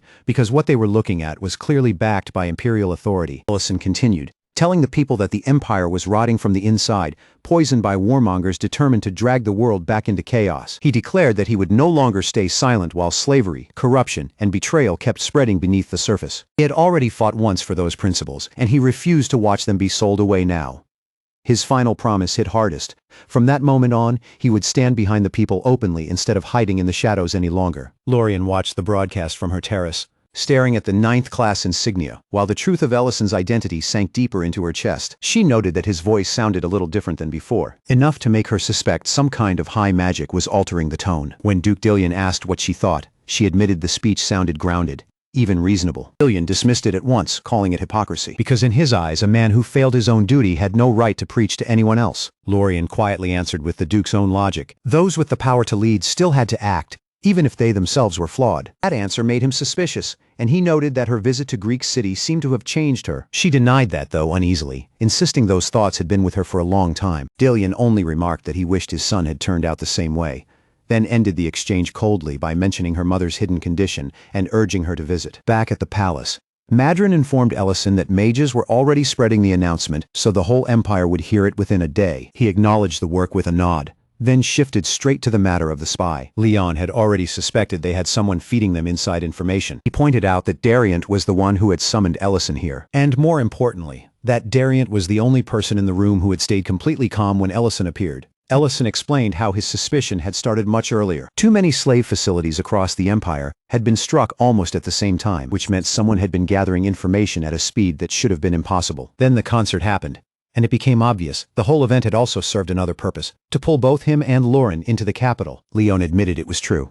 They had indeed been using a secret source. Elsewhere in the city, Duke Dillion confronted Redan over the mess surrounding Berna's incident. Redan answered carelessly, saying that after Berna's kidnapping, he had simply kept following orders from the moment he'd been mistaken for the right kind of employer. The Duke mocked him for what he had become, a former captain of the Knight reduced to obediently following commands. Then Dillion made his own position clear.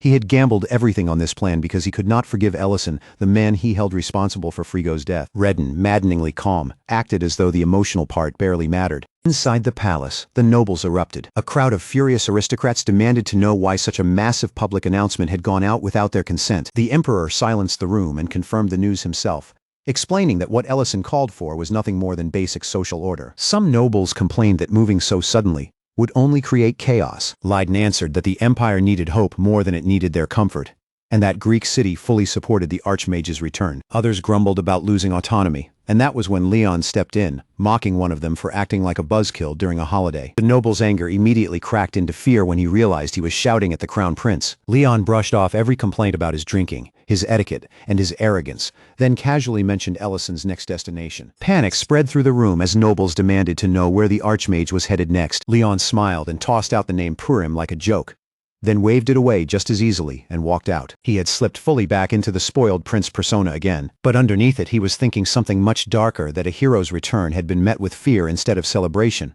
and if his role now was to cut the rot out of the empire himself, then he would do it no matter what it cost him. At the same time, high in the sky, Ellison eventually woke Lauren and told her they had arrived. They descended into Pendrell City within the Rubern Empire, the location their informant had given them, the second they landed. Chaos came from above. A bird swooped down and snatched Lauren's earring right off her. Since that piece meant a lot to her, panic hit instantly. Ellison promised he would get it back. Before he could act, an arrow sliced through the air and struck the bird mid-flight. It crashed to the ground, and both of them immediately understood they were not the only ones keeping watch over the area. Ellison checked the bird and realized the earring was missing. Lauren insisted this had to be the right one because she had tracked that exact bird, but he stayed calm and examined it more closely. Then he figured it out. The impact had made the creature swallow the jewelry. He started prying its beak open while Lauren watched, ready to go digging for it herself if needed, before he stopped her from doing anything too reckless. Not long after, the archer approached and calmly claimed the bird as his catch. Ellison apologized and explained that it had swallowed something important. Lauren made it very clear they were not leaving until they got it back. The stranger stared at Ellison for a moment, then suddenly recognized him. The man was Hess, an old acquaintance from military days. Ellison greeted him with genuine surprise and happiness. Lauren recognized him too, remembering him as the same soldier who had once complained about the food in Ellison's unit. Hess looked visibly embarrassed by that memory and mentioned that nearly a decade had passed since they last crossed paths. He admitted that while he had known Ellison survive the war, their roads had never met again in the final conflict. Then Hess turned to Lauren and greeted her politely. He asked about their relationship. Both of them stiffened in the most obvious way possible. Ellison awkwardly described her as the person he shared his meals and daily life with. Lauren immediately teased him for turning red, and pointed out that he still almost never just called her his wife outright. Seeing the two of them like that, Hess smiled and felt strangely relieved. Because whatever else the world had done to Ellison, at least it looked like his old friend had managed to build a good life. Hess then led them to his own restaurant so they could properly retrieve the earring from the bird. He explained that creatures like that swallowed shiny things out of pure instinct. When Loren asked, with alarming seriousness, what would happen to the bird now? Hess calmly answered that it was already being prepared for dinner. Since he had fresh ingredients ready anyway, he invited them to stay and eat. That was when Ellison fully realized where they were sitting, inside Hess's own restaurant. Hess explained that he ran the place together with his mother. When Ellison mentioned that he also owned a restaurant back in Greek City, Hess lit up and said he wanted to visit someday. For now, though, he wanted something even more important, a real opinion on his cooking. He served them ma noodles, and Ellison recognized the work immediately as the product of real skill. Lauren admired how polished the presentation looked, and commented that the dish felt familiar somehow. Hess watched them both closely, visibly tense. The broth had an understated depth that did not match its simple appearance. The meat was soft enough to melt apart, and the noodles carried the soup perfectly with every bite. Hess kept waiting for their judgment, but Ellison just kept eating in silence until the bowl was completely empty. The moment Ellison emptied the bowl, he gave Hess the highest praise a cook could ask for a finished dish. That one detail alone brought the man's confidence back to life, because cooking his own food every day had slowly poisoned his judgment and made him question whether he still had any skill left at all. Ellison calmly pointed out that the broth was made from bird bones, and Hess, relieved that his work had been understood so precisely, began sharing the finer details of the recipe with clear pride. Later, while they cleaned up, Ellison joined him at the sink even as a guest, simply because he couldn't stand leaving a kitchen messy. In that quiet moment, Hess finally asked the real question. He wanted to know if Ellison was truly the man behind the recent Archmage declaration. Ellison did not deny it. Hess then made another point. Someone of Ellison's stature wouldn't come all the way to a remote place like this without a reason. He asked if Ellison had noticed anything strange. The answer was obvious the second it was said out loud: the lack of customers. Even during the busiest hours, the shop was unnaturally empty. Ellison had already picked up on it too. A few years ago, Hess's restaurant had been thriving. The locals knew it well. Then, one day, a representative from the Liney Trading Company appeared and offered Hess an expansion deal. Better supplies, broader reach, more success, everything packaged beautifully with one hidden hook. He had to use a specific unknown seasoning. Hess, who took pride in honest cooking, rejected the offer on the spot. After that, his business began collapsing so badly that even his mother had to stop helping at the shop because there simply wasn't enough work left for two people. Ellison immediately suspected another restaurant had accepted the same offer. Hess confirmed it and pointed to a nearby place called Merle, a restaurant that had taken the deal and was now strangely successful. That instantly became a lid. When Ellison asked if Hess had ever tried eating there, Hess admitted he had gone once, but something about the place felt wrong. Not wrong in a way he could explain, just enough to make him resist ever going back a second time. The next evening, the three of them headed to Merle. Lauren woke up from a nap on Ellison's back and drowsily asked where they were going. Hess told her they were headed into the busy part of town. Ellison teased her for sleeping so hard she probably wouldn't even notice if someone kidnapped her. Then Lauren noticed Ellison's clothes and pointed out that he was dressed like a mage again. Hess quickly reassured him the recent Archmage announcement had made mage-style robes trendy among ordinary people, so he wouldn't stand out much. Once inside Merle, the sheer number of customers was enough to make all three of them pause. They were seated quickly, and manager Lesant came to take their order for 3 bowls of noodles. Almost immediately after, The woman tripped and went crashing down. Lauren wrinkled her nose, catching a nasty smell hanging in the air. Ellison quietly watched the chaotic service and understood something right away. The place was a mess.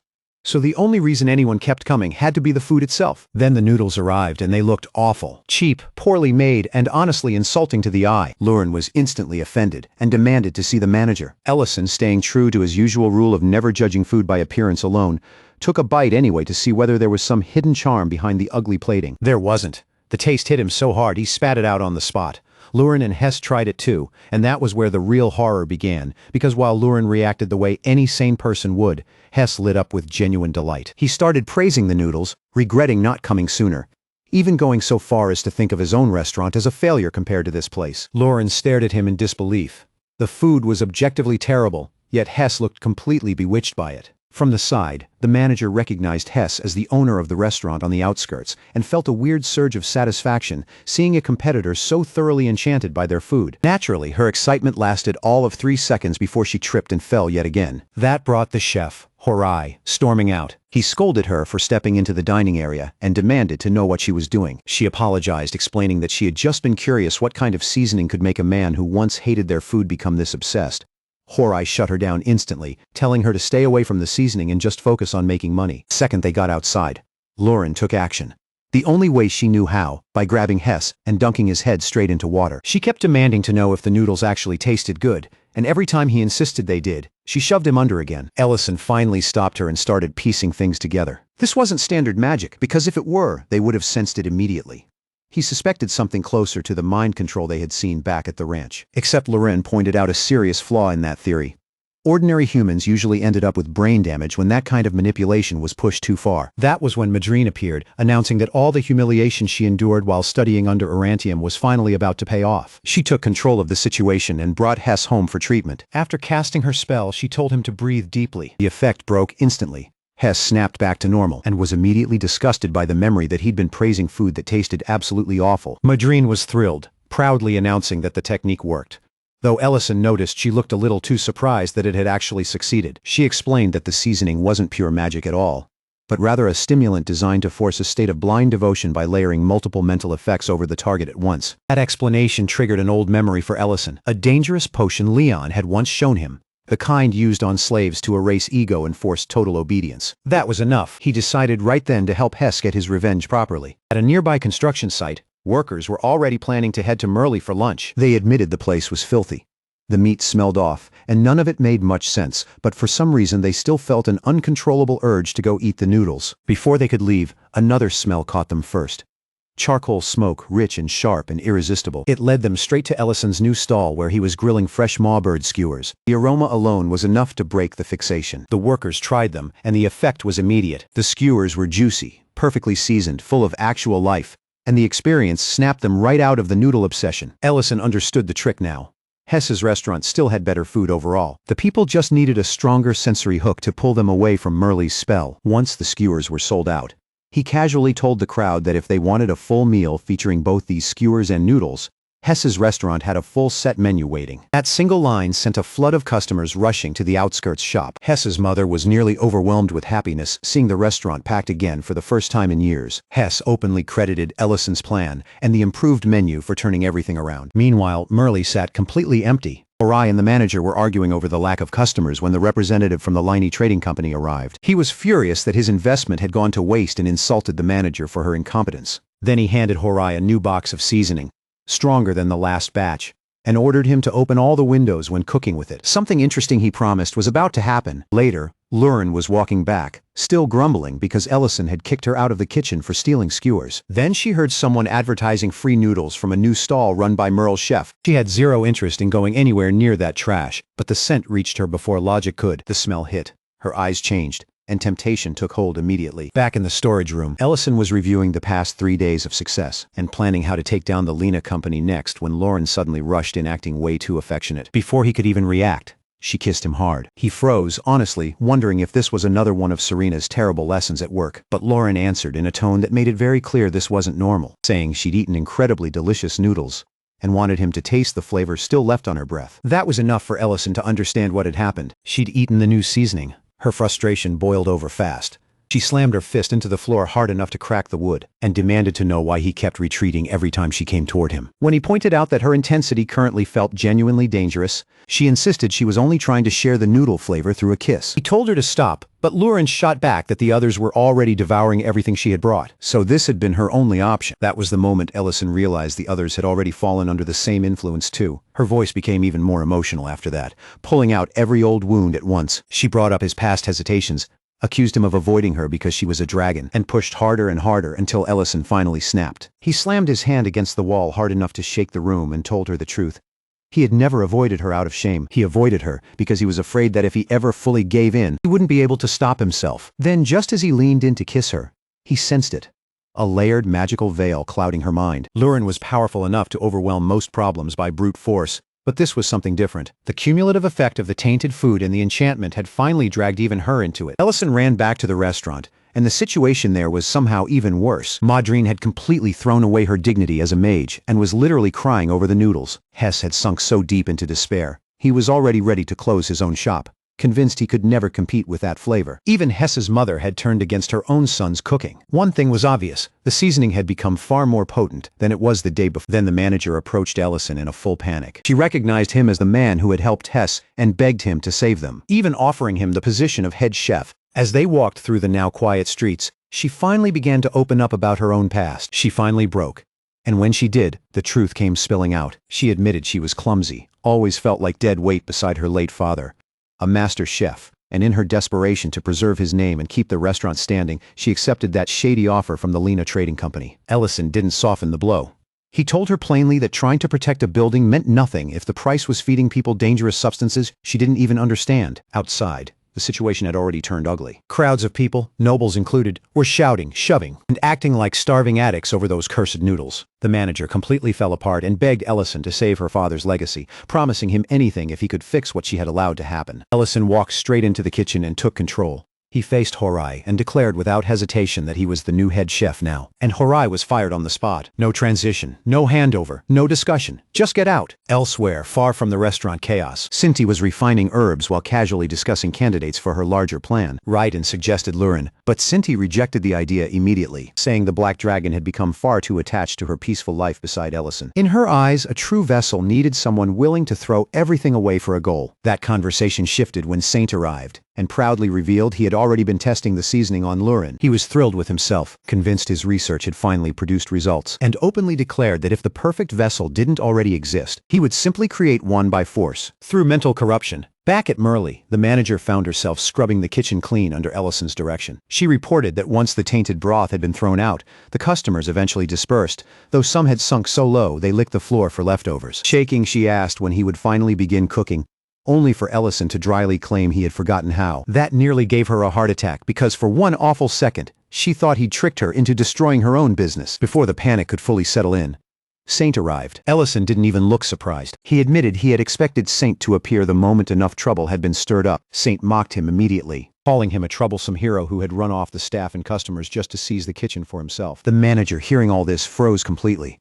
It hit her all at once that the man standing in her ruined kitchen wasn't just some talented cook.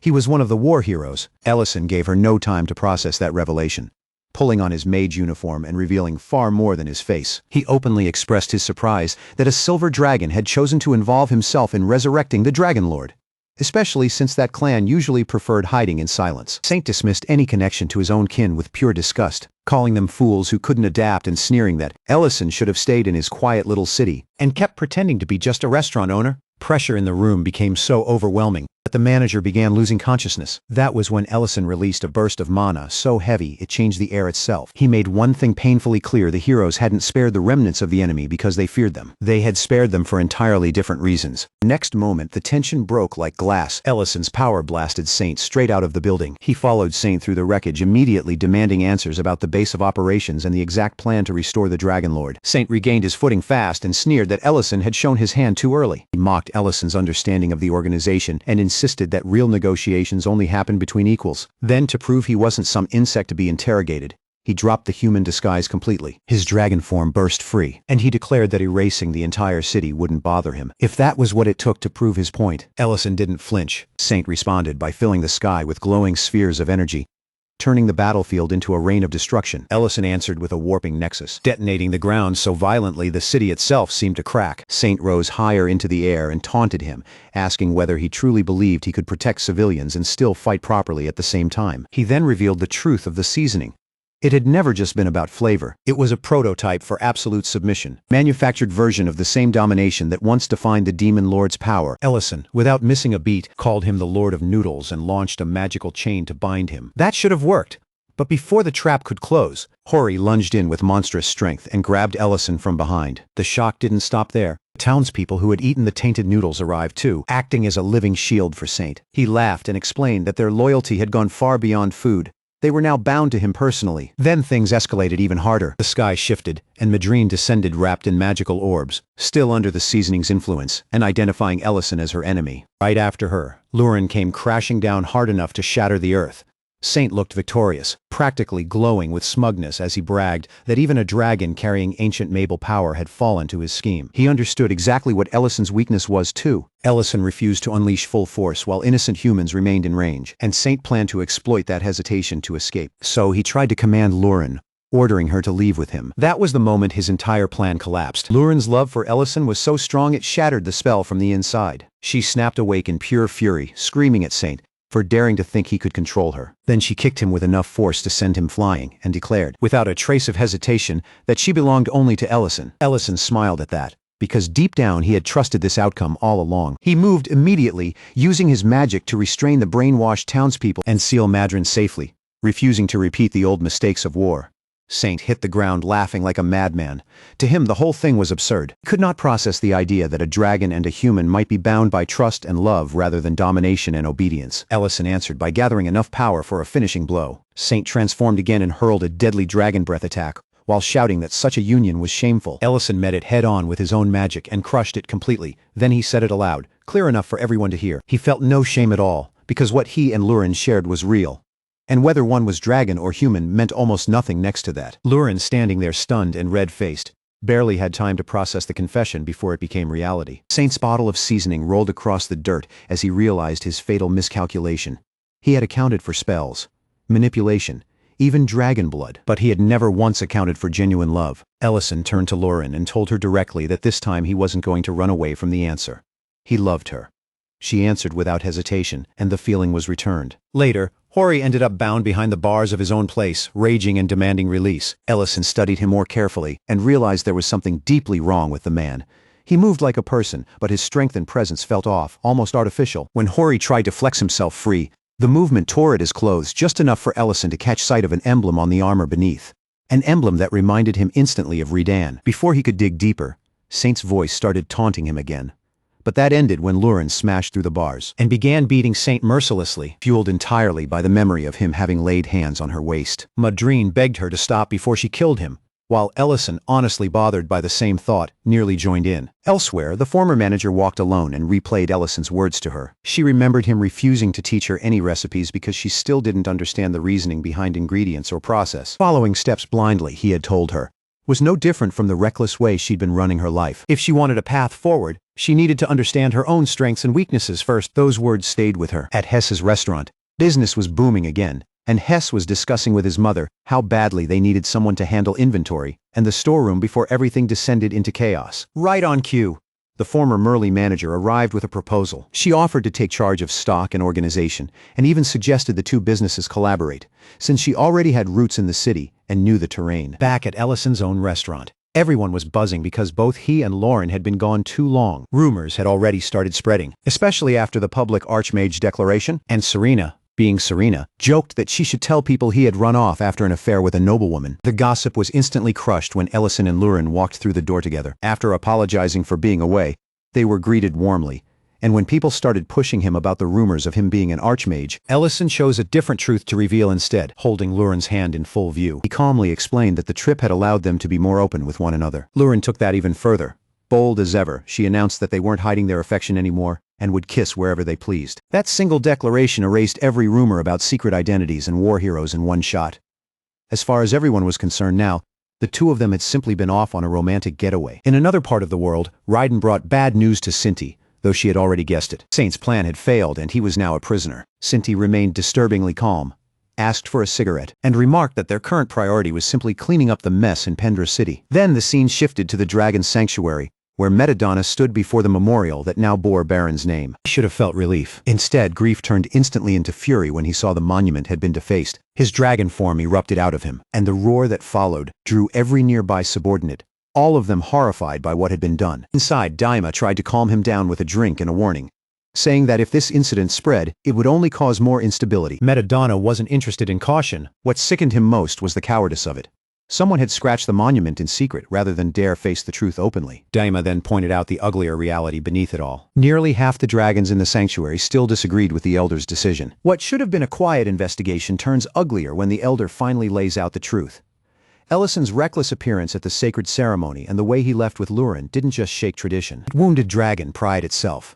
Because he declared his intentions openly instead of slaughtering other dragons to prove his right, many of them began to feel something they had never tolerated before small. For the first time, they didn't feel like the supreme rulers of life. That crack in their pride led half the sanctuary to a dangerous conclusion that Baron had been right all along, and that Ellison had only carried her will to its natural end. The Elder then turns on Daima, accusing him of planting the poison in Ellison's mind by bringing up his human lifespan in the first place. Daima is ready to answer, but cuts himself off the moment he realizes Ellison is standing there listening. Rather than fuel more rumors, he withdraws, though in his heart he already knows the outcome was decided. The moment Ellison tore through every wall in his path to reach Lurin. As Daima leaves, his thoughts are interrupted by Luhard, who arrives carrying a grievance he claims concerns the future of the entire clan. Meanwhile, the Elder studies the strange seasoning they recovered and immediately notices something wrong with it. Ellison had expected poison magic, maybe some cursed herb, but the Elder sees something stranger. A hard fragment lodged inside the mixture. When he pulls it free, the truth lands like a blow. It isn't stone, it isn't bone. It's a shard of a shattered dragon heart. That discovery chills the room, and even the Elder can't hide the thought pressing down on him. This nightmare may be nothing less than the harvest of the dragon's own sins. Elsewhere in the castle, Luhard finally drops the mask and starts pressing his case. He rages about the clan's thousand-year traditions being dragged through the dirt by a human outsider. In his eyes, a sinner was pardoned because of Ellison's authority. Sacred dragon law was bent, and everything old and absolute has started to crack. Daima, already tired of the performance, tells him to stop circling the point and spit it out. That is when Luhard changes direction and goes straight for the one weakness he thinks matters: time. He argues that Ellison may be strong now, strong enough to push back ancient threats and hold danger at bay. But he is still just a human, and maybe in 80 years he'll be gone. Betting the future of the Black Dragons on a life that's short to Luhard is madness. Daima immediately senses something off. For a man normally driven by pride and muscle, Luhard is suddenly far too polished, far too persuasive. So he pokes at the lie. If time is really the issue, then why not simply wait 50 years and let the problem solve itself? That one line strips the disguise off the whole argument. Luhard snaps and the truth spills out. He isn't speaking for the clan, he's speaking from jealousy. What he can't bear is the thought of Lurin spending a long life with Ellison, sharing everything with him, giving him what Luhard wanted for himself. Daima instantly suspects what else follows from that bitterness, including the vandalizing of the memorial, and though anger rises in him, he forces it down and pretends to entertain the idea. He even hints that perhaps he could overlook the damaged monument, just to see how far Luhard will go. That gamble works. Luhard grows nervous and reveals too much, enough to prove he's not acting alone and that someone smarter has been feeding him lines from the shadows. At the same time, Ellison is explaining to the Elder that the enemy leader appears to be a silver dragon named Saint. Since ordinary spells are useless against dragons, the Elder accepts responsibility for investigating more deeply himself. From there, the conversation drifts unexpectedly into something more personal. Ellison admits that he and Lurin have stopped hiding so much, and have even been kissing openly in public. The Elder laughs at that, but only for a second before immediately asking the real question on his mind. Where are the great-grandchildren? Ellison goes red so fast, it almost looks painful. The Elder, thoroughly enjoying himself, pushes further, saying the adulthood ritual is already over, so by now Lurin should practically be pregnant. That sends Ellison into full embarrassment. And beneath that genuine fear, he doesn't even know if a human and a dragon can have a child at all. The Elder teases him to keep trying. But then his tone softens because he realizes what Ellison is actually afraid of. It isn't conception. It isn't biology. It's the thought of leaving Lurin alone, or worse, leaving her with a child, if his life really is as short as a normal human's. To answer that fear, the Elder does something simple and unsettling. He cuts his own hand and shows the wound. He explains that dragon transformation into human form is not some shallow illusion. Their blood, their flesh, their internal structure, all of it truly changes. He reminds Ellison that Lurin herself refused to return to dragon form during her ritual because she had already decided this human shape was her real self. That choice matters. He tells Ellison to trust the resolve Lauren has already shown. Because she has not been stumbling blindly. She has been choosing this life with open eyes. Back at the restaurant, Lauren is sprawled around doing absolutely nothing useful except replaying that deep kiss in her head over and over. The more she thinks about it, the more she feels like they have climbed to a new rung on the lover's ladder. And then Serena's old advice starts echoing in her mind. What comes after kissing? That one thought hits her so hard, she ends up shouting aloud from excitement and panic mixed together. Later, Mint and Miltine hear something break inside the restaurant, and immediately realize neither Ellison nor Lauren is around to deal with it. Expecting trouble, Mint grabs a sword just in case. The source of the chaos turns out to be Luhart, who has smashed the entrance and is now terrorizing customers while demanding that Lauren come out. Lint tries to confront him, but Luhart dismisses every human in the room as beneath even conversation. Mint and Miltine arrive to back Lint up and warn him that if he doesn't leave, they'll report him. Luhart answers by releasing enough mana to freeze them where they stand. He doesn't even try to hide how insulting he finds it to waste words on humans. Serena steps in before things explode further, warning him that the owner of this restaurant is not someone he wants to provoke. To keep her own dragon identity from being exposed in front of everyone,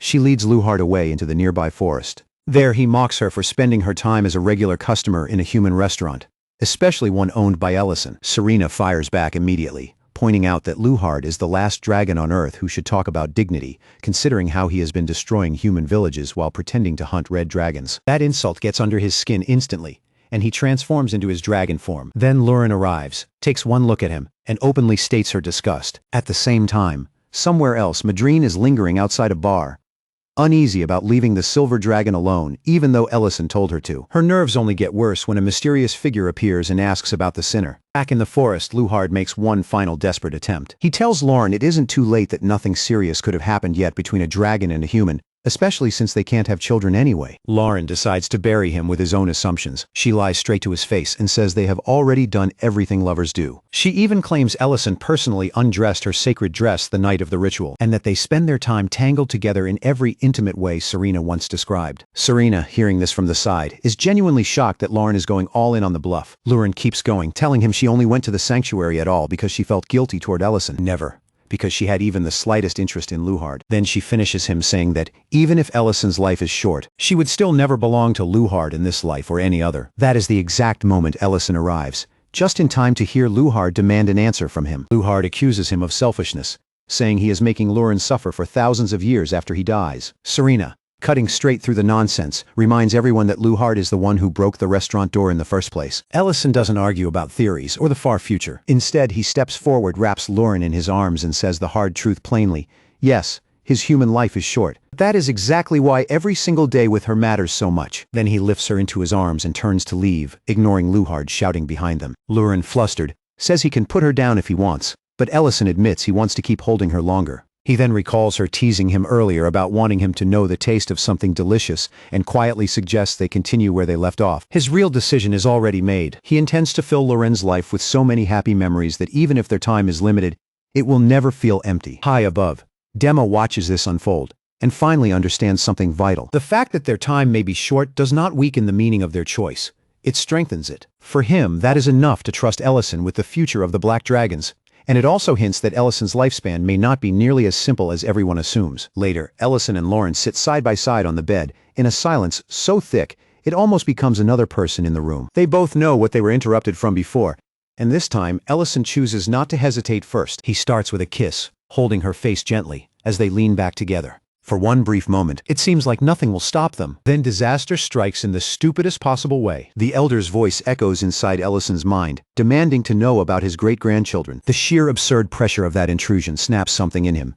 No matter how much he wants this, no matter how much he prepared himself, the nerves and the weight of everything crash down at once, and he realizes he still can't move forward yet. The scene cuts away from that beautiful train wreck and lands back at the restaurant, where Mint is currently undergoing a transformation no one asked for but everyone immediately becomes invested in. Miltine carefully shaves off his beard while a crowd of regulars watches like it's the greatest show in town. When she's done, everyone is stunned without the beard.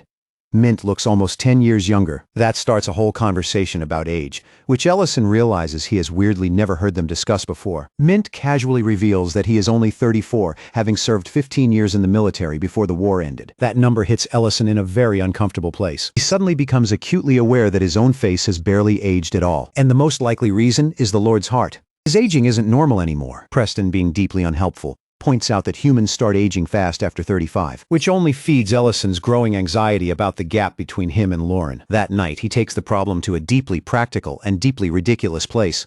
Lying in bed with a face mask on, trying to preserve his skin, Lauren asks what in the world he's doing, and he explains with full sincerity that he is trying to prevent wrinkles so the visual age gap between them won't get worse. Lauren tells him plainly that she does not care what he looks like, but Ellison is already lost in the spiral. Beneath the skincare nonsense, a darker thought keeps turning in his head. He needs to find Saint and force out the truth of how that man was so certain his lifespan would be short. And as if that weren't enough already, another, even bigger problem is beginning to take shape. Saint slipping free in Pendra hits like a bad joke with real consequences. Lord Hobb, who rules the city, coolly claims there isn't enough proof to keep him locked up. Madry nearly explodes, pointing out that Saint had been manipulating minds, twisting civilians, and moving pieces for something far darker. Hobb shrugs the whole thing off, turning her own reasoning against her, saying that seasoning citizens and making them obsessed with food doesn't technically violate the Archmage's ideals. And if Ellison really is the dragon slayer everyone fears, then a man like Saint could never have posed any true danger anyway.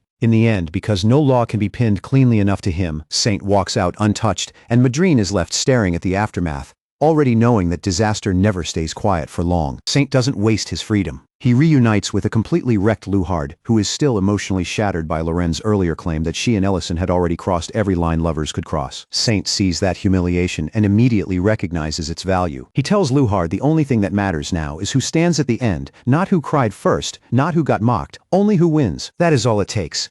Driven by bitterness and pride-wrought, Luhard throws away his loyalty to his own clan and offers himself fully to Saint's cause. Raiden then arrives with bad news. Their current hideout is finished. They need to move fast. In that tense little gathering, Saint finally lays out the bigger strategy. Their older experiments, jamming shards of dragon hearts into humans to create enhanced soldiers, worked too slowly and cost too much. So he built something new, Lord's Tier. A substance designed to make whoever consumes it fall into absolute obedience. It would be faster, wider, far more useful against dragons and against Ellison, and he is already on his way to collect the research materials needed to mass produce it. That plan dies the instant the meeting is ripped apart by fire. Luhard's robe suddenly ignites, then the entire space erupts into a violent explosion, turning the hideout into a blazing cavern and shutting down teleportation completely. Out of the smoke comes Dahagma, dragging a struggling Luhard from behind like a child caught sneaking out. He calls him exactly what he is.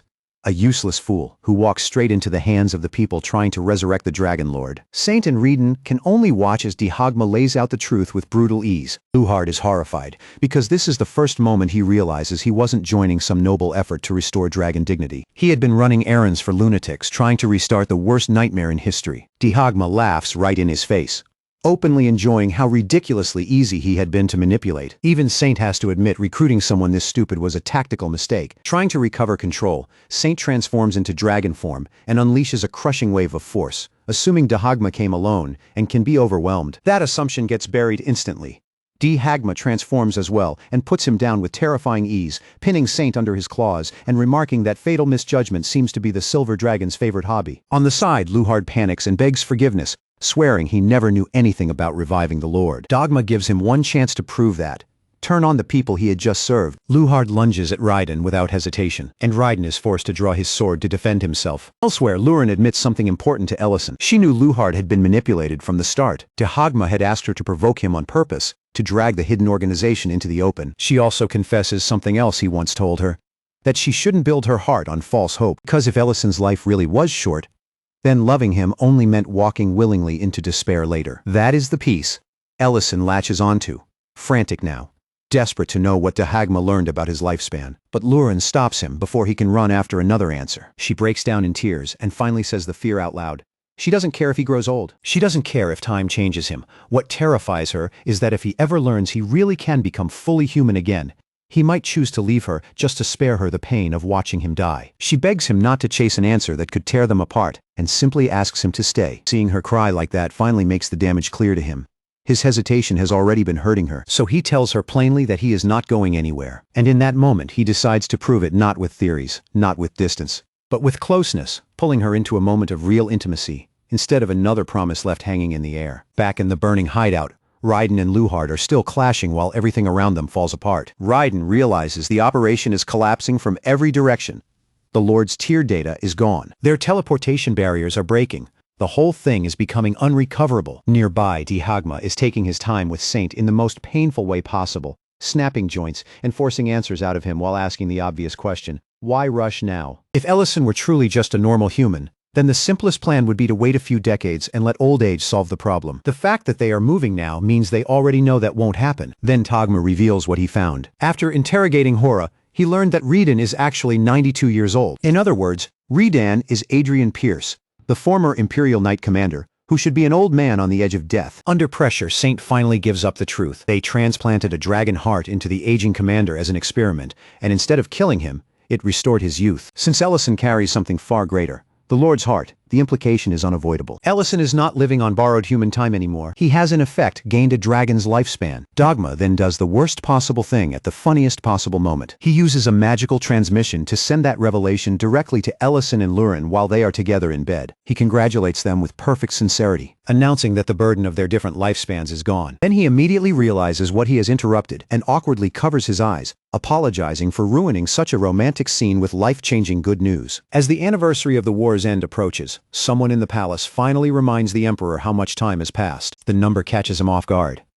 2 full years have already gone by, even if the pain still feels close enough to touch. Because the Empire has been relatively quiet lately, especially after the concert, he decides this is the right moment to move. He orders a festival to be held in honor of the 3 heroes who carried the war, a public act of gratitude for the people and for history. Meanwhile, life at the restaurant keeps moving. Ellison works through the evening rush, finishing plates and telling Lauren to deliver them. Their fingers brush for half a second and both of them immediately blush like idiots. Lint and Mate notice at once, because of course they do. And Lint nudges Ellison with a grin, pointing out that something about him has clearly changed lately. Ellison instantly retreats into denial and tries to change the subject by talking about how crowded the place is. Lint explains that the city is already filling up because the anniversary festival starts today. In the city square, Leiden stands before the crowd with Berna beside him and gives a speech that lands hard. He reminds everyone that Greek City once lay shattered after the Red Dragon's assault, and that what saved it wasn't miracle alone, but loyalty, endurance, and the people refusing to collapse. Soldiers stayed standing, civilians endured, and the city lived. Then he bows deeply and thanks the 3 heroes who made that survival possible. The crowd is already emotional. But then he drops the line that sends everything over the edge. One of those heroes is living in Greek City right now and running a restaurant. The crowd erupts instantly. Berna has to step in and stop him before he drags Ellison all the way into public chaos. Fireworks explode above them, cutting off the moment and ending the speech on light and thunder. At the festival itself, Ellison and Lauren move through the crowd like a couple trying not to look like a couple and failing horribly. Ellison wins her a stuffed toy at one of the stalls, and Lauren immediately tells him to do it again, because one is clearly not enough. As they walk, she admits that she likes places like this.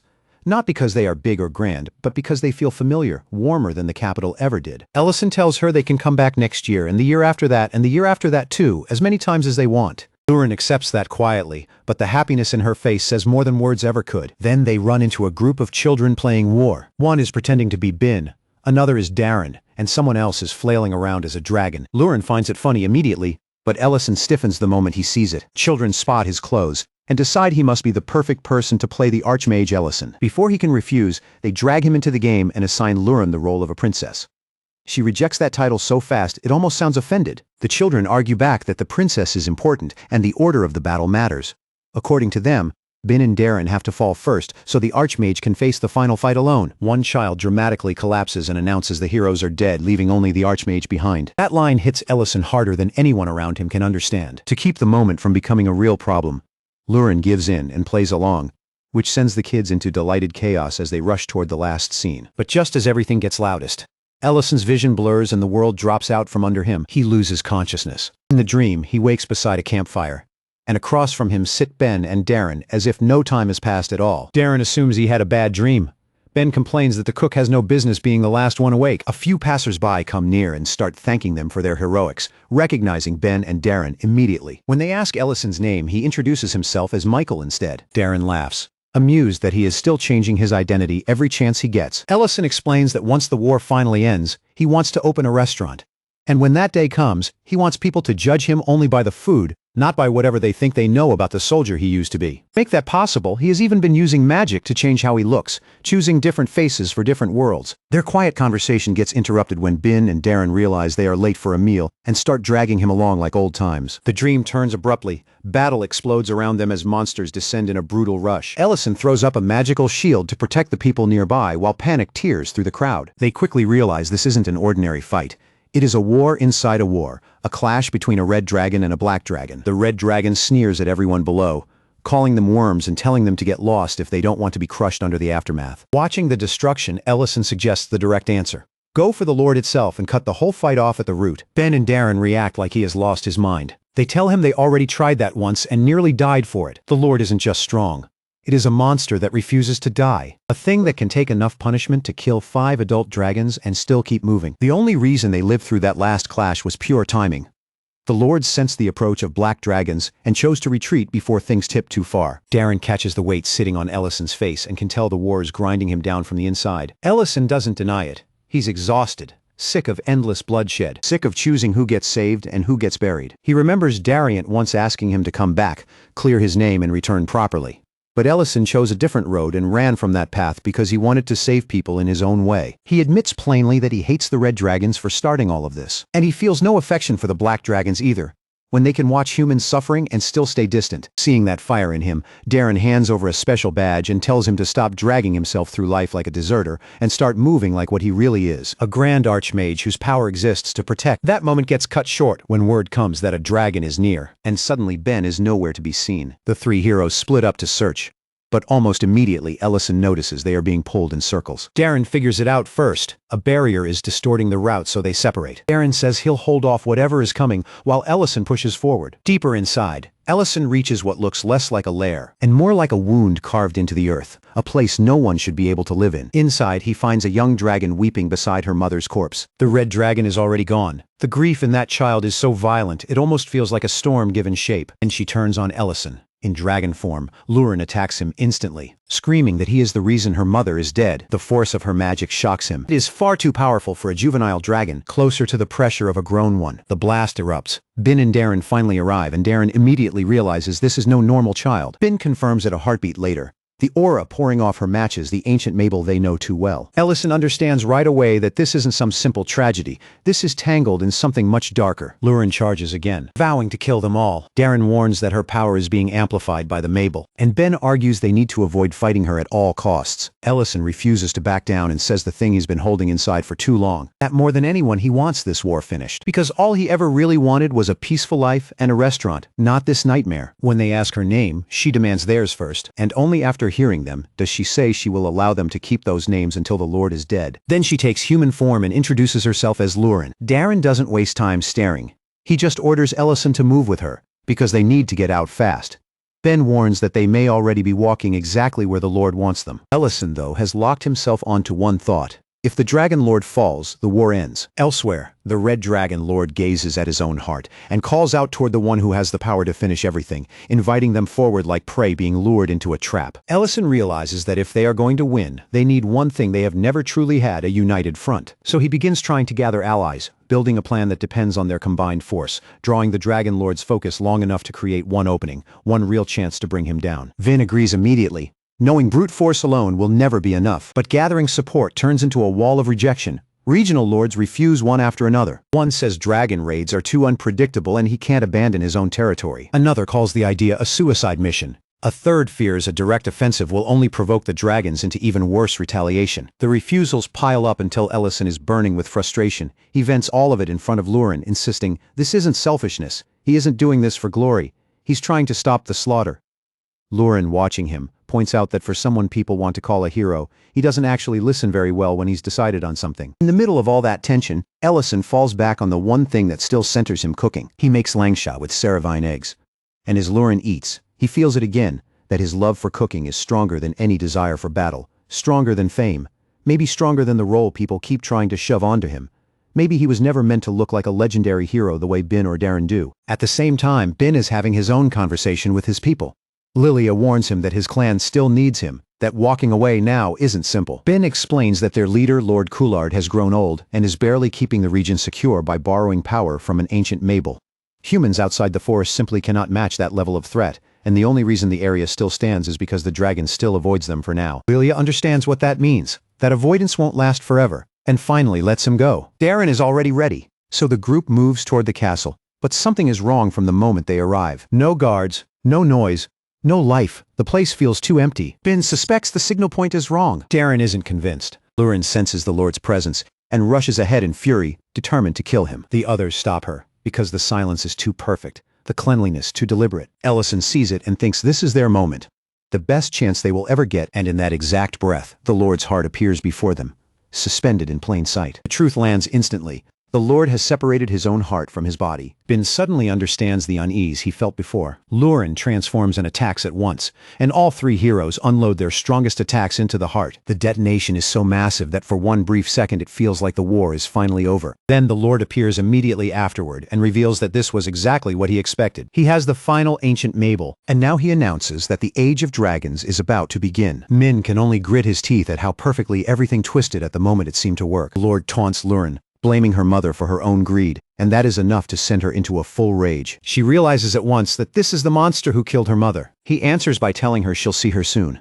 The battle explodes again. Ben and Darren leap in with her, and together they manage to sever one of the Lord's arms. But he treats it like an inconvenience, not an injury. He reminds them that this body is only a vessel. Then he covers the battlefield in fire, so vast it feels like the air itself is burning. Ben curses the Lord's regeneration.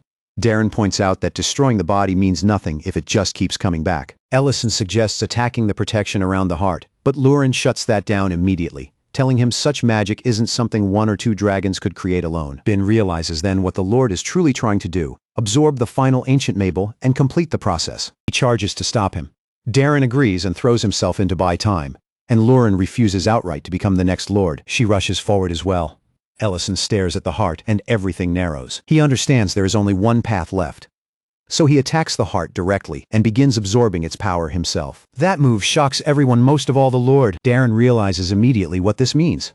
Ancient Mabels can only be absorbed by beings with overwhelming magical capacity. Ellison keeps pulling the power in while the Lord finally sees what kind of monster he is actually facing. Not a hero in the storybook sense, but a different breed of mage entirely. Darren and Ben keep the Lord occupied, buying second after second while Ellison continues merging with the power, pushing through the pain, through the chaos, through the certainty that if he fails here, the world ends with him. He can feel it.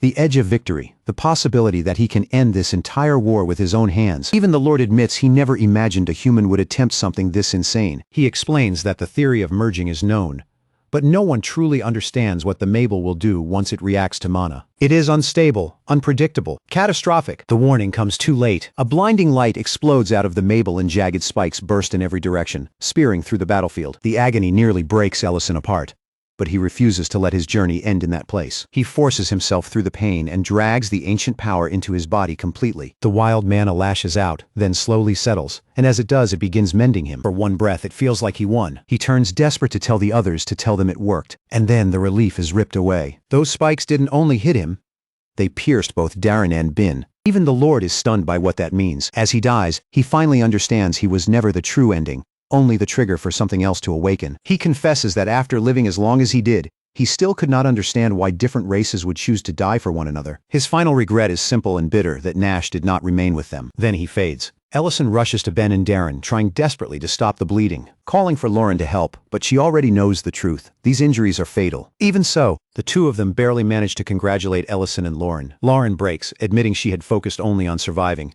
thinking awakening was the only way forward. And now, she cannot understand why they protected her when she was the one most likely to die. Ben gently corrects her, telling her she never would have lived through that attack alone, and reminding her that every life matters. Race doesn't change that. Darren gives Ellison a softer apology, saying they really had wanted to be the first customers at his restaurant. Ellison can't stop crying, but underneath the grief he understands the terrible truth. The war is finally over. Later, he kneels alone in the dirt with that victory hanging around him like a curse. He looks at the emptiness left behind and cannot understand why. After all of it, only the three of them had to remain there at the end. Something rotten opens inside him. He thinks of every refugee who demanded more while others bled. Every leader who refused help. Every dragon who watched humans die with indifference. That abandoned feeling mutates into rage so intense it almost consumes him. And in that moment, with grief and fury becoming the same thing, he screams that he will kill every last one of them. Then it happens. A violent surge of energy detonates through the castle, the whole place shaking like it might tear itself apart. Ellison's first instinct is to strike, to answer force with force. But Lurin grabs his hand before he can move and tells him to stop. She points out that the red dragons aren't attacking anymore, then pulls him forward so he can see the truth with his own eyes. What he finds completely flips the battlefield in his mind. The red dragons aren't coming for him. They're holding the line against something else, buying him the time he needs. Even the creatures he had branded as enemies are now fighting to protect the final opening. Around him, soldiers are shouting the names of the heroes they believe in. And in that moment, Ben and Darren appear beside him like echoes that never really left. They tell him to stop drowning in grief, because their deaths were not meaningless. And the ending they bled for is finally here. Darren reminds him that everyone, even those he thought would never stand together, ultimately did. That was the point, and that is exactly why they should be glad. Ellison steadies himself, lifts his voice, and makes the declaration that ends it all. The Lord is dead. The war is over. Then he lays down a new rule for the world. No race is allowed to attack another again, unless their life is truly in danger, and they are forced to defend themselves. No exceptions, no special bloodlines, no excuses. The law applies to everyone. As fireworks burst in celebration of peace, the memory collapses, and the story snaps back to the present. At the festival, Lurin and the nearby children are startled because Ellison is unconscious and crying in his sleep. She shakes him awake, and he slowly returns, remembering where he is not on a battlefield, but at a festival held to honor the war heroes. The children immediately start apologizing, worried that their little game somehow pushed him too far. But Ellison brushes it off and says he only drifted into an old memory for a moment. The kids beg him to finish the game, so he raises a hand and casually shows them a burst of impressive magic. Their eyes go wide. They instantly ask if the hero badge he carries is actually real. Ellison explains that the badge isn't some enchanted relic. It's a gift Ben and Darren made for him themselves through spirit arts. As he and Lurin prepare to leave, he tells them something else, that Lurin also stood in that final battle.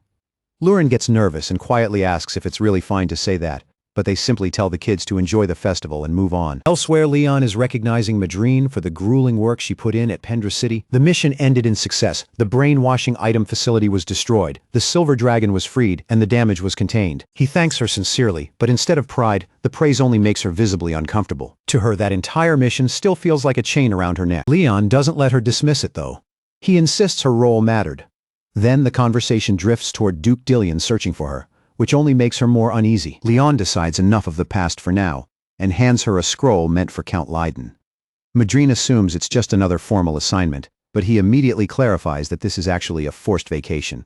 Her job is to deliver the scroll, and after that she is under orders to disappear into the festival and enjoy herself whether she likes it or not. Back at the restaurant, the mood is absolutely wrecked. Serena, Alina, and the butcher couple are all sitting there in utter silence, paying the price for the previous night's overindulgence. When Ellison and Lauren walk in, they ask what happened, and Serena flatly blames excessive partying. Alina explains that she tried treating some dwarves, and somehow ended up being handed liquor strong enough to destroy her from the inside, leaving her with a brutal hangover.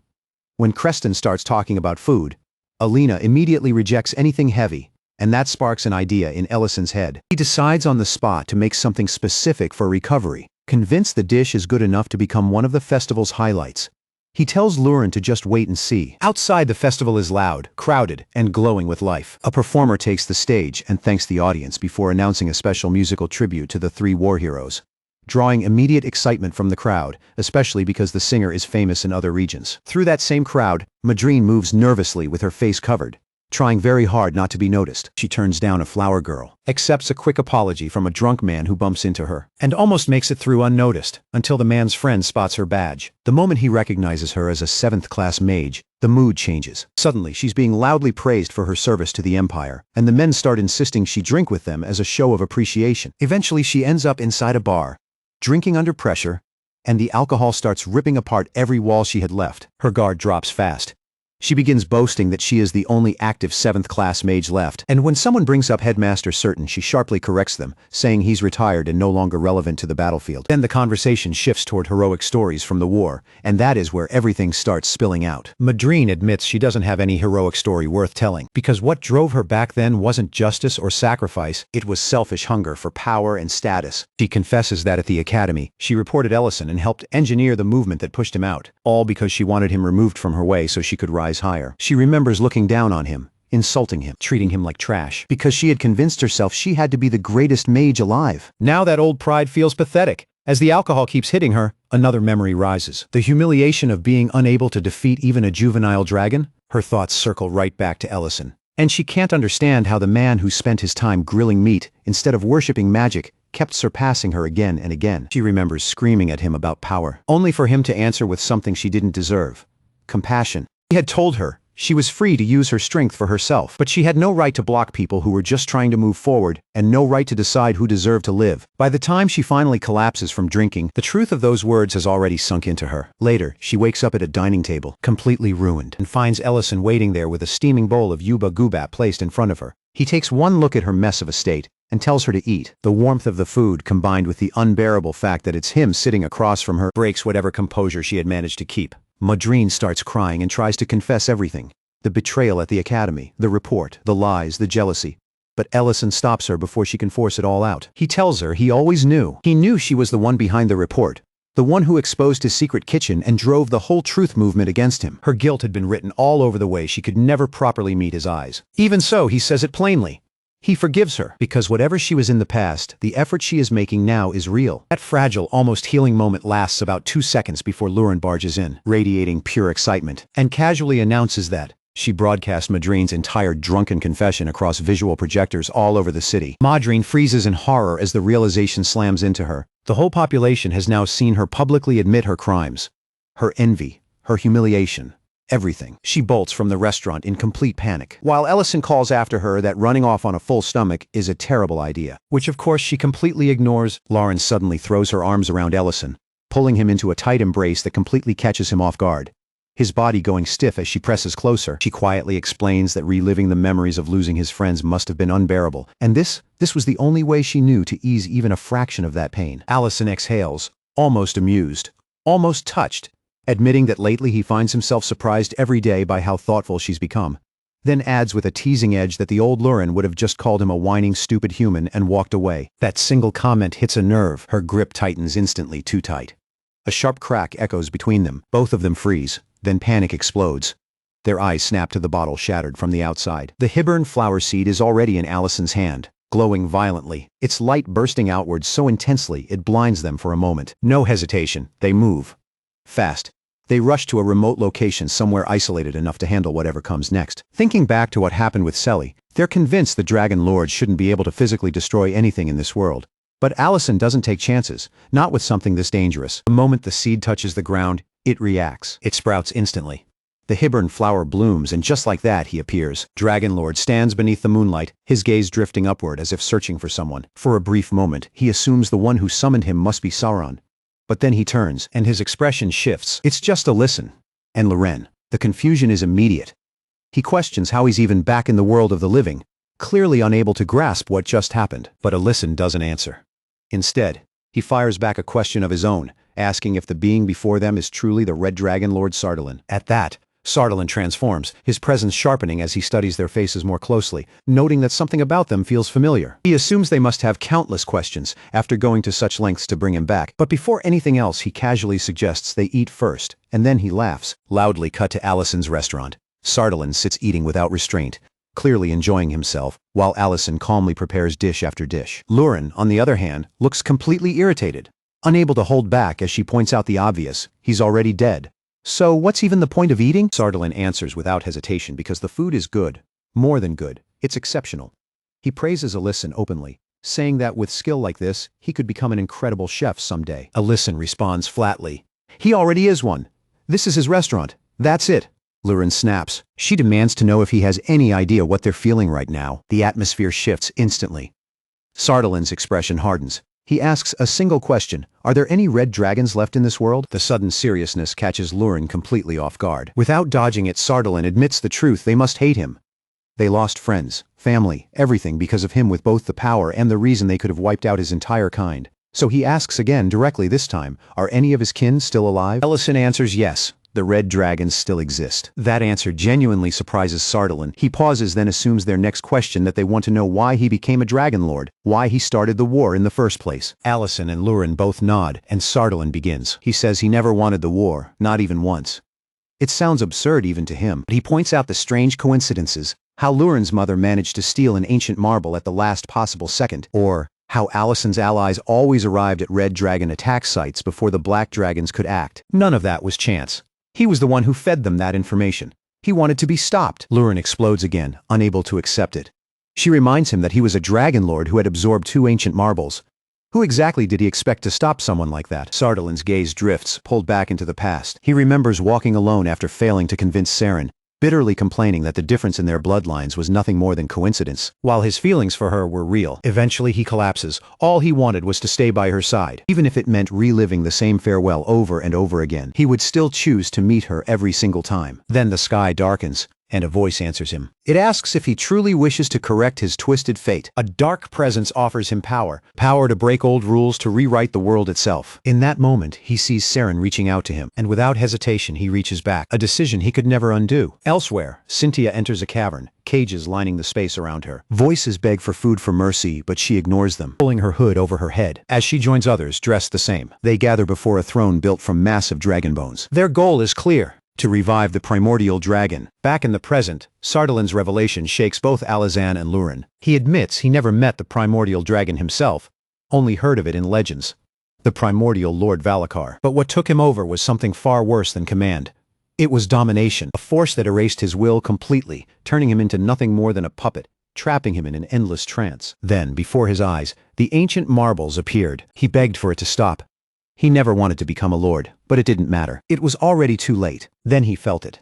Saren's presence. For a moment he hoped she would be the one to stop him. The primordial dragon had already warned the others about her. Still, she came. Lurin's mother surged forward with overwhelming speed, aiming straight for the marble, and she succeeded. She stole it. Sardalin later learned the truth. That girl was Saren's granddaughter. He says it plainly. He owes Lurin's mother a debt he could never repay, not even in a lifetime.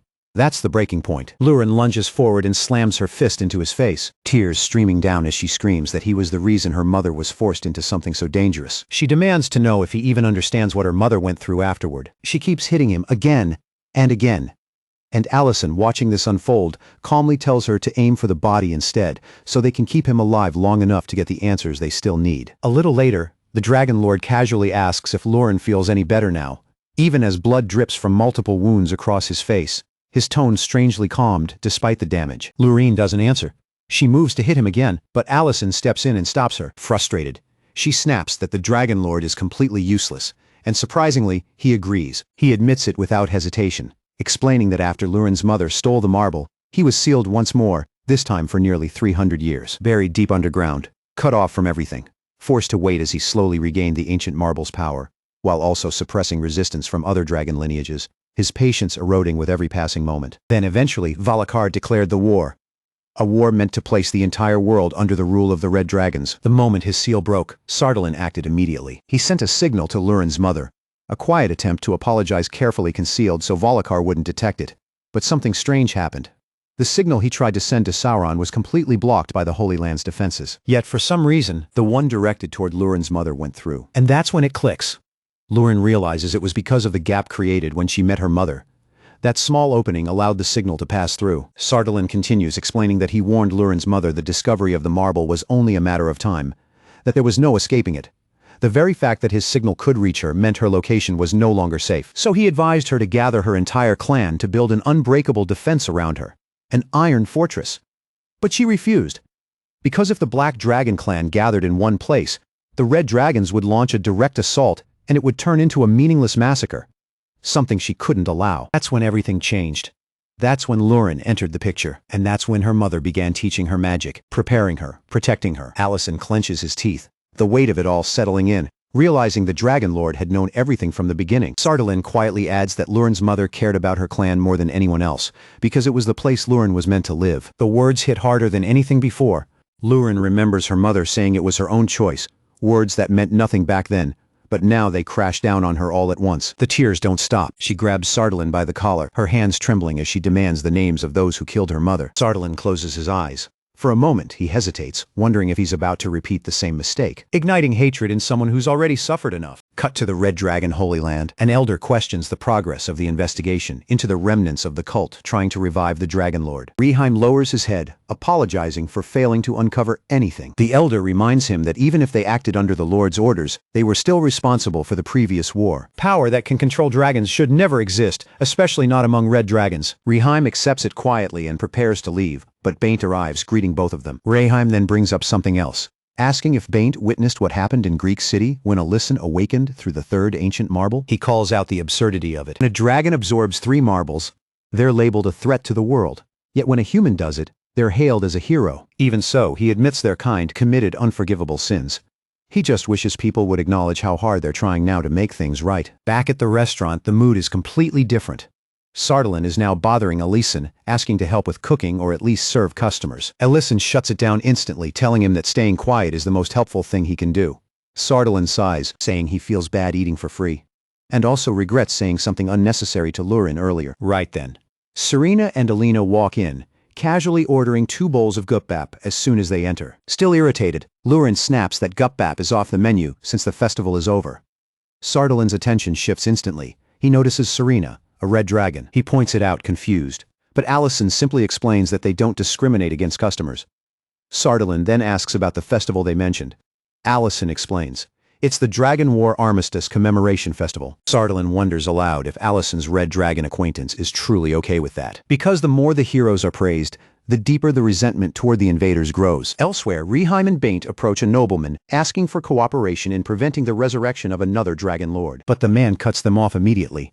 He mocks them, reminding them they were the ones who started the war and now they have the audacity to ask for help. He refuses outright, saying he'll never cooperate with them. Baint's patience cracks, his teeth grinding as he asks if the human has forgotten he's speaking to dragons. The noble fires back instantly, asking if they're finally showing their true nature.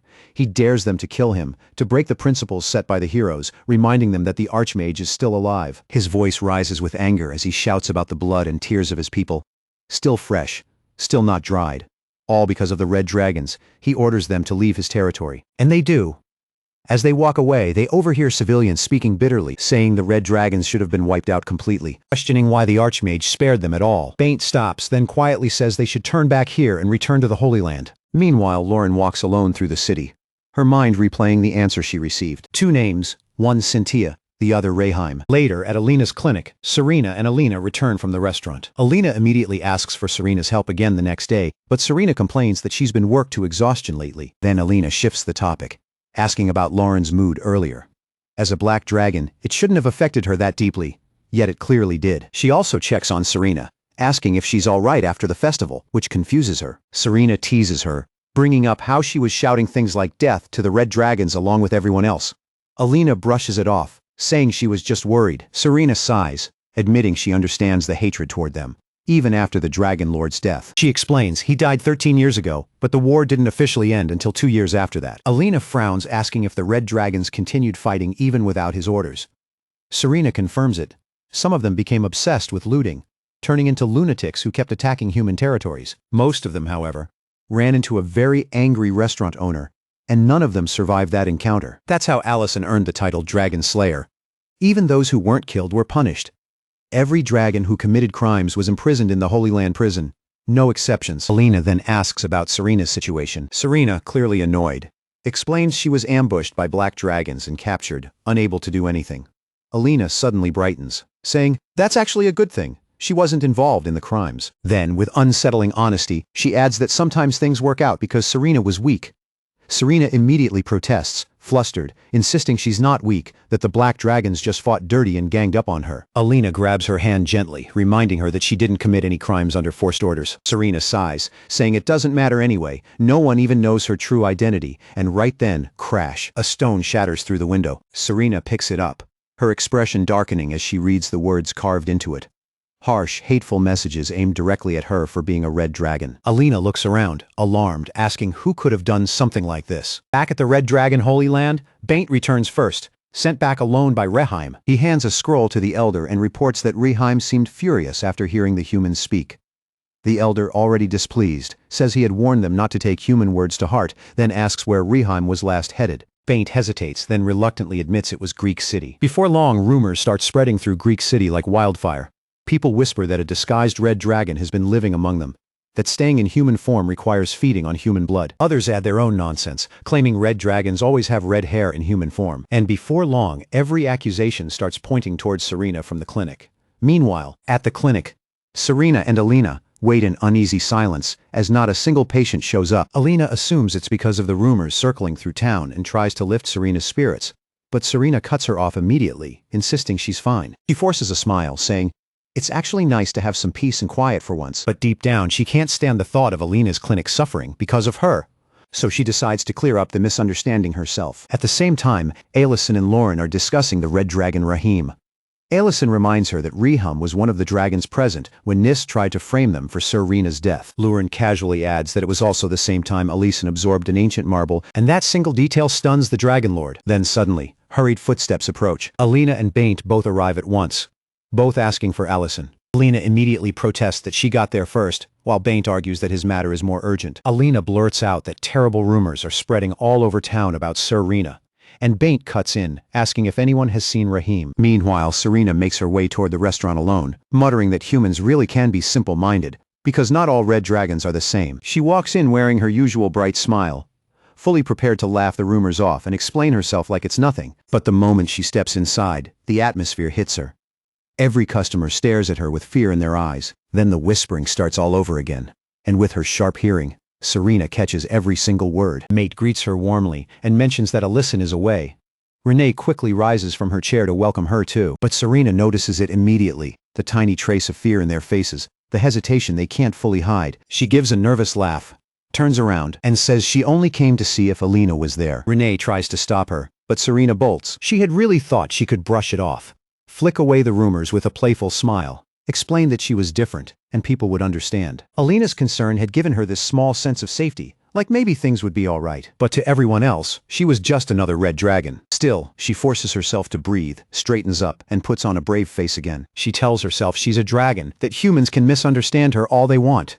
First, she decides she'll teach whoever threw those rocks at the clinic window a lesson. Then she catches a strange smell, and the next second, she's back at the clinic, only to find it completely swallowed by flames. Serena smashes through the door without hesitation, convinced Alina is still inside, panic driving every movement. Thankfully, Alina isn't there. But as Serena stands there watching the clinic burn, a crushing thought hits her. Had it really gotten this bad? Had her mere existence truly become an unbearable sin in the eyes of humans? By the time the others arrive, the fire has already been put out, but the clinic is ruined, totally destroyed. Alina, however, is more worried about Serena than the clinic itself. Lauren turns to Baint and demands to know if this is what he wanted, if Rahim won't be satisfied until every dragon of his kind is treated the same way he was. Baint pushes back, saying there's still no proof. Rahim was the one who spread the rumors. Lauren fires back immediately, asking if it's supposed to be some coincidence that these rumors exploded on the exact same day Rahim entered their territory. Then furious, she reveals that Rahim was also the dragon who killed her mother, which makes it all too easy to hold him accountable in her eyes. Elsewhere, Noel slams his hand onto a table, demanding to know how rumors like that could spread about Serena. Renee apologizes and explains that by the time they first heard them, the stories had already been exaggerated beyond reason. Noel waves his hand in frustration, saying his wife should have realized Serena wasn't human just from the way she spoke or from that unnatural red hair. Then his face drops. He admits that even if everyone else believed those lies, the two of them at least should have been people Serena could lean on in a moment like this. Then Noel says something heavier. He reveals that he knows Alison is a great mage who lost all his comrades to the Red Dragons, and asks Rianne if she truly believes a man like Alison would treat Serena with such warmth if she were really a sinner. Rianne breaks into tears, saying she wants to apologize to Serena. But Serena is already gone. The next day, the entire city talks about Serena's disappearance like it's some kind of human victory. Some laugh and say she ran away with her tail tucked. Others claim the Archmage should have killed her long ago. Their cruel chatter even turns Alina into some kind of victim in their story, as if Serena's very presence had been nothing but a nuisance. Then a few children step in and tell the old men to stop bad-mouthing their elder sister Serena. They insist that Serena had always treated people kindly. Not far away, a hooded figure overhears the conversation until he's noticed. Lauren immediately calls him out, saying Rahim has a lot of nerves showing up in Greek City. Then declares before everyone that he is the dragon who killed her mother. Rahim answers that he has no memory of the Dragon War, and that reply only makes Lauren angrier. She snaps that his sins don't disappear just because he can't remember them. Then she accuses him of being the one who spread the rumors about Serena too. Rahim coldly asks what if he did. He asks whether the fact that red dragons have red hair while using polymorph is some secret that should have been hidden from the world. Then he turns it back on her. He accuses Lauren of not caring when other red dragons were persecuted, but now that someone close to her is facing the same hatred, suddenly it matters. He demands to know what changes even if he was the one who revealed the truth. That's when Lauren's fist buries itself into his stomach. The impact is so brutal, it blows open even the armor on his back. She tells him to just die already if that's all he has to say. Rehaim is left stunned by the force of the blow, and before the city can fully react, Lauren opens a portal behind him and sends him through, dragging the fight away from the civilians. Some bystanders, startled by the noise, can only ask what that sound even was. On the other side of the portal, Rehaim crashes across the ground from the force of Lauren's previous punch. She walks toward him and coldly tells him to get up again. Then she demands he tell her about the other dragon who killed her mother, the red dragon Cynthia. Rehaim gives the same answer again. He says he has no memories from the war. Then, transforming into a dragon, he adds that he had only acted according to the agreement. Far above in the sky, Elusen and the Dragon Lord watch in silence. And the more Elusen sees, the more something about all of this feels wrong. Back below, Lauren keeps fighting in her human form, which Rehaim takes as an insult, demanding that she show her true form. Lauren answers that her human form is her true form. Then she uses gravity magic to force Rehaim's neck downward and drives a kick straight into his jaw, the impact rippling through the surrounding area. Rehaim can't understand it. How could a dragon who had only just reached adulthood be this strong? He starts to doubt whether he could win even if he used every ounce of his power. His mind drifts back to the Elder's words after the war ended. The Elder had said they must take responsibility for starting the war, because too many lives had been lost by their hands, even if the agreement did not count casualties caused directly under the Lord's orders as crimes. Those who committed crimes against humans or dragons were not to resist arrest and were to be imprisoned. Many red dragons called it unfair, insisting they had not acted of their own will. Even back then, Rehaim had been accused of following orders from a suspicious female dragon and from the Dragon Lord himself. And even though he still doesn't remember any of it, Rehaim begins to believe that he really may have been the one who killed Loren's brother with his own hands. Back at the Holy Land, the Red Dragon Elder is approached by a nervous dragon, who says he isn't sure whether the person behind him is a guest or an intruder. Then Allison steps forward, apologizing for the intrusion. Wanting to explain things as quickly as possible, he takes out the Hiberon flower, and the moment the Elder sees it, the Dragon Lord appears in his sight. His reaction is instant. He punches the Dragon Lord straight in the face. Back in the barren land where the two dragons are fighting, Lauren admits that Rehaim is an impressive fighter and wonders if that's because he's one of the Elder Dragons. At last, Rehaim says that this is enough. He tells her to inform the others that he was the one who started the fight, and adds that with the wounds already visible on her body, no one would blame her for killing him. Lorene stares at him, asking what kind of nonsense he's talking now. Rehaim asks if revenge isn't what she wanted. Then he turns back into a human and says that if earning Lauren's hatred meant carrying out the Dragon Lord's orders, then he assumes he really would have done it. He tells her to finish what she came for. Lauren lunges forward and pins him down, by the neck, demanding to know what game he's playing. She tells him to resist until the end, to regret his sins, to curse her. But Rehaim says he's tired. He says he can't keep doing this any longer. Lauren prepares another attack. Back at the Holy Land, Alicent asks whether Rehaim really killed Lauren's mother under the Lord's orders, because that is what the Dragon Lord himself remembers. But it still doesn't add up, especially since Cynthia appears to be part of the faction trying to revive the primordial dragon. The Elder says that even if it sounds like he's trying to defend one of his own, he does not believe Rehaim is the type of person who would do something like that. In the early post-war period, Rehaim worked harder than anyone to repair the damage and offer apologies. The Elder says that because he knows the details of Rehaim's actions since the war, if Rehaim had really been connected to the cultists, either he or Baint would have noticed. Allison then asks about Rehaim's missing memories, and the Elder explains that Rehaim suffered countless wounds and endured all kinds of insults and punishment. Even so, he was never someone trying to avoid responsibility. At that point, the Dragon Lord starts to realize the worst possibility. He says they need to go back and stop Lauren immediately. He admits this all happened because of his own foolish greed and says he would accept it even if they chose to erase him, because the Red Dragons truly had no choice but to obey the Lord. He continues saying, Rehaim was neither part of the faction trying to resurrect the Dragon Lord, nor someone attempting to run from his sins, and at this rate, Lauren might really kill him. Back on the battlefield, Lauren is just about to finish Rehaim off. Rehaim quietly says he has one request. If it is true that he was the one who killed Lauren's mother, then he is prepared to apologize, even if it is an unforgivable sin in his own eyes. He says he still has to apologize. Lauren can't understand it. Why isn't he provoking her, mocking her the way Cynthia did? Instead, Rehaim asks her to end this whole chain with him and not carry any further hatred toward the Red Dragons. Lauren fires anyway, tears streaming down her face as she shouts that this isn't what she wanted. Her attack shatters even the ground beneath them. Then she fires again and again and again while memories crash through her mind. Her mother being treated like a criminal. Serena being slandered for no reason. She remembers being a child, once telling her mother that red dragons were evil, that they started the war and made her suffer. Her mother had answered calmly, saying no one wanted that war. Not the humans. Not the black dragons, not even the red dragon who started it. Young Lauren had asked how that could be when their clan had lost so much to the red dragons, and when those same red dragons even had a lord. She had asked if they shouldn't hate the dragon lord, the one who gave everyone the order. Her mother, trying to explain something far too heavy for a child, had only asked for one promise, that even if Lauren gained power one day, she would never judge others with her eyes closed, that before passing judgment she would first confirm what truly existed in their hearts. Back in the present.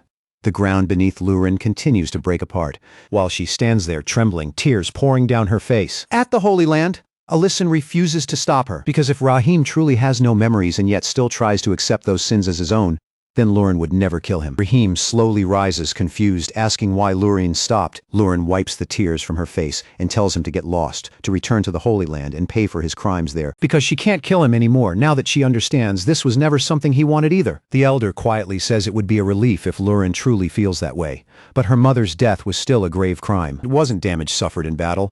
It was the deliberate murder of a defenseless dragon. In his view, proper punishment should still be carried out, even if it comes late. But because he himself has no memory of that event, he can't confirm the truth either. Alyson says the whole thing feels strange to him, because even dragons controlled by the Lord normally don't lose their memories. The red dragons immediately ask what he means by that. But before the conversation can go further, Baint arrives and reports that he followed the footprints near the burned clinic, just as he was told, and even found a witness. According to that witness, the person who started the fire looked exactly like Rahim. Alyssa then asks when Rahim last saw Serena. At that same moment, deep inside Serena's lair, she lies on top of a mound of gold, wondering why she came back there in the first place. Trying to cheer herself up, she tells herself that her lair is different now. This time the treasure is real gold, real silver. More wealth than most people would ever lay eyes on in their entire lives. But there's no one there to see it with her. Her mood sinks again as she remembers the people of Greek City, wondering if she was the only one who believed they had actually grown close. She asks herself why they suddenly look at her differently, when nothing about her had really changed, and whether that isn't painfully unfair. Then someone enters the lair, claiming to be just like her. Someone despised, only because of appearance, despite being innocent. Back at the Holy Land, Baint tells Alyson that the last time Rahim saw Serena was when Alyson was falsely accused. Alyson points out that none of the other red dragons should have known Serena had abandoned her lair to live with Alina, which catches Baint off guard. Baint then asks what was written in the scroll Rahim handed over earlier. The elder reveals that it was nothing more than a request for vacation. That's when Alyson says it clearly. It was Rahim. The real culprit just got greedy. Back at Serena's lair, the fake Rahim tells her to come with him, saying he understands her better than anyone, and that deep down she already knows there's nothing left for her in that city. As he speaks, the ugly insults thrown at her earlier replay in her mind. While Serena stands there lost in thought, he quietly sprinkles some kind of powder, and it begins to drag her into a trance. Step by step, she starts walking toward him. Inside her own mind, she convinces herself there's no one waiting for her back in Greek City. No one searching for her. No one who truly wants her there. And as she starts floating away with him, she suddenly hears her name being called from far away. A group of people is shouting for her from the mountains, completely out of breath. It's Riene, and Mate, and Lint. The fake Rahim immediately tells her not to pay attention, warning that if she believes the humans again, she'll only end up hurt one more time. Serena, exhausted and broken, quietly agrees, saying she's tired of being abandoned. Back in the mountains, Mate asks if they should split up to search for her, but Lint says that would be too dangerous. Renee, already on the verge of tears, says there were still so many things she wanted to tell Serena. Then suddenly a mountain lion leaps out of the bushes straight at Renee, but in the next instant, Serena drops into the scene and crushes the beast's jaw the moment she lands. Relief spreads across everyone's faces the second they see she's safe. Serena immediately scolds them for standing around in such a dangerous place. That's when the fake Rahim casts another spell on her, coldly saying she had to learn the hard way, and that this little reunion of hers is nothing but an illusion. Serena's polymorph starts to break down and she reverts back into her dragon form. The moment she looks back at the humans, she assumes it's over. This time, there's no saving it. Then again, she tells herself maybe this is for the best because she was planning to leave anyway. But instead of fear, Rihanna steps forward and thanks her. She thanks Serena for saving them, for treating the children, for helping with the cooking at the restaurant, and for saving them before when the dragon attacked. Rihanna starts crying as she says that even after everything Serena had done for them, they were still cruel to her. Lint and Mate begin tearing up too, saying they always knew Serena was different from the others, and thanking her for everything she quietly did to help them. Then they tell her something even harder to believe. A bunch of people from the village are still waiting for her back there, and they ask if she won't forgive them. Serena starts crying too. She can't help wondering what it must have felt like for them to learn that the neighbor they trusted was actually a red dragon, from the race that started the war, from the race that destroyed their hometown twice. And yet, despite knowing that, they still ran all the way to the lair of the very race that ruined their lives. She wonders what they must be feeling now, standing there asking forgiveness even after seeing her true draconic form. Serena tells them there's no need for them to apologize. If anything, she's the one who should ask forgiveness first. And then without warning, she fires an attack at the fake Rahim, forcing him to retreat immediately. Once the danger passes, Alison says to the elder that things turned out well in the end. Baint proudly says Serena must have built up that much virtue if humans were willing to come directly to her like that. Alison thinks to himself that Serena made them realize the place she truly belongs is Greek city itself, and although he only had a hunch before, now it's clear there really was a mastermind behind all of this. Then Rahim says he saw it too. Someone moving around in his appearance, which shocks the Dragon Lord. Elder reassures Rahim, telling him he truly did nothing wrong. A little later, Lauren approaches from behind, visibly nervous. Rahim notices she's trying to say something. She admits that she truly believed it was him, but now she knows she was wrong and apologizes. Rahim tells her it doesn't really change anything because both of them believed it. He says that even if he really had spread the rumors about Serena, and even if he really had done something unforgivable to Lauren's mother, he still believes Lauren would have stopped at the final moment. For that, he says, he's grateful for her kindness. Then he explains something even more painful. He says he never deliberately looked into the time he lost from his memory because he was afraid. Afraid that maybe he really had committed those crimes. He didn't want to cling to a shield of injustice until the very end. If he had tried too hard to clear Serena's name, it would have felt like he was turning himself into a complete victim. Even while apologizing, he was terrified of the truth. But in the end, his hesitation only helped the people who actually committed the crimes. And for dragging Serena into all of this, he apologizes to her too. Lauren says none of this was Rahim's fault, and that the only one who should be taking responsibility is the Dragon Lord. Rahim immediately punches the Lord in the face. He says it was absolutely his fault for feeding everyone the wrong information. Lauren then turns on Alison, protesting that if he felt something was off, he should have stopped her sooner. Alison replies that he didn't know she was planning to beat Rahim that badly. The elder calls Baint awful for being so certain. Rahim was the one who burned the house, and Baint awkwardly says he made the same kind of mistake with Alison too. From a short distance away, the Dragon Lord watches all of this with quiet amazement. Back at the restaurant, while every table is packed, Lauren suddenly announces that she has something to tell everyone. She says she heard the rumors spreading about Serena that her true identity is a red dragon. Then she tells them the rumors are true, every word of it. And on top of that, she says she already knew. The customers are completely stunned. Then Lauren reveals something else. She herself is a dragon too. The room instantly erupts into whispers. People start connecting her hair color and quickly conclude she's a black dragon. Rianne blurts out that she knew something felt off, especially with dragons always showing up around them. Lauren continues, saying that she lost her mother to the red dragons during the war, and that she isn't trying to say people who suffered less than her should stay silent, nor is she asking anyone to become some saint who forgives everything. She's only asking them to keep their anger aimed at the people who actually committed crimes. Then she asks the question that matters most. Was the Serena they knew really the kind of person who would do any of those things? Before heading back inside, she gives them one final warning. In this restaurant, there will be no discrimination against customers just because of their hair color. Outside, once again the Dragon Lord listens in silence. The next day, the dragons finish repairing Alina's clinic. Serena is amazed they managed to finish everything in just a few hours. A little later, Rianne and the others arrive carrying boxes to celebrate Alison and Lauren returning. Serena blushes and says a gift doesn't really suit her. Then she sees what's inside.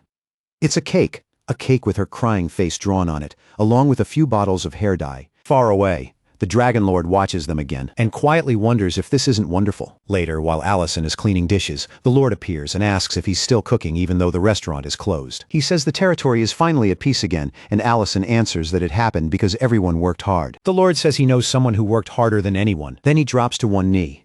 He apologizes and thanks Alison for his patience. He says Alison had been holding back this entire time. Even with enough power to overturn the world, even with fury in his heart, he never used that power to force an ending. He gave everyone a chance. Even this time, Alison chose to listen instead of taking the easy path, the path that would have ended everything. The Dragon Lord remembers Alison's eyes back then, when his friends were killed, filled not only with hatred for him but for all red dragons. Back then, he truly thought his sins would lead to his whole clan being exterminated. He even tried to apologize then, hoping his life alone would be enough to repay something, anything. But before the words could leave his mouth, his body disintegrated. Now, even after all this time, even for someone like him, someone who killed Ellison's friends, the Lord says that if he still had any honor or treasure left, he would give it all to Ellison. All that remains is a pathetic fragment of a soul. So the only thing left for him to do is take away at least a little of the hatred and resentment in Allison's heart by disappearing before the time runs out. Allison tells him there seems to be a misunderstanding. He says he isn't as noble as the Lord is making him out to be. He was only trying to live up to the words of the friends who called him a hero until the very end. But in the end, he couldn't really do that very well. Now he's just a restaurant owner. Then suddenly the door bursts open. The Dragon Lord turns at once, caught by a familiar scent. It's Sauron running in out of breath. The room falls silent. After a few seconds, Sauron says Sardalin looks exactly the same as he did when he was young, while she herself has grown old. Sardalin notices that she's still wearing the crown on her head, and that sight makes him blush. Meanwhile, Allison quietly sets the table. Sardalin tells her that to him, she still looks exactly like she did back then. Later, Allison stands outside beneath the stars, thinking back on everything. The only reason he never completely lost himself to rage was because there were always people around him to stop him. Then Lurin appears carrying a pillow, asking if he isn't coming to bed yet. Allison tells her he'll be there soon since he still has guests right now. As he looks up at the sky, Allison realizes the hatred in his heart faded slowly, because he was able to see the painful faces of the people he once hated.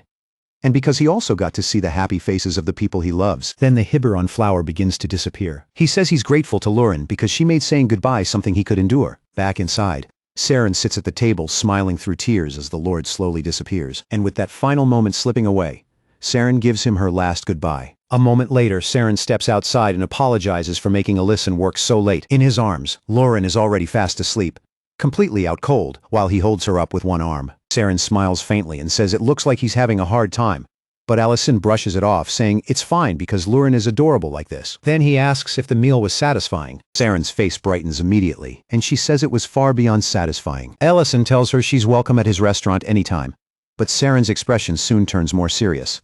She says there's something important she needs to tell him, and since Lurin has already fallen asleep, she asks him to leave her in the lair and come with her to the Black Dragon Sanctuary. When they arrive, Metadonna notices his mother returning with Alysanne, and says the investigation into the seasoning Alysanne brought them is complete. The powder, he reveals, is something called the Tears of the Lord, a substance made from shattered dragon hearts. But this was no ordinary heart. The atmosphere in the room darkens instantly. Sauron explains that this is a secret not even widely known within their own clan, something only certain elders were allowed to know. She admits she wasn't even sure whether she should be telling Alysanne this, but does so anyway. Then she asks if he knows the method for destroying an ancient marble. Alysanne answers that he was always told it couldn't be destroyed. Even the primordial dragon Killard, who protected the marble in the Dwarven kingdom, never found a way to break one. Sauron asks if that doesn't strike him as strange. If ancient marbles were truly indestructible, then why hadn't another lord already been reborn by now? Why weren't those marbles piling up somewhere like a mountain? Then she asks if he remembers the protective spell that had surrounded Lord Sardion's heart. And in that instant, Alysanne starts to see where this is going. Sauron explains that the only way to destroy an ancient marble was to make a dragon absorb it, then destroy the marble together with that dragon's heart. That was the method used to prevent the birth of a new lord. Till now, the practice had been to seal together the dragon who created the ancient marble and the essence within it. And whenever a dragon who committed an unforgivable sin appeared, they would force that dragon to absorb the marble and dispose of both at once. Alysanne asks if it was the same among the red dragons. Saren says it was the same for all dragons, and that this principle had continued ever since the First Lord. Alysanne says he can now understand why the red dragons felt such injustice. Then asks what standard was used to define those sins. Saren answers that the laws changed with time, and from the perspective of a human, she can't promise that no one was wronged. She asks if Alysanne thinks what they did was wrong. He understands that it was done to preserve peace, but even knowing that, he can't shake the unfairness of it. Saren quietly thinks to herself that Alysanne really did see even dragons as equals. The fact that he fought to restore Loren's mother's honor came from that same heart of his. Then Metadonna adds something even worse. This may be why they're now receiving retribution, since Alysanne reported that even dragons could be bewitched by the tears of the Lord. That means every dragon heart used as material for that powder had already absorbed an ancient marble. In other words, they were all the hearts of dragons labeled sinful. Just then, Hagma enters and confirms that the burial grounds holding those corpses had been grave robbed, and that saint had already confessed to being involved. The detection magic and multiple barriers around the site had been disabled for a long time, and inside the burial grounds, only bones with hollow chests remained. That, Dehagma says, was also how he was able to tell Alyson about his extended lifespan. They had been experimenting by transplanting those stolen hearts into humans.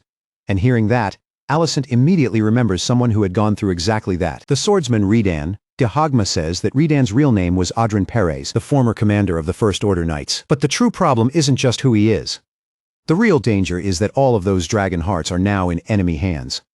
Every one of them had once absorbed an ancient marble. Since the hearts had already been destroyed once, they couldn't be used to create a lord, but they still held more than enough power to strengthen an enemy force.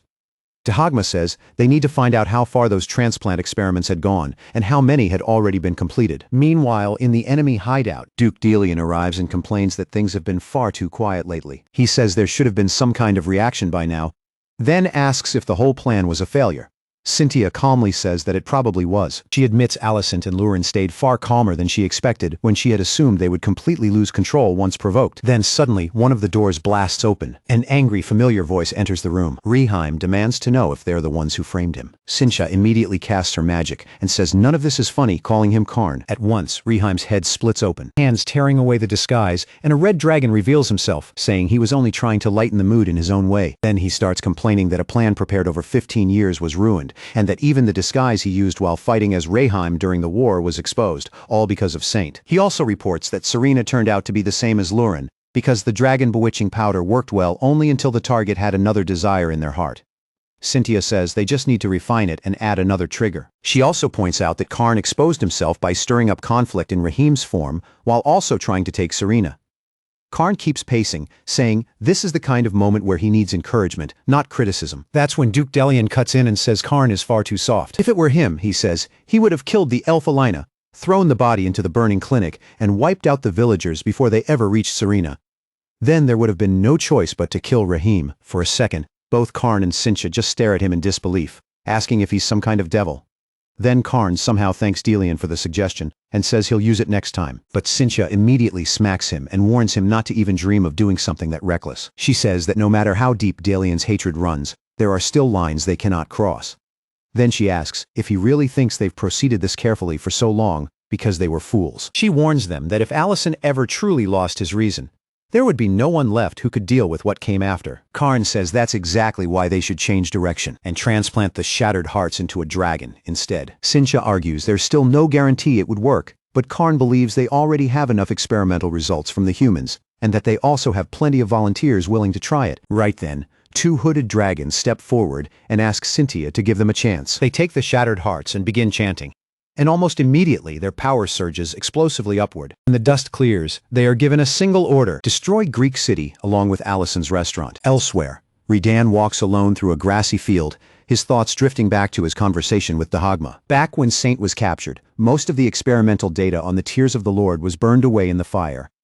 Saint had been screaming at Redan to hurry up and put it out. Dehagma, on the other hand, had calmly offered to part ways peacefully, while wondering aloud why Redan had ever joined hands with dragon cultists in the first place, because he was never that kind of man. Then Dehagma asked the one question that made Redan's eyes widen on the spot. Had he become disappointed in humans?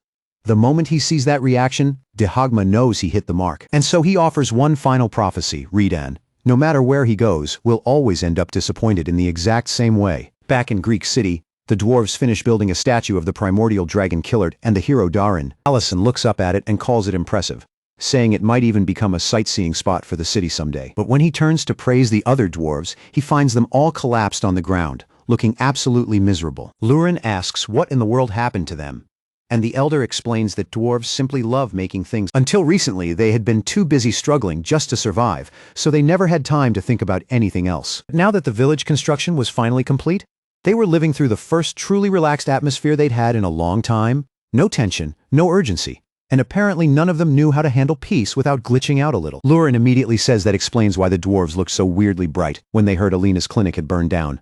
The elder panics and swears that they were definitely not happy about the clinic burning, and Alicent cuts in saying he might actually be able to find some work for them. Not long after they meet Diren, and the second he hears extra hands are available, he lights up on the spot. He grabs Elder Jeltsar's hand and enthusiastically seals the deal right there. Diren explains that all of his current workers had already been sent out to repair aging buildings, so the timing for more help couldn't have been better. Alyson and Lurin both look around in disbelief, asking if this really is the same Daedrin they saw before. Diren proudly answers that the place is now called New Greek City. Then Mohan, the woman in charge of land management, guides them through the central market, the very first place Diren focused on after arriving. Even Alyson can barely believe it, because the ruins he once knew now look like a real, living city. Mohan explains that they accepted a large number of refugees, which gave them labor. But labor alone wasn't enough. A territory can't survive forever on rations. For the place to sustain itself, money had to start moving. And for that to happen, the market had to come first, a place where anyone could trade safely. She adds that while it looks peaceful now, it was nothing like this in the beginning. Back then, security was so terrible that walking around alone, even during the day, was basically asking for trouble. But Darren never gave up. Every single day, he walked through the market alone, telling people to use it, trying to prove it had become safer. At first, nobody believed him, but after he kept patrolling those streets by himself, day after day, people slowly started trusting him. Alyson watches in genuine admiration and says his student really became a cool person. Lurin, being Lurin, asks if they couldn't have just beaten up any robbers who showed up. Diren smiles and says he didn't do it alone. Then shows them the gifts he received from the people and asks if they want to see the ones who worked hardest of all. When they arrive at the security force's training grounds, a guard outside announces Diren's arrival. Seeing the soldiers training non-stop, Diren tells them they should really take it easy once in a while. But Kinder and Vanna immediately answer that this level of training is nothing, and that everyone there is doing it voluntarily. Then they notice Alyson and ask if he isn't the owner of that street stall from before. Diren explains that Vice Commander Dariant had continued sending personnel from the First Order to train the security forces all the way up to the present. Alyson says that explains why the soldiers' skills are so much better than before.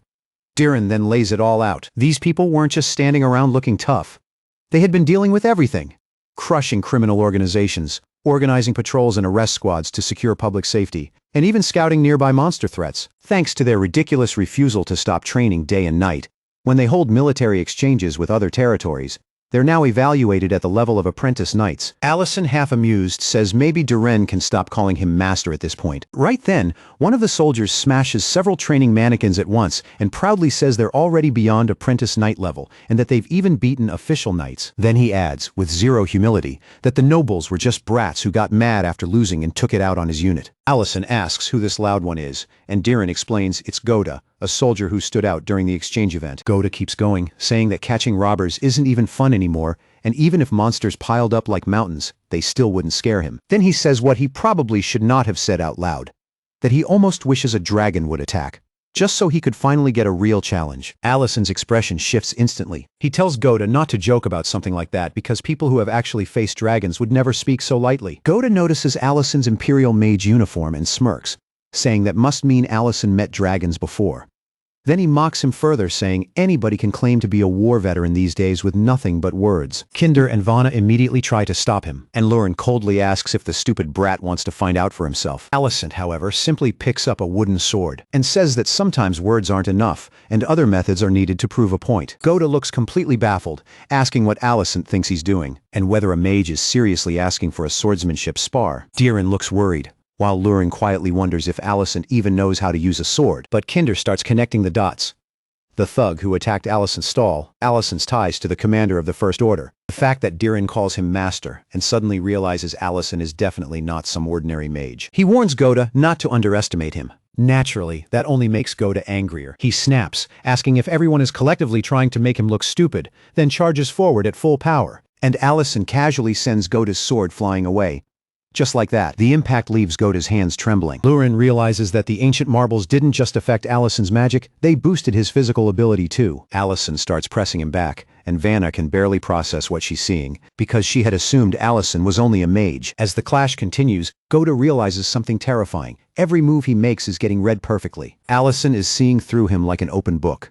So Goda decides to throw in a feint, twisting his attack to catch him off guard. He goes for it and somehow actually lands a hit straight to Alyson's face. The entire place goes dead silent. Goda immediately drops to the floor in disbelief. While Alyson casually says this Goda guy might actually be able to beat a dragon one day, as Lurin blows on the bruise on his face. Diren apologizes over and over, but Alyson laughs it off, saying there's nothing to apologize for in a swordsmanship spar. Then he openly praises the soldiers' sword skills, saying that if they keep training like this, Their unit might not even have to fear dragons in the future. And somehow that only makes Goda even angrier. Later that night, one of Goda's friends asks if he's still sulking over what happened that morning. He points out that there's nothing to be upset about since Goda technically won in the end. But Goda grumbles that Allison was obviously just messing around with him. Then, while walking around without really paying attention, Goda suddenly bumps into someone. The stranger asks one simple question. Is this place really Greek city? Goda snaps at the stranger without a hint of restraint. But his friend quickly cuts him off, reminding him they'd already gotten into trouble before for talking down to civilians. Trying to smooth things over, the friend asks if the man is a traveler, then politely explains that this place is now called New Greek City, and if he's looking for the original Greek city, he would need to head further southeast. The stranger simply nods and mutters that he must have gotten the coordinates wrong again, then starts to walk away. Of course, Goda isn't done.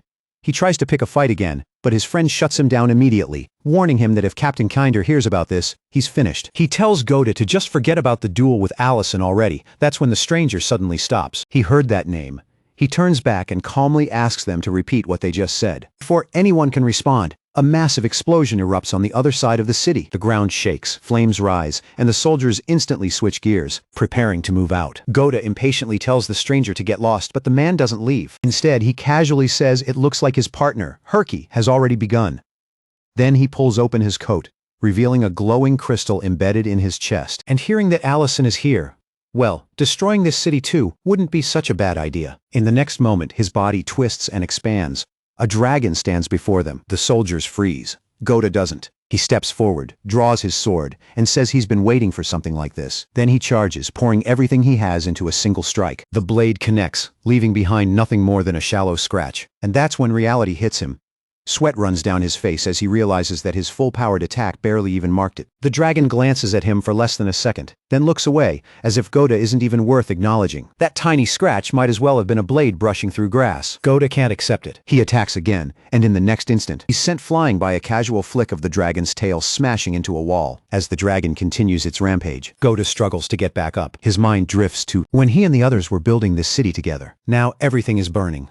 The people who trusted them are running in fear, and standing before a dragon, nothing they did seems to matter. From a cliff overlooking the chaos, Raiden watches it all unfold. He repeats the same thought again, that human creations are fragile, insignificant compared to dragons. That's why he abandoned them. Then another voice cuts in. Someone asks if that's truly how he feels, if everything he's done really meant nothing, calling him by his real name. Commander Adrian. Raiden turns, noting that Dariant took her time recognizing him. Then he points toward the soldiers she trained, and asks what meaning she could possibly see in them. Back in the city, Goda stumbles into the security office, shouting for Kinder and Vana, demanding to know why the alarm bell hasn't been rung. But instead of answers, he finds another dragon standing over his fallen superiors, mocking them, asking if they really call this an army. Goda collapses to his knees.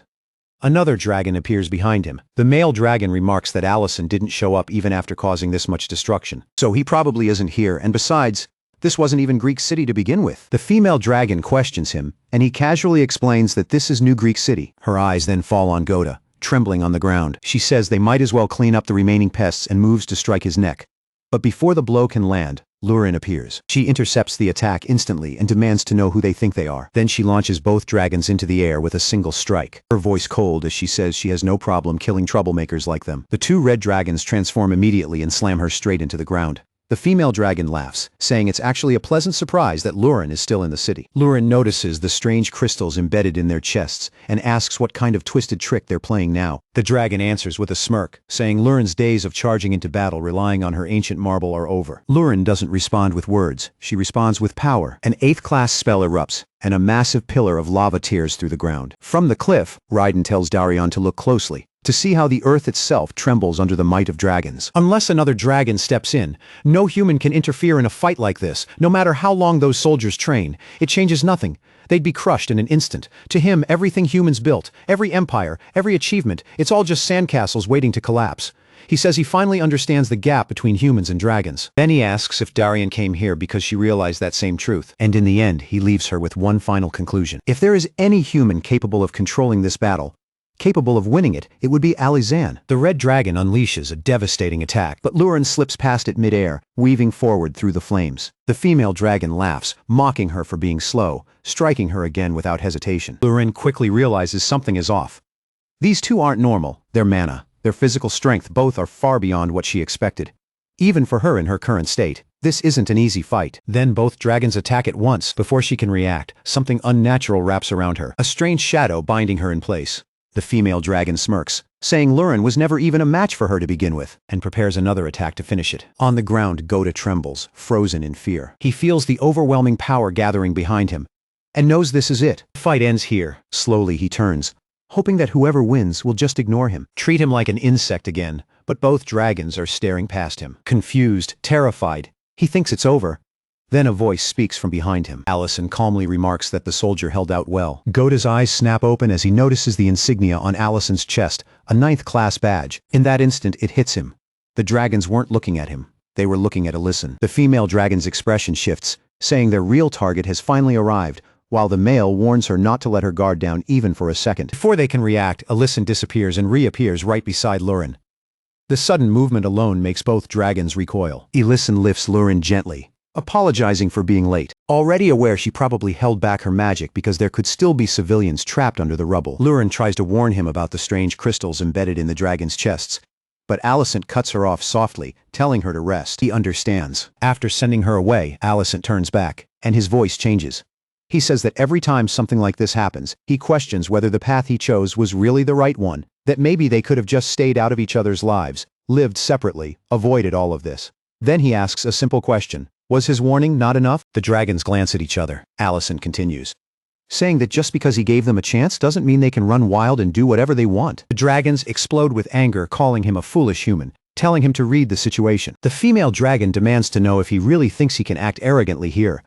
But before she can finish, the male dragon's head drops to the ground. Clean, instant. Allison says that normally he would have had questions for them, but there are just too many of them now to bother listening. Female dragon panics and turns to flee, realizing too late that she chose the wrong opponent. The difference in power is overwhelming. Even for a dragon, his mana is on another level entirely. Allison raises his hand, saying he doesn't need her arms or legs intact to ask questions. But suddenly the same shadow binding appears again, wrapping around him. He immediately notices it's coming from the corpse of the male dragon. Allison quietly wonders if that dragon was trying to buy time for his comrade to escape. Every time he sees behavior like this, it leaves him with a strange, unpleasant feeling. Then he turns his head slightly and asks if everything is all right on the other side. Darian answers that she's relieved to see him here. Ellison drops his disguise and asks why she's casually saying his name out loud in public. Nearby, chaos continues. A civilian rushes in carrying an injured woman begging for a bed. The nurse responds that all beds are already full and tells him to take her to the next building. Moments later, Allison steps into a private room searching for Lurin. Inside, Alina is treating her. Alina quickly tells him not to look,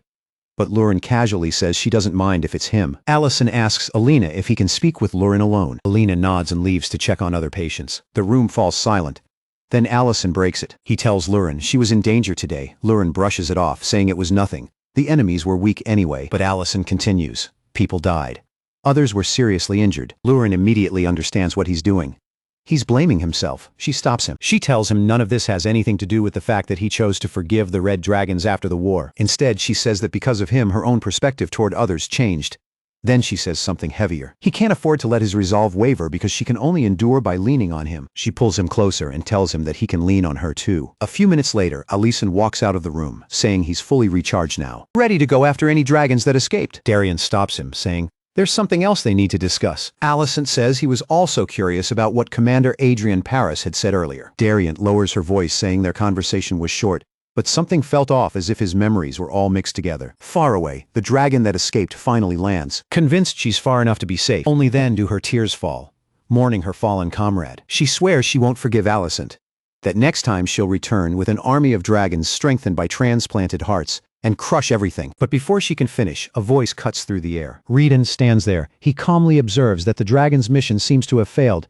Then he says he has something to ask her. He asks if she was one of the dragons who participated in the attack on the Imperial Palace during the early days of the war. Back at the cultist headquarters, Karn clicks his tongue, saying the two dragons still haven't returned and wondering if they failed. Sincha doesn't even look surprised, calmly reminding him that if brute force alone could solve everything, this war would have ended long ago. Karn shrugs it off, saying their failure isn't the real problem. The bigger issue is that Adrian still hasn't shown up. He makes it clear he never agreed with letting him loose in the first place, then warns that if anything goes wrong, Cynthia will be the one held responsible. Elsewhere, The surviving dragon frowns, asking why Adrian suddenly brought up the Imperial palace attack. She recalls the incident the early days of the war when the First Order Knights were wiped out. To her, it meant nothing more than a human squad getting crushed. But to Adrian, it was everything. He says those weren't just soldiers. They were talents he personally raised, warriors he selected and trained himself.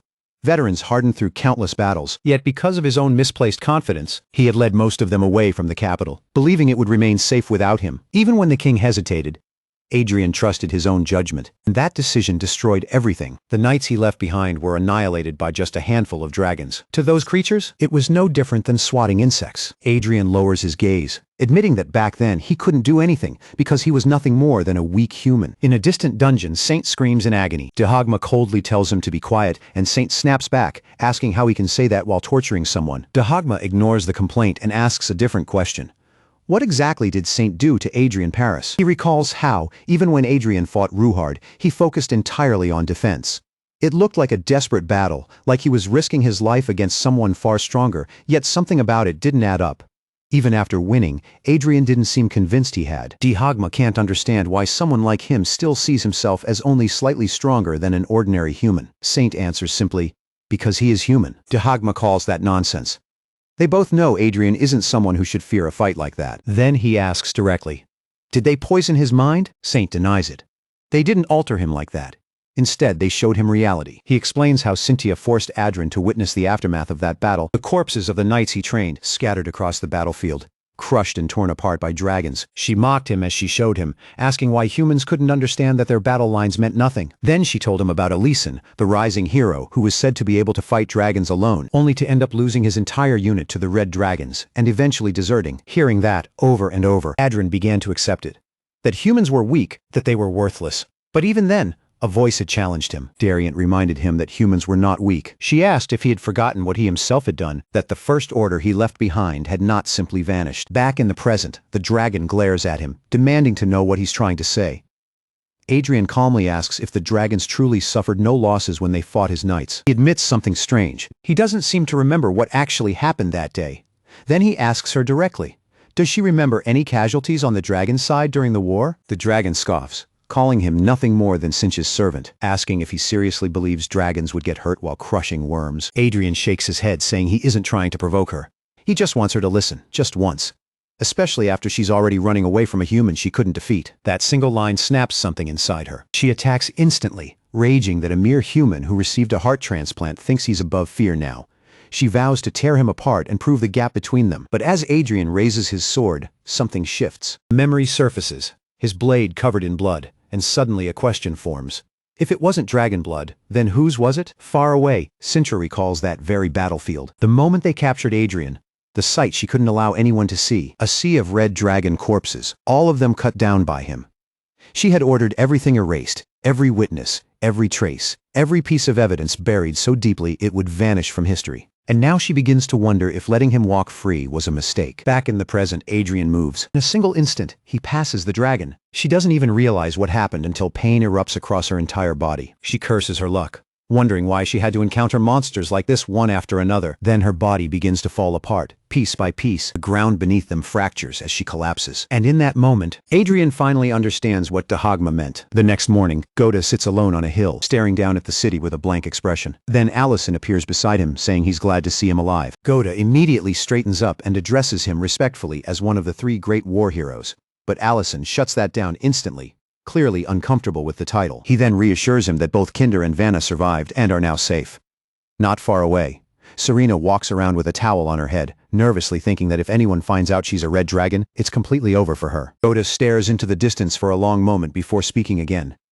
He admits he must have looked ridiculous, acting all proud just because he was somewhat skilled with a sword, even wishing for dragons to invade, only to be completely useless when it actually happened. He calls himself pathetic. He also admits he didn't even realize Allison was holding back during their spar. Allison watches Diren below, tirelessly directing the dwarves in repairing the damaged areas, saying that Diren hasn't slept for days while overseeing the recovery. Then he turns back to Gotha and tells him something important. That Goda was admirable during the attack.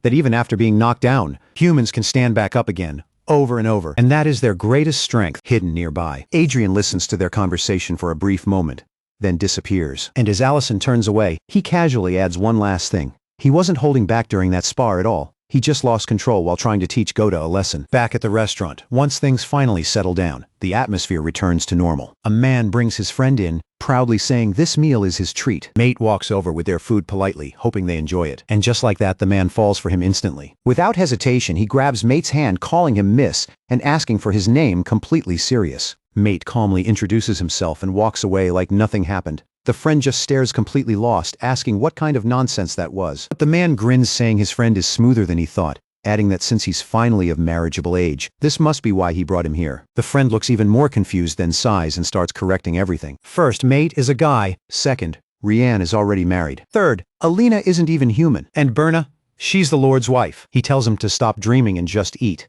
But the man isn't done yet. His eyes land on Lurin. He says she's exactly his type, only for his fantasy to shatter instantly. As Lurin casually starts sucking on Allison's finger right in front of him, he slumps back, defeated, wondering if there's really no hope for him, and what it must be like to live with someone that beautiful. Later that night, the mood shifts completely. Lawrence snuggles up to Allison in bed, calling his name softly again and again. She says they've barely had any time for themselves lately, with everything that's been happening, and that it's been a long time since they were properly together. Then she leans closer, asking if they should pick up where they left off. Her clothes begin to tear open, and Allison immediately retreats. He awkwardly says he forgot to prepare ingredients for tomorrow, telling her to sleep first before escaping the room. Next day she tries again, this time suggesting they take a bath together. Allison casually says he already did. Then Lauren suddenly tears her clothes again and blames it on Guardcat right in front of him. Ellison doesn't even react. He just tosses her a new jacket from across the room and walks off. Nothing works. Completely frustrated, Lauren grabs Guardcat by the cheeks, demanding answers. Ellison used to be warm, always close. But now he keeps avoiding her whenever they're alone. She starts wondering if she's being too demanding. At that moment, Serena arrives at Lauren's lair, asking if she can borrow the bathhouse. Inside, Lauren is just lying on the floor, surrounded by fur, looking completely defeated. Serena steps into the bath and lets out a satisfied sigh, saying she finally feels alive again. Then casually mentions she should have had the dwarves build one like this at the clinic too. But then she notices Lauren's expression. She asks why she looks so down despite having such a perfect bath. Lauren admits it. Allison has been avoiding her. And Serena bursts out laughing. She calls both of them clueless, asking if they're rushing things too much. Lauren insists they've already accepted their feelings, and that this behavior is something recent. For a moment, Serena remembers her own past, being abandoned by Guard who left her saying he was already tired of her. But she shakes it off immediately. Allison isn't that kind of person. Then she gives actual advice. She tells Lauren not to overthink it alone, asks if this is their first time dealing with something like this, and explains that communication always comes first in a relationship. She tells her to just be honest with Allison. Lauren listens. Her eyes slowly drift downward, and suddenly she reaches a completely different conclusion. She stares directly at Serena's chest, then declares that she finally figured it out. The reason Allison has been avoiding her is because she doesn't have those. She complains that every woman in this town is way too well developed. Serena turns red instantly, asking what she's even talking about. But Lauren doubles down, saying Ellison is just too nice to say it to her face. And then she runs off, declaring she has no choice but to fix it herself. Serena panics. She rushes to the restaurant looking for Allison, only to find him with Alina. Immediately she misunderstands everything. She blurts out if Allison is really that into breasts. Allison freezes, asking what she's even saying. She demands to know what they were doing then. Alina steps in and calmly explains they were discussing healing magic. Then Allison's tone changes. He says there are still scars left on Lauren's body from her injuries. She was seriously hurt and he couldn't do anything for her.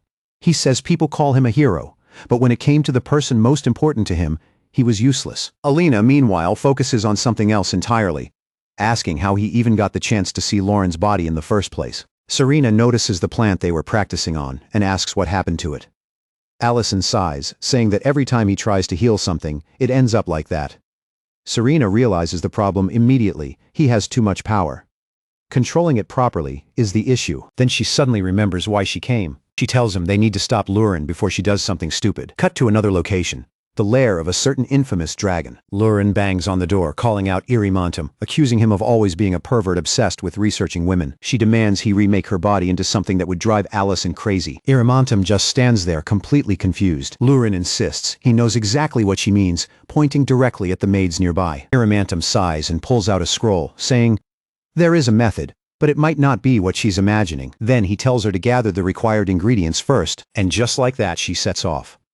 In a freezing mountain range, Lurin climbs vertically across sheer cliffs, thinking to herself, dragons only grow rapidly during their sacred rite, and after that, growth stops. But her mother was clearly much bigger than her. She wonders if she simply took after her father instead. Still climbing, she reaches a rare flower and grabs it, declaring that no matter what, she'll make this work. That she'll become someone so stunning it surprises everyone and stand proudly in front of Alyson. Back in the city, after hearing everything, Alyson just stares at Serena and asks one simple question: how did she even come to that conclusion?